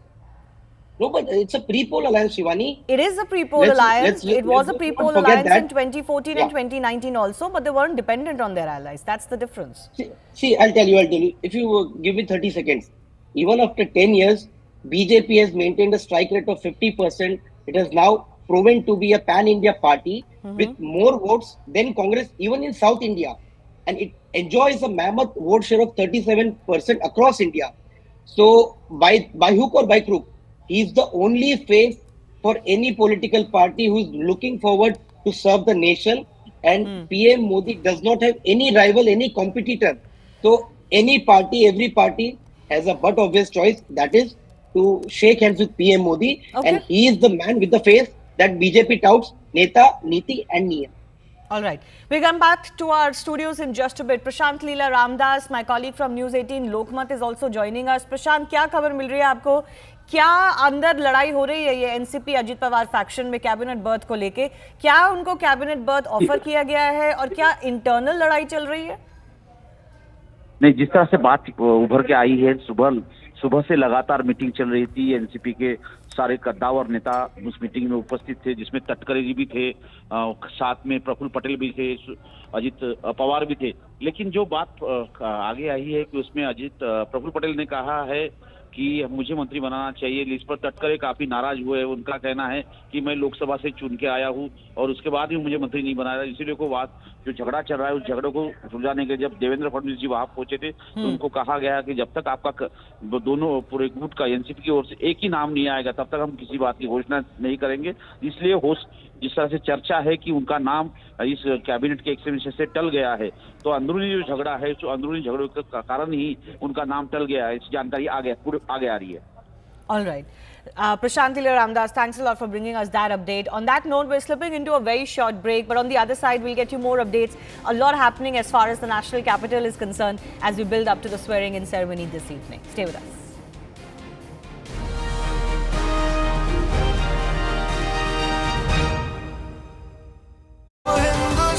In a short while from now. That's of course Prime Minister Narendra Modi also rewarding the regional leaders who've actually tried to make an impact and make a lot of difference as well. Nobody took CR Patil's call very seriously that they would cross 150 in Gujarat, but he has been able to achieve that mark. BJP has 25 out of 26 margin, despite the fact that Purushottam Rupala comments against the Kshatriyas did create a lot of furor. But CR Patil was able to lead that charge, and of course remember in Surat, the election was declared much before the voting really happened. So CR Patil comes in from a very, very experienced background. He's been somebody who's very, very close to the Prime Minister as well. He gets reward finally because, when the expansion really happened, one expected that he would be made a minister. But of course, he's waited his turn. He's been a confidant of the Prime Minister. He's been somebody who's worked very well on the ground as well. So he also is likely to reach the local and residence of the Prime Minister in just a short while from now. So importantly, Union Cabinet Ministers who've been working in the last 2 terms getting rewarded with continuity, and of course new people who've created impact in the regionals also getting a chance in here as well. So it's going to be quite a blend of old and new faces that Prime Minister Narendra Modi is looking at. We're now learning news of some of the big leaders, the big faces arriving at 7 Lok Kalyan marks. So I want to quickly take in a word from Payal. What are you witnessing around yourself, Payal? Giriraj Singh, Sarbanand Sonowal, Amit Shah, JP Nadda, Shivraj Singh Chauhan, we believe have already reached. Well, it's going to be very difficult for us to actually understand who's reaching from here on, given the fact that there are cars which are fleeting around us, and we are on the other side of the road to the entrance where the people are supposed to enter. So only when they exit is when we'll know actually who is exiting. That's when we'll get a confirmation. But yes, a lot of cars around me, given the fact that this is the main road, and the police have stopped us from getting onto the road and witnessing and seeing who's entering as well. So that is something which is there. But we are getting one big news that right now that Ramneet Singh Bittu, who in fact jumped a ship from the BJP, from the Congress to the BJP, he's also got a call in. Remember, he lost his election this time around from Punjab, but the BJP has decided to fill him. He's the grandson of Mr. Behan Singh, and he's been brought to the BJP just very recently, but he's going to be getting a look into the cabinet, is what we've been told. Okay, all right. Very interesting that Ramneet Singh Bittu's also been dialed, so that's another interesting name added to the list. Apart from this, we're also learning that Anupriya Patel has left from her residence. She could be seen meeting Rajnath Singh a little while earlier, but whether or not she's left for 7 Lok Kalyan Mart, we'll have to wait a little bit for that. Let me quickly go across to Arunima as well. Arunima, we're picking up from the JDU camp source-based information on what's in line for them. As we've been discussing, that's what's expected. 1 cabinet portfolio, 1 MOS berth for the JDU. Are there any conditions that have been put forth by the party though? Yes, we have been reporting this since yesterday. Now the topmost sources in JDU have confirmed to us that it will be 1 cabinet and 1 MOS.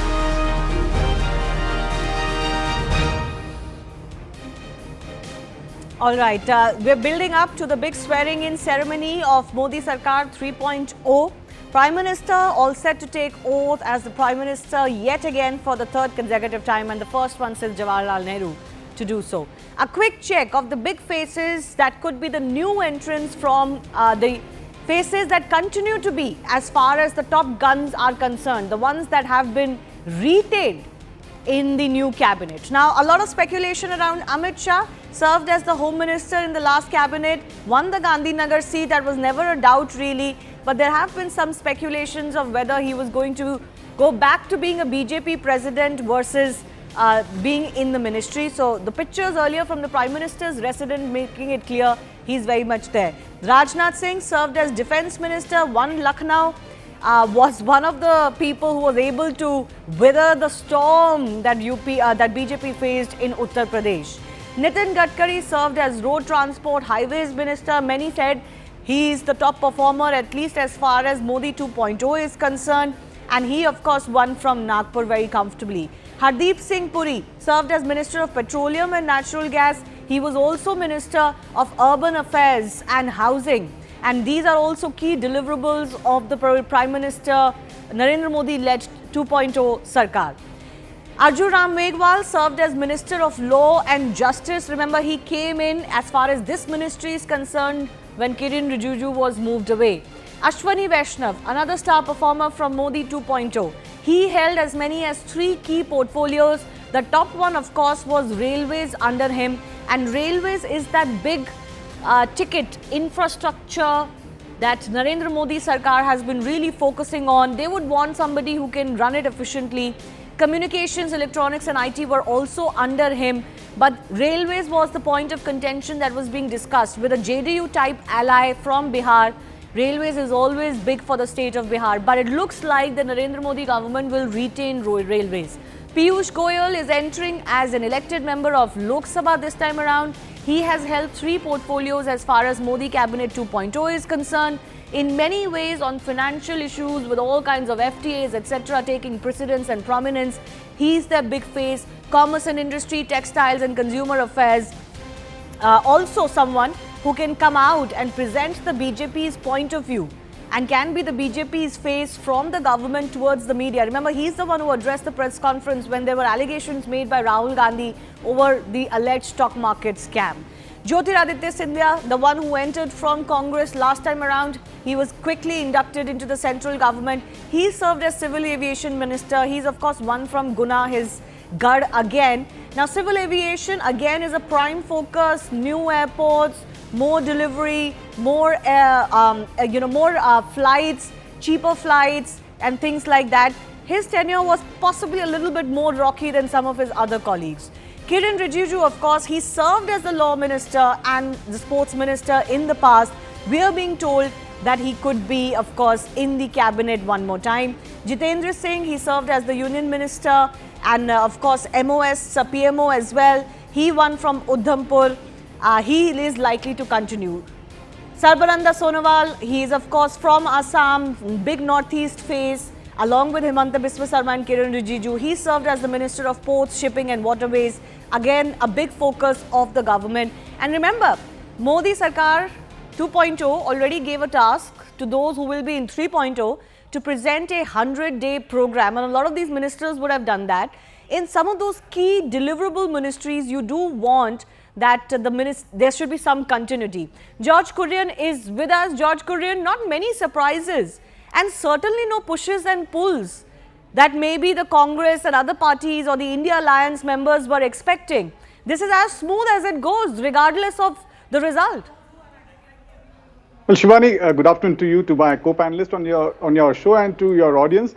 It's a good thing that the Indian government is keeping in line with the priority accorded by India to the neighborhood first policy, and they have invited our neighboring countries, be it Sri Lanka, Maldives, Bangladesh, Nepal, Bhutan. Having said that, I really appreciate, if the government could have invited Pakistan also, because that way the bilateral talks could have, taken a shape, and things could have been more clear as far as Pakistan is concerned. Having said that, I also want to reiterate for the benefit of your audience is that this 3.0 NDA-led Modi government won't be in that capacity as we have seen back in 2014 or be 2019, because here the NDA allies will play an important role with respect to their saying as well, because it's a moral defeat for the Modi government, because they have been limited to 240 and decimated from 303. So that is one thing, and they haven't crossed the halfway mark on their own. So that is one thing, and I really doubt if this government will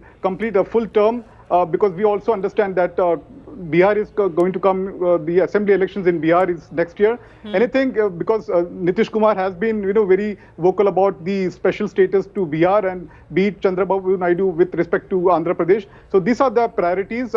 They will keep pushing the Modi government, and they don't live up to the Modi government or the NDA doesn't live up to the expectations of George Nitish Kumar or Bihar. There is no denying that there are going to be issues. Some will be contentious, and that's how it goes in a democracy. I don't think there weren't contentious issues even last time around either.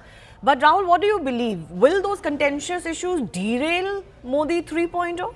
Very highly unlikely, of course, because look, as it is, there are no ideological issues that the BJP has already sort of ring-fenced. So they've already had experience where they set aside some of their core issues of the past. If you remember Article 370, Ram Mandir in previous iterations, and also Article 370 wasn't on the so-called syllabus of the government of Jammu and Kashmir when they tied up with PDP. It was to actually bring that in, that the BJP sacrificed its government. There are no real ideological deal-breaking issues right now. Even on the UCC, it's now pretty much accepted that the states will bring in their own variations on the UCC and implement them. I don't even think there will be a requirement for a national level UCC beyond just symbolism. That is something that I also suggest that we should look out for. I think what is going to happen over the next few years is that increasingly BJP-run states will bring in what they believe are legislations to bring in a UCC. So that key ideological issues also been set aside. Yes, there could be, however, some tension with regards to special economic packages. Now, whether you want to call them special economic packages of the kind that are no longer allowed, of course, under the new provision, but you could have a little back and forth between the allies and the BJP on the terms of those financial, let's call it bailout packages. Or grants, special grants given. Remember, Chandrababu Naidu has just come to power once again in Andhra Pradesh. He's going to look to consolidate. It's a very opportune moment for him because the Congress did not make an impression on voters. The BJP remains a very small ally even now. They are by far a room to sort of grow and consolidate itself. The YSRCP also pushed to the margin. It will take a little while before Jagan Reddy can get his act together. So there is also, of course, the issue of succession in the TDP, which needs to be taken care of. For all of that, Chandrababu Naidu is going to want to show to the people of Andhra that his association with the Prime Minister has been beneficial to them in a transformative way. And of course in Bihar, the same issue. Bihar goes to about polls in about 17 months, willy-nilly. And there again, the BJP would like at some level or the other to consolidate. They have lost about 8 or 9 seats there. They don't want to see the RJD gaining ground. It had gained a lot of ground in the last election. There were question marks around the JDU, but this time they aren't. And therefore, if you see, Bihar has got a fairly good representation this time.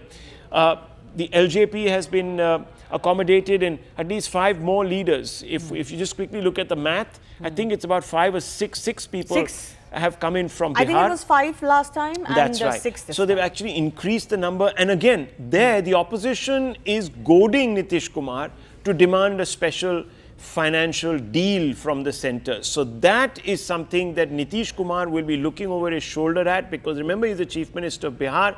He's a kingmaker at the centre, and he wants to tell the people of Bihar that, look, he has influence over Mr. Modi. So I don't think they're too bothered about cabinet berths. I think they're going to look more of what the states will Exactly. get from them. Let me take quick comments from our other guests. R. Rajagopalan, what do you think about that? Will the allies be a little bit more free to press as far as Narendra Modi is concerned, or would they already have assurances that as long as their state gets what they want to deliver for their people, everything is hunky-dory? Shivani and Rahul Shivashankar, having known Mr. Narendra Modi in very personal quarters, Modi converts crisis into an opportunity. He is master of that. Whichever crisis it comes, he has managed many crises, including 370, as Rahul Shivashankar mentioned. And second thing, running coalitions is not a easy joke. I do agree. Nitish Kumar and Naidu will create problems, but at the same time, Narasimha Rao and Mr. Atal Bihari Vajpayee ran a government of coalition. Now I would like to give you a mathematics. PV Narasimha Rao plus Atal Bihari Vajpayee is equal to Narendra Modi 3 votes, because Narendra Modi will master the efforts of Mr. PV Narasimha Rao's ability, capacity, capabilities, and also gone by Mr. Atal Bihari Vajpayee. Therefore, there is no problem. Now, coming to the crux of the problem, Rahul Shivashankar will appreciate what I am going to say now. 3 things will be very important for running the government, madam. 1, Prime Minister will go for EGOM, group of ministers. He will try to revive that. What Manmohan Singh did, Modi, because of his root roller majority, he did not go for it. Second thing, Deputy Speaker. Mr. Narendra Modi did not have a Deputy Speaker in second term. Now he has to revive it because of the compulsions of the coalition. Second, standing committees or parliament will be given more teeth. So these 3 will ensure running the government smooth. That is my answer to your question. Yuvraj, it's not just the internal pushes and pulls. It's also about the fact that you have to contend with a much larger and vociferous opposition. In fact, I thought the opposition did a great job even with their limited numbers last time around. You look at how Parliament went. They may not be happy with the way the treasury benches were working, but they got their point across as well. They were able to stall as much as they wanted. This time around, the government, not just Narendra Modi, but the government, their boots on the ground in Parliament, parliamentary affairs ministers, others, will have to go across the aisle a little bit more. Yeah. See, Shivani, we need to understand that even at the worst, where BJP is humbled, BJP is the single largest party. But as you rightly said, opposition seems to be much more united. But let's see how does it pans out. Because even before the swearing-in ceremony of the new government, Aam Aadmi Party has snapped ties with the Congress. So let us wait for the coming 6 months to see how does it pans out in the parliament. But yes, I could not have agreed more with you. It will be a Herculean task for the government to ensure that the opposition stays on board. It does not let the government digress off the agenda, and we do not waste more parliamentary days, time, and crores of taxpayers' money. It seems a very Herculean task for the new government. So yes, we're looking forward to interesting times. Absolutely, interesting times. But while we're sort of focusing on the BJP's own sort of relationship with the allies, remember, and I think Rajagopalanji, if you bear me out on this, the allies have also signaled that they are willing to pare down their expectations so that this NDA can give good governance without paralysis that we saw in the UPA, without the internecine wars that were breaking out between ministers in the UPA. So I think they're very conscious of the image they want to project. Right now, it's about hitting the ground running, showing some quick results in the next 9 to 10 months so that they have a story already to go to with to the public. Also, the Prime Minister emphasized the 100-day target. So there is a big agenda that he was talking about even before the elections sort of began to unfold. And I think it was around the first phase, just after the first phase, that he said that he was actually having meetings with his inner core team to decide that 100-day agenda, because he was confident of coming back, and more importantly for him was to implement from day one. So day one will begin from tonight, knowing the Prime Minister. Yeah. George Kurian, there would be a little bit of a responsibility on the opposition as well to not be seen as opposing for the sake of opposition. Sorry, Mr. Rajagopalan, I'll come to you in just a bit. You wanted to say something. But yes, George Kurian, responsibility on the larger opposition as well. That at least when it comes to things that are for the benefit of the country, you need to come together. Some of the things they said in the past, but they opposed because the Narendra Modi government was doing, the farm laws was a prime example of that. So even if you disagree a little bit with how the new government is doing it, GST for example, you've got to understand that the government of the day is the government of the day. You're the opposition of the day. And you have to make your points heard, but you cannot be seen as stalling or opposing for the sake of opposition. Well, Shivani, the Congress Party or the India bloc, we are not opposing for the sake of opposing. Let me make it clear. Having said that, we are in a role, and we are going to play a strong opposition in the parliament, and we are going to voice out in the larger interest of India and the people of India. Having said that, you cannot ignore the fact that in the past, be it Chandrababu Naidu or Nitish Kumar, they had the relations were not that too good with Narendra Modi or the Bharatiya Janata Party. The relations were on and off. So it's up to the mercy of Chandrababu Naidu and Nitish Kumar that the government will run. So I'm really doubting, how far they will be able to stretch themselves. The complete 5-year term looks unlikely to me at this point in time. But having said that, we as a strong opposition, we will not, it's in our nature and it's in our character that we will not try to break away the pre-poll alliances that we have, and we wish them all the best. Yes, R. Rajagopal.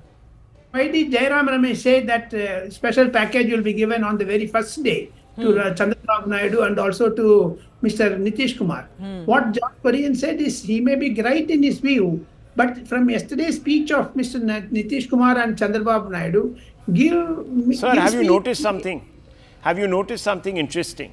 Remember when the last UPA government was being formed, there were certain middlemen type of individuals who were running around on behalf of their clients trying to insert ministers in certain portfolios. Do you remember all of that? And then there were these tapes that appeared, and a whole cast of characters got betrayed in those tapes. You might remember, sir, with great aplomb at those days, this story was being reported aggressively. So there is nothing like this. Tape or P. Chidambaram asking CBDT to investigate it. Mr. George should understand these things. Second thing, coming to the point, I deal with two aspects, one political and administrative things. Administrative-wise, Mr. Narendra Modi set the ball in motion from today onwards. And Cabinet Secretary a short while ago had a meeting of 125 days, Rahul Shivashankar, not 100 days. And 25 days more for youth. So therefore, you compare that with the induction of the ministers. To at least 18 ministers are very youth, giving projection as a youth cabinet. Second, politically, the best answer to Mr. Narendra Modi, Nitish Kumar and Naidu, 3 N's, is katakat, katakat, katakat, katakat. Okay, all right. We have to slip into a very short break. I do thank the guests who are not continuing with us.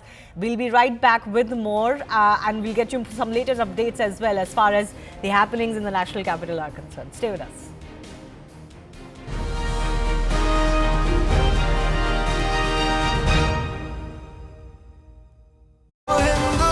So the next 100 days is going to be very, very critical, and the Prime Minister set the task, cut the task out for the MPs. That's his message to all of them. He did have a quick interaction, remember, over tea with some of those who are also going to be making it to the cabinet, and all of them were in attendance a little while earlier at 7 Lok Kalyan Marg as well. Pallavi, to quickly come to you.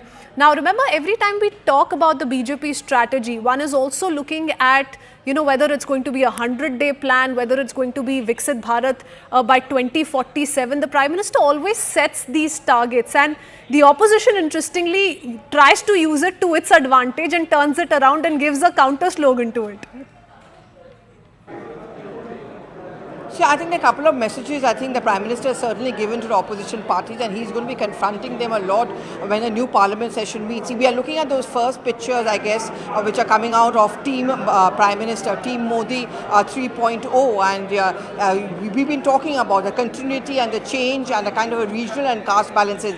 But just to talk beyond that, because now we've been talking about the kind of faces, what is it going to be the task which is going to cut out for them? I think the Prime Minister, as an astute politician, does understand that he cannot let it go the UPA 2 way. UPA 2 also began on a very rocky wicket. It got worse for them because at some point of time it led to a policy paralysis. It out a perception that Dr. Manmohan Singh may have meant well, but he was always constantly buckling under allies' pressure. I think the Prime Minister's messaging, even in choosing his team, is very clear. It's going to be hands-on. It's going to be mostly BJP. Those faces which you've been seeing in the last 10 years carrying on the idea of Viksit Bharat will continue to finish that agenda. I remember on multiple platforms, the PM, while addressing the campaigns and rallies, would say that, we have an unfinished task which has to be fulfilled. The 100-day task which has been given to his ministers in the previous term also, it was very interesting. Right, I remember even after the last phase of voting was over, he had 7 meetings talking about cyclone, heat wave. But one of those 7 meetings, Christine, was on the 100-day agenda, the report card. That was a confidence, but that was also his deep messaging which is going out even now and hence on is that, my focus is going to be on development, social development, but most importantly, economic development, which is why the people who are going to be chose to head and in charge of the key infrastructural economic ministries are going to be very important, and that will give us a sense of how much he thinks that this is the team which needs to go ahead to fulfill this agenda, and thereby also sending out a message to the opposition that I am not going to be a lame duck government. मैं नरेंद्र दामोदर दास मोदी ईश्वर की शपथ लेता हूं कि मैं विधि द्वारा स्थापित The Modi 3.0 era is kicking off. The most comprehensive coverage of the historic swearing-in ceremony. Only on CNN News 18. UPA 2.0, I'm going to be very much a person, a Prime Minister who is in control. That's also a rebuttal to this entire theory which is being pushed by the opposition ever since the results came out, that he should not be called the Prime Minister designate, he should be called the Prime Minister resignate, he doesn't have the mandate. He takes his own time to rebut and respond to opposition, but when he does, I guess he wants to do it this way, and I think that first messaging certainly has gone in from these pictures that we're seeing coming out. Absolutely, and not to forget, these pictures have also highlighted for us some of the names that we perhaps missed out on. For example, Bhupendra Yadav, he can be seen in these visuals. We really didn't have a confirmation on whether or not he received a call and subsequently made it to the Prime Minister's residence. But keeping a sharp focus on these exclusive visuals of the Prime Minister interacting with some of the MPs, and remember, most of them are going to be taking oath alongside the Prime Minister as well. His message is to the MPs to implement the 100-day plan, what this plan is all about and what's going to be the key focus of the NDA through the next 100 days. That is, of course, something that we still have to watch out for. But the other big names that we perhaps missed earlier in the day, Bhupendra Yadav, there's also Virendra Kumar, there's SPS Baghel, there's L. Murugan, all of them can be seen in these visuals. We're closely zooming in these visuals. Ravinder Singh Bittu, like I said, a very interesting name. Now, when we talk about these names, when we talk about all of them who've assembled at the Prime Minister's residence, these visuals, of course, are from a little while earlier. Payal, one is always left to wonder on what is it that the BJP thought, for example, when it decided to dial a K. Annamalai or Ravinder Singh Bittu. In your opinion, what are the factors that must have gone, into play while these names were shortlisted by the Bharatiya Janata Party, because these visuals make the story amply clear. Yes, there is a challenge that the BJP is looking at, but they're wanting to meet.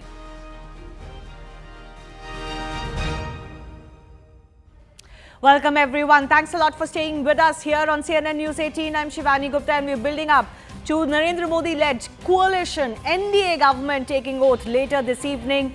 Top NDA sources have confirmed to CNN News 18 the breakup of the alliance partners, and we'll get you those details. Remember, TDP and JDU have emerged as the big ally partners that have delivered big for the alliance, and some others have not done so great. So these two will get, of course, the heavyweight distribution. But others also have some state considerations. It will be interesting to see how those are managed. But one thing can be said, that the pushes and pulls so far have not been as tenuous or acrimonious as some were expecting it, that this is the moment for the likes of Chandrababu Naidu, Nitish Kumar, both of whom have had off and on relationships with the BJP, to kind of get their pound of flesh and make it very evident that Narendra Modi doesn't have the numbers on his own. They were so vociferous in their praise and in their support when the NDA Parliamentary Party meeting took place the other day, and that kind of rested some of the doubts. But it's a long way to go. 5 years government term, a lot can happen. But let me first break down for you exactly who is expected to get what. So TDP is one of those big alliance partners. They have, of course, the interest in the state, but also would want representation at the center. They're going to get, we are being told by our sources, 1 cabinet berth and 1 MOS berth. Similarly, for the JDU, even Stephen, as far as they are concerned, 1 cabinet berth, 1 MOS post. Janasena, which is the other bright spot for the NDA alliance from Andhra Pradesh, was a smaller partner, of course. They are not set to be part of the cabinet. They might negotiate a little bit extra as far as the state scenario is concerned, because that's where they're going to play a larger role. NCP and Shiv Sena, we are being told, will get 1 berth each. What exactly, we don't know. We were also hearing just a short while ago that the NCP internally, and here the NCP means the Ajit Pawar faction, the NCP has some internal problems going on. They won 1 seat only. Their elected MP wants to be in the cabinet versus, let's say, some of their bigger names. No post for the... Alright, so the Shiv Sena is expected to get 1 post, but we right now don't have a confirmation as far as the NCP in the cabinet is concerned. Let's talk about the big state of Bihar. Now, Bihar is where all the action is. We're being told that there will be more than 6 representatives from the state of Bihar. 5 could be as much as cabinet rank, while the others could be MOSs. Chirag Paswan, ally partner, Lalan Singh, Jitaram Maji, Nityanand Rai, who was obviously there last time around as well, Giriraj Singh, who was there last time around as well, they all seem to be included. Let's also go across to Ajay Tamta, Almora constituency, part of the NDA cabinet, joining us. Mr. Tamta, can you hear me?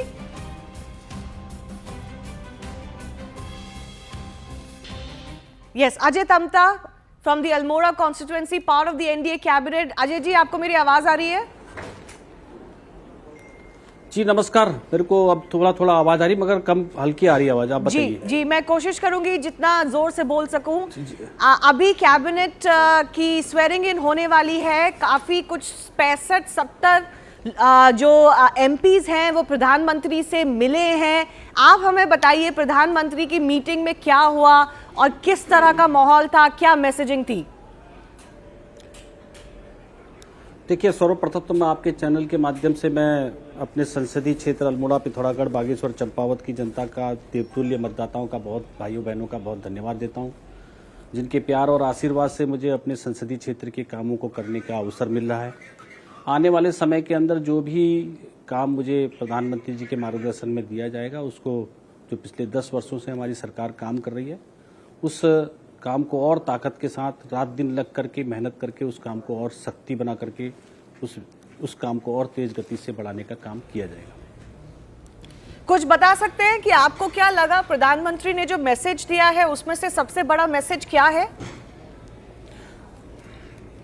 मैं आपको इतना ही बता सकता हूं कि माननीय प्रधानमंत्री जी जिस प्रकार से हमारे अभिभावक के रूप में पूरे देश की जनता का मार्गदर्शन करते हैं, और उसी ताकत के साथ में आपको मालूम भी है, पहले भी माननीय प्रधानमंत्री जी हम सभी सांसदों के साथ मिल करके बैठ करके कि अपने संसदीय क्षेत्र के अंदर हम कैसे काम करें, सरकार में जब भी कोई मंत्रिमंडल होता है उसमें भी हम कैसे काम करें, इस तेज गति से काम करने का योगदान लगातार हमको मिलता रहा है। इसलिए मैं आप सब आपको बताना चाहता हूँ वो हमेशा ही रहा है, हमेशा ही काम करते हैं और इसलिए कोई ऐसा नहीं है। हमेशा हमारी जिम्मेदारियों का एहसास हमें होता रहे और हम अपने क्षेत्र के प्रति पूर्ण निष्ठा से काम करें, यही हम सबका।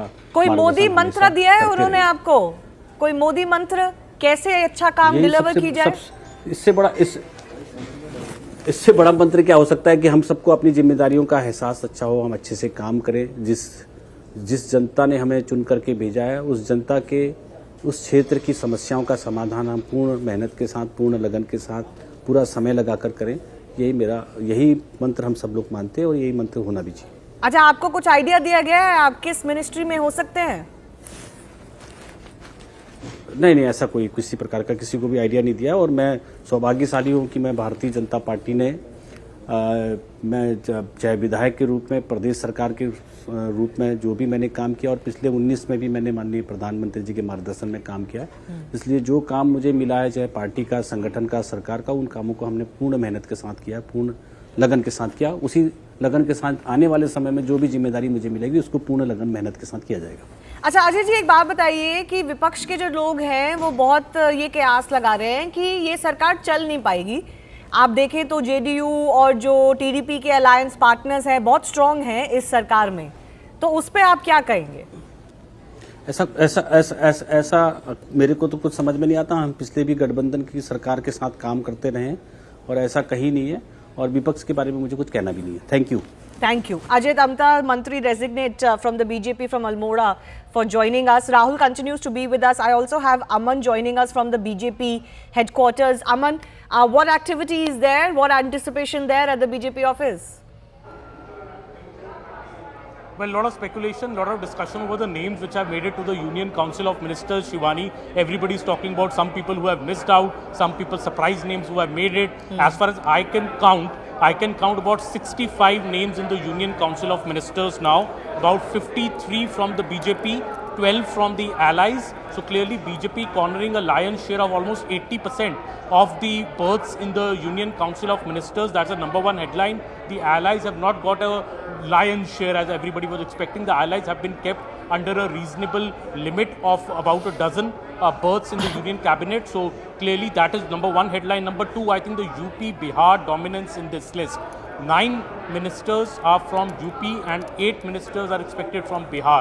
So it's actually 8-8, but you count Hardeep Puri ji, who's also a Rajya Sabha MP from UP. So UP becomes 9. So in a way, the balance has been kept in Bihar. I'm seeing 4 to the allies and 4 with the BJP ministerial posts. So clearly a balance being struck on caste as well as regional aspirations. Bihar, UP, about 7 to 8 women I can see in that gathering who I can count. So decent women representation also in the Council of Ministers. There may be an expansion later when we see more missing people.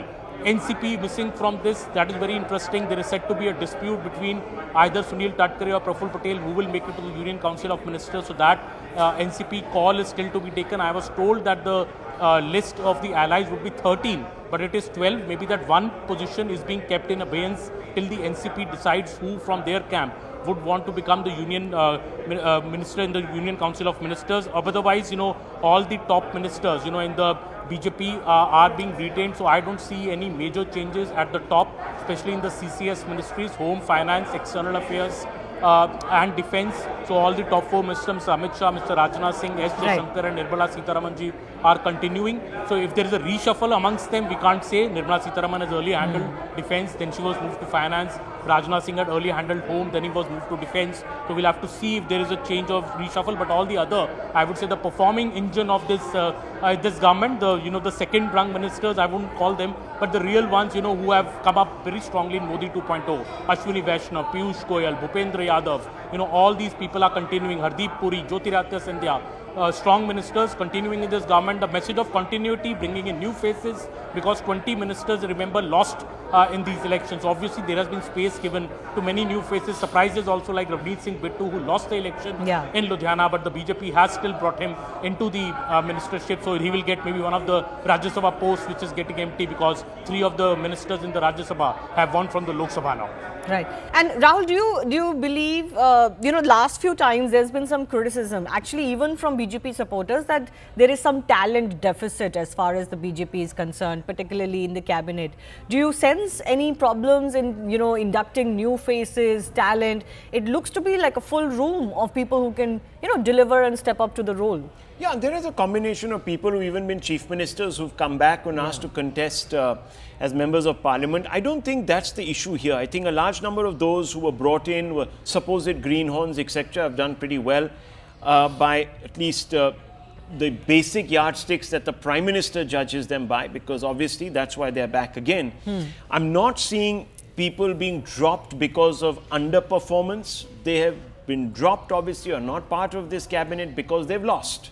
And that is the biggest, I suppose, report card that you can actually tom-tom. But just let's have a quick look at 2 or 3 things. I just want to go over the Uttar Pradesh, the Bihar, and most importantly, also the Andhra. Now, this is very interesting. Dr. Chandrasekhar Pemmasani is somebody who is close, in fact, to the chief minister there, the incumbent or interim chief minister elect there.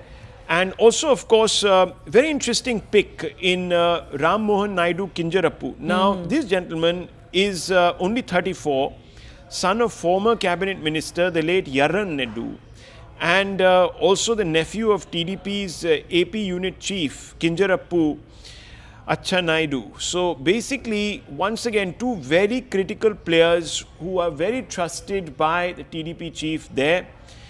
So that's an interesting one. And they're saying that one of them will get full cabinet berth, full ministership, and the other one will be an MOS. Let's see how that pans out.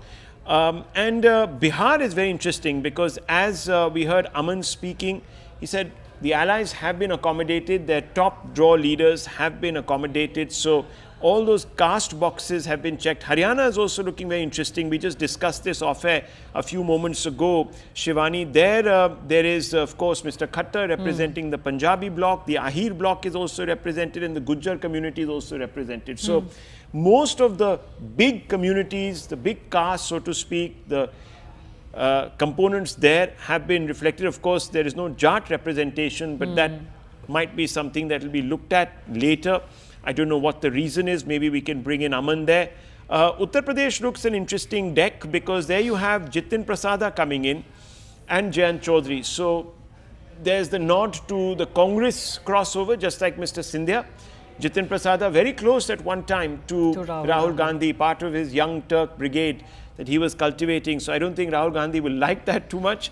It's like almost flashing a red flag in his eyes. Jayant Chaudhary, again, a crucial ally of the one-time India bloc, and now, of course, on this side of the fence, has done very well as far as he's concerned. So he's there. There was a little bit of controversy as to why he wasn't seated alongside the other alliance partners in parliament just 2 days ago.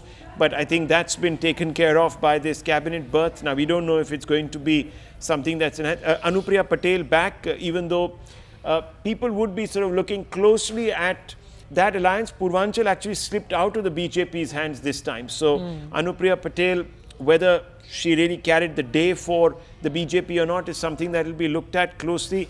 And Bihar, of course, I think we've just discussed. So I think this is looking like a very balanced team. There is a definite emphasis on continuity. Odisha also sees, I feel that I'm always surprised that a certain 2 or 3 other names that might have found their way, like Jay Panda, etc., and there. It's interesting because he was actually vice president of the Bharatiya Janata Party and has won a very prestigious election in Kendrapada. So is he going to come in later, or is he perhaps going to get a bigger role at the state level? We don't know. Yeah, that question is open. That's another big open question. So intriguing. And those rumors about K. Annamalai getting something at the center have been proven to be wrong. I think they're looking at him as a long-term player till 2026. Yeah, no, because Tamil Nadu state elections is what we were told the BJP is ideally jumping to. They want a springboard to the state elections, and the Lok Sabha elections were supposed to provide that. We have Ramdas Athavale speaking to News 18. Let's listen in. Modi 3.0 is taking shape, and perhaps one phase which has been part of the previous governments as well, with Prime Minister Modi and with the BJP, is Mr. Ramdas Athavale. Ramdas ji, पहले तो बहुत बहुत धन्यवाद आपका CNN news 18 से बात करने के लिए। आप प्रधानमंत्री के साथ आपने चाय पे चर्चा की, प्रधानमंत्री ने सभी लोगों से जो उस मीटिंग पे थे संवाद किया। सबसे पहले शुरुआत मैं इसी चीज़ से करना चाहूँगा, क्या कुछ बातें हुई उस मीटिंग के अंदर और क्या विजन और रोड मैप प्रधानमंत्री ने रखा आप लोगों के आगे? तो मतलब आज सुबह JP नड्डा साहब का जिन लोगों को फ़ोन आया, मुझे बराबर 8:45 बजे नड्डा साहब का फ़ोन आया और माननीय प्रधानमंत्री जी के आवाज़ पर आपको बुलाया है और मंत्रिपरिषद में आपका नाम है, इसी तरह की जानकारी नड्डा साहब ने हमको दी। तो हम वहाँ प्रधानमंत्री आवास में पहुँचे। वहाँ पहले प्रधानमंत्री साहब का हमने पुष्पहार अर्पण करके उनका स्वागत भी किया। Let's also go across to my colleague Arunima joining us. Arunima, the big state that everybody is focusing on, both before we had some names in our kitty and before even now, is the state of Bihar. Of course, from states like Bihar, UP, even Haryana, as we were discussing, there are a lot of caste balancing that needs to be done. How do you look, how do you read at the list that is coming in from Bihar? See, I see it as a balancing act between the various alliance partners, the Bharatiya Janata Party, the JDU, the Hindustan Awam Morcha, HAM, Chirag Paswan's LJP, Ram Vilas. It's a balancing act as far as alliance partners go. It's also a balancing act as far as caste dynamics go. There are 8 ministers from Bihar. I think that's the maximum that any state has got in terms of representation. UP is a big state. There was 6 and 6 the last time we were calculating, but then UP has about 80 seats, parliamentary seats. So 6 on 80 and then suddenly 8 on 40 is the score that Bihar has had. Of course, Bihar is being given a lot of importance by Prime Minister Narendra Modi because it's a state which will see assembly elections very soon, and RJD, Tejasvi Yadav, is snapping at the heels of the combined. So what's the caste dynamic that we are seeing here? There are 2 big ticket Bhumihar leaders, Lalan Singh and Giriraj Singh. It was being said that if one Bhumihar is being accommodated, will the other one be dropped because there are 2 from the same community? But Lalan is from JDU, Giriraj is from BJP, both making it there. Jitan Ram Majhi, representing the lowest of the Dalit communities, the Mahadalit, he's from the Musahar community. He's making it to the Union Council as well. Chirag Paswan has established his credentials as somebody who's the true heir of Ram Vilas Paswan's Dalit politics, strike rate of 100%, 5 on 5. So he's definitely coming to the cabinet. What portfolio, we'll have to wait and see. He's a young leader from Bihar, and we saw how fond Prime Minister is of Chirag Paswan. The others who are in this caste mix, of course, Karpuri Thakur's son, Ramnath Thakur, he comes from the Nai community. The Nai community, they're also finding representation. There's a Brahmin representation too. So the upper caste, the OBCs, Nityanand Rai, again a Yadav, Ahir leader from the OBC bloc. So the OBC community, the Dalit and the Mahadalit, there's a proper balancing act that has been done for Bihar, keeping in mind the dynamics that state has ahead of assembly elections. Yes. But the big question remains funds. That's the elephant in the room. How much can the centre really handhold the Nitish Kumar government? How much can the centre really help them in terms of funds? That's the big question, and that's the key point on which JDU is negotiating. Yes. More than actually just a representation, of course, representation has to be done. What the indication from both the allies like the TDP and the JDU has been that frankly, for them, the focus is how much the state can get from the centre. Sanjeev Srivastav is joining us. Also, Desh Ratan Nigam is with us. I think R. Rajagopalan will also continue with us, as do my colleagues Aman and Arunima. So, Sanjeev, how do you look at that? How do you think with the special status not really being available as it used to be, and while those have been the demands for both Andhra Pradesh and Bihar, the Narendra Modi government will be able to keep their ally partners happy in other ways, in funds, in grants, in big projects, focusing on these states? See, there has to be a lot of give and take. We have to be, meaning we, I mean the BJP and the government, they have to be quite accustomed to the new reality, new arithmetic in the parliament. They have 240.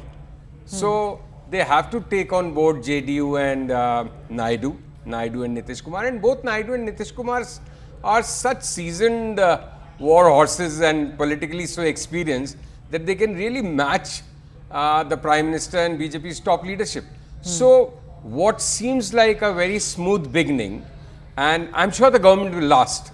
There is no doubt. But it cannot be smooth all the way through unless you are accommodating the allies. Now, whether the allies stop short at financial status or they want real power sharing in Delhi, that nobody really knows. But don't you sense the alliance partners are also showing, at least as it stands right now, the maturity to say that yes, this is an alliance government, coalition government, but you know, we are not going to try and be that caricature of the alliance partners from the 1990s and early 2000s that is always threatening to bring a government down? I think they have been very wise, both Naidu and Nitish. And that's the way, that's the attitude when you praise the BJP Prime Minister in public no end and really can then go for a hard bargain or twisting arms behind closed doors. That's how real political negotiations happen. So what we are seeing in public domain is one side of the story. Now whether that's 90% of the story or 60 or 40, no way we can know. But these two allies are very, very seasoned and experienced people. And whether one likes it or not, they can ensure whether the government survives or not. So they can extract. But now, you know, whether they choose to extract, at what time they choose to assert, is something that they will have to decide. Yeah, but the interesting thing here is, Deshratan Nigam, while everybody is talking about how, you know, they may have maybe one hand or one finger on the trigger at all times to pull out and bring down the government, one of them can do it. Both of them have to leave for the government to come down. So that's going to be doubly harder to achieve. Secondly, it's not like you can go to the other side and stake claim. You'll still not have the numbers. So if both of them decide to pull support, we're looking at fresh elections. Do either of them want fresh elections? I'm not so sure. Shivani, I don't think there is any possibility of a fresh election because in a coalition and also in parliament, you have a very strong nucleus, which is a BJP.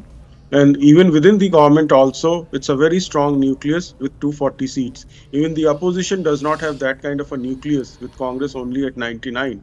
So this nucleus of BJP, which is very strong, will give permanency to the government for at least 5 years. And thereafter the elections, whenever they take place. I don't think the two major constituents out here, Nitish Kumar and Mr. Naidu, will try to pull out, because they want welfare of their own particular states, and given the the arithmetic in the opposition, that will be a very, very imbalanced and a fragile coalition, if at all, if it is formed and comes into the government. That they don't want. At least this coalition with a very strong BJP nucleus will have permanency and stability, and that is what they are looking for. And yes, in a coalition, we have seen that the working of the government slightly slows down because of the coalition pulls and pressures. But that is where the BJP's nucleus and the deft strategy and the Prime Minister's experience will come into the picture, and very handy. And nobody wants to disturb, because nobody wants elections, and the kind of elections, unpredictable the elections are. You never know, you will come back winning again. So I don't see any disturbance in this coalition, and this will complete its 5. More clear. Yeah, we're getting some breaking updates coming in, and this is from the state that has seen a massive reversal in fortunes for the BJD and the incumbent Naveen Patnaik. But his right-hand man, so as to say, VK Pandian, has now announced that he's quitting active politics. He's also apologized to the Biju family. This is the big update that we're getting from the state of Odisha, where the BJD not only got decimated as far as the Lok Sabha election results are concerned, they've also, of course, been booted out of power in the state elections. The Odisha state elections happen simultaneously with the Lok Sabha elections. That has been the norm for the past few times. And usually they have voted a little bit differently, or actually BJD has been the dominant party. That all changed this time around. Let's listen into what VK Pandian has said as he has announced that he is quitting active politics. Jagannath, I come from a very humble family and from a small village. My dream since childhood was to join the IAS and serve the people. Lord Jagannath made it happen. Because of my family from Kendrapada, I came to Odisha. From the day I set my foot in the soil of Odisha, I have received immense love and affection from the people of Odisha. From Dharamgarh to Rourkela to Mayurbhanj to Ganjam, I have tried to work very hard for the people. 12 years ago, I joined the Chief Minister's office. It was an honor to be working for Shri Naveen Patnaik. The experience, the learning I had from him is for lifetimes. His grace, leadership, ethics, and above all, his love for the people of Odisha always inspired me. His expectation from me was to implement his vision for Odisha, and we successfully crossed many milestones in health, education, poverty reduction, sports, investment, women's empowerment, infrastructure, and also in temple and heritage projects. Working for the youth, school and college children gave me great satisfaction. My own childhood memories of studying in a government school helped me to implement the Honorable Chief Minister's vision for school transformation under 5T. During COVID, we traveled to almost all 30 districts to ensure that the health infrastructure is ready to serve the people. In this time, we faced two super cyclones, Fani and Philin, and we really worked hard to save every precious life. I left the IAS taking voluntary retirement and joined the Biju Janata Dal to assist my Ajesh Malik, my colleague from News 18 Odisha, is joining us now. Ajesh, बताइए आपको और क्या सुनने में आ रहा है? ये जो डिसीजन वीके पांडियन ने लिया है, क्या ये डिसीजन सिर्फ अपने आप लिया है, क्या उनको हिंट्स भी मिले हैं बीजेडी से कि अब समय खत्म है बीजेडी में?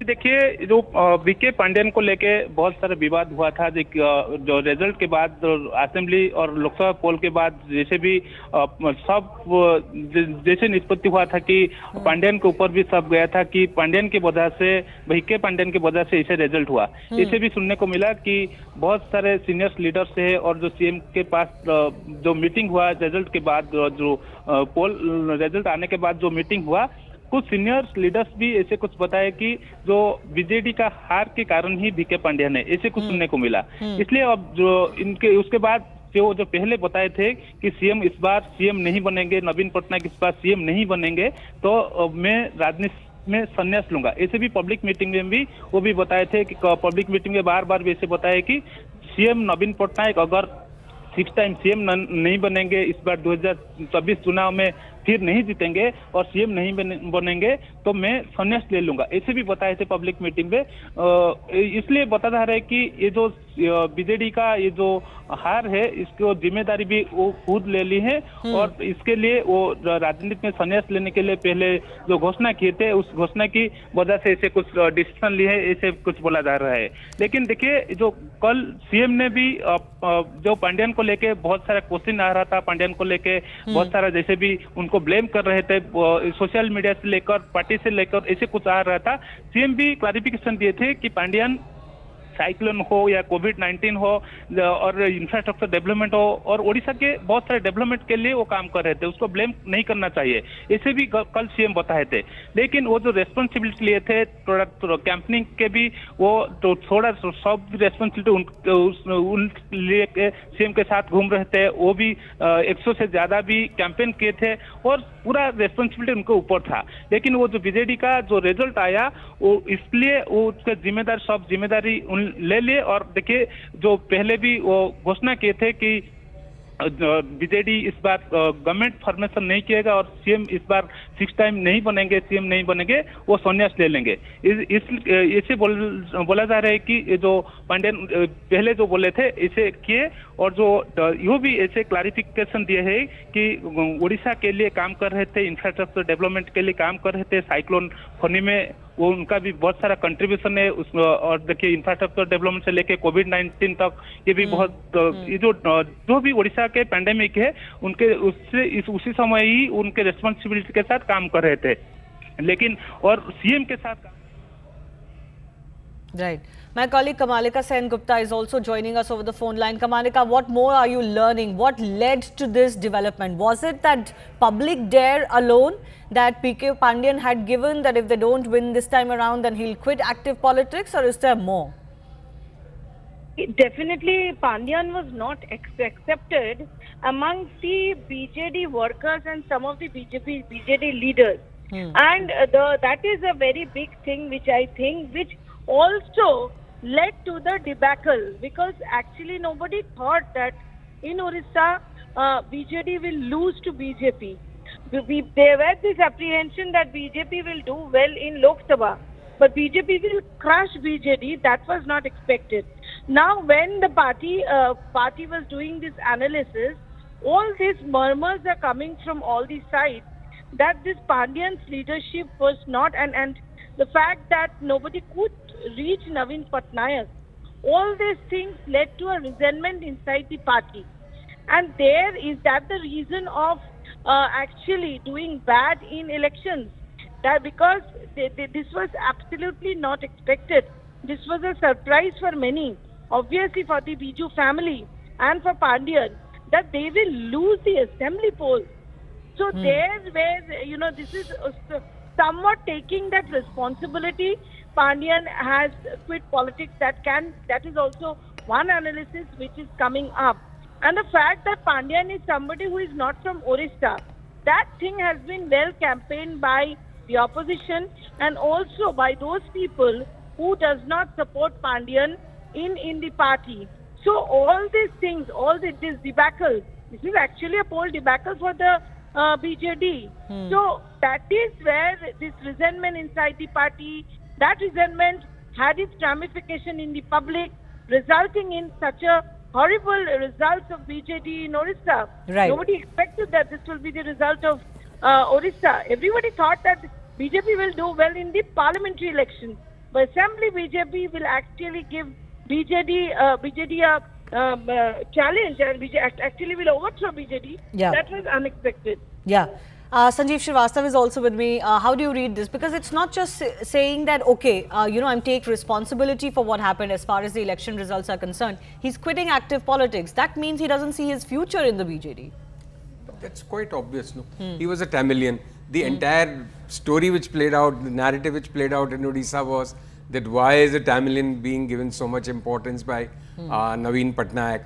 And if they had won the election, it would have still made sense, he would have had some future. But now with Naveen and in the twilight of his political career, and the entire BJD rank and file really not so favorably disposed towards Mr. Pandyan, Mr. Pandyan has chosen the graceful exit way, and I think it makes sense, not just politically but personally. He can breathe easy, he can have more of a personal life, but one feels bad also. You just quit IAS thinking for greener pastures, but actually you have been left with nothing, no service. And you think a no message would have future. been given to him that, this is it? I'm sure the way in which Naveen Babu was going around last 3-4 days to the Raj Bhavan, in the legislature party meeting, the absence of Pandyan was being noticed by everyone, and this came a little sooner than expected maybe, but the timing is just right. He should have called it a day. What do you see as the future? In fact, let me go across to my colleague Kamalika also, who's joining us. Kamalika, any indications from the BJD top leadership? Of course, that's Naveen Patnaik and a few others. What next? Because BK Pandyan was being seen as the heir to Naveen Patnaik. Certainly, he was managing behind the scenes, given the fact that Naveen Patnaik was not in the pink of health. What happens from here on?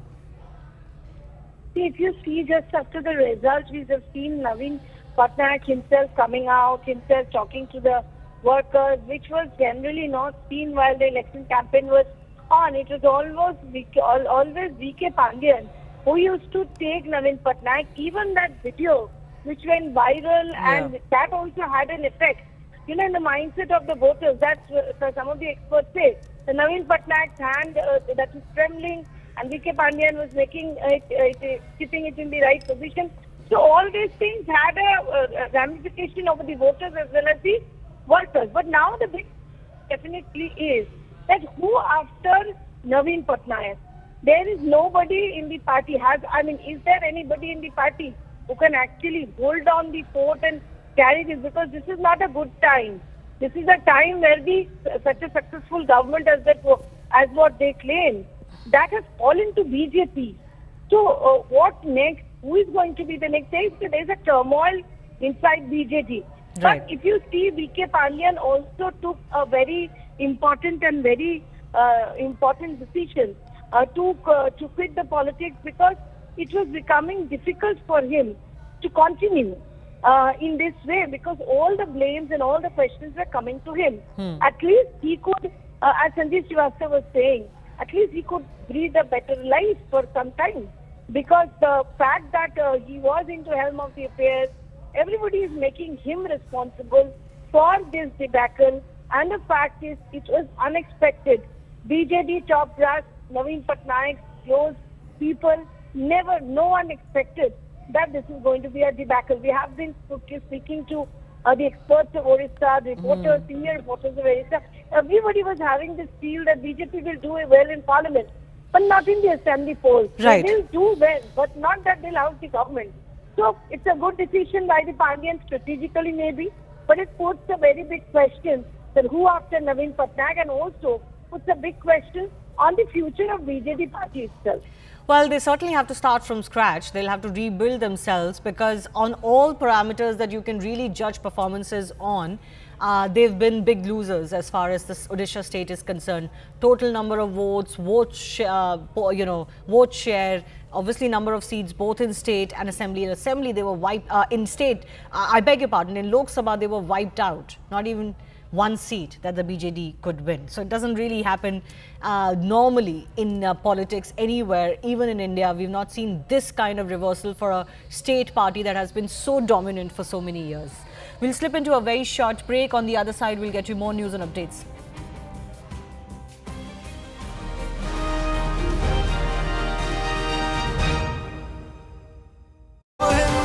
Younger faces, those who've performed extremely well in Lok Sabha elections, and of course keeping caste factors in mind as well. Well, of course, there's been a lot of confusion as far as Mr. Annamalai's name is concerned, but we do understand that present in that meeting was another party mate of Mr. Annamalai from Tamil Nadu, and that's Mr. L. Murugan. Mr. L. Murugan served as a Minister of State in Information Broadcasting and Fisheries in the Narendra Modi 2.0 government that actually was expanded in 2021. He is, of course, a Dalit face. He's been somebody who's very, very popular as far as the Prime Minister is concerned. The Prime Minister is extremely fond of his simplicity, and it is evident from the fact that on 2 years, both on Tamil Nadu's New Year, etc., the Prime Minister on Pongal, the Prime Minister did go to his residence, and the message that he was trying to send to the people of Tamil Nadu is, we are giving your people representation, you mean a lot for us, and we will ensure that your culture is protected. And that's the reason amongst the outgoing Rajya Sabha members, if I remember correctly, beg your pardon, Murugan was the only one who got an extension of a full 6 years term. He in fact got the 6 year Big news coming in. We're speaking of K. Annamalai, Payal.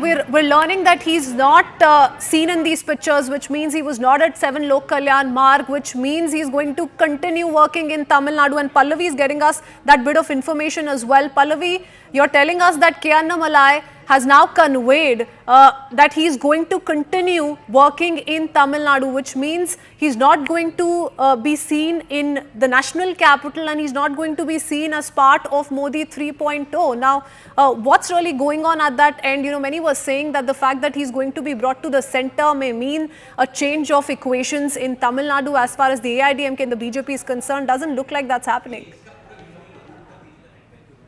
Christine, I went very briefly to Coimbatore and where he's contesting the elections from. There's no denying the fact that he has brought a lot of traction. If you look away from despite the results which have come in of the BJP's performance in Tamil Nadu, there's no doubt about the fact at least people are talking about the BJP, and the BJP will certainly see that as an achievement. See, breaking a bastion like of the DMK or the AIDMK is not going to be an easy task. These things do take time, but somewhere you have to make a beginning. Perhaps that's what the BJP top top leadership feels over here that at least a beginning has been made. People are talking about the BJP. I saw, for example, when I used to cover Bengal politics as well, there was a time when the BJP would be there, no one would talk about them. But suddenly people began talking about them, and today you know where they are. So therefore, in politics, it's very important that you're spoken about, your presence is taken cognizance of. It's like a tick mark that you get. And I think that is going to be the work which is going to be bestowed on Pannabalai. When we then asked him for a quote, he said, no, I'm very much going to remain in Tamil Nadu and I'm going to carry on my work.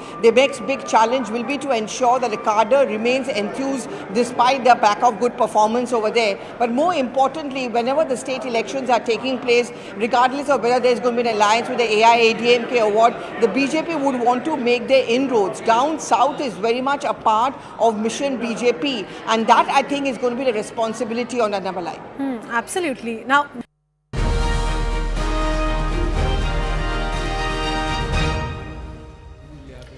thanks a lot for staying with CNN News 18. We're getting all the build-up and all the breaking updates that are coming in ahead of the swearing-in ceremony later this evening. Now we're getting this big statement from Devendra Fadnavis, one of the tall leaders of the BJP in the state of Maharashtra, which was a blip for them. He's come out to clarify that the BJP or the central government offered MOS independent charge to the NCP, their alliance partners, but they were demanding a cabinet post. That gives you a sense that there was some trouble as far as the negotiations there are concerned. We were also getting to know earlier that there could be some internal troubles within the NCP Ajit Pawar faction of who gets that one post, whether it's MOS or cabinet. Mayuresh Ganpati is joining us with more on this. Mayuresh, tell us. Absolutely, this is the first confirmation coming from Devendra Fadnavis that NCP, who has got only one MP from Maharashtra, were offered a cabinet, MOS post with the independent charge. But NCP is still adamant on their stand that they want the cabinet post. If we see the internal issue of the NCP, that NCP had decided that Praful Patel will take oath, but Praful Patel, who had already held a cabinet post we can say in a UPA government, so it was very technically it was very wrong to offer him a MOS, and that's why this time we can there is a chance that we may not see NCP leader or NCP MP taking oath, because NCP is still adamant on their stand that they want cabinet portfolio, not MOS. And what about the fact that, the cabinet swearing in is taking place later this evening? So is there any breakthrough expected, or could these discussions or negotiations be parked for a later time, given that the swearing in is anyways happening later this evening? See, there are two MPs of NCP, one in Rajya Sabha and one in Lok Sabha. The Rajya Sabha MP is Praful Patel, so there is very little chance that Praful Patel will take oath as a MOS, because as I said, he had already held the cabinet post during the Manmohan Singh government. Now, another MP is Sunil Tadkare. Sunil Tadkare is also state president of NCP, and if we see the performance of the party in the Lok Sabha, then certainly Sunil Tadkare is of the opinion that he needs to give more time to the state so that he can go to the ground and work with the ground level workers, party workers, so that they can get a good result during the state assembly polls, because now all eyes will be on the state assembly polls. So that's why Sunil Tadkare has said that he is basically not interested in taking any kind of ministerial post at the center, because if you become a minister, then you have to spend more time in a ministry and not in the state.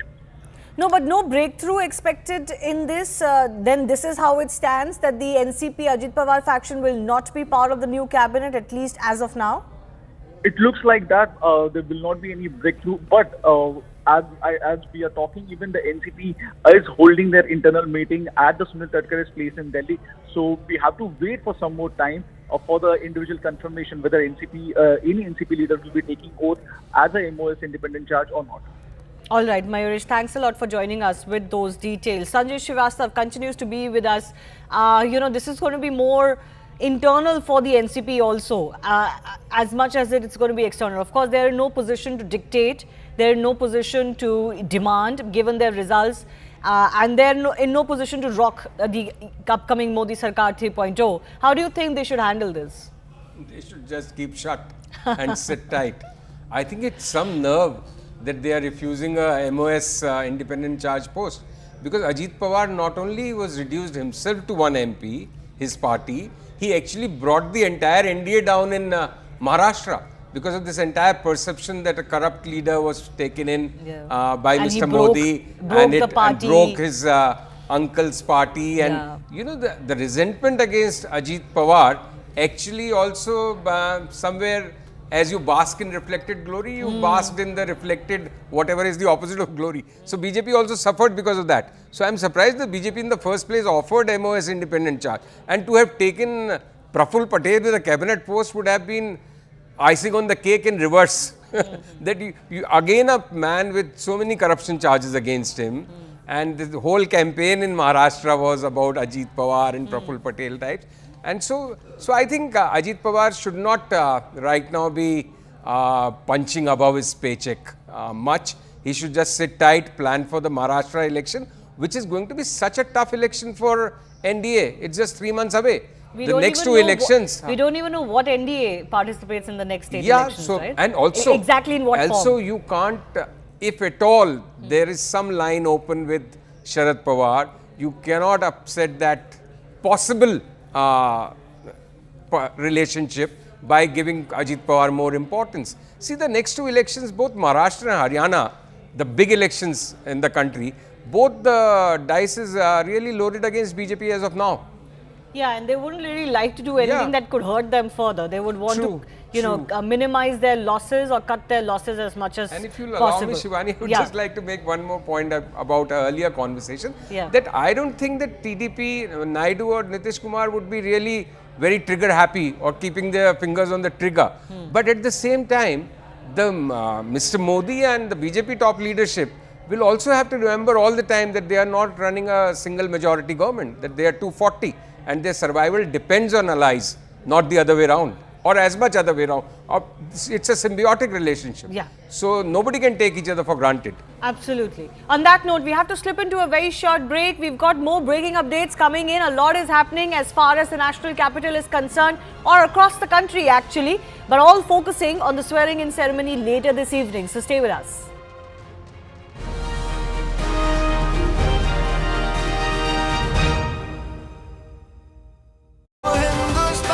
That, you know, the Tamil Nadu elections were more about AIDMK losing ground than the BJP failing to make gains, because the vote share has increased and the BJP is trying to look at that picture perhaps. But thank you for sharing that perspective with us. Keeping up with these visuals of the interaction that the Prime Minister held with some of the elected MPs and also those who are going to be making it to Modi 3.0 once again, those are the big names, the big faces up on your screens. Aman, like I said, all of those ministers of Modi 2.0 sitting right in the front, so they're in the front lane, and without any doubt, it's very, very convincing, at least by optics, if we just go by these visuals, that they're going to make it to 3.0 with as much force, and they're going to be given as much prominence as well in Modi 3.0. But that said, what do you make of these visuals and of the people who were seen at the Prime Minister's residence a little while earlier?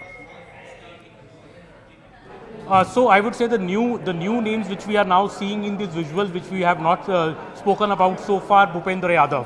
Again, I was saying earlier, a senior minister in the Modi government, also a face, of somebody with deep organizational acumen in the BJP. Mr. Bhupendra Yadav was the Union Environment Minister and the Labour Minister in the last government. He will be continuing in the Union Council of Ministers. We are seeing Mr. Jewel Oram, again a tribal face. He is being included into the Union Council of Ministers. Of course, Mr. Virendra Kumar from Madhya Pradesh, another tried and tested face from Madhya Pradesh. He was a Union Minister in the last government as well. He will be a Union Minister again this time. Mr. Virendra Kumar. SPS Baghel, the MP from Agra, who's won again. He is also becoming a minister. He was also a minister in the previous government. L. Murugan, as Payal was speaking about a few minutes earlier, also in the Union Council of Ministers. So big names there. And we can see in this list now in the front row, we can see Mr. Rajnath Singh, Nitin Gadkari, Amit Shah, Nirmala Sitharamanji, Ashwini Vaishnav, Piyush Goyal can be seen. So the next 100 days going to be very, very critical, and the Prime Minister set the task, cut the task out for the MPs.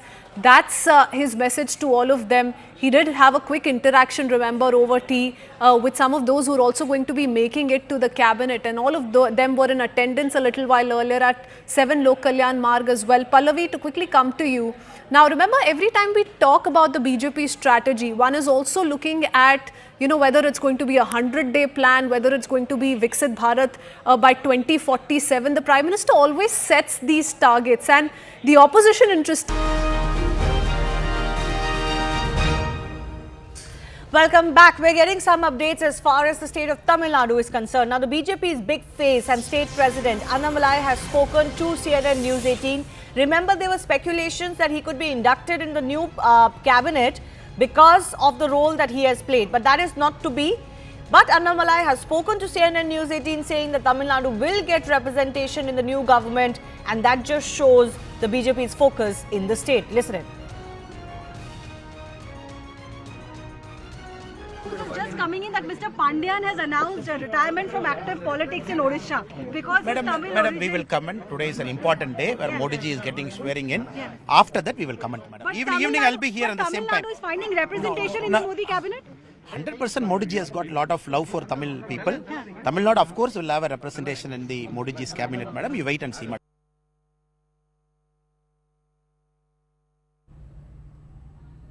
My colleague Arunima is also joining us over the phone line. The big question of representation for the state of Tamil Nadu, is there a name, Arunima, that you've come across? Because Annamalai's name was being speculated on, but that's not to be. Yes, Mr. L. Murugan is most likely to represent Tamil Nadu. He is the Minister of State for Information and Broadcasting in the outgoing Modi government, and he was invited for the tea program that Prime Minister conducted this morning. Even though Murugan himself is not speaking, he's saying he's awaiting a confirmation from the Prime Minister's office about his role. But enough indication that it will be Mr. Murugan who will be representing Tamil Nadu in the Modi 3.0 cabinet. All right. Other than that, anything more you're hearing, Arunima, on what the call the BJP had to take is in terms of Annamalai's future role? They clearly want him to stick to the state and keep doing what he was doing, because the next big platform is the state elections. See, I did ask him that question. I asked him that how come his induction in the Modi cabinet is not happening, because it was widely speculated. He said that the focus of the Bharatiya Janata Party is state assembly elections of Tamil Nadu, and he's also confirming that Tamil Nadu is finding representation in the union government. It's not as if Mr. Annamalai's absence is making any change to the state's fortune. It's very clear that Mr. Annamalai wants to focus on building the BJP unit in Tamil Nadu, pose a real challenge to the DMK government there, possibly make BJP emerge as an alternative now that AIA-DMK's fortunes are downhill. So I think that is the reason that a call was taken to allow Mr. Annamalai to be stationed in Chennai and focus on the Karyakartas there, focus on organization building in Tamil Nadu. All right. Arunima, thanks a lot for that. Well, while BJP has its own considerations to take care of, remember they fought the elections in Tamil Nadu alone or as the bigger party in a coalition with other smaller parties for the very first time. The big focus ahead of the swearing in is on two states. One is Uttar Pradesh. Road to centre leads from Uttar Pradesh, although this time around the BJP was beaten quite comprehensively in the state. And the other is Bihar. How are the two states stacking up? So look at the UP allocation as far as Modi 3.0 is concerned. You've got the likes of Rajnath Singh, of course, leading. He's one from Lucknow. He's their big face from UP. Jayant Chaudhary, RLD alliance partner, also in cabinet. You've got Jitin Prasad, earlier in the state government as a minister, being transferred to Delhi after shifting from the Congress party. Anupriya Patel, alliance partner, performance is nothing to write home about, but there. And then, of course, the likes of Hardeep Singh Puri, you've got Pankaj Chaudhary, BL Verma, Kamlesh Paswan, SP Singh Baghel, and others, all part. So you'll count this, if you were to do a comparison state per state, 80 seats from UP, 9 allocations to Uttar Pradesh. Let's also take a look at what Bihar is getting, because Bihar is in focus, given that their big ally JDU has done well and helped the NDA this time around, and the alliance partners are going to be crucial for the government's standing or majority. 8 allocations for Bihar as well. Now, Bihar has 40 seats, half of Uttar Pradesh, but the allocation is roughly matching what Uttar Pradesh is getting this time around. The results, dictate all of this. So, Chirag Paswan, alliance partner, Jitan Ram Majhi, alliance partner. You've got, of course, old faces like Giriraj Singh, Nityanand Rai of the BJP, Lallan Singh, alliance partners, and then others, Raj Bhushan, Satish Dubey, Ramnath Thakur, big face in the state, all getting representation as far as Bihar is concerned. Caste calculations, alliance partner calculations, all being taken care of in Bihar. And of course, this is not it. This is not where it ends really.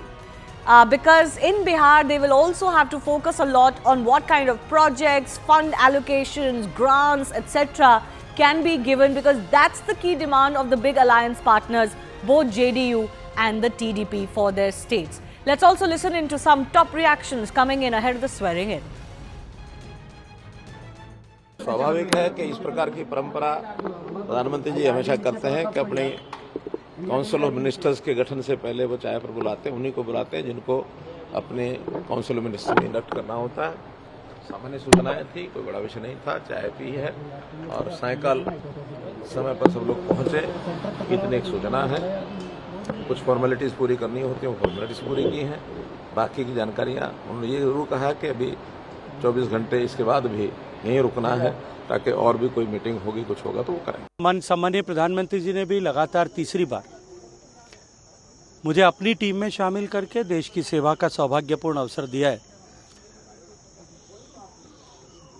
मैं सिर्फ इस अवसर पर इतना कह सकता हूं कि जो संकल्प देश को विकसित बनाने का सम्मानीय प्रधानमंत्री जी ने लिया है और जिन वादों को लेकर के हम चुनाव के मैदान में गए थे, हमारा अपना घोषणा पत्र जिसको हम लेकर के गए थे, हम निश्चित रूप से उन सब वादों को पूरा करने, देश की अपेक्षाओं और आकांक्षाओं पर खरा उतरने के लिए हम सब टीम की तरह काम करेंगे। मेरे जैसे छोटे आदमी को केंद्रीय मंत्रिमंडल में देकर जो सम्मान दिया है, मैं उनके प्रति कृतज्ञता ज्ञापित करता हूं, प्रधानमंत्री जी के प्रति और नीतीश कुमार जी के प्रति। Stay with CNN News 18. We're getting you all the breakups that you need to know ahead of the swearing in, which is scheduled for 7:15 p.m. this evening. A lot of action still taking place and breaking updates coming in. I take your leave. My colleague Rahul Shiv Shankar is joining you after a very short break.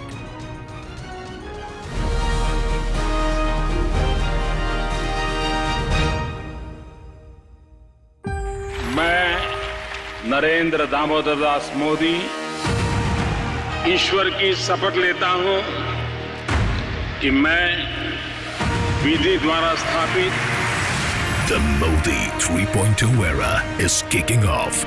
The most comprehensive coverage of the historic swearing-in ceremony. Only on CNN News 18. To use it to its advantage and turns it around and gives a counter slogan to it. See, I think there are a couple of messages I think the Prime Minister has certainly given to the opposition parties, and he's going to be confronting them a lot when the new Parliament session meets. See, we are looking at those first pictures, I guess, which are coming out of Team Prime Minister, Team Modi 3.0, and we've been talking about the continuity and the change and the kind of a regional and caste balances. But just to talk beyond that, because now we've been talking about the kind of faces, what is it going to be the task which is going to cut out for them? I think the Prime Minister, as an astute politician, does understand that, you know, he cannot let it go the UPA 2 way. UPA 2 also began on a very rocky wicket. It got worse for them because at some point of time it led to a policy paralysis. It allowed a perception that Dr. Manmohan Singh may have meant well, but he was always constantly buckling under allied pressure. I think the Prime Minister's messaging, even in choosing his team, is very clear. It's going to be hands-on. It's going to be mostly BJP. Those faces which you've been seeing in the last 10 years carrying on the idea of Viksit Bharat will continue to finish that that agenda. I remember on multiple platforms, the PM, while addressing the campaigns and rallies, would say that, you know, we have an unfinished task which has to be fulfilled.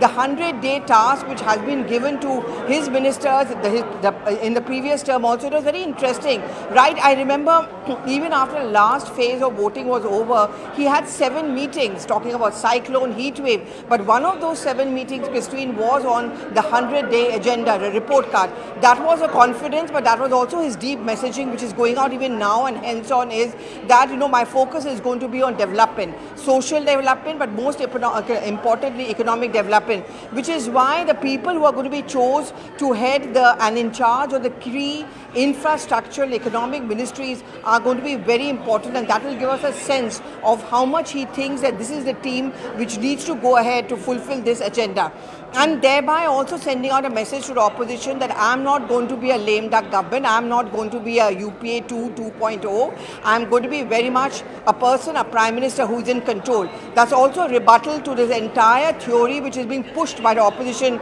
ever since the results came out, that he should not be called the Prime Minister designate, he should be called the Prime Minister resignate, he doesn't have the mandate.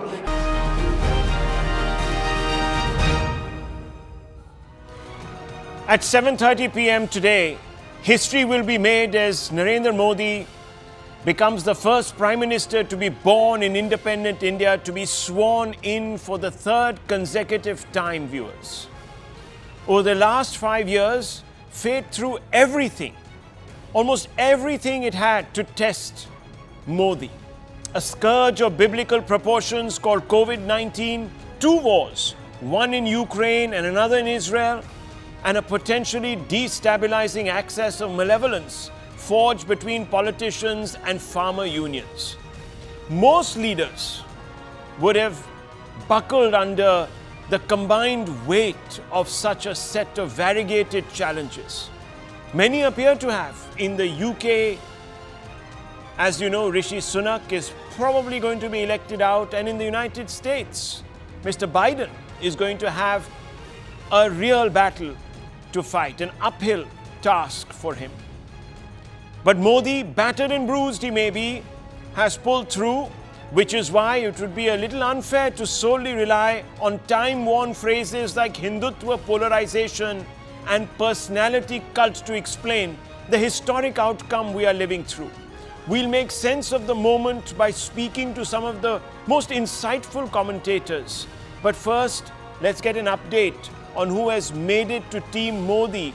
Let's open this up. Let's go straight across first to Arunima to get a sense really of the contours of the new Modi team. We also have Aman with us, who has been reporting since the morning, and very insightfully he's been weaving together this entire name by name, this entire team that is going to lead India for the next 5 years. At least that's what the hope is. Aman, just give us a big sense really of Modi 3.0. Large number of names have made it back, some new faces.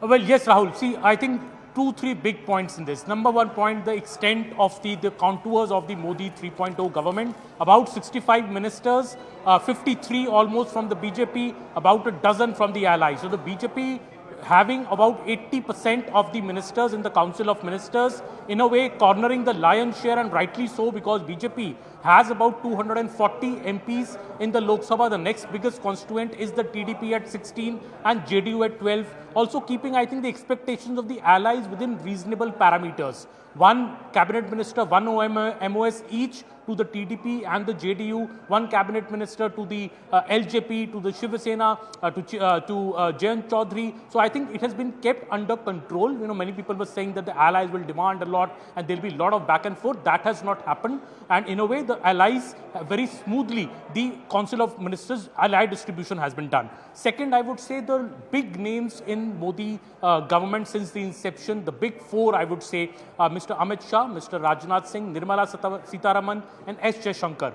are back as cabinet ministers. So I don't see much change in the CCS. Maybe there is some shuffling around here and there. Somebody goes to some other place and somebody goes to that person's place. But the big four are very much there. So is Mr. Nitin Gadkari, one of the senior most ministers also in the government. I can also see the performers, I would say. The tier 2 in the BJP that we call it, the government, but the real performers like the Ashwini Vaishnav, Piyush Goyal, Mansukh Mandaviya, Arjun Meghwal, Jyotiraditya Scindia. All these people are also back and they have been holding very, very key ministries in the second term of the Modi government. So in a way, the continuity is there because the Modi government is very, determined about this 100-day plan, about telling ministries what we need to hit the ground running. I think that continuity has been maintained to ensure that hitting the ground plan is very much in place, and these ministers, Ashwini Vaishnav, Piyush Goyal, can lead the growth agenda in very, very key ministries like infrastructure, IT, commerce, law and other ministries. Third aspect I'm seeing here is the induction of some state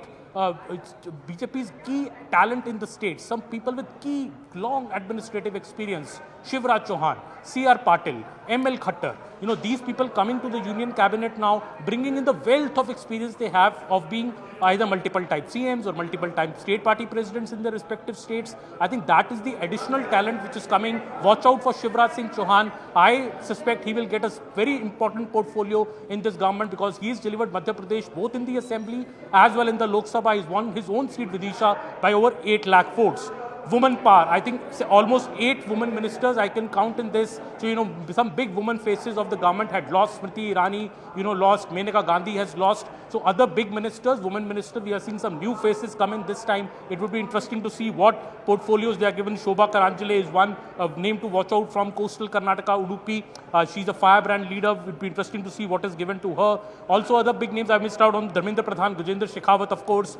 These are the big people who are back. Sukanto Majumdar, like the BJP state president in Bengal being brought into the Union Council of Ministers. So I think the BJP has done a very good exercise, I would say, describe it, of old people, experienced people, the emerging talent in the BJP coming from the states, women faces. I think it's a very cohesive cabinet as I see it right now. And it would be interesting to see, actually, I won't second hazard a guess on who's getting what portfolio because the Modi government is known to throw up big surprises. That's right. But let's see what happens. But I'm not going to let you off.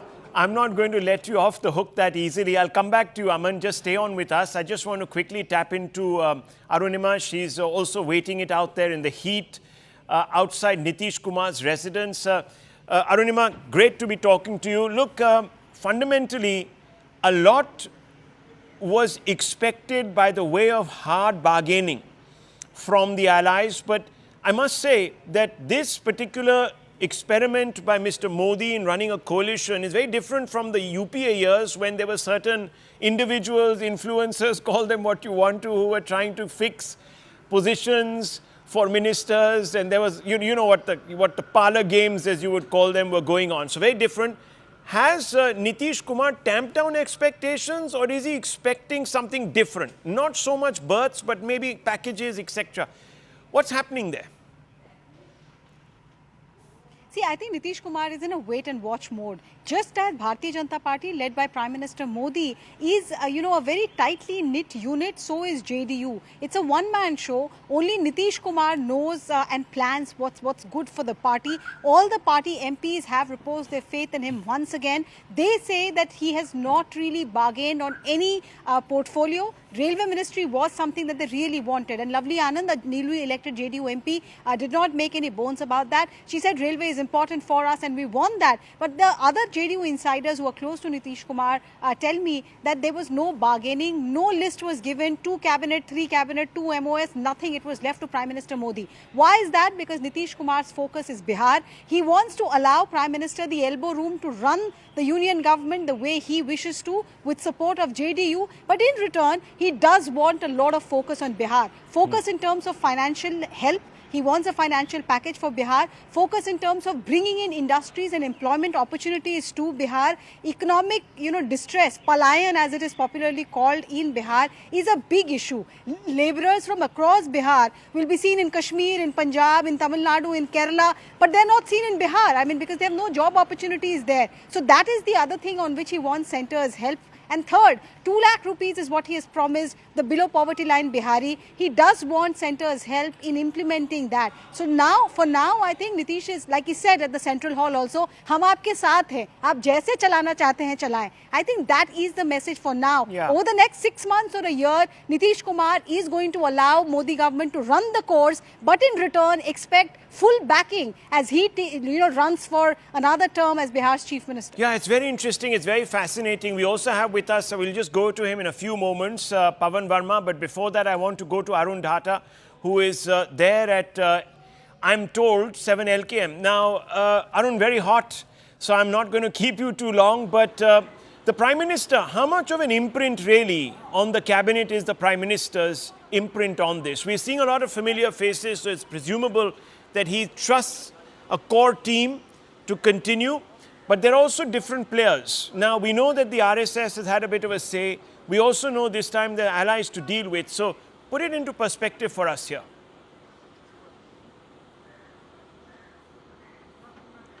Well, that's right, Rahul. All those ministers who are repeated are the ones who were given key responsibilities during the campaign time. Some of them were, in fact, given responsibility to campaign in other tough seats, and also those ministers who had done well during their tenure when they were minister in the last cabinet. So I think that's one. Secondly, of course, now what is important for BJP is to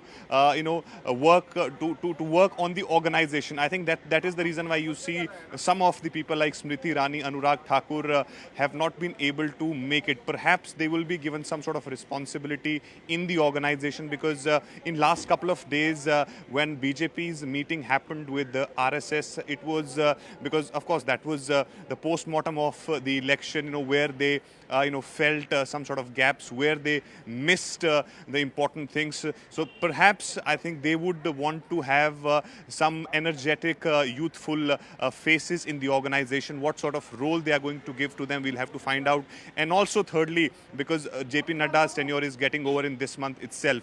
So we are told that JP Nadda in all likelihood is going to be part of the Modi 3.0 cabinet, but who's going to replace him? Who's going to be the face of the BJP? And then of course once that face comes up, you will have entire new team in place. So not only the agenda of 100 days, the functioning of the cabinet, but also on the organizational level, BJP wants to ensure that before they move ahead, especially like elections which are due for this year, Haryana and Maharashtra, they would want to perform well in those elections, and therefore you need to have new BJP chief in place. Then accordingly he will make his team, and then perhaps we can see that combination between the government and the organization.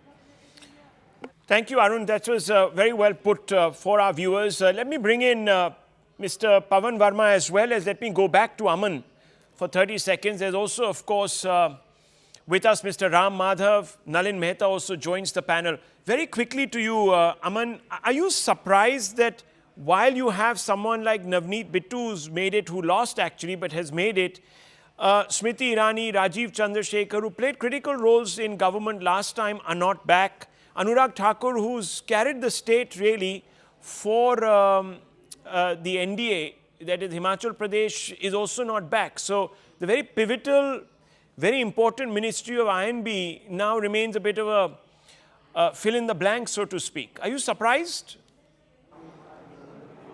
Yes, I am quite surprised. I was expecting that maybe because, Rahul, some of the Rajya Sabha MPs of the BJP, at least 3 of them have won in the Lok Sabha. So those 3-4 Rajya Sabha posts are also getting vacant. So in a way, I had expected that the likes of Smriti Irani may be brought in from the Rajya Sabha, but that has not happened. We are seeing Navneet Bittu coming. That is, Navneet Bittu's selection is very, very clear. It's a message to Punjab because the BJP has increased its vote share there. BJP is very, very ambitious about Punjab. In fact, we have 2 Sikh faces now in the Union Council, in Mr. Hardeep Puri as well as Navneet Singh Bittu. But yes, missing of Rajiv Chandrasekhar, Smriti Irani, Anurag Thakur is very surprising. Maybe the BJP BJP has plans for them in the party, because there is also a need for strong leaders in the party. There will be a new BJP president in a few days. So maybe a new team is being set up inside the BJP with this firebrand leaders. Smriti Irani is known to be, a firebrand speaker, an orator. Maybe her utility will be seen more in the party maybe in the days to come. We'll have to wait and see what happens. Very interesting. Can I ask you whether you believe there will be big changes at the topmost level? We are seeing all the names, viewers. We put them all according to state. Tell us a little bit about the caste breakup also, and obviously the regional aspirations. How have they been served? And look, I'm going to press you on this. Do you really believe that the core, the CCEA and the CCS is going to see changes? There's also, of course, little word on whether the NSA is going to continue. There are other speakers' posts, for example. All of that needs to be resolved. Well, yes, and it's a tricky question, Rahul. Just about 6, 7, 8 hours to go for the entire list to come out to speculate if there'll be changes in the CCS. But I would say that all the top 4 CCS ministers are there in the cabinet. So I see less chances of a change in the CCS. There may be a reshuffle inside the CCS. Like last time, we saw Mr. Rajnath Singh going from home to defense, Nirmala Sitharaman going from defense to finance. So, there might be a mini reshuffle inside the CCS. A new name, maybe, I would hazard a guess, Shivraj Singh Chauhan, because he's a multiple-time chief minister, a very, very senior leader. He was seated in the front row today as well, while Mr. Prime Minister Narendra Modi was speaking. Mr. Manohar Lal Khattar, another, I think, a doghouse for a very, very important ministry. Some people think that Manohar Lal Khattar is not that dynamic, but I think Prime Minister is extremely fond of him, I can tell you that. So these are the names I think we watch out for, but I think the key ministries, I think the drivers ministries like, road and transport, be it IT, the ministries that Mr. Piyush Goyal, Ashwini Vaishnav, Nitin Gadkari, Jyotiradittya Scindia are handling, I see more continuity in these ministries. Rest Rahul will know in about 6 hours from now if we are surprised even by the portfolios. I can expect, you can take this from me, there will be 1-2 big surprises in the portfolios list as well. Well, interesting, because Aman, the names that you mentioned, Mr. Khattar, Mr. Chauhan, Mr. Gadkari are close to the RSS, and I think there is a need right now to also sort of signal to the RSS that they are very much part of the team, because there were certain comments that were made in the run-up to the election that seemed to suggest that the BJP was now confident that it could run without the RSS. Well, I don't think that is proven to be according to their at least own expectations of themselves. So maybe, who knows, Mr. Khattar, Mr. Chauhan, Mr. Gadkari could be part of those 4 or 5 very key ministries, viewers. We'll have to keep a close eye. We'll probably get to know somewhere late in the evening when that list is uploaded onto the PIB website as it happens. Well, thank you, Aman. Thank you for speaking with me. We'll come back to you in about 25 minutes. So be ready, because I'm really wanting to deep dive this list, and this time perhaps around region and castes, and see how that equation is panning out. Also get a sense of how the allies have been accommodated. So we'll come back to you in about 20 minutes. But let me just open this up. We have Pavan Verma with us. We have Nalin Mehta. All of these individuals need no introductions. Let me be very honest with you, viewers. You couldn't have got a better, more informed panel tonight. And Mr. Ram Madhav with us, who is also very, very senior in the RSS, and of course is the boss of the India Foundation. So let me first begin with you, Mr. Ram Madhav. Look, whether we like it or not, this time the Prime Minister and the BJP are dependent on allies. This changes approaches to governance and expression and exercise of power. Now, how do you see the BJP and the Prime Minister adapting, Mr. Ram Madhav? Naturally, alliance politics will be different from politics of one-party rule. Although earlier also it was NDA government only under Prime Minister Modi, but the only difference was at that time the party had full absolute majority on its own. Right now, as you rightly described, it is dependent on allies for that simple majority. But this is not new, neither in Indian politics nor for BJP. You know that earlier also BJP had run this kind of alliance government. Well, I am sure this time Prime Minister Modi will be definitely able to carry these allies together with him, and carry on with day-to-day activity as smoothly as he has done in the last 10 years. Okay. I really don't see any great difficulty or anything. I know the it's BJP only about numbers. There is no other real issue here. Yes, the BJP, of course, when it was in its, under Mr. Vajpayee had run coalition governments, but the Prime Minister at that time was the Chief Minister of Gujarat. He hasn't really run a coalition experiment, and many people think that, look, the Prime Minister is it's cut from a different cloth. Let's just put it that way. So it would be difficult for him to adjust. His personality doesn't allow that, and so on and so forth. What's your take on this? Because the PMO, for example, was a center of operations in the last government. This changes. Does the BJP, in fact, let me just put it this way. Forget the Prime Minister. Does the BJP have the temperament to pivot to a consensual approach? See, as I said, he has been running a government with many parties in the past also. Of course, there were smaller parties in the past. Necessity is the mother of invention. Today it is necessary to carry on with the other parties. I am sure Prime Minister, with all his political experience and seniority, don't forget that he has been leading a government for last 23-24 years. Initially in Gujarat and in the last 10 years at the national level.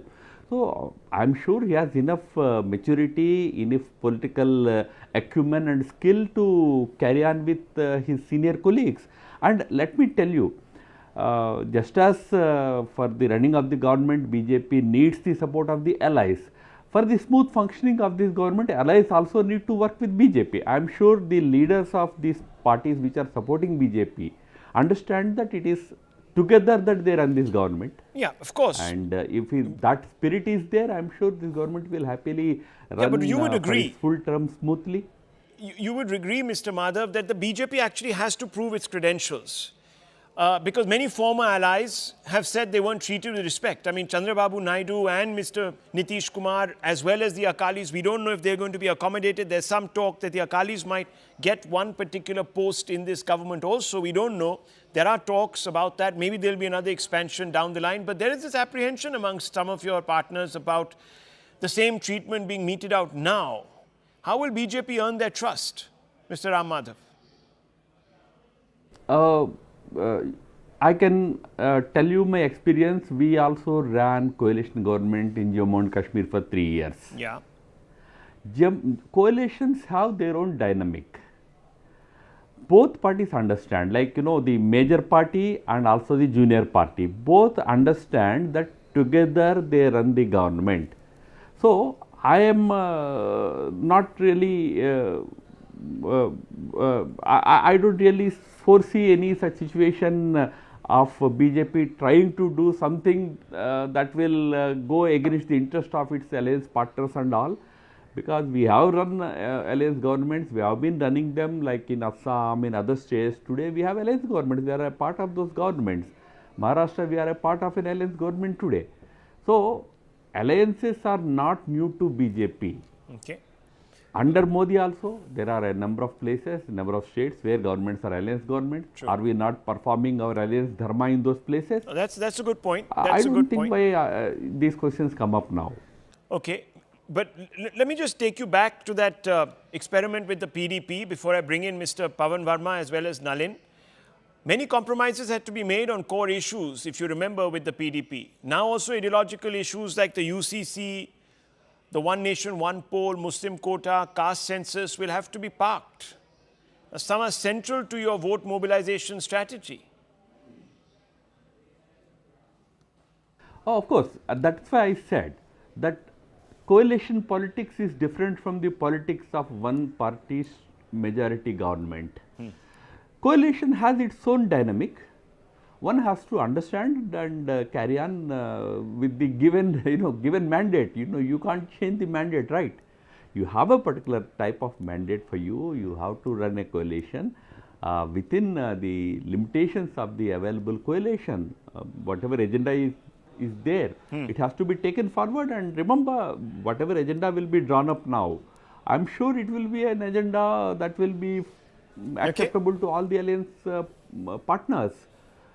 Well, that's the hope. But only difference is, you see, if you recall what happened between 1998 and 2004 when Mr. Vajpayee was running an alliance government. That time BJP was dependent on its alliance partners. One third of the government strength came from alliance partners. But this time at least there is a better arithmetic. BJP has its own strength and it is getting good solid support from 2 or 3 big parties. I am sure this will be a much more stable and much more workable arrangement. It will be a much better smooth arrangement this time, and I also foresee a possibility, I mean, which I don't want to rule out, of several other parties now wanting to also come forward and support this government's agenda. We're because hearing Modi ji's that, yeah. agenda of Vikasit Bharat, it will probably attract many more other parties, those who are outside now. Okay, stay on with me. I want to bring in Pawan Verma and Nalin Mehta. Pawan Verma, look, you worked with Nitish Kumar. You were his colleague for years altogether. You were the face really of the JDU in Delhi, in Parliament also. I want you to give us a bit of an idea, a primer really on Nitish Kumar. What is at stake for him in the near term and in the long term? And also, I would love to hear from you your perspective on what Modi 3.0 means for India as we go forward. Thank you, Rahul. About Mr. Nitish Kumar, for whom personally I still have a great affection for, let me just sum it up by 2 very simple lines of Ghalib. हमको उनसे वफा की है उम्मीद जो नहीं जानते वफा क्या है. What I mean by that is that the BJP knows, the JDU knows that Mr. Nitish Kumar has been notoriously fickle with his loyalties. Even in situations where he has been made the Chief Minister in Bihar as the leader of a minority party. However, for the moment, there is little doubt in my mind that the JDU has managed to get 12 seats really on the coattails of the BJP. Okay. And therefore, when Mr. Nitish Kumar says that he is with the government fully, we have to take that for what he is saying today. I still recall that in 2017 when he suddenly switched to the BJP, but a few weeks later when we were together, he mentioned to me, again I'll say it in Hindi, Sahab, in log ne to hamari bahut durdasha ki hai. These people have treated me shabbily. Now, what I'm really trying to say is, I don't think it will be repeated necessarily, but you have to bear it in mind. The same applies with Chandrababu Naidu. Chandrababu Naidu has won Andhra Pradesh. 6 months ago, he was in jail for the last 5 months. Nobody cared for him. And according to the grapevine, he was in jail and continued to be so with the silent concurrence of the centre. Now he comes back with a thumping majority both in the assembly and he sweeps the Lok Sabha elections. He is with the BJP. Yes, for the moment his interest lies in a BJP government of which he is a key component continuing for some time. But he will see everything from the prism of his state, which is the focus and the center of his interests, and the government will have to tailor some policies accordingly. Last question, just 30 seconds more. You mentioned to me about Mr. Narendra Modi and running a coalition. I can tell you, Rahul, right now there is a stupendous struggle going on within Mr. Modi, with which I am sympathetic, between his natural instinct towards unilateralism, and he has no reason to have curbed it in his years as Chief Minister and as Prime Minister, and the demands of consensuality of a coalition government, not only with the allies, but also with the components within the BJP and the RSS. And for this reason, the upcoming 3 assembly elections, Jharkhand, Bihar and Haryana, will be important. Because if the BJP doesn't do well there, the image of invincibility of Mr. Modi will receive another setback, and there could be voices within the BJP, including among those who were sitting in the first row, who may question or there may be churning within the BJP, because it's obvious that in such a situation he has to carry all sections along. Okay, this is fascinating. Nalin Mehta, you've written, of course, what is a seminal book on the new BJP, with the emphasis really being on Modi and how he's transformed the party. A couple of questions to you. Look, all this while, we have been praising Narendra Modi as perhaps the most politically astute politician, as somebody who's very, very pragmatic and also transactional, as you know, with great deal of elasticity when it comes to taking positions. So why are we now beginning to wonder that he's going to be straight-jacketed, his natural instinct towards unilateralism will throw up a bit of a spanner in the works? He's very malleable. He reacts to the situation. So my sense, Rahul, is that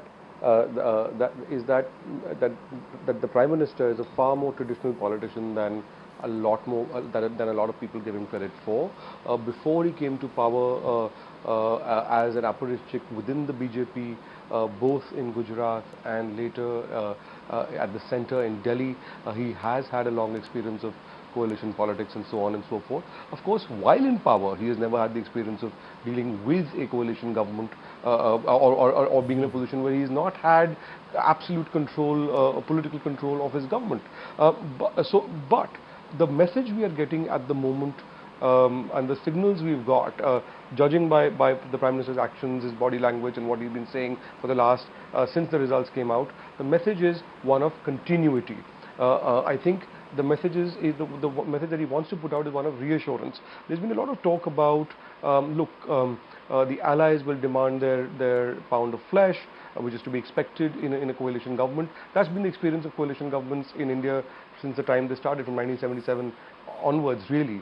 But at the moment, I think, like Mr. Ram Madhav pointed out, for the immediate short term at least, there is the need of the BJP to give the message of continuance, but also of the allies. Remember Chandrababu Naidu has not been in power for a long while. This is a very big deal for him as well. Also for Nitish Kumar. That could change. That could certainly change, as Mr. Pawan Verma is saying, over the next 3, 4, 5 months. We have big elections coming up, and don't forget, also in Maharashtra. Yeah. So what's happened is, I think, Rahul, that the nature of politics or the political chessboard as it was kind of lined up for the last 9 or 10 years, that's got reshuffled. So we are operating in a new political reality. There is a structural instability, as you like, in these numbers, but I think the Prime Minister is far more pragmatic than one gives him credit for. Well, see, that's really one of the defining, let's put it like this, Mr. Pawan Verma, one of his most sort of defining characteristics. He does adapt very quickly to a situation. So why is there this apprehension, this lingering doubt about his malleability, let's put it that way, or his affability or amiability is the best perhaps word? No, Rahul, I never underestimate the infinite versatility of Prime Minister Modi. However, I think I am being honest when I say that he has neither the experience nor the training to be a coalition leader. That's all I'm saying. He may change, and yet I still recall that after Mr. Nitish Kumar, for instance, to come back to an old example, had suddenly dumped the Mahagathbandhan and joined him. Joined the BJP, bringing it back to power in Bihar. On his first visit to Bihar, Mr. Nitish Kumar, in a public rally from a public platform, asked for only one thing: central status for the Patna University. True. If I recall correctly. True. You're right. And it was not heeded to, because at that time, at the center, the government had a brute majority, and in the state, Mr. Nitish Kumar could be dealt with. However, now he'll have to be a little more responsive, and also some other policies will need to change. I think that the policy of the Hindu-Muslim polarization, although you consider it a cliche, I do not. I believe that needs to change, and it was the RSS which thinks long term, which first saw the need of it. It was Mohan Bhagwat ji who made an opening. Let me bring in Ram Madhav ji. Yes. Muslim intellectuals went to a masjid and madrasa, Yeah. but he was trolled by the hardcore supporters. That's true. Of the hardline position that Mr. Modi took. That's so true. There will have to be adjustment. Let's get in both Nalin and Mr. Ram Madhav. First, let me just go across to Ram Madhav ji, and then I'll come to you, Nalin.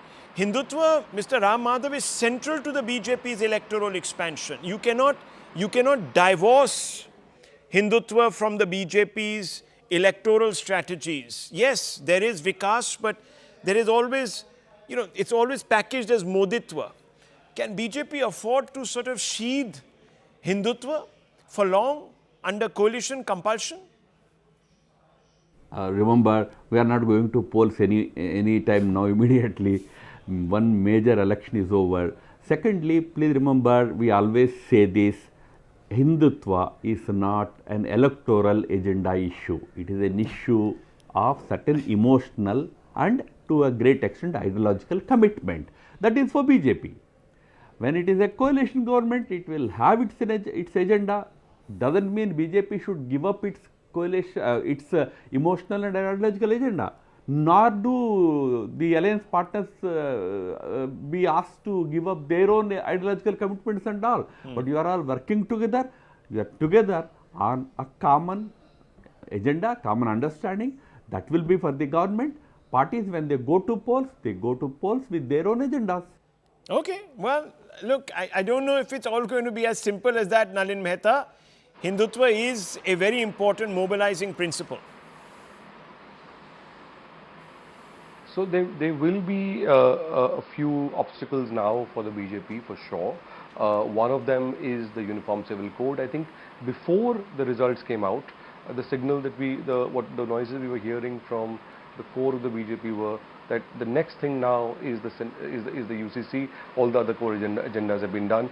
That will now be much more difficult to get through. As you know, Rahul, different states, BJP ruled states have either brought in or in the process of bringing in different facets of the UCC, and there was a move to bring it at the national level. That I think it'll have to go on the slow burner. The second, of course, what was almost certain was the One Nation, One Poll pledge, which has actually been driven personally by the Prime Minister. A committee was set up under the former President, Mr. Ramnath Kovind. That report was given, and the report is a very detailed report, which also has an entire implementation plan in it. That will now be far more difficult to push through, certainly in the early part of the government, and there's going to be serious opposition to it.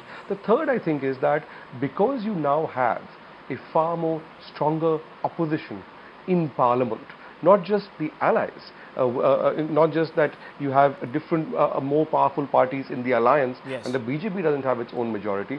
It's also that the other opposition parties are now much more stronger. A Congress with 90 plus seats, a Samajwadi Party with nearly 40 seats, Akhilesh Yadav, and so on and so forth.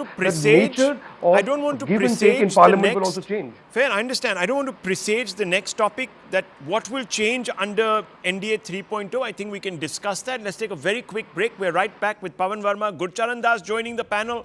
Nalin Mehta continues. Thank you, Mr. Ram Madhav.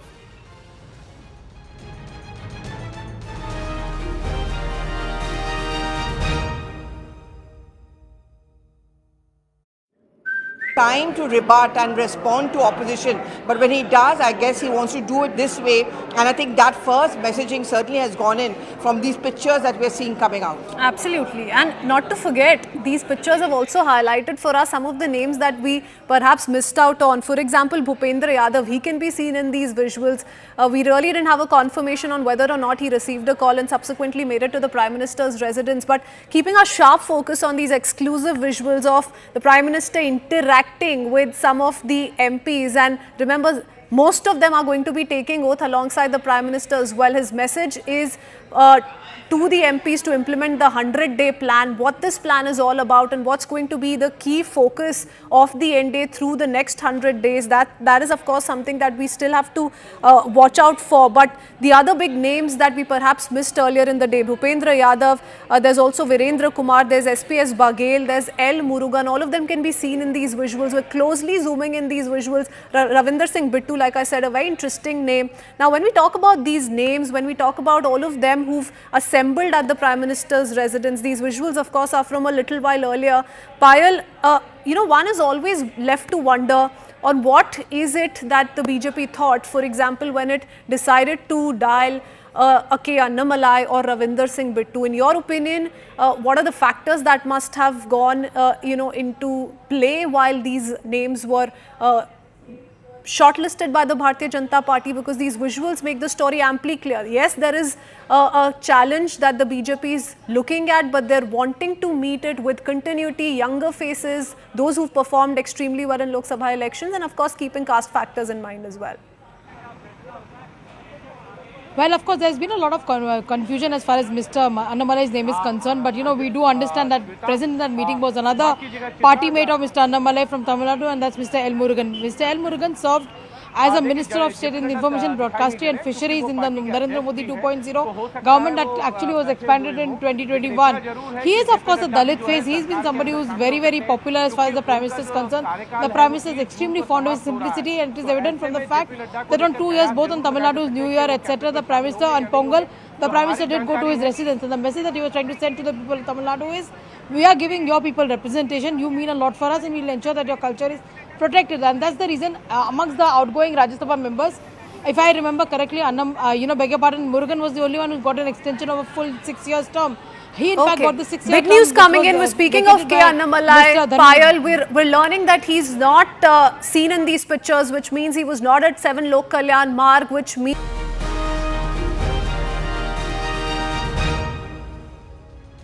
Viewers, welcome back and very good evening. We are rolling coverage today all through the day up till the big moment. 7:30 is when Prime Minister will step up to the lectern in the forecourt of Rashtrapati Bhavan to take oath. It's expected to be a historic moment as he becomes the first Indian Prime Minister born in independent India to be taking oath for a third consecutive term. He, of course, follows in the hoary footsteps of Pandit Jawaharlal Nehru, India's first Prime Minister, who achieved the feat, born, of course, when India was very much under the British, but achieved that milestone of 3 straight clear wins, 3 majority governments under him, riding very much on what was still, in a large manner, a very unipolar polity, and also, of course, he was carrying the goodwill of the nation that accrued to him because of his great role that he played in the freedom struggle. But let's just open this up to our guests, and we're joined by Gurcharan Das. Very good evening, Mr. Das. You need no introduction, columnist, writer, par excellence, and of course, someone who has also worked in industry in the past. So, Mr. Gurcharan Das, we're speaking on the cusp of history, really. I want to ask you a straightforward question. What will Modi 3.0 mean for Bharat ideologically? What are the contours of this government ideologically now, as you see them? Well, I think actually that this is a moment of destiny for the country, and not just for political reasons, for economic reasons. One thing that the message that's come to BJP in, I hope, the leadership, that the earlier agenda of polarization and Hindutva has not paid the dividends. People's concerns were local, and the most running anxiety that was observed by many people was jobs. And this is correct. The fact is that India, since the reform, since 1991, 30 years have gone by, and we have maintained a 6% growth rate. Now, this is amazing for a democracy, but that 6% growth rate has not created the jobs that it should have created.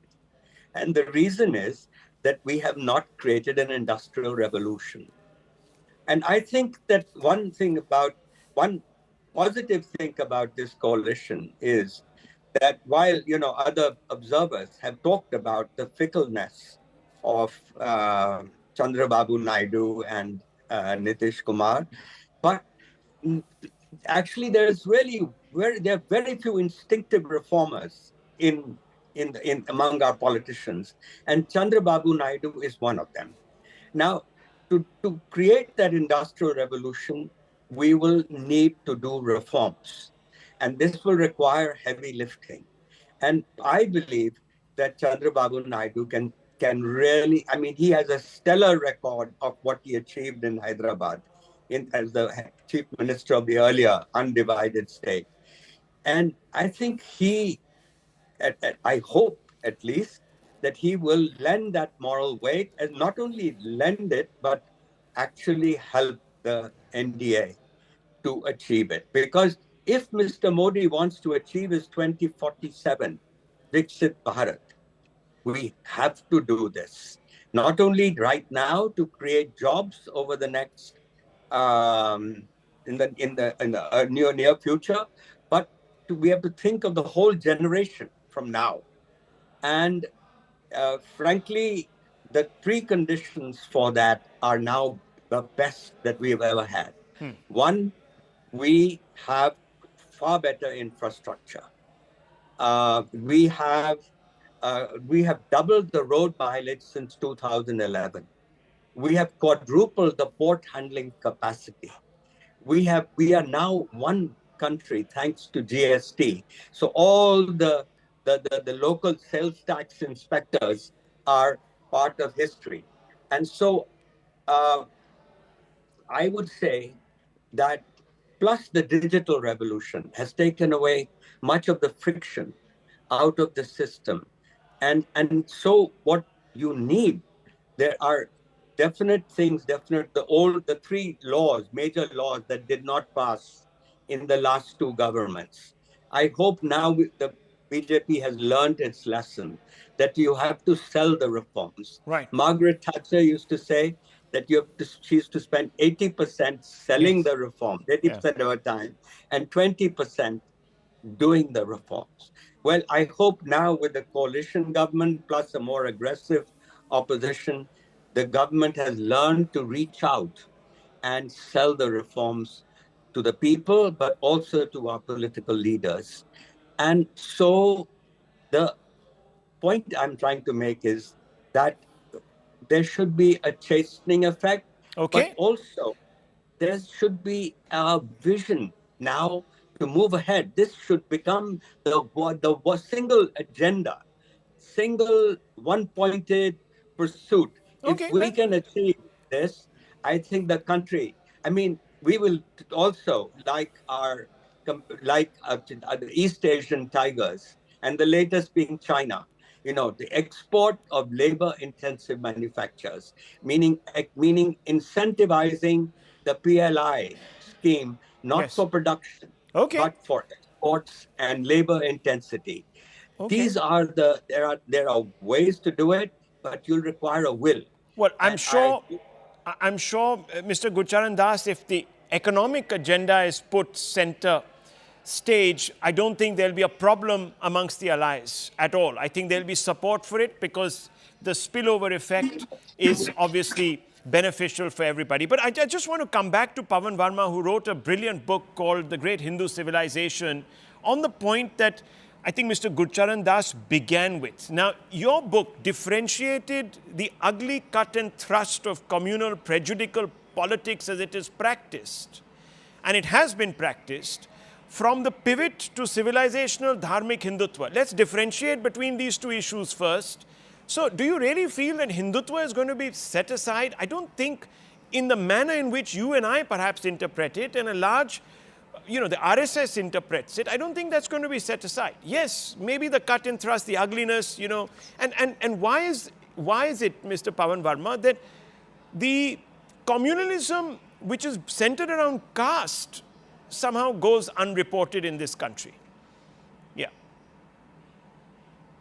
Thank you, Rahul. I think that the rediscovery or the reprioritizing of the discovery of our ancient civilization, not in a exclusionary manner, but well, just hold your thought. due I think I just have with me emphasis and Shrikant prominence. Shinde, the Shiv Sena Member of Parliament elect from Kalyan. I'll come back to you, Mr. Pawan Verma. He's one of our newsmakers. Let me go straight across to him. Mr. Shinde, good evening. Thank you for speaking to us. A quick question to you. Good evening. How important is the agenda of governance rather than what you can extract as a party in the form of births and other, let me just put it like this, fish and loaves of office? It was never about the numbers, how many births or how many seats, how many portfolios we'll get. It is about the ideology which we carry since last 25 years, which had been broken for 2.5 years, but again we came together. And this is all about ideology, and this is not about any satta ka samikaran, what we can extract from the government. It is about the good governance, the governance which took place, if you see, last 10 years under the leadership of Narendra Modi ji. Numerous development works were carried out throughout the various parts of the India and also in my constituency. So it is always about the good governance, not about getting something out of it. Today also, as a partner of NDA, we supported the government, we supported Prime Minister Narendra Modi ji without any negotiation, without any numbers that we want so many births, then we'll support you. It is not, it is about the ideology, it is about vichar. Okay. So it's the larger issue. So let me ask you, Mr. Shinde, how do you interpret the result that's come out of Maharashtra? You've suddenly seen a resurgence of the Congress. The NCP, the Sharad Pawar NCP has held strong. The BJP's numbers went down. Where did it all go wrong? See, there are number of factors which are responsible for this. First, the false propaganda which was made, like Samvidhan Bachao, Samvidhan Khatre mein. This false narrative which the opposition set, we could not break the narrative. That was the major problem, major setback for us, that every minority, they could reach each and everyone and tell them this false propaganda. झूठ बोलो लेकिन जोर से बोलो जिससे लोगों को लगे कि वो सच है करके. किसी को संविधान बदलना नहीं है, पर no one really wants to change the संविधान, because we were the one who celebrated the संविधान दिन. We are the one. The old parliament been converted into संविधान सदन. So we always respected संविधान. और संविधान के ऊपर चलने का काम जो है हमारी सरकार ने यहाँ पर किया है, लेकिन ऑपोजिशन ने जिस तरीके से प्रचार किया, ये जो उनको वोट्स मिले. That's a debatable point. Many people would say. Yeah, I know. So many people would say, for example, that when the government was formed first by Mr. Fadnavis with the help of Mr. Ajit Pawar, that wasn't a example of demonstrating constitutional propriety. Then when you broke away from the UBT, that was seen also as something that was not in tune with political propriety. Do you think you've answered those questions, or do you think the loss, for example, of Sharad Pawar's faction, of Ajit Pawar's faction has reopened that question? See, Shiv Sena and BJP share the same ideology. We came together as the same because we share the same ideology, and pre-polls we fought the elections together, and then we did the alliance together after 2.5 years, which was expected to the common masses, common people, common voters. But during these Lok Sabha elections, which I said the false propaganda which was made, I think we fell prey to this false propaganda. People voted for this false propaganda. और देखो ये जो seat चुन के आए, I'll give you the example of Mumbai. Okay. You see UBT seats, they won 3 seats in Mumbai. As an NDA, we won 2 seats. 3 seats, this UBT won is from, they got a lead margin from Mohallas, from the minority vote banks. They didn't get the traditional vote bank of Shiv Sena. The traditional vote bank of the Shiv Sena stayed with us. Okay. The traditional vote bank was 19%. We got 14.5% of the traditional vote bank. So traditional vote bank stood behind us, but because of this false propaganda, the UBT candidates won with a very little margin. If the people were with them, let me complete. If the people, if Shiv Sainiks, if the Shiv Sainiks were with them, they should have won with the maximum majority. I understood the point you're making. But people stood behind us, and because of this false narrative, the voters there's no doubt that fell prey to this and voted for opposition. Under Mr. Shinde has done better of the two factions. There's no doubt about that. You even got a seat more. But let me just very quickly ask you this. Do you have any personal ambitions? You said that I didn't really want to birth. Now you've been sort of not included in the cabinet. Quick response to you. Response from you. See, today I think it is very important for our party to be strengthened at the grassroots level. And I think being in Mantri Mandal will not give me that chance to strengthen my party, and not that time also. And also it is a very good example set by Honorable Chief Minister that a Karyakarta who is working day in day out to make party bigger, the person we chose, he is a 3 times MLA, 4 times Member of Parliament, also ex-minister, and who is there to take Shiv Sena ahead. Okay. And it is a very good example that a Karyakarta has been made a cabinet minister, not the CM's son. I think prior examples, or if you go in the history, you will see that the father is the chief minister, the son who is the first time MLA who has been inducted in the cabinet. Okay. So without any experience. So I am the member of parliament. I am the member of parliament 3 times, but still I prefer to stay out. Okay. Well, thank you very much for speaking to me. When we come back, we're going to go back to all our reporters to get a sense of what this cabinet looks like. Pawan Verma is also there with us. I'll come back to him after this short break. And Rahul Verma stays on with us. Thank you, Mr. Gurcharan Das. Nalin Mehta also stays on with us. We're taking a very quick break, viewers.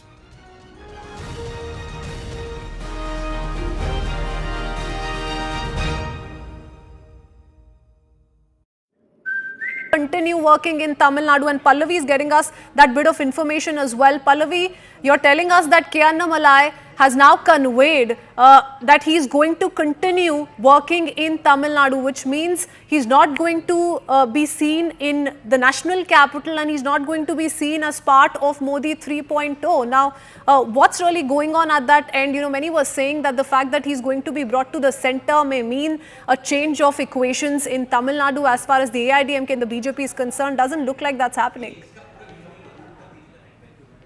You know, Christine, I went very briefly to Coimbatore and where he's contesting the elections from. There's no denying the fact that he has brought a lot of traction. If you look away from what, despite the results which have come in of the BJP's performance in Tamil Nadu, there's no doubt about the fact at least people are talking about the BJP, and the BJP will certainly see that as an achievement. See, breaking a bastion like of the DMK or the AIDMK is not going to be an easy task. These things do take time, but somewhere you have to make a beginning. Perhaps that's what the BJP top leadership feels over here, that at least a beginning has been made. People are talking about the BJP. I saw, for example, when I used to cover Bengal politics as well, there was a time when the BJP would be there, no one would talk about them. But suddenly people began talking about them, and today you know where they are. So therefore, in politics, it's very important that you're spoken about, your presence is taken cognizance of. It's like a tick mark that you get. And I think that is going to be the work which is going to be bestowed on Annamalai. When we then asked him for a quote, he said, no, I'm very very much going to remain in Tamil Nadu and I'm going to carry on my work. The next big challenge will be to ensure that the cadre remains enthused despite the lack of good performance over there. But more importantly, whenever the state elections are taking place, regardless of whether there's going to be an alliance with the AIADMK or what, the BJP would want to make their inroads. Down south is very much a part of Mission BJP, and that I think is going to be the responsibility on another line. Absolutely. Now, many would say that, you know, the Tamil Nadu elections were more about AIDMK losing ground than the BJP failing to make gains, because the vote share has increased and the BJP is trying to look at that picture perhaps. But thank you for sharing that perspective with us. Keeping up with these visuals of the interaction that the Prime Minister held with some of the elected MPs and also those who are going to be making it to Modi 3.0 once again, those are the big names, the big faces up on your screens. Aman, like I said, all of those ministers of Modi 2.0 sitting right in the front, so they're in the front lane, and without any doubt, it's very, very convincing, at least by optics, if we just go by these visuals, that they're going to make it to 3.0 with as much force, and they're going to be given as much prominence as well in Modi 3.0. But that said, what do you make of these visuals and of the people who were seen at the Prime Minister's residence a little while earlier? So I would say the new names which we are now seeing in these visuals, which we have not spoken about so far, Bhupendra Yadav. Again, I was saying earlier, a senior minister in the Modi government, also a face, of somebody with deep organizational acumen in the BJP. Mr. Bhupendra Yadav was the Union Environment Minister and the Labour Minister in the last government. He will be continuing in the... Narendra Damodar Das Modi, ईश्वर की शपथ लेता हूं कि मैं विधि द्वारा स्थापित The Modi 3.0 era is kicking off. The most comprehensive coverage of the historic swearing-in ceremony.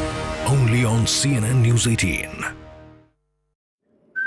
We are seeing Mr. Jewel Oram, again a tribal face. He is being included into the Union Council of Ministers. Of course, Mr. Virendra Kumar from Madhya Pradesh, another tried and tested face from Madhya Pradesh. He was a union minister in the last government as well. He will be a union minister again this time. Mr. Virendra Kumar, SPS Baghel, the MP from Agra, who's won again. He is also becoming a minister. He was also a minister in the previous government. L. Murugan, as Payal was speaking about a few minutes earlier, also in the Union Council of Ministers. So big names there. And we can see in this list now in the front row, we can see Mr. Rajnath Singh, Nitin Gadkari, Amit Shah, Nirmala Sitharamanji, Ashwini Vaishnav, Piyush Goyal can be seen. So the next 100 days going to be very, very critical, and the Prime Minister set the task, cut the task out for the MPs.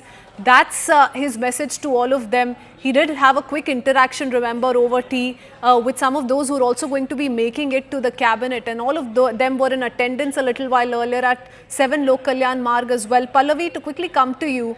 Now, remember, every time we talk about the BJP strategy, one is also looking at, whether it's going to be a 100-day plan, whether it's going to be Viksit Bharat by 2047. The Prime Minister always sets these targets, and the opposition, interestingly, tries to use it to its advantage and turns it around and gives a counter slogan to it. So I think there are a couple of messages I think the Prime Minister has certainly given to the opposition parties, and he's going to be confronting them a lot when the new Parliament session meets. See, we are looking at those first pictures, I guess, which are coming out of Team Prime Minister, Team Modi 3.0, and we've been talking about the continuity and the change and the kind of a regional and caste balances. But just to talk beyond that, because now we've been talking about the kind of faces, what is it going to be the task which is going to cut out for them? I think the Prime Minister, as an astute politician, does understand that he cannot let it go the UPA 2 way. UPA 2 also began on a very rocky wicket. It got worse for them because at some point of time it led to a policy paralysis. It without a perception that Dr. Manmohan Singh may have meant well, but he was always constantly buckling under allied pressure. I think the Prime Minister's messaging, even in choosing his team, is very clear. It's going to be hands-on. It's going to be mostly BJP. Those faces which you've been seeing in the last 10 years carrying on the idea of Viksit Bharat will continue to finish that that agenda. I remember on multiple platforms, the PM, while addressing the campaigns and rallies, would say that, you know, we have an unfinished task which has to be fulfilled. The 100-day task which has been given to his ministers in the previous term also, it was very interesting, right? I remember even after the last phase of voting was over, he had 7 meetings talking about cyclone, heat wave, but one of those 7 meetings, Christine, was on the 100-day agenda, the report card. That was a confidence, but that was also his deep messaging which is going out even now and hence on, is that, you know, my focus is going to be on development, social development, but most importantly economic development, which is why the people who are going to be chose to head and in charge of the key infrastructural economic ministries are going to be very important, and that will give us a sense of how much he thinks that this is the team which needs to go ahead to fulfill this agenda. And thereby also sending out a message to the opposition that I am not going to be a lame duck government, I am not going to be a UPA 2.0, I am going to be very much a person, a Prime Minister who is in control. That's also a rebuttal to this entire theory which is being pushed by the opposition ever since the results came out, that he should not be called the Prime Minister designate, he should be called the Prime Minister resignate, he doesn't have the mandate. He takes his own time to rebut and respond to opposition, but when he does, I guess he wants to do it this way, and I think that first messaging.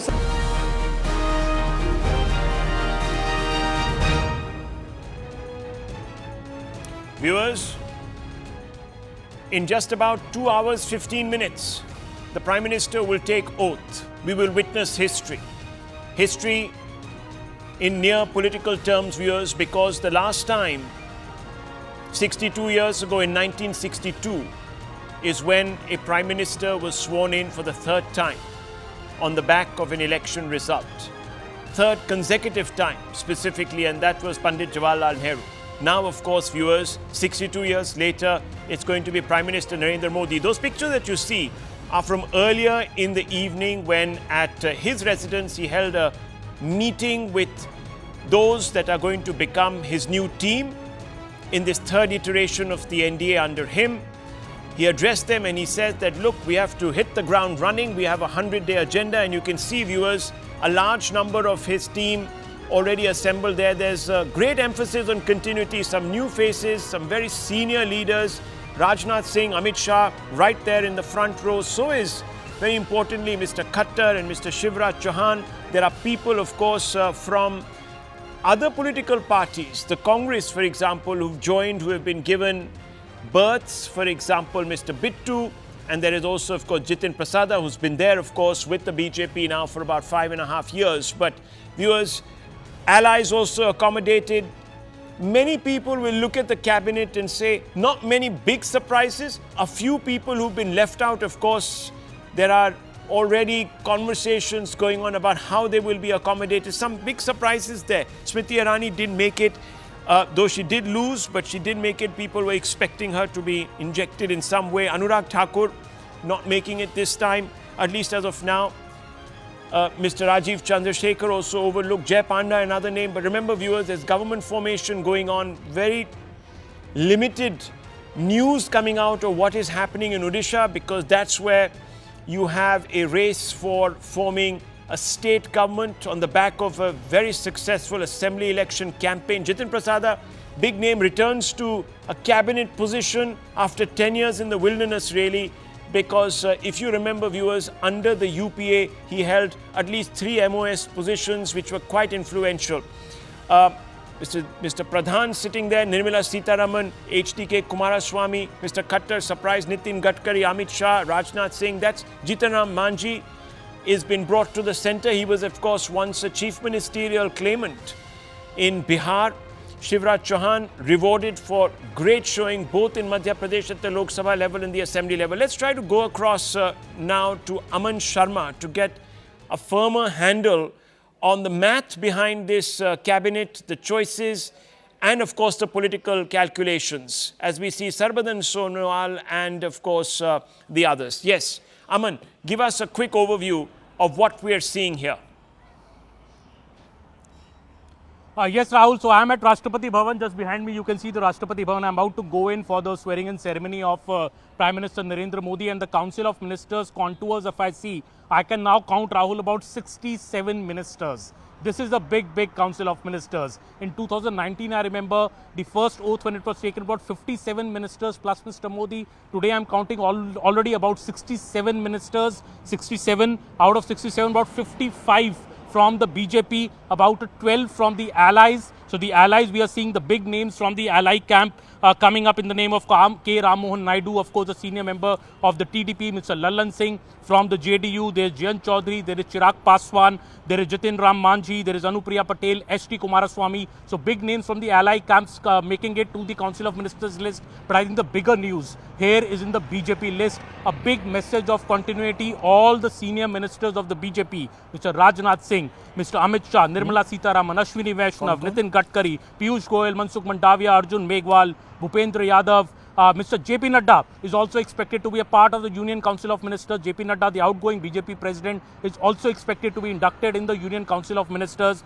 Today evening, we have senior names like Gajendra Shekhawat, who's also making it to the list. Prahlad Joshi, Jyotiraditya Scindia, of course, is making it to the list. These are the big names which are showing a message of continuity. Also, the ministers who are the real growth engine, I would say, of Modi 2.0 government. The talent which came up in a big way in Ashwini Vaishnav, Nitin Gadkari put up a phenomenal performance in the Roads and Highways Ministry. So these people are coming in. The new talent which is coming in from the state governments. Shivraj Singh Chauhan, Mr. Manohar Lal Khattar, C.R. Patil, former chief ministers, former state heads of the BJP who have delivered big successes for the party being rewarded, brought into the center. Watch out for a top ministry for Shivraj Singh Chauhan and Manohar Lal Khattar. Even C.R. Patil, I won't rule him out for a top ministry. So these are the people, which could throw up surprises when the portfolio list comes out. Also 7 to 8 women are making it to the list, Rahul, because many women faces of the BJP have, unfortunately for the party, lost in these elections. Smriti Irani, Menaka Gandhi, they have lost in this election. So new women faces making it this time. There's Shobha Karanjale, there is also new ministers from Maharashtra and other states. We could see them getting key ministries like women and child development, textiles maybe. The people you missed out, it's also very interesting, Rahul. Be it Anurag Thakur, Smriti Irani, Rajiv Chandrasekhar. It is interesting to find out why these people have missed out. Maybe the party has bigger plans for them in the party organization. The BJP also would need that strengthening. But I think a key message also, Rahul, is the RSS say in this. We see Mr. Nitin Gadkari, we see Mr. Shivraj Singh Chauhan, Manohar Lal Khattar. All of these are dried in the wool RSS backing people who are back in the government now, who are joining the central government. It would be interesting to see how the BJP and the RSS do this fine balancing act in this government as well. Because there have been, in the election campaign, we have seen some statements come that the BJP does not need the RSS anymore. Well, the results have clearly shown that the RSS is needed by the BJP more than ever, maybe in the third term of the Modi government. Let me also bring in Payal Mehta. Stay on with me, Aman. Let me also bring in Payal Mehta. Payal, of course, is also at the BJP headquarters. She's also making a move towards the Rashtrapati Bhavan, where she's going to be part of that oath-taking ceremony. Payal, you interviewed the Prime Minister. He's known to be decisive campaigner. He's also known to make some surprising picks. JP Nadda set to return to Union Cabinet. He was, of course, the president of the party. His tenure is coming to an end. Give us a bit of a backgrounder on this. What's happening here? And who's going to be BJP president then?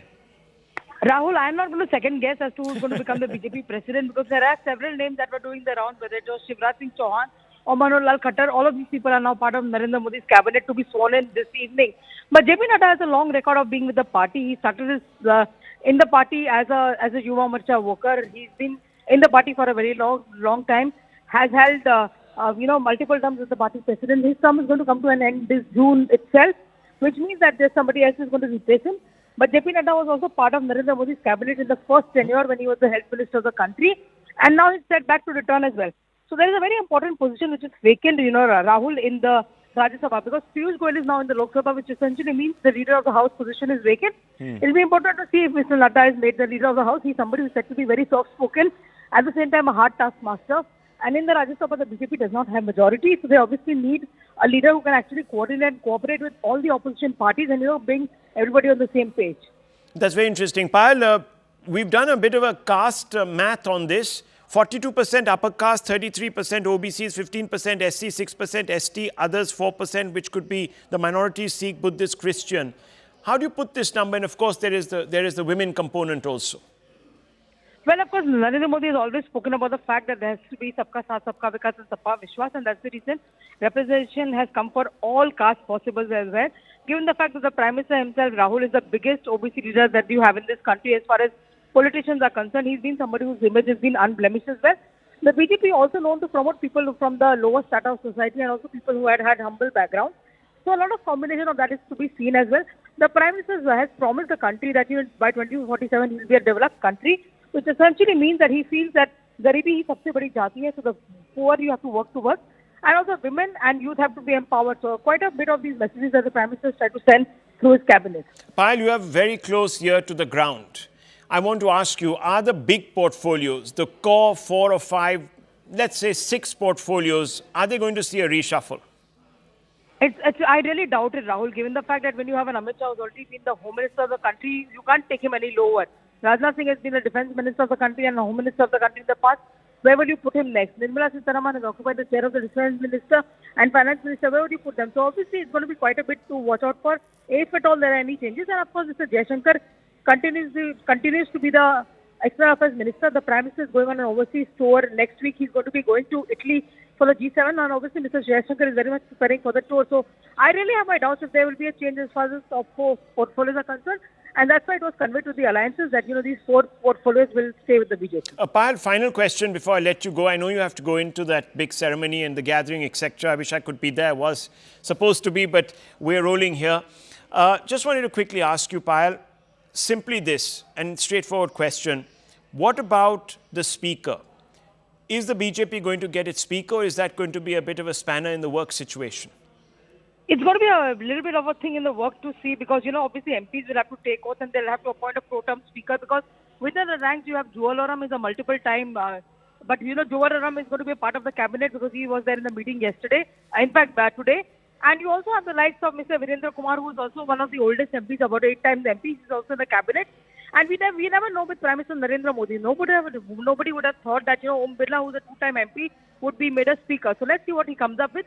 You can expect a surprise in that respect as well. Do you also believe that there could be deputy speakers? Because we haven't seen that happen in the last 10 years. No, in the last 5 years, the BJP wanted to have a deputy speaker in place, but the BJP was more than happy in giving it to a friendly opposition party like the BJD. But the BJP had their own internal rumblings happening and they did not want the position of the deputy speaker. Okay. In fact, that position was also offered to YSR Congress, who said that it was no point of having a deputy speaker in place. So obviously that position remained vacant. Okay, thanks very much, Payal Mehta, for giving us a comprehensive view. Aman and Payal both reporting on these names.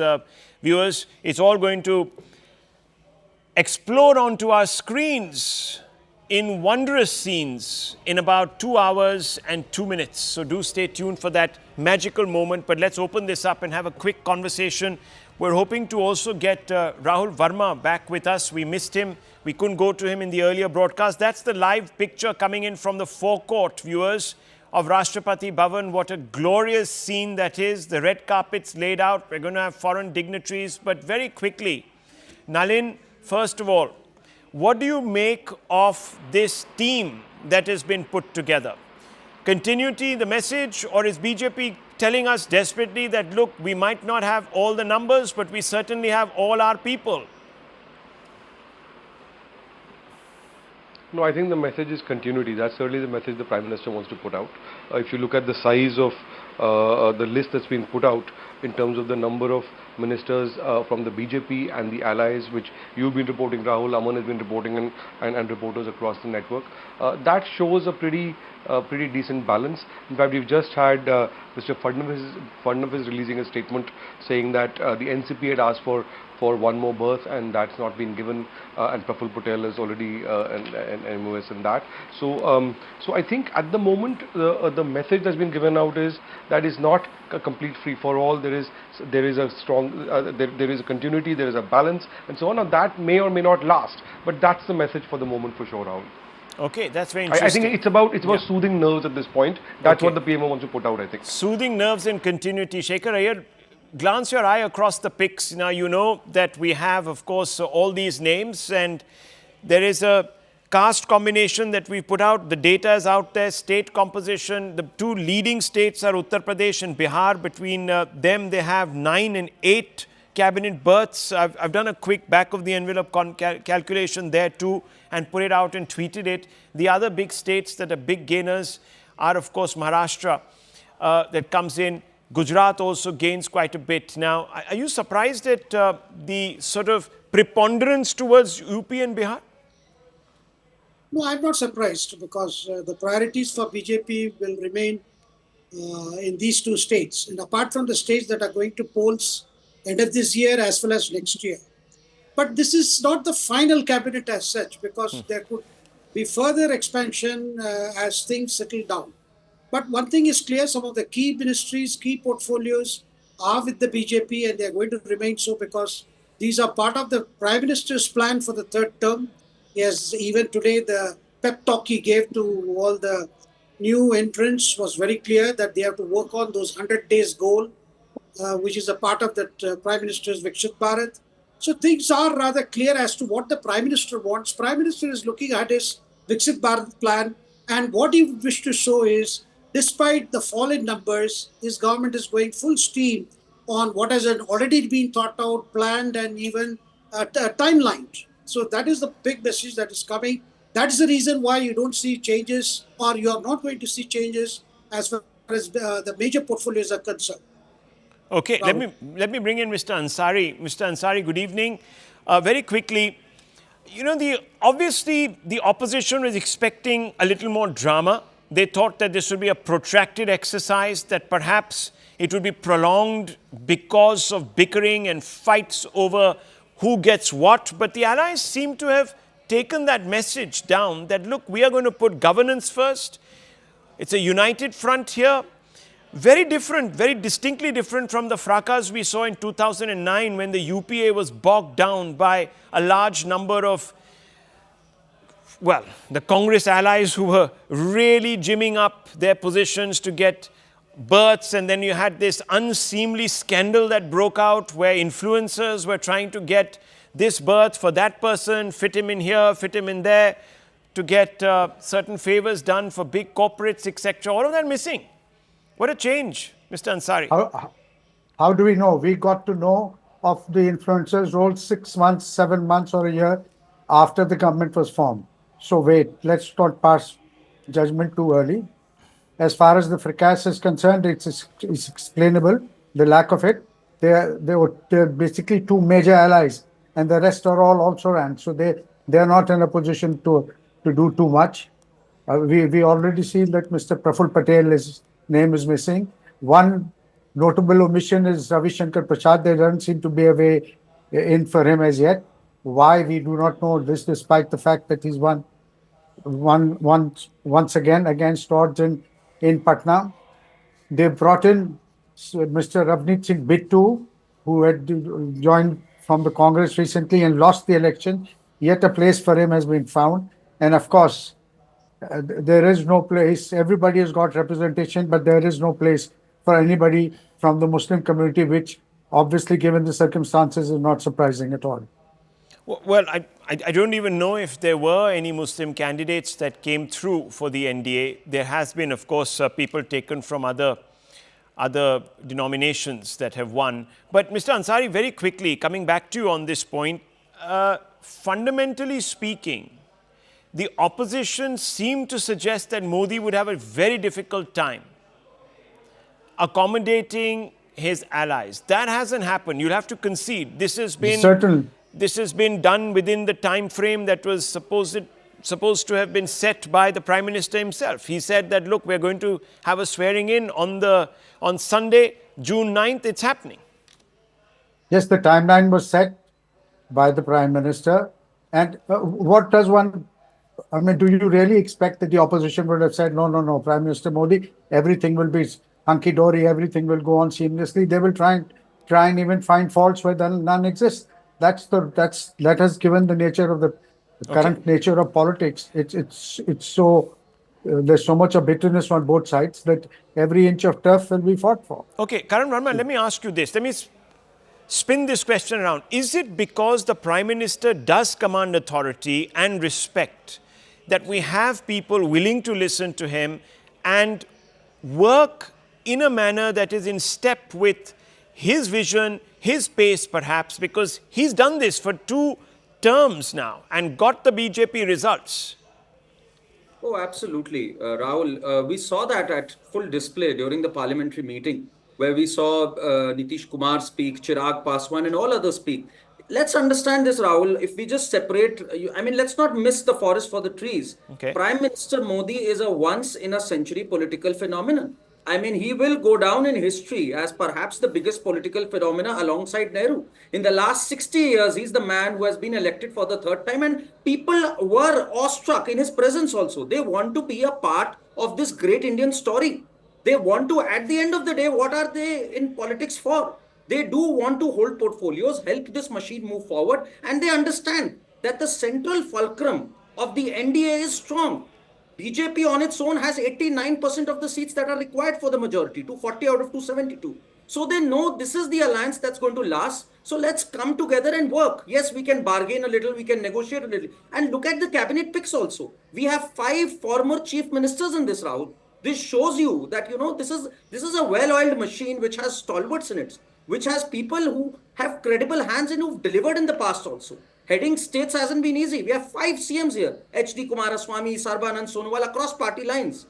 Jitin Ram Manji has been a chief minister, Manohar Khattar, Shivraj Singh Chauhan. So we not only are looking at representation, we are also looking at some merit. People who've delivered with governance, or at least governed in the past. So everybody wants to be a part of the story rather than be a part of a listless ship without a rudder, which is at the mercy of winds tossing hither and thither. So that's why I think the dust has settled on the election results, and the fact is this government is here to stay. Okay. And Narendra Modi 3.0 is also a message on continuity. The CCS, the Cabinet Committee of Security, all the vital ministries are going to be well intact with the Prime Minister. Well, I don't want to second guess the Prime Minister. Surprises are known to happen. We'll get the list, I suppose, later in the evening. They'll put it up on the PIB website. But let me bring in Nalin Mehta on this. Nalin Mehta, allies don't need much convincing. It's the other way around. In fact, you were there when Ram Madhav said that he won't be surprised if more allies decide, or more parties decide to ally with the NDA 3.0 because they think that it has an agenda. So I think at the moment it looks like that. At the moment it looks like more continuity. But I don't think we can say this is going to last forever. The BJP will certainly try and expand the ambit of the NDA, no question about that. The issues, I think, Rahul, will come when it comes to contentious issues, when it comes to issues which are actually antithetical to the BJP's agenda, as it were, things like reservations of Muslims and so on, which Naidu has already spoken about, around things like special status for Bihar or for Andhra and so on. It's when it comes down to the real business, as it were. That's when we will see the give and take, and that's where the nub will lie. But for the moment, I think the optics that all sides want to put out, at least publicly, is that is business as usual. This is very different, by the way, from the optics of previous alliance or coalition governments that we've seen, at least at the beginning and at the incipient stage, as it were.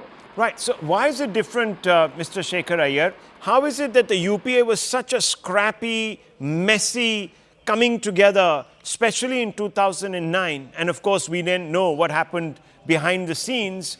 And why is this a little more well-oiled, so to speak, even though the Prime Minister hasn't really had a direct interface with dealing with pressures from allies? Well, if you look at this time, there is no immediate alternative available. See, that is something that both the TDP and JDU understand very well.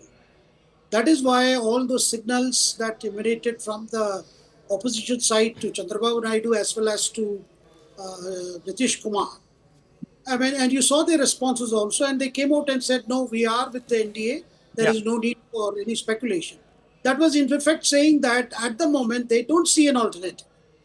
So, and it is in their interests, particularly in the interest of, say, Chandrababu Naidu, that his government settles down in Andhra Pradesh and moves forward. He has been out for the last 5 years. He would not want any experimentation or any political adventure at this stage.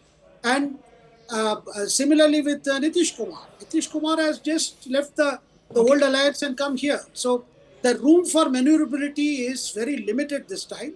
Of course, the problems that were faced by UPA 1 as well as UPA 2 were different. Rather, UPA 2 were more serious. But in the case of UPA 1, you had the left supporting from outside. So there was insistence on a minimum common program and things like that. But here it is completely different. That is why I do not think even there will be a minimum common program, because the Prime Minister, I believe, has made it clear the minimum common program is contained in his mantra. that is Sabka Saath, Sabka Vikas. So there are things which are different here. And the Prime Minister at the moment, I do not see the BJP trying to push any contentious issues at this time. Okay. At least they would want the coalition to settle down and see that everybody is comfortably placed to focus on the larger agenda of Viksit Bharat, which the Prime Minister is very, very keen. Yeah, keen to hit the ground running. Mr. Ansari, let me ask you this. Look, one thing we're going to witness once again, I don't know if it's a boycott, it's a conscious decision, or if there were limited invites, but the opposition is not going to be there. Now, that doesn't spell, I don't know, but I don't think that's a good message to be sending out. If the opposition has decided to not attend, then obviously that is not extremely, that's very churlish of them, to put it frankly. Well, I agree with you. It doesn't leave a very good taste in the mouth. I don't know how many invitations were sent out and how many weren't. Okay, I need to interrupt you. There's some breaking news coming in. It's a point that you raised a little while back. Tatkare versus Praful Patel battle holding up. It appears the NCP from claiming some berths for itself. Ajit Pawar has reacted. प्रधानमंत्री जी के बारे में तीसरी दफा की जिम्मेवारी मोदी साहब के ऊपर दे दी और वो कार्यक्रम हुआ और उसके बाद आज हम ओथ सेरेमनी के लिए आए हैं। एक बात सही है कि दोपहर को मुझे पता चला कि हमारे डिप्टी चीफ मिनिस्टर बीजेपी के जो देवेंद्र फडणवीस जी है महाराष्ट्र गवर्नमेंट में, हमारी महायुति के डिप्टी चीफ मिनिस्टर, तो उन्होंने एक स्टेटमेंट किया है। हमें कल रात को कांटेक्ट किया था, उससे पहले हम सब राजनाथ सिंह जी, अमित भाई और नड्डा जी, इनके साथ एक हमारी मीटिंग भी हुई। हमारे थोड़े बहुत महाराष्ट्र के जो लोकसभा के चुनाव हुए हैं, पूरे देश में हुए, लेकिन महाराष्ट्र के बारे में ये रिजल्ट ऐसा क्यों आया उसके बारे में थोड़ी बहुत चर्चा हुई। और तब मैंने उनको रिक्वेस्ट की थी कि हमारे आज लोकसभा का एक मेंबर है और राज्यसभा का एक मेंबर है, लेकिन 2-3 महीने में हमारे राज्यसभा के टोटल 3 मेंबर होने वाले हैं और लोकसभा के खुद सुनील तटकरे साहब है। ऐसा टोटल राष्ट्रवादी कांग्रेस पार्टी की मेंबरों की सदस्य संख्या पार्लियामेंट में और पार्लियामेंट में 4 होने जा रही है, राज्यसभा और लोकसभा पकड़ के। तो हमें एक सीट मिलनी चाहिए, ऐसे हमारी बात हुई है। वो बोले ठीक है, आपका कहना सही है, लेकिन उसके बाद कल उनका हमें मैसेज आया कि हम इंडिपेंडेंट चार्ज जैसा हमारे शिंदे साहब की पार्टी को दिया है वैसा एक मेंबर लेना चाहते हैं। तो आप सभी को पता है, पूरे देश को पता है, प्रफुल्ल पटेल साहब उन्होंने कैबिनेट मिनिस्टर के नाते बहुत दफ़ा सेंट्रल में काम किया है और कैबिनेट मिनिस्टर होते हुए फिर इंडिपेंडेंट चार्ज लेना हमें ठीक नहीं लगा। इसीलिए हमने बताया कि हम रुकने के लिए कुछ दिन के लिए तैयार है, लेकिन हमें कैबिनेट मिनिस्टरशिप चाहिए।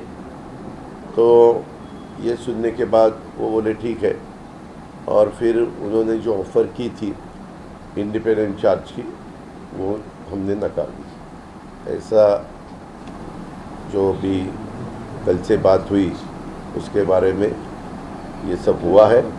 और आज अभी 7:15 को मेरे ख्याल से सबको ओथ सेरेमनी के लिए बुलाया है, इसमें हम भी जा रहे हैं एज ए एनडीए के मेंबर के नाते।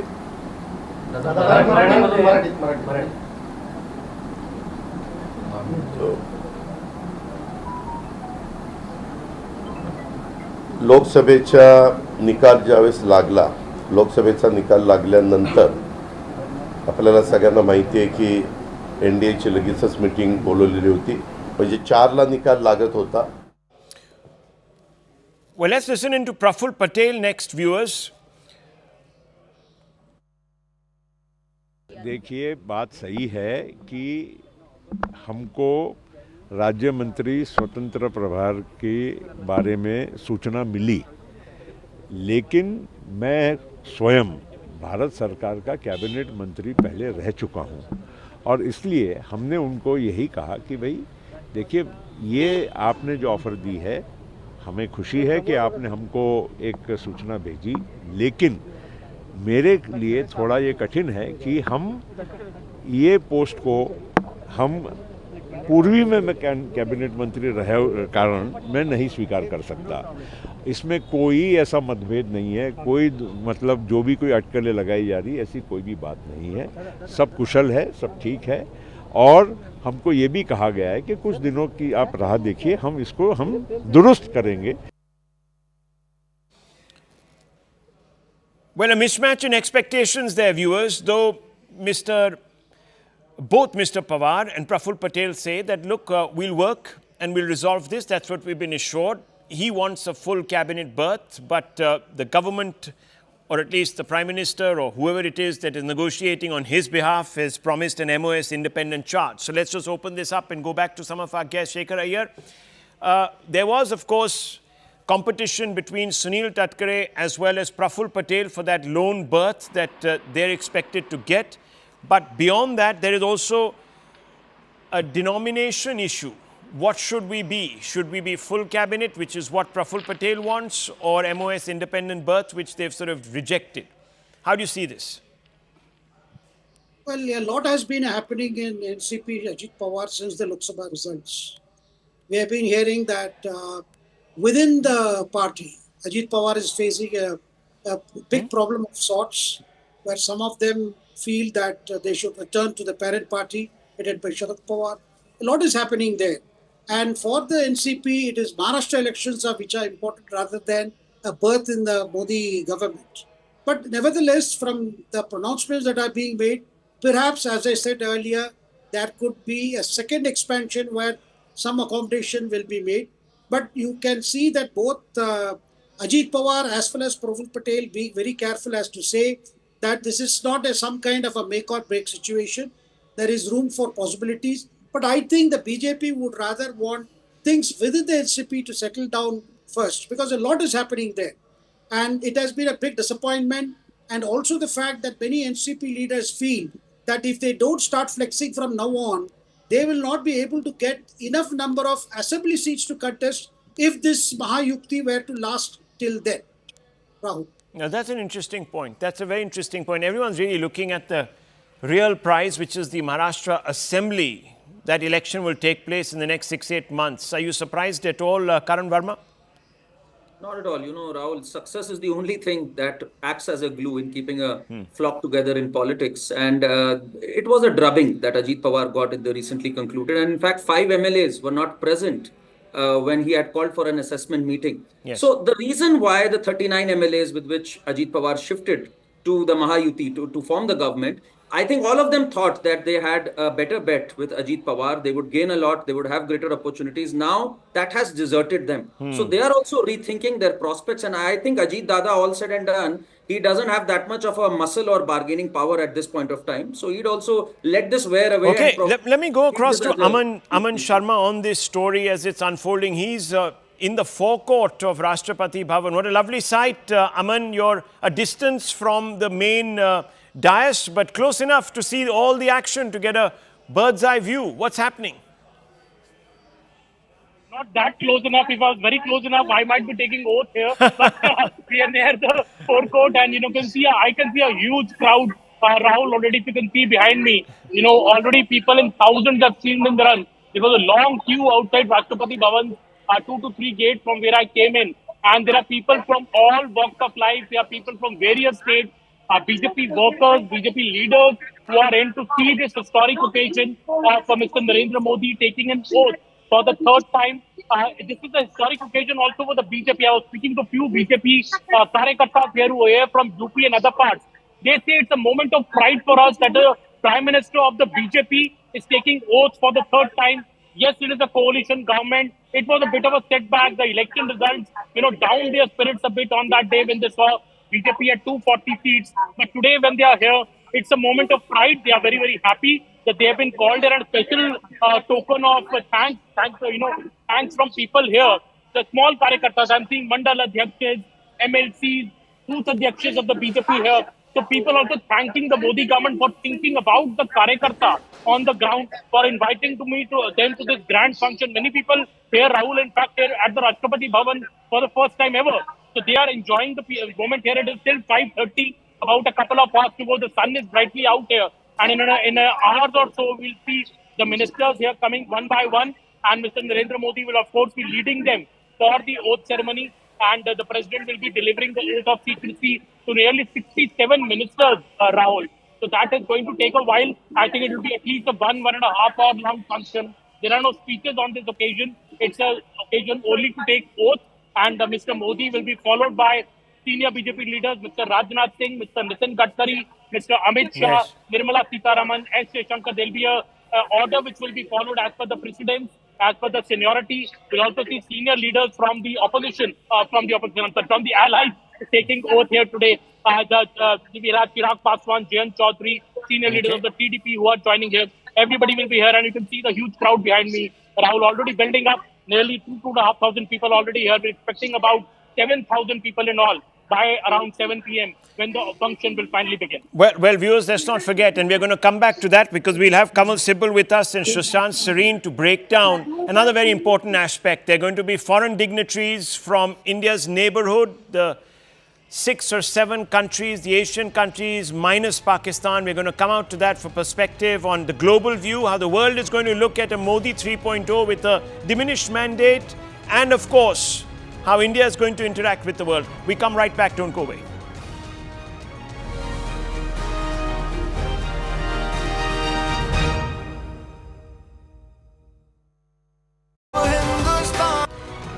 At 7:30 p.m. today, history will be made as Narendra Modi becomes the first Prime Minister to be born in independent India, to be sworn in for the 3rd consecutive time, viewers.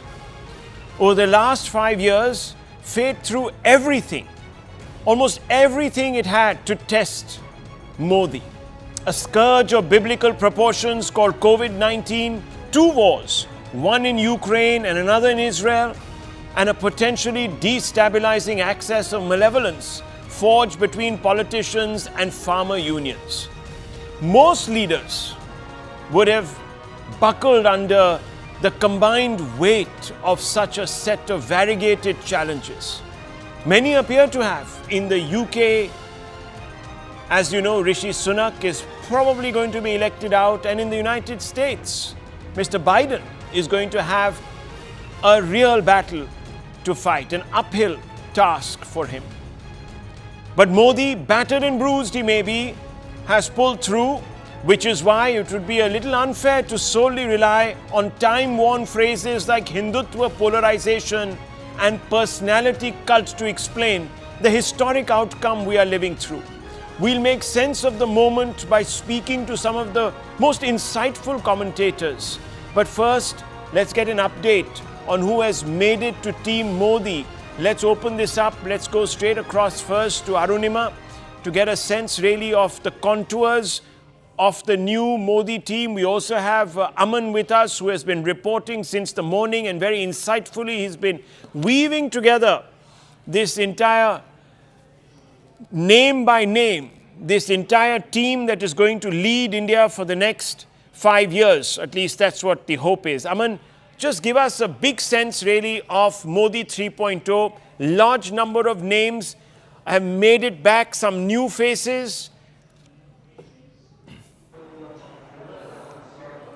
Well, yes, Rahul. See, I think 2-3 big points in this. Number one point, the extent of the contours of the Modi 3.0 government. About 65 ministers, 53 almost from the BJP, about a dozen from the allies. So the BJP having about 80% of the ministers in the Council of Ministers, in a way cornering the lion's share, and rightly so, because BJP has about 240 MPs in the Lok Sabha. The next biggest constituent is the TDP at 16 and JDU at 12. Also keeping, I think, the expectations of the allies within reasonable parameters. One cabinet minister, one MOS each to the TDP and the JDU, one cabinet minister to the LJP, to the Shiv Sena, to Jayant Chaudhary. So I think it has been kept under control. You know, many people were saying that the allies will demand a lot and there'll be a lot of back and forth. That has not happened. And in a way, the allies very smoothly, the Council of Ministers ally distribution has been done. Second, I would say the big names in Modi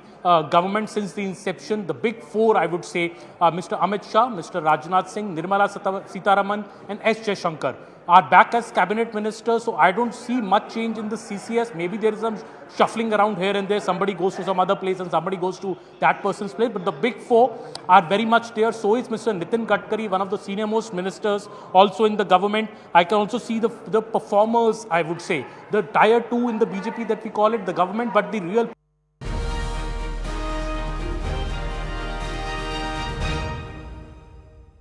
Viewers, those are the scenes, the Rashtrapati Bhavan.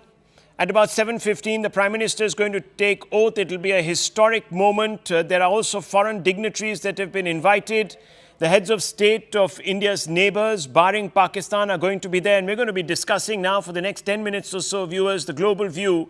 How does the world now look upon Prime Minister Modi, who doesn't have a majority on his own? Is that going to lead the world to different conclusions about this third term, or is it going to be business as usual? Let's go straight across to former Foreign Secretary Kamal Sibal. We'll also go across to Pallavi, who is right there in the forecourt of Rashtrapati Bhavan. But first, Mr. Sibal, the Prime Minister returns with obviously a coalition government this time. It's a different form of government for him also. How do you see the world looking at the Prime Minister now without a mandate on his own? Does it change the attitude of the world to India and the Prime Minister? Does it make him look a little weaker, diminished in their perspective?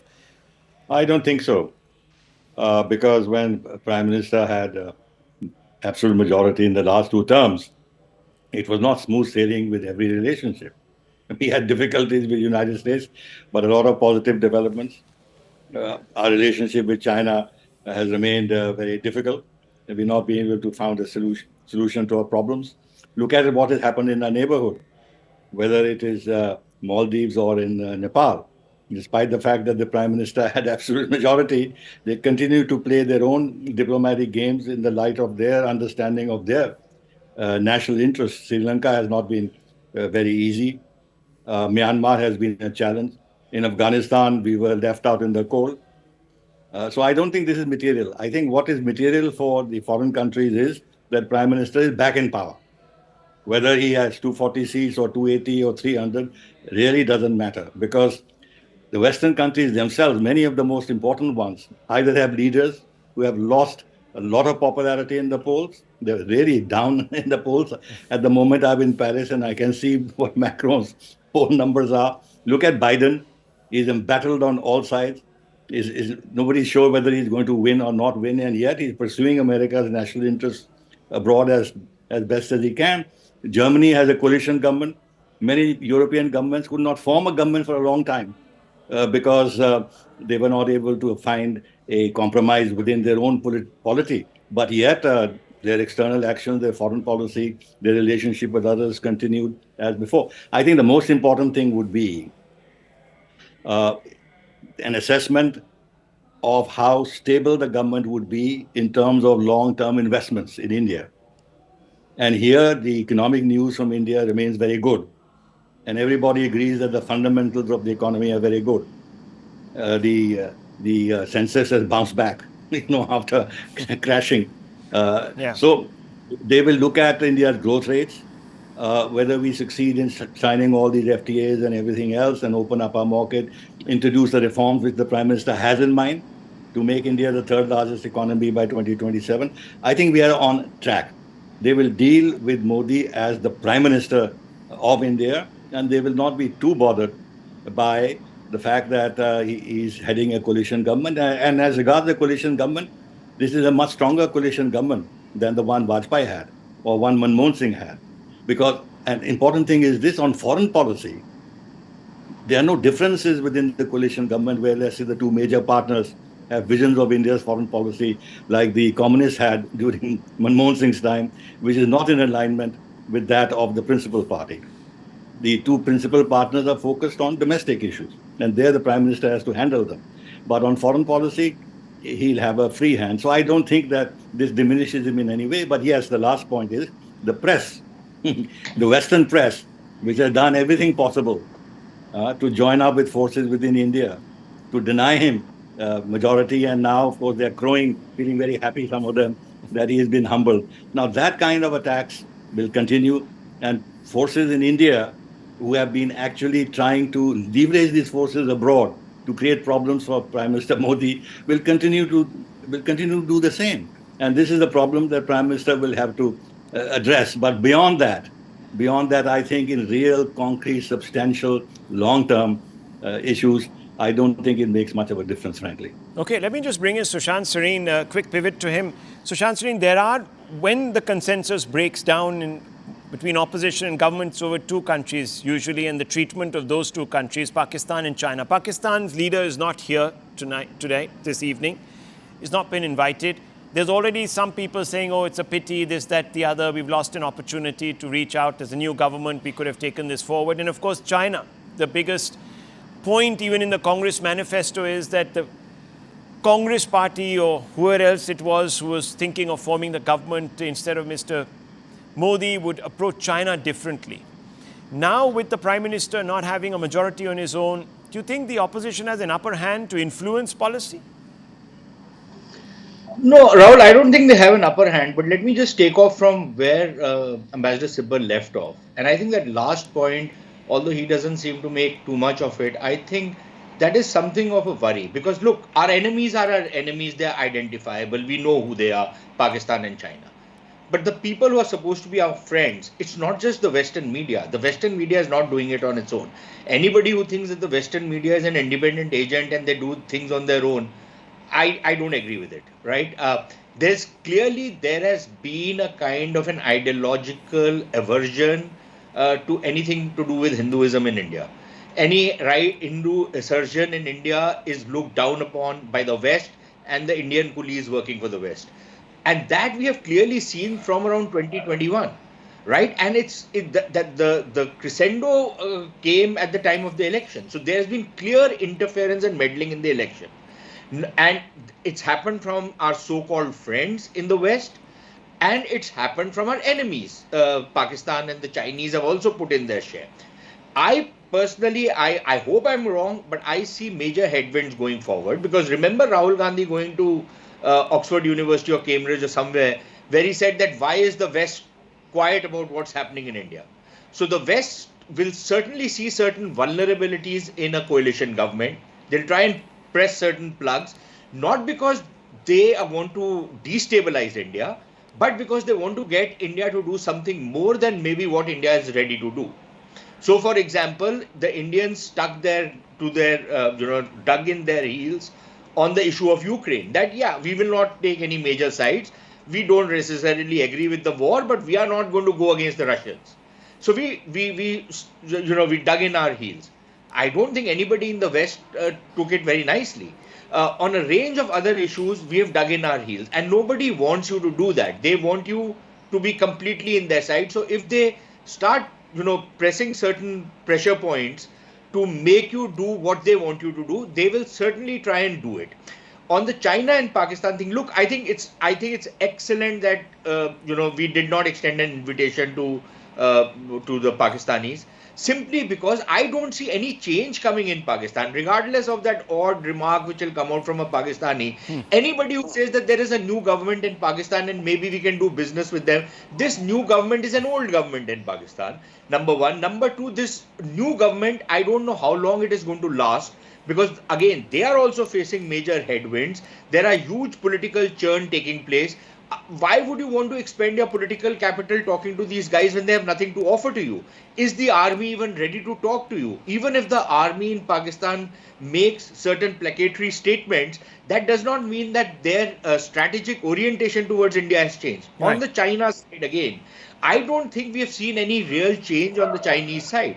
Look at the way they've been reacting on nothing more than diplomatic niceties of the Taiwanese president, congratulating Prime Minister Modi. Okay. Even of that, the kind of vicious reaction which has come Yes. for just diplomatic niceties, it tells you a lot about how the Chinese are going to be behaving. And remember, the Chinese were responsible for, drumming up this whole Khalistani thing using their bots and using social media, and they're trying to incite hatred inside India. They're trying to incite violence inside India.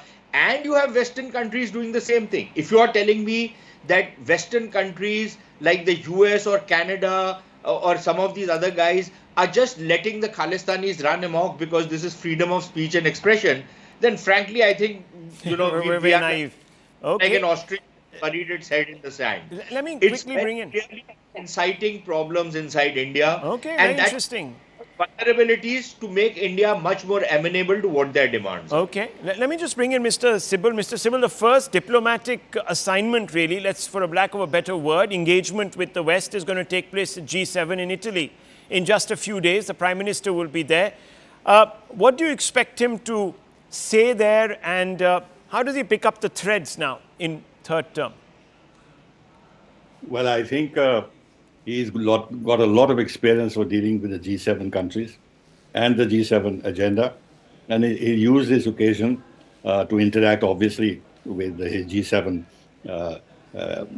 with the G7 leaders, and will have an opportunity to explain what his vision is, how he intends to go forward, what he has in mind in terms of our relationship with individuals. Because the one thing he needs right now is investment. If you interpret the result, you could say that, fine, there has been economic lassitude, and that's what there's been a bit of a pushback on. Yes. Yeah, but on investment, those countries will continue to invest in India. They will look forward to Prime Minister implementing his declared agenda, that he's going to actually take some very major steps in terms of pushing India towards his objective of making India the third largest economy by the end of his tenure. Now, this implies serious bureaucratic and economic reforms and investments in areas where India wants to move forward, whether it is semiconductors or electronics or infrastructure or whatever else. I mean, he has laid out his plans. Right. And there's nothing that the G7 countries don't know about his program. The other is that they will see no reason, and the Prime Minister himself will see no reason why he can't proceed with his economic agenda. That's right. There's no barrier to this. And the lucky thing is that you have Chandrababu Naidu, who's a reformist, and you have Nitish, who is committed to good governance. He wants to create jobs, and is going to create an atmosphere that will allow for such. Well, thank you very much, Mr. Sibal and Mr. Serene. Always a pleasure speaking to the two of you on a historic day. Viewers, in 1 hour and 22 minutes, the Prime Minister is going to take oath. That's the stage. It's been set. It's all looking tip-top. We'll be right back.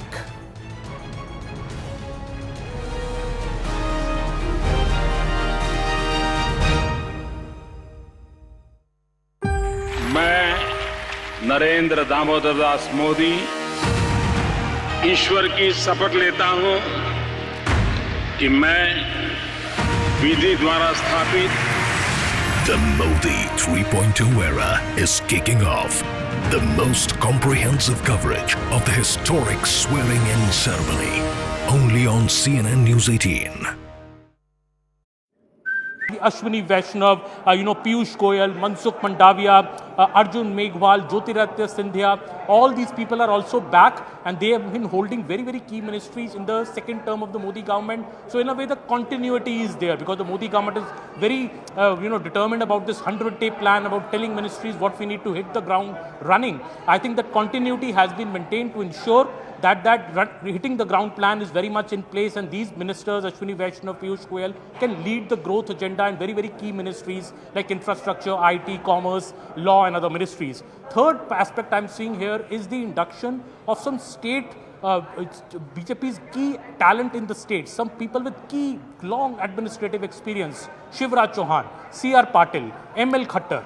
These people coming to the union cabinet now, bringing in the wealth of experience they have of being either multiple time CMs or multiple time state party presidents in their respective states. I think that is the additional talent which is coming. Watch out for Shivraj Singh Chauhan. I suspect he will get a very important portfolio in this government because he has delivered Madhya Pradesh both in the assembly as well in the Lok Sabha. He's won his own seat Vidisha by over 8 lakh votes. Woman power, I think almost 8 women ministers I can count in this. So, some big woman faces of the government had lost. Smriti Irani, lost. Menaka Gandhi has lost. So other big ministers, women ministers, we are seeing some new faces come in this time. It would be interesting to see what portfolios they are given. Shobha Karanjale is one name to watch out from coastal Karnataka, Udupi.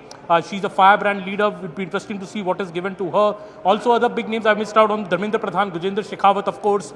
These are the big people who are back. Sukanto Majumdar, like the BJP state president in Bengal being brought into the Union Council of Ministers. So I think the BJP has done a very good exercise, I would say, describe it, of old people, experienced people, the emerging talent in the BJP coming from the states, women faces. I think it's a very cohesive cabinet as I see it right now. And it would be interesting to see, actually, I won't second hazard a guess on who's getting what portfolio because the Modi government is known to throw up big surprises. That's right. But let's see what happens. But I'm not going to let you off. I'm not going to let you off the hook that easily. I'll come back to you, Aman. Just stay on with us. I just want to quick.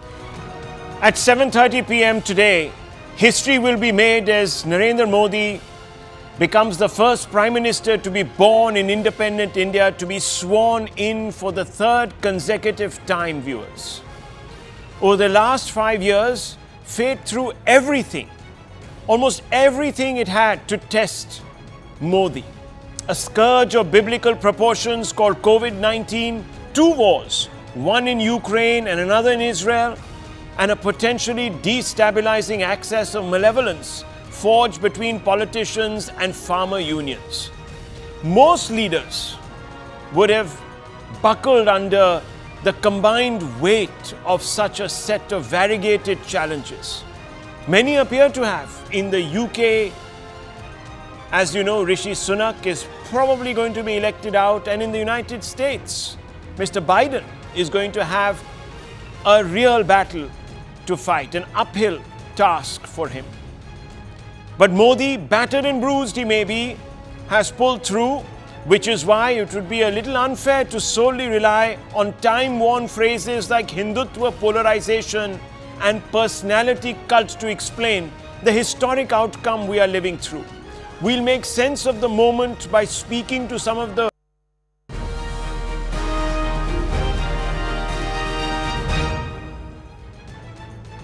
Namaste, Jai Hind and welcome ladies and gentlemen on our continuing broadcast this important Sunday. It's a historic day, ladies and gentlemen. In a short while from now, in just about an hour and 17 minutes plus, we will have Prime Minister Narendra Modi and the entire Council of Ministers taking oath. In fact, we are getting details of who's going to be MOS and who's going to be a union minister with independent charge or a minister itself in this new cabinet, Modi 3.0 as some are terming it. All roads leading to Rashtrapati Bhavan, even as we get the live visuals. Many people are already assembling there. They've all been advised to be seated by 7 p.m. 7:30 p.m. is when Prime Minister Narendra Modi will take oath. He'll be the first Prime Minister to be born in independent Bharat to be sworn in for the 3rd consecutive time. The BJP is likely to retain all 4 key ministries, including Home, Finance, Defence and External Affairs, even while they're trying to strike a balance between continuity and new faces. As many as 12 of the existing ministers are expected to be near about retaining their portfolios, if not the top 5 or 6. Now, apart from the big 4, the BJP will also try to keep some other key ministries like Railways, Road Transport, Law, Information Technology and Education. We'll also see several new faces within the BJP. From Kerala, Suresh Gopi has air dashed. He left shortly after around noon, landed around 3 p.m. He's present there. George Kurian is also present there. Bandi Sanjay from Telangana, who's already confirmed that he is going to be swearing in as Minister of State. The letter from Mr. Rajiv Gauba is already there. Payal Mehta had shared it with us here at News 18. Ravneet Bittu from Punjab gets a representation. Jitin Prasada, among others, from Uttar Pradesh. There are as many as 9 ministers from Uttar Pradesh, 8 from Bihar. BJP allies will be getting 12 berths, TDP and the JDU 2 each, and the others 1 each. Now, while interacting with the newly elected MPs, Prime Minister designate Narendra Modi asked the leaders to continue the Viksit Bharat agenda and also be careful about how they conduct themselves. He said all of Bharat, including the media, will be closely watching your conduct, so mind it. Even as the issues within the NCP seem to have more or less ironed out, there were talks about an argument between Sunil Tatkare and Praful Patel. Praful Patel coming out and saying that he was offered MOS independent charge, and since he's been a cabinet minister in the past, he declined and he's been assured that give us some time, we will accommodate. Now, is that a hint that there could be further expansion in this entire list of Council of Ministers in Modi 3.0? Aman Sharma is at the Rashtrapati Bhavan. Pallavi Ghosh is at Rashtrapati Bhavan. Arun Dhanta joining us live.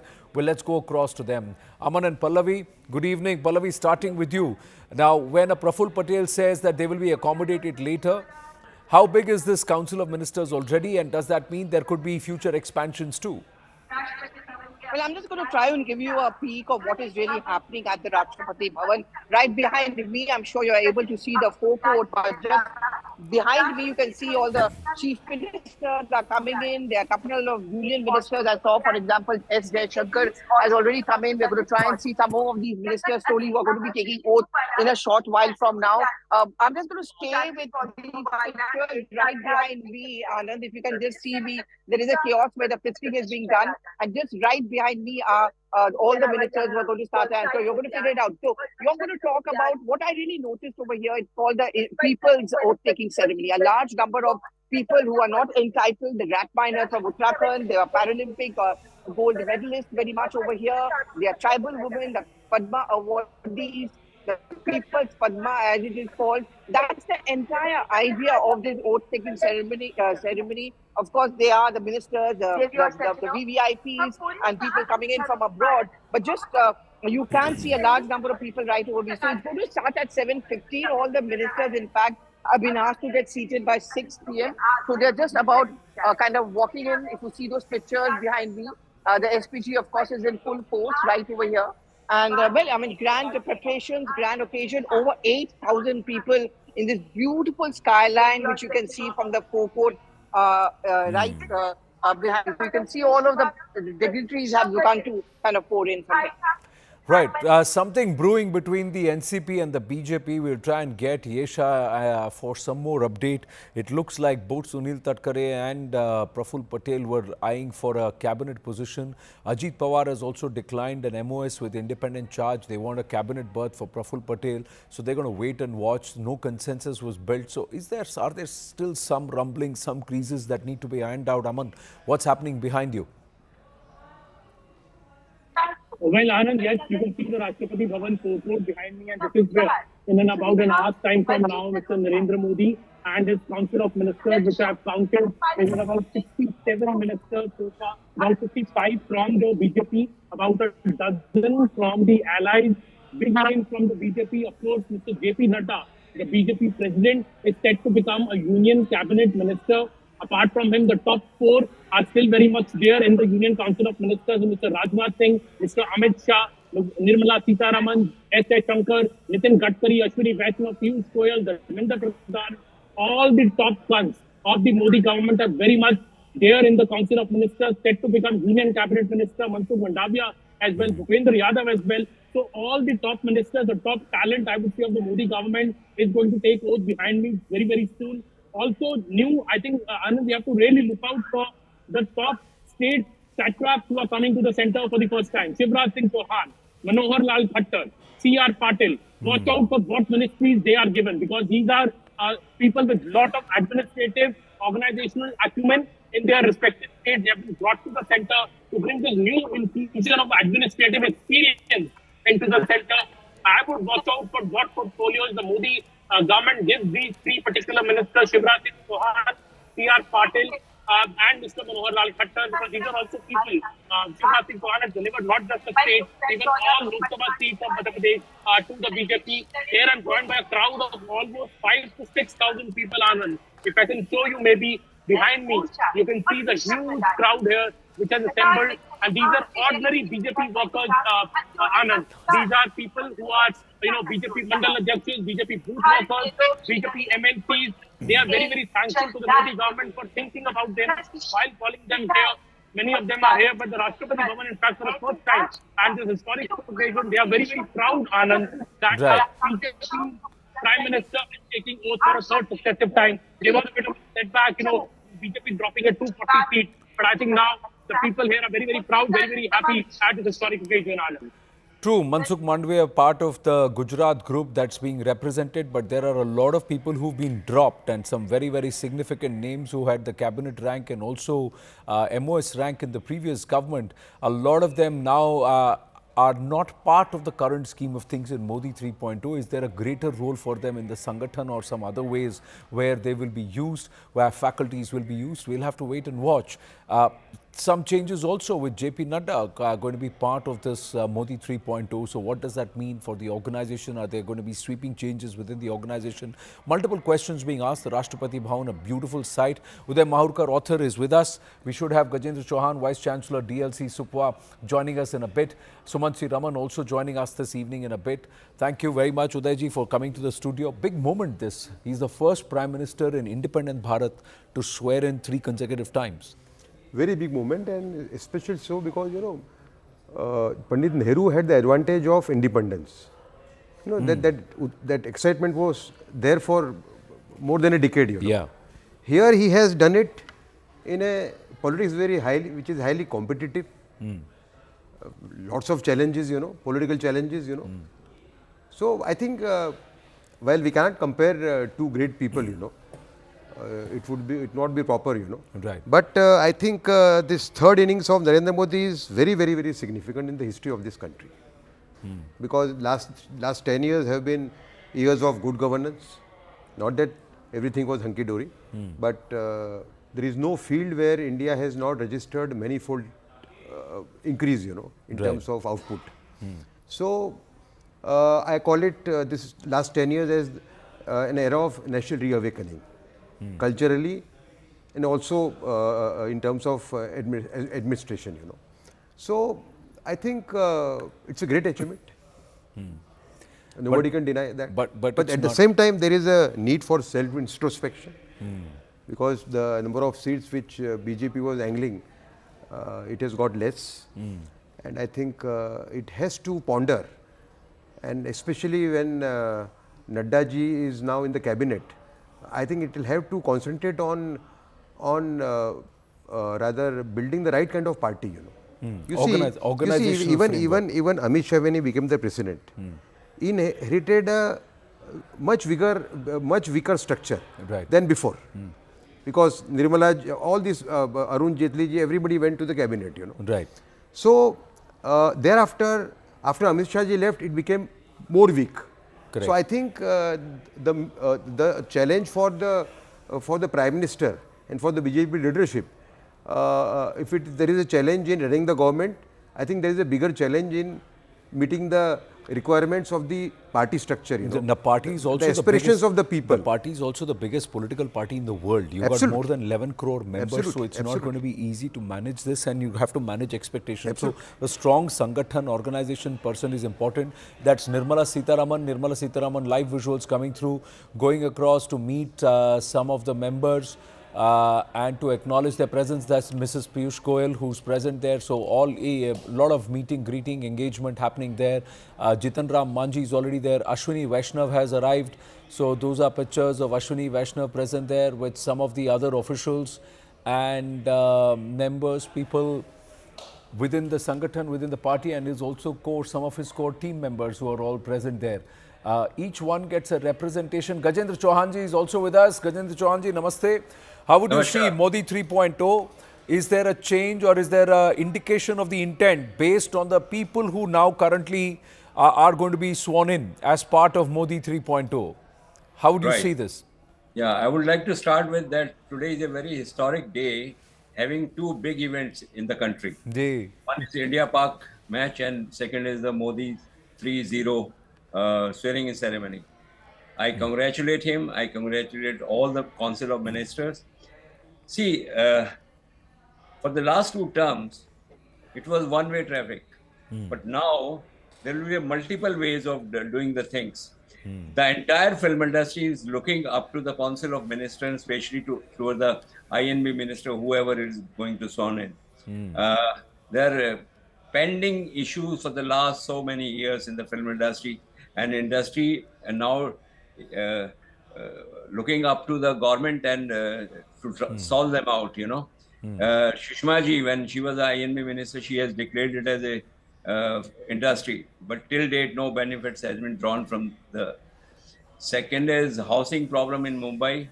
Then we have a censorship of television.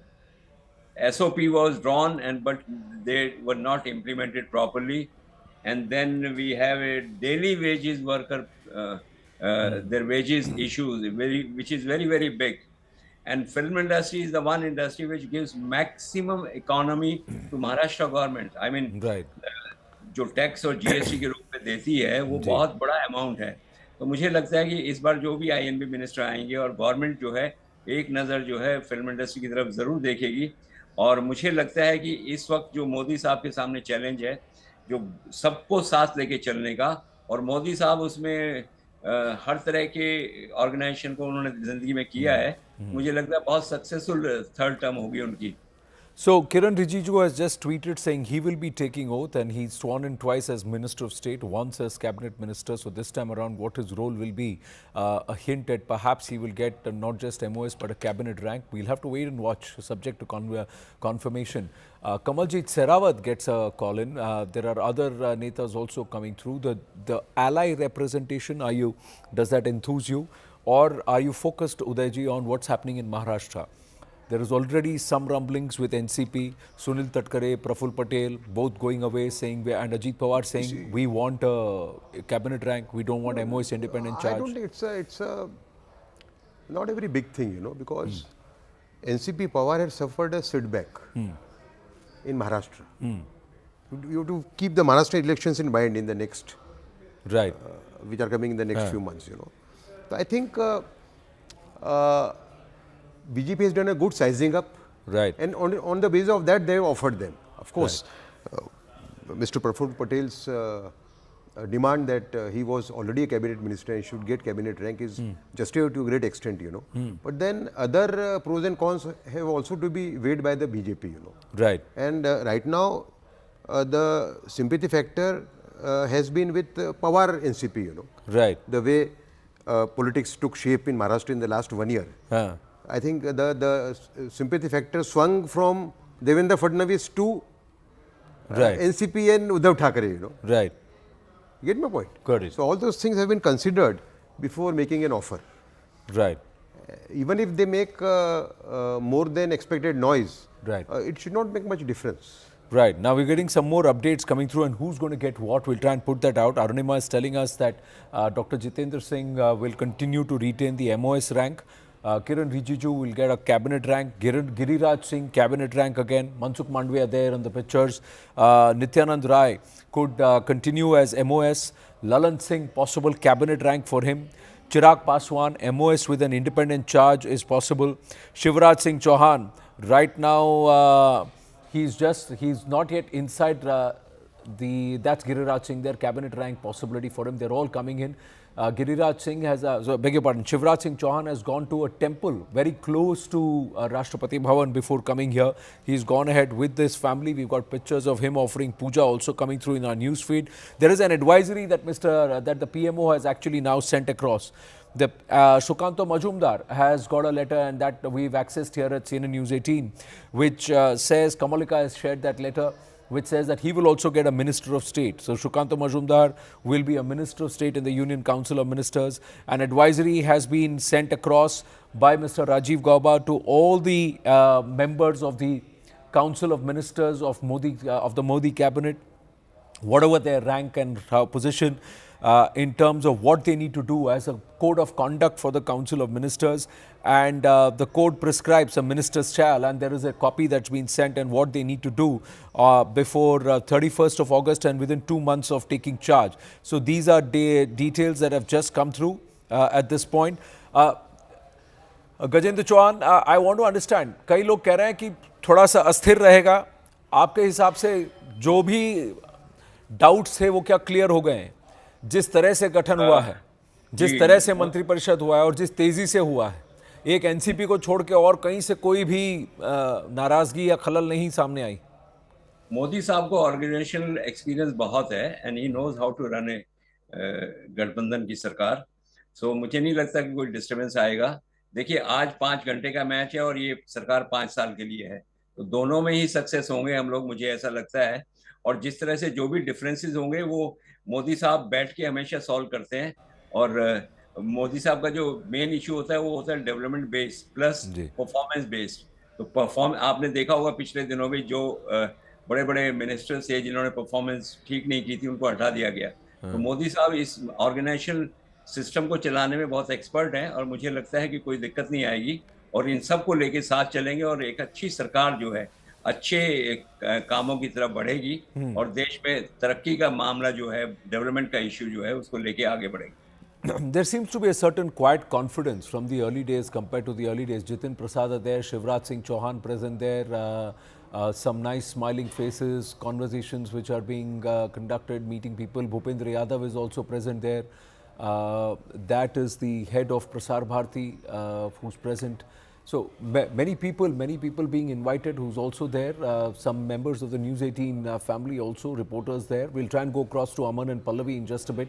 But Udayji, what do you think will be the first 100 days? Is the government going to tone down some of its plans? Would it have rejigged, reworked?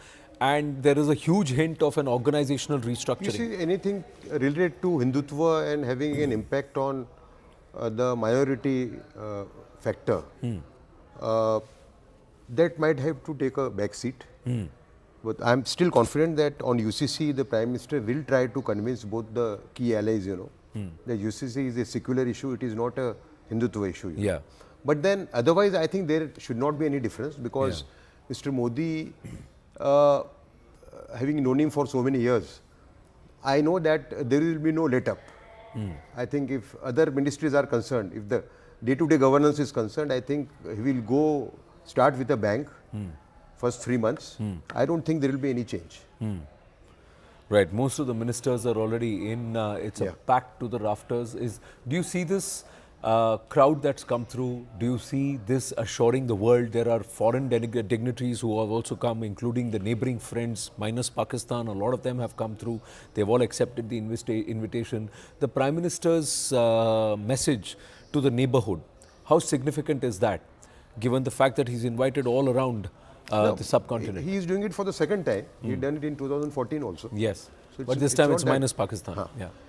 So far as you look at the total scenario, I think there is not much difference. Okay. Even in last time, 2019, I was there. In 2014, 2019, I was there. Yeah. This time I chose to be in the studios. Jay. I think there was an attempt to reach out to every section of the society. This time they have done, and then I think looking to the results, they might have done it on a greater scale, giving a representation to every section of the society. Correct. That aspect, I think they must have gone deeper this time because of the result. Right. Yeah. Already some jibes being taken at the NCP from the opposition, from the India Alliance, but we'll focus on the pictures right now at this point. Gajendra Chauhan also with us, Sumant Raman with us. Sumant Raman, happy with the new Council of Ministers? Some names have been dropped, a lot of inclusions, and looks like everybody is being accommodated, barring the NCP Sharad Pawar faction, Ajit Pawar faction, which seems a little upset as of now, but they've said it's not a big rumbling. It's not a big deal right now. First of all, Anand, it's time to wish the new government all the best. I mean, this is the day that, it's their big day. And I think that political differences should be set aside and one should wish them the very best.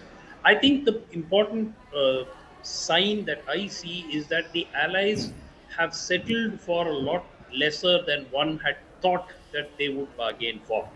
So at the moment, I mean, we don't know how things will pan out over the coming weeks or months, but at the moment, and of course, if once we know about the speaker, we will know for sure to what extent the allies have actually bargained. Right now, the BJP would be very, very happy with what's happened thus far. in the sense that they've managed to, at least from whatever we hear, retain all the major portfolios. Yeah. At the same time, 80% of the portfolios they've retained, Sumant Raman. and Pawan Kalyan also, just saw him in the pictures, just making a mention of the pictures that we're seeing. Yes, go ahead, please. Yeah, and also the fact that that they've been able to make these negotiations within a reasonable period of time. Yeah. That is another plus. So I think that considering where we were on the 4th of June, at the end of the day on 4th of June, I think the BJP has enough and more reasons to be quite pleased with how things have panned out subsequently. Of course, this was a long haul. Right. And the next big challenge will be the post of the speaker. So if the TDP is going to insist on a speaker, which I think they would, because I didn't think that the TDP would settle for one cabinet minister and one minister of state and so easily be satisfied with that. I thought that they would at least have three cabinet Let's ministers get a confirmation, Sumansi Raman, on all of this. Pallavi Ghosh is joining us. Ramdas Athavale in the pictures. Pawan Kalyan with his wife. We just saw him short while ago. Interesting mix there. Nirmala Sitharaman, Shivraj Singh Chauhan and Ashwini Vaishnav having a conversation. The three of them, could they have some very powerful positions, hold some very powerful positions? In Dharmendra Pradhan also there in the mix now. And there is another Neta who's there with Ashwini Vaishnav and Shivraj Chauhan. Yes, Pallavi. One aspect is, are they going to insist on speaker, the TDP? Two, is there a formula on which the berths have been allocated to everyone?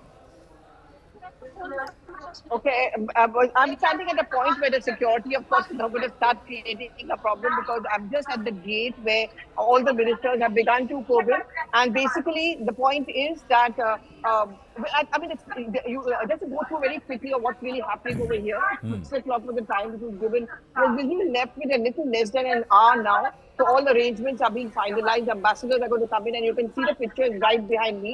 And over here, basically, as I said, this is supposed to be a people's oath-taking ceremony. So large number of people from different spectrums are over here. Ministers, of course, have already begun to come in. So what happens is, first the President of India comes. The national anthem is going to be sung at that point of time. And then, of course, the entire process of the oath-taking ceremony takes place. And the entire team, Modi, is, of course, going to be sworn in. And then there's going to be a group photo which is going to take place. And it's only after that, it's only a group photo. So I'll have to back up from here, because we now really are security concerns which are being protected. Quickly, if you can continue to speak with us, even as you keep the, don't drop your visual, Pallavi, if you're still there. What is the mood among some of the netas who you've been able to speak off camera? Well, obviously they are gung-ho, obviously they are excited, and there's a lot of excitement and a lot of hope that they are going to be having. And that is what they're expecting, is that this is an economic growth trajectory. That's going to really be the focus of this, the new government. True. Any big surprises? We have some saints also coming there. This is some Rambhadracharya ji. Yeah, Rambhadracharya ji who's come there. I think members of all the religious mathas, and they've all been invited. Uday Maurkar. If you see the enthusiasm, if you see the body language, is it more positive than tentative compared to how it was when they all walked into the central hall? It is positive. A few days ago. Positive. Yeah. Despite a certain setback to the BJP in terms of getting less number of seats, I think it's very positive. What would you like the government to see? Are you surprised with some of the members being dropped? Some of them have been retained. Others who thought were who've won, some of them who won have been dropped. Some of them who've lost have been dropped. Whereas others, some of them who didn't contest, they've been included. This is in keeping with Mr. Modi's way of functioning. He has kept a tab on the performance of every minister. Then there are other pressures also because of pressures of coalition politics, Right. Is to accommodate members from other parties also. Right. I think it's a fair deal. Right. All put together. Right. But then, you see, the party has to do some self-introspection. I personally feel that this is a great moment, historic moment, exciting moment, great way to look forward, But then looking back, there has to be some self-introspection on the part of the party and the government both, rather BJP leadership, as to why did they get less number of seats. Yeah. I think two things are pegged to it, as I see it, one is overuse of agencies against opposition leaders, and two was getting opposition leaders into the party and then closing cases against them. I think this to some extent dented the ideological plank of the party. I think this will have to be looked into in this tenure. Otherwise, this verdict is no verdict on good governance. The governance has been excellent. There is no sector which has not seen manifold increase in terms of output. Foreign policy, defense, aviation, railways, there is no sector which has not done exceptionally well in the last 10 years. Many believe that core organizational leadership and members at the local level across were a little upset in key states, important states, about the co-opting of non-ideologically inclined or outsiders. And this something has hurt them in Maharashtra and Bengal. Devendra Fadnavis was there in the pictures there, hugging one of the leaders present there. Update coming through that Ravneet Bittu will get MOS. There is a letter of confirmation that's come through. PV Sindhu has just said that really looking forward to attending the third swearing-in ceremony of Prime Minister Narendra Modi, and wishing you third term filled with utmost success and hoping you take India to new heights. Thank you for the invite. That's where she is thanked. Chirag Paswan and his mother have expressed joy at being at her son getting a place in Modi 3.0. Chirag Paswan looking forward to making a positive contribution. It's packed, 10,000 guests at the Rashtrapati Bhavan. So some of the leaders of the BJP, national spokesperson and critical leaders, key leaders also visible there. 10,000 people at the Rashtrapati Bhavan. It is one of the biggest functions there. We've got people from the film world also present there. There you go, famed director of PK and Sanju, he was present there. Raju Hirani, he was present there. There are other members also who have come, who've been invited. Ajit Pawar is present there. Ajit Pawar walking in, so he's present. Vasundhara Raje walking in at this point, she is present. So they're all coming in, they're all there. They've all been invited and they're all coming in. Some of the rumblings internal have not made, it's not manifest there, where Ajit Pawar looking very, very cheerful, and it looks like even disagreements are being shared very, very civil. The equations are very civil. There's no change, there's no ruffle, there's no rumble. It's all going to be ironed out over a period of time. Many say. Well, Pallavi Ghosh has got us a walkthrough. Let's just listen in from inside Rashtrapati Bhavan. Right way, I think you can see the vote, and that is where the vote-taking ceremony is going to be taken by the Prime Minister and his entire team over here. This is why there are special people who really have been invited here. Basically the government is calling it a people's oath-taking ceremony. For example, the rat miners from Uttarakhand, the Padma awardees, the tribal women, and all the people, for example, who created the Grand Vista project as well. All of them are going to be a part of it. I'm just going to try and show you some of the pictures of the people who kind of arrived over here. And you can see the village arrangements right over here, and the entire media. People have already started coming in, and you can see some of the people. Try and get some sense to them. And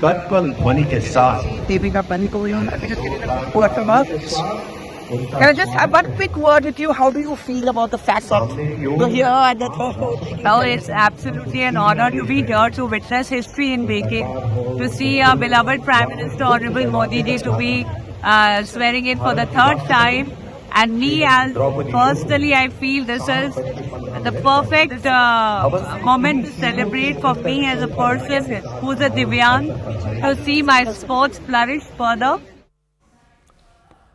Well, it's all coming together at the Rashtrapati Bhavan. Most of those who are going to be sworn in are already inside the premises. We're given to understand, counting down, just about 45 minutes to go, with pictures of Jyotiraditya Scindia also walking in. Devendra Fadnavis already seated in his place.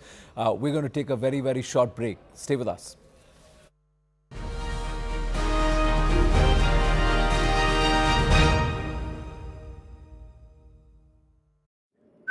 Insightful commentators. But first, let's get an update on who has made it to Team Modi. Let's open this up. Let's go straight across first to Arunima to get a sense really of the contours of the new Modi team. We also have Aman with us, who has been reporting since the morning, and very insightfully he's been weaving together this entire name by name, this entire team that is going to lead India for the next 5 years. At least that's what the hope is. Aman, just give us a big sense really of Modi 3.0. Large number of names have made it back, some new faces.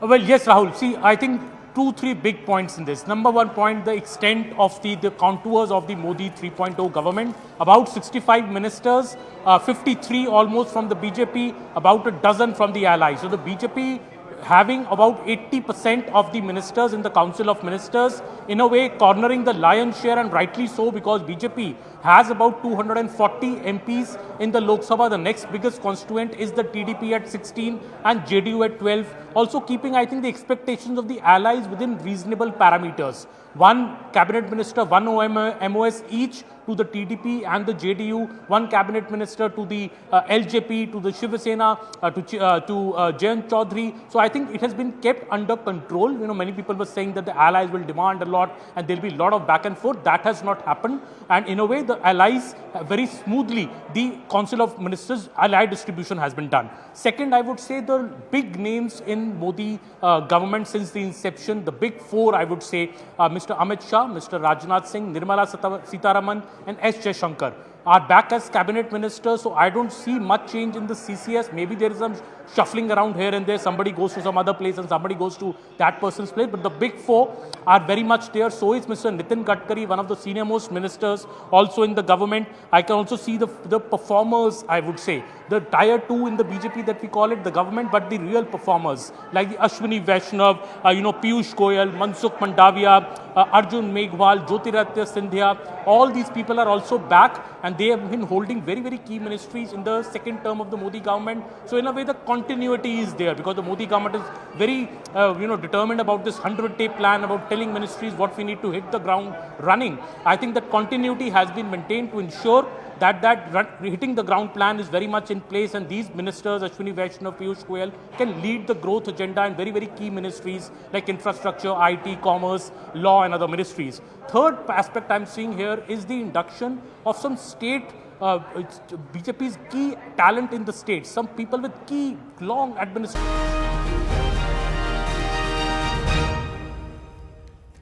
UP and then followed by Bihar have the maximum representations in Modi 3.0. As we welcome you back, Swami Chidanand Saraswati there along with Acharya Balkrishnan of Patanjali Yogpeeth, all of them walking in.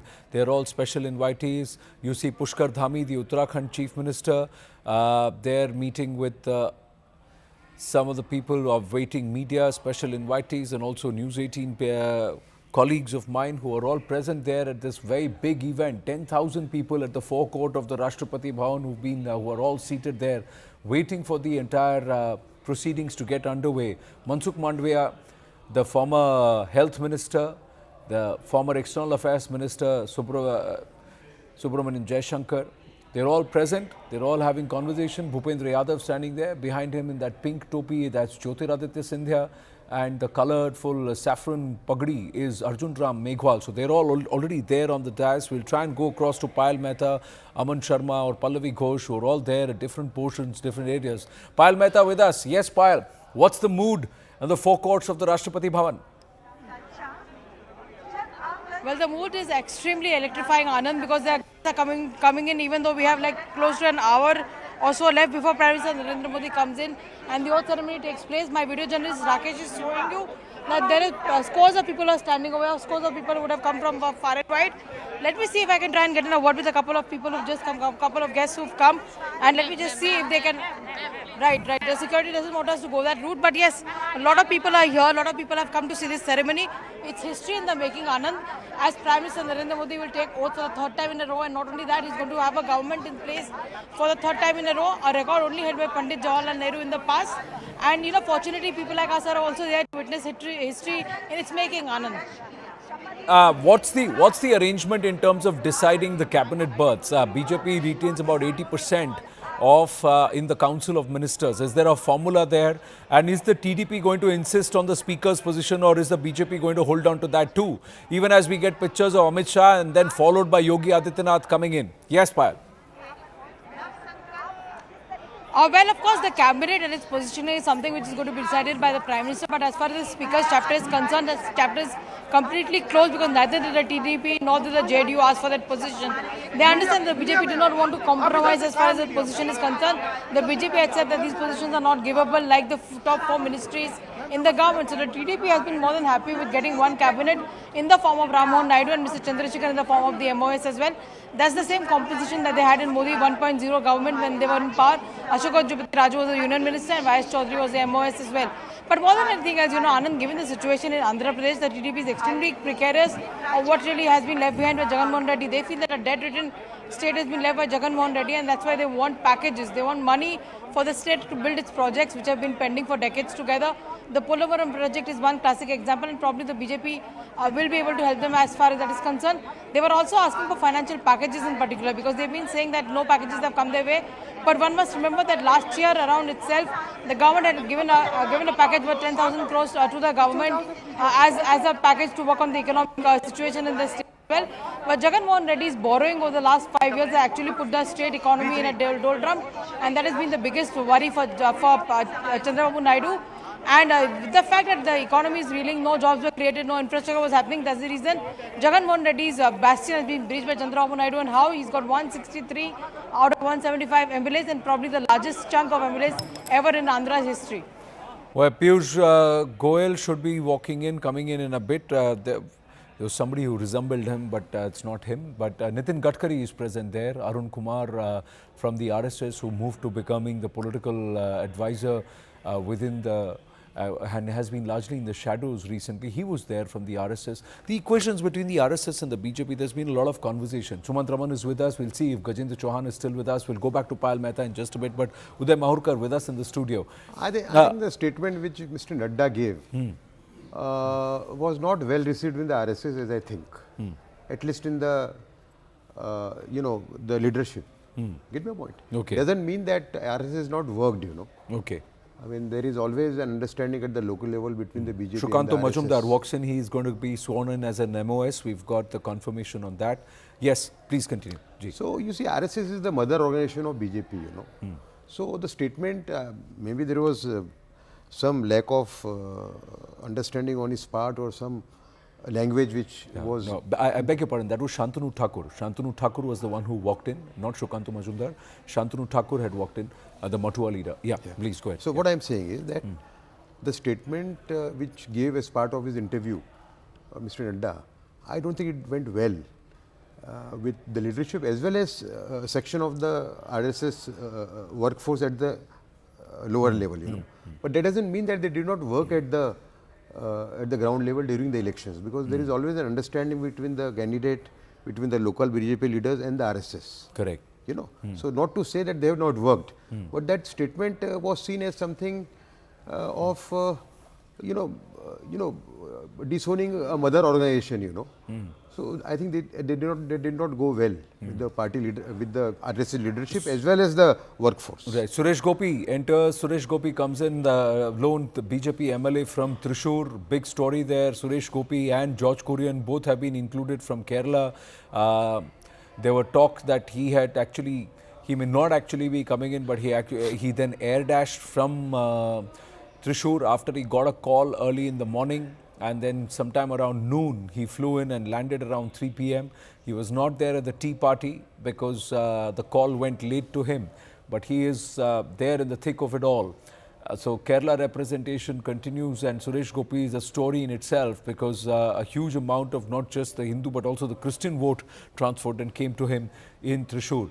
And one of the people who's credited for that, George Kurian, is also part of the entire mix. Now, the threat of PFI in Kerala has also worked in BJP's favor, because the PFI threat is to Hindus as well as Christians. The radicalization of Muslim groups like PFI in... Venkaya Naidu meeting Suresh Gopi there. Yeah, please, yeah. You see the PFI factor. Vinod Tavade, yeah. Is also played a big role in favor of BJP. No, if that's the case, then the BJP's footprint should have increased. A lot of the issues internally are also on candidate selection, what the state leadership was actually doing. Yes. One of the first places that the Prime Minister visited after he got that overwhelming mandate in 2019 was the Guruvayur temple that is just about 29 kilometers from Thrissur. Yeah. After that, what is the performance of the state BJP in Thrissur and in Kerala itself is a question and needs a lot of introspection. No, the gap between Dr. Shashi Tharoor and Rajiv Chandrasekhar wasn't very large, but Rajiv Chandrasekhar got less than about a month to actually go ahead and campaign there and make a big ground. Those who gained ground like in Attingal, about 16,000 or 17,000 votes by which Mr. Muralidharan lost, the last time Shobha Surendran was able to get more than 30% of the vote share.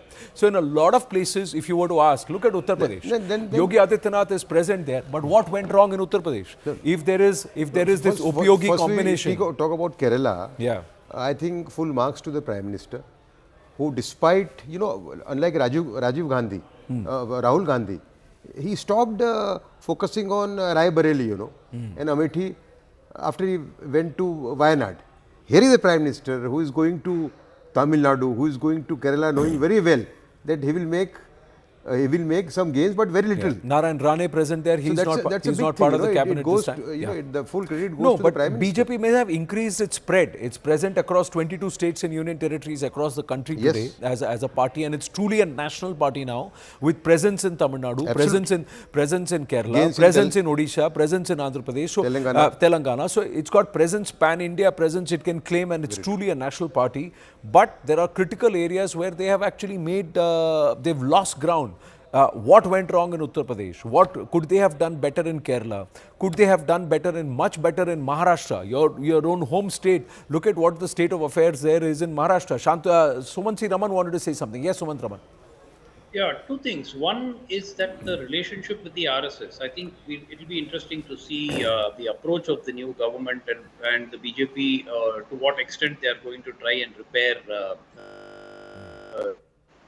RSS.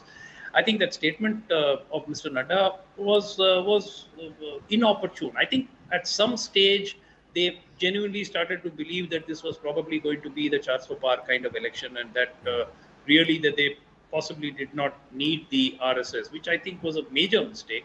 And I think that there were multiple reports, Anand, that in Uttar Pradesh the RSS did not participate as enthusiastically as they normally would have done in the election process. Sumant, just making an observation. Mr. Mukesh Ambani is present there. Shah Rukh Khan has come for the swearing-in ceremony. Anant Ambani is present there. JP Nadda is also walking in. So one by one, they're all walking in, even as the Council of Ministers is taking its place on top of the dais. Please complete. Yes, Sumant Raman. Yeah. So I think that it will be interesting to see what kind of outreach there is going to be. And also there is a lot of talk about who's going to be the BJP president. I think that there is also, we need to get some clarity on that issue as well, because that will also give us some pointers as to which way the relationship with the RSS will go. That is one part. The second part is, in terms of what changes there are going to be in portfolios. Is it merely going to be an extension of 2.0? Are all the major portfolios going to continue to be held at the moment? That's how it seems, because we don't know that yet. But at the moment, it appears that the four main portfolios are likely to remain with the incumbent. So if that is the case, what does it indicate in terms of having a new hand at the wheel? So a lot of questions. And of course, a lot of very important bureaucratic appointments also are coming, because there's going to be a new cabinet secretary, there's going to be a new home secretary, or one hopes, considering that the existing incumbents have had 4 extensions, 5 extensions in many of these posts. At some stage, there's got to be new people coming in.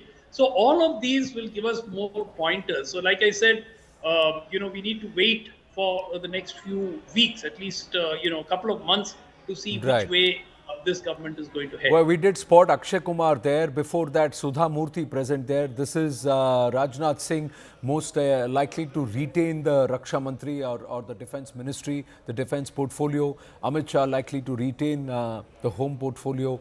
So they will continue in their existing capacities, the top 3-4. That's what many are saying, unless there is a surprise somewhere. We never know. Kangana Ranaut also is there in Rashtrapati Bhavan, so she makes her presence felt, and already some level of controversy there with her being attacked or slapped at by a CISF personnel at the Chandigarh airport, and thereafter the reactions and it becoming a political issue. But she clearly has stirred things up with that victory, phenomenal resounding victory in Mandi. So she enters there. The who's who is there from India Inc. and also from the tinsel world, along with people from all walks of life who've been invited there. Chandrababu Naidu, a critical, important ally, he's present there. We also have some other leaders also walking in. Most of them have taken the stage at this point. What is your expectation in terms of governance, Uday Mahurkar? What do you think will happen? See, I hold a very... Is there going to be some big bang announcement in the budget? The Prime Minister almost let it slip the other day when he said, "Garib or middle class ke liye hum kuch khas karenge, waade pure karenge." Murli Manohar Joshi ji is also there. That will be difficult to foresee right now, but then some big things are coming, there is no doubt, the first 3 months. But for me, I hold a very different view, you know. Okay. I feel the menace... Bihar Chief Minister Nitish Kumar present there. Udayji, sorry, I'm interrupting you. Nrpendra Mishra was also present there. Yes, his son Saket Mishra lost his seat from Shravasti, but critical, important role in the construction of the Ram Mandir played by Nrpendra Mishra. Nitish Kumar, one of the other strong allies, the pegs who actually changed the mood in the central hall. He lifted the spirits when he said that we are going to continue, hum kahin nahi ja rahe hain, aur jo bacha kucha reh gaya agli baar saaf kar denge. That's what he had said. But yes, Uday Mahurkar. Yeah. But I hold a very different view from most others, you know. I feel one of the biggest challenges before the nation and before this government is to how to stop sexually perverted content which is coming on OTT, social media and other platforms. Yeah. This is the main cause of rapes. Increasing rapes. No, if you have, I know that's a cause that you are backing. That's a cause that no, you have but that's also, a very big challenge for the nation. That you have also championed for a while. We'll see in terms of policy who comes into place there and how it is done. There is research and there are numbers that back it, but there are also... you know, it is, I think you have to see it in a much larger context. We have set a target of 2047 for becoming a great nation. There is no doubt that we will be a economic superpower, military superpower, scientific superpower by 1937, 10 years before that. But will we become a culturally pauper nation? Pankaja Munde there. That is the question which the nation has to address and this government has to address. Right. It's coming on the phones of children. Former President Ramnath Kovind. So that's why who holds the IT portfolio, who's part of the information and broadcasting, and what are the kind of policy measures that are brought in there. Strong measures are needed. Will be critical. It's got to be governance. The focus will be on governance and not about laws and rules, which perhaps cannot actually embrace the leaps that technology takes. Even before laws are drafted, technology is moving to a different dimension. You see, this is coming on phone. How to stop it? There are countries which have succeeded. At what measure, and are they vibrant democracies who've been able to do that is another question. So that's why there are multiple layers. How they approach this policy-wise will be interesting.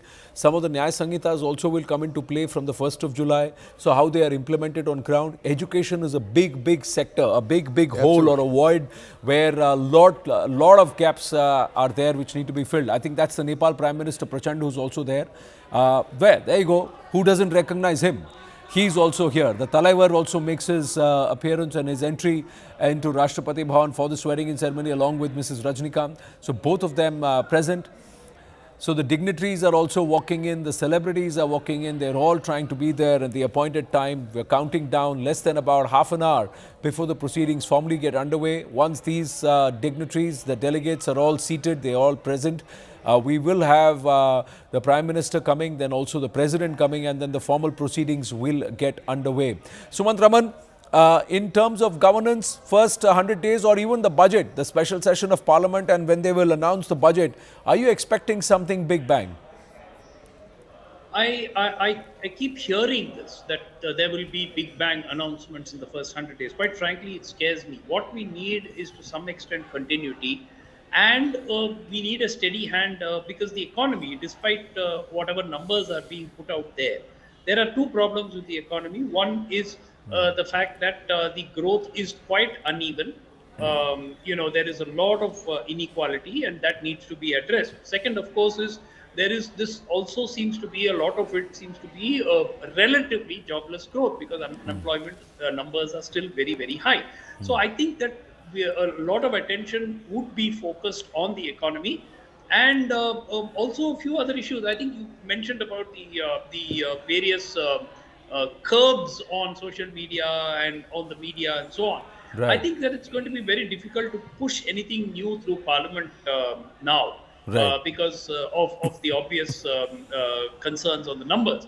So whatever is there, if we are going to see another heavy-handed approach which is being attempted in terms of to curb social media, to curb media in general, I think it's not going to go down very well. So Right. I think a lot of what one would expect is actually less government and more governance. You remember when in 2014 the catchphrase. So the Bhutan Premier present there. He's also walked in. Sumant Raman, just interrupting you there. One by one, all the invited international foreign dignitaries are also present there, along with the former President Ramnath Kovind. Big announcement coming through. Interesting there. Rajiv Chandrasekhar has just taken to X, and he said that today curtains down on my 18-year stint in public service, of which 3 years I had the privilege to serve Prime Minister Narendra Modi ji in Team Modi 2.0. I certainly didn't intend to end my 18 years of public service as a candidate who lost an election, but that's how it turned out. I thank my deepest thanks to all those who I met, all those who supported me, and in particular all those Karyakartas and leaders who so inspired and energized me. Thanks also to my colleagues over the last 3 years. As BJP for India Karyakarta, I will continue to support and work in the party. So announcement there that he's calling curtains on his public life as of now. Aman Sharma joining us. Aman, whereabouts are you? The dignitaries are coming in. What's happening around you? The buzz, quite electric, we're given to understand. A lot of invitees who've turned up after being invited for this. Sheikh Hasina is arriving even as I come across to you. Yes, Aman.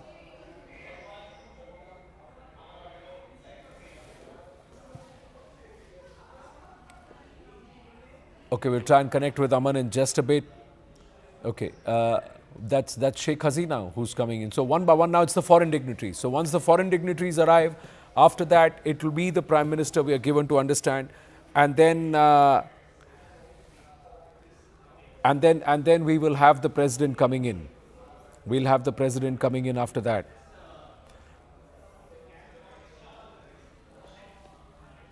There you go. Sheikh Hasina also present there. Sumant Raman, a quick question to you. You said you don't expect big bang announcements, but the Prime Minister did hint that the Garib and the middle class, we have promised them relief, we have promised them something, welfare. So will that happen? Did they hold back a lot of populist announcements, some critical announcents? Garib, he has done enough, Okay. I think middle class he has to address. There is a feeling in middle class that less than, what they got is less than their expectations. So middle class certainly expects something from this government. Middle class expects something from the government, even as she's... Yes, Anand. Two points. I think one of the first things that one was expecting in 2014 was the catchphrase, maximum governance, minimum government. But the government has become bigger and bigger and bigger. So I think that is what people are expecting. Put more money in the hands of the people. Consumption is still at an anemic 4%. And people simply don't have the money, or even if they have the money, they don't have the willingness to spend it at the lower level because of the uncertainties that they see. So basically, the middle class feels personal income tax is much higher than corporate tax. And that is a problem. That is an issue which has been highlighted. That was not the case before this government came to power. So I think that they need to do something to look to take care of that. Petrol, diesel prices, people have just become used to it, but there are savings rates have crashed. So there is distress among the, even among the middle classes and the poorer classes, which the government needs to address.